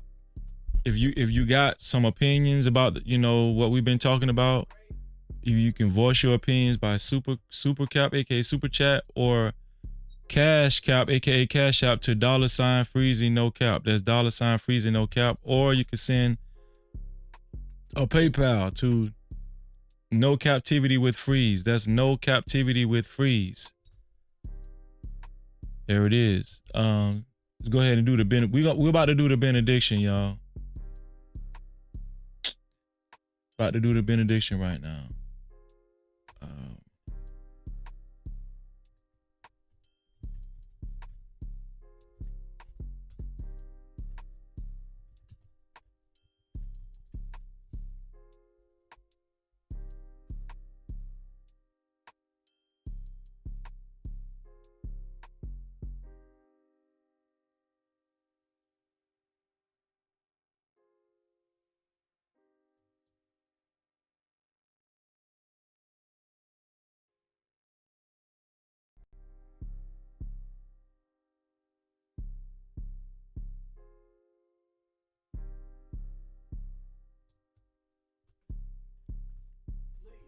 I need y'all to listen to this.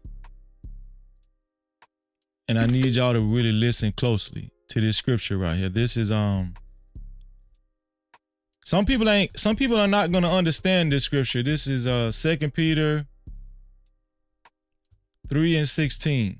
2 Peter 3:16.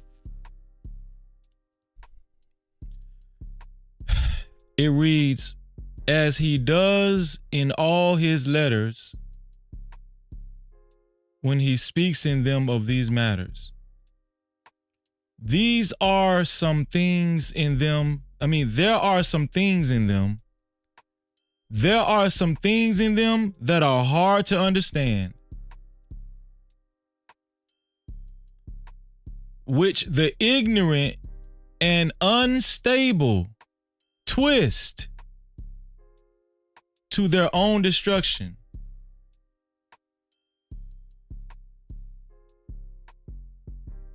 As they do the other scriptures. No Cap-tivity. I'm gonna read it again. Some people gonna get it, some people not. If you need some more time to understand, just jot down this scripture and study it. 2 Peter, 3rd chapter, 16th verse.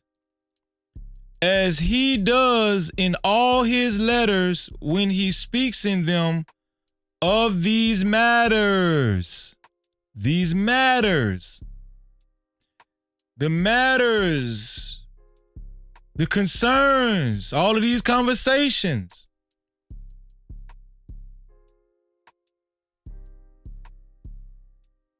The issues that we're trying to tackle. There are some things in them that are hard to understand. Who is it hard to understand to? Which the ignorant and unstable, which the ignorant and unstable twist. They twist to their own destruction. I need y'all. No captivity. I'm just saying. Which the ignorant and unstable twist to their own destruction, as they do the other scriptures as well. Did y'all get that?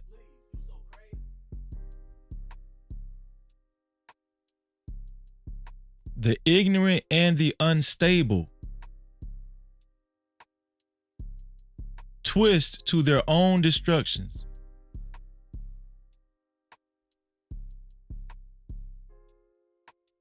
Shout out to my sister Quantum Love. Fear the Mortar said, that's good. Amen. Thank you, sis. All praises to God. Quantum Love said, the key is to identify the ignorant and come on, sis. There you go.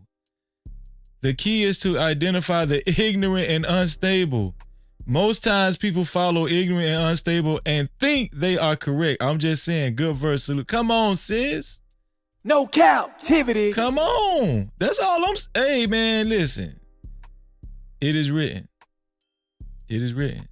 Heard that sir said, she's sending up the prayer hands. All praises. Shout out to my sister. Shalom. Yeah. Come on, man. No captivity. Come on, man. Listen, I love y'all. Let's see.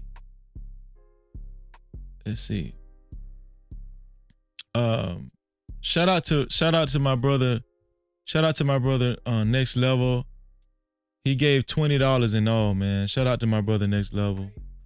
There we go. That's the second $10. I'm gonna give him the big light, man. Shout out to him. He detonated the big light. Shout out to Next Level, man. Love you, bro. No captivity. Also, shout out to Black Hawk for their $5 cash cap. Thank you, bro. I appreciate you, Black Hawk, for your $5 cash cap. Shout out to Living Humbly for $5 super cap. Right. Shout out to Rush Enterprise Stars for a $2 super cap. Shout out to Trucker Yale for his $5 super cap. Shout out to Trucker Yale again for another $5 super cap.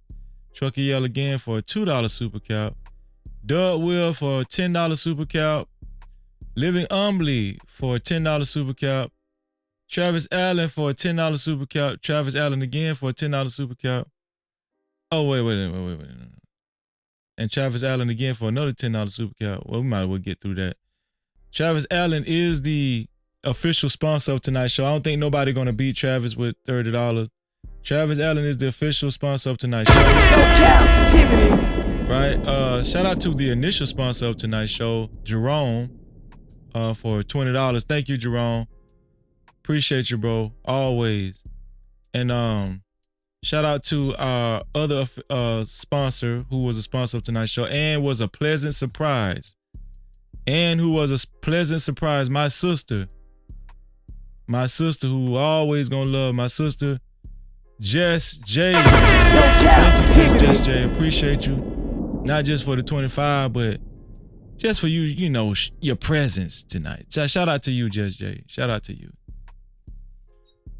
And we need you back, Jess J. We need you back.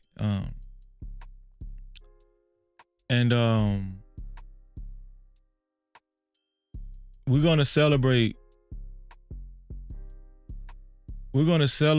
Our brother. We're gonna celebrate our brother Travis. Let me change this right here. Travis Allen.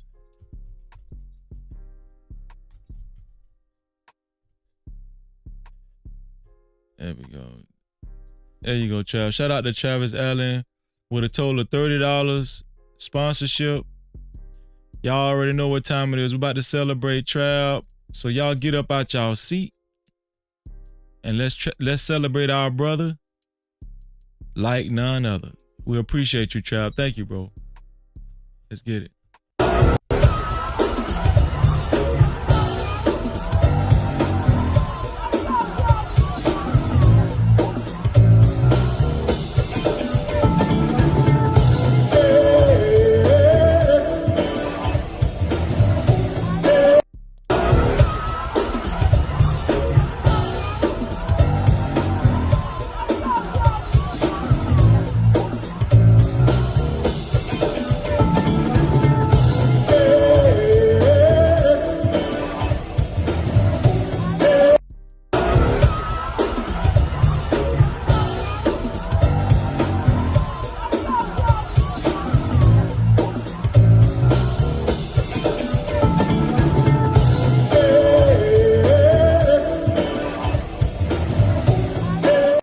Shout out to Travis Allen for being the official sponsor of tonight's show. No Cap-tivity. That's my brother, man. That's my brother right there. Trav said, no cap crew for life. Let's get it, man. Shout out to you, Trav. Thank you, bro. And Trav has some good comments, too. Great comments, man. That's how you get your comments through, either through Super Cap, Cash Cap, or PayPal. Let me make sure I check the PayPal just to make sure we didn't get a PayPal. Let me see. I've been checking it periodically. Okay, no PayPal. Listen, shout out to the 116 people that hit the like button and the 3 people that hit the dislike button. Thank y'all. I wish all of y'all $4 million in your life. Thank you. No Cap-tivity. I really do mean that. Shout out to everybody that was a part of the No Cap campaign. If I'm not mistaken, I think the only one I seen put ones in the chat, which I forgot. I neglected to ask people to put ones in the chat, but the only one I seen put ones in the chat earlier was Emperor Kojak 313 the Great. And so shout out to Emperor. If anybody else decides to share this live stream, I wish all of y'all $11 million in your life. No Cap. Shout out to the No Cap campaign tonight, man. And listen, y'all know we're off tomorrow, but we will be back Monday for my sister's show.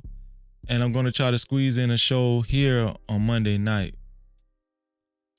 Right, I'm going to go to my sister's show early that day, and then I'm going to try to squeeze in a show that night, Monday night.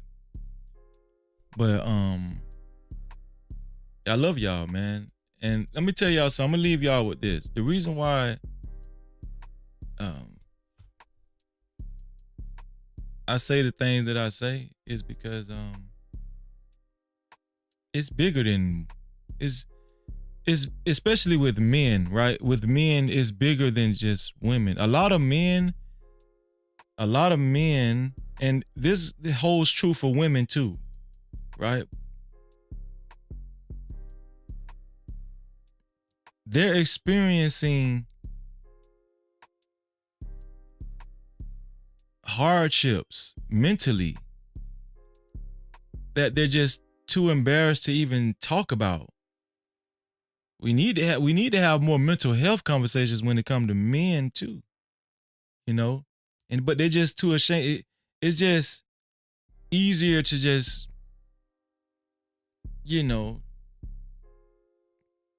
talk about what somebody else is not doing. But what we have to start tackling is the real issues that we're dealing with internally, right? Depression, anxiety, trauma, you understand what I'm saying? All of those other elements that have kind of made us not really on solid ground, if y'all understand what I'm saying, for lack of a better term, And I know it's not popular conversations, but that's what I care about. I care about that type of stuff. Care about the kids. I still do believe in marriage. Community. I care about that stuff. It's it's kind of corny. It's kind of corny to a lot of other people. It's not cool. That stuff is not cool. But who cares? Freezy gonna make it cool, I'ma make it cool, Yeah, that's how you do it, huh? But I love y'all, and y'all already know y'all gonna see me real soon. And y'all already know what I always say. Oh, who's live? I think is Nightish live? Nightish is live. You know what I'm gonna do? Let me see Nightish. Y'all tell Nightish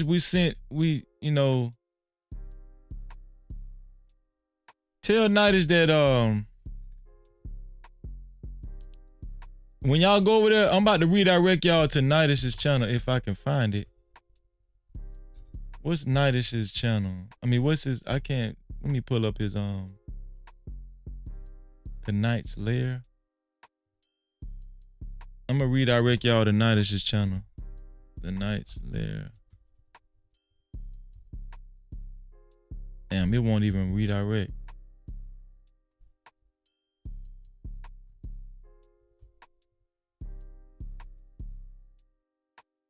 Oh, there it is. So listen, could y'all do me a favor, please? I'm about to redirect y'all to Nidus's channel. Matter of fact, let me tell Nidus right now. Let me tell Nidus right now.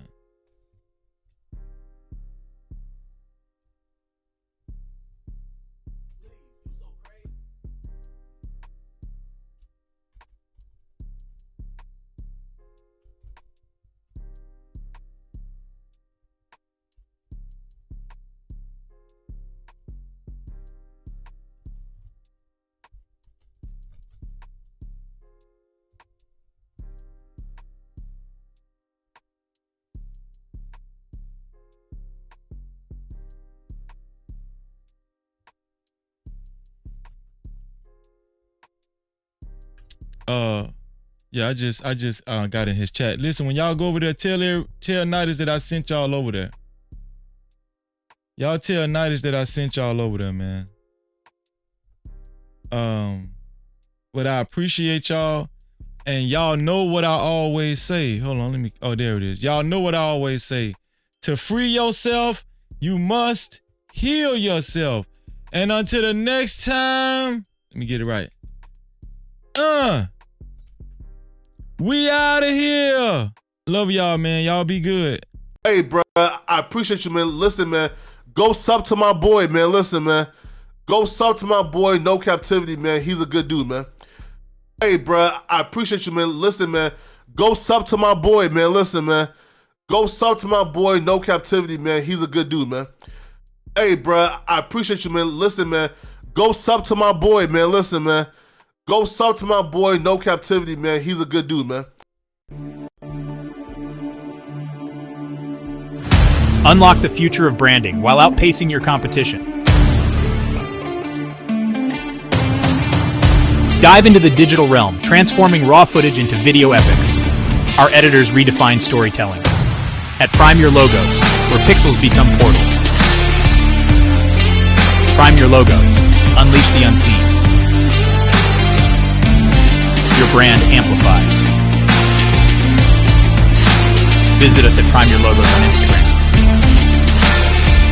Or call 704-792-6345. That's 704-792-6345. Prime your brand. Prime your logos, where artistry transcends reality.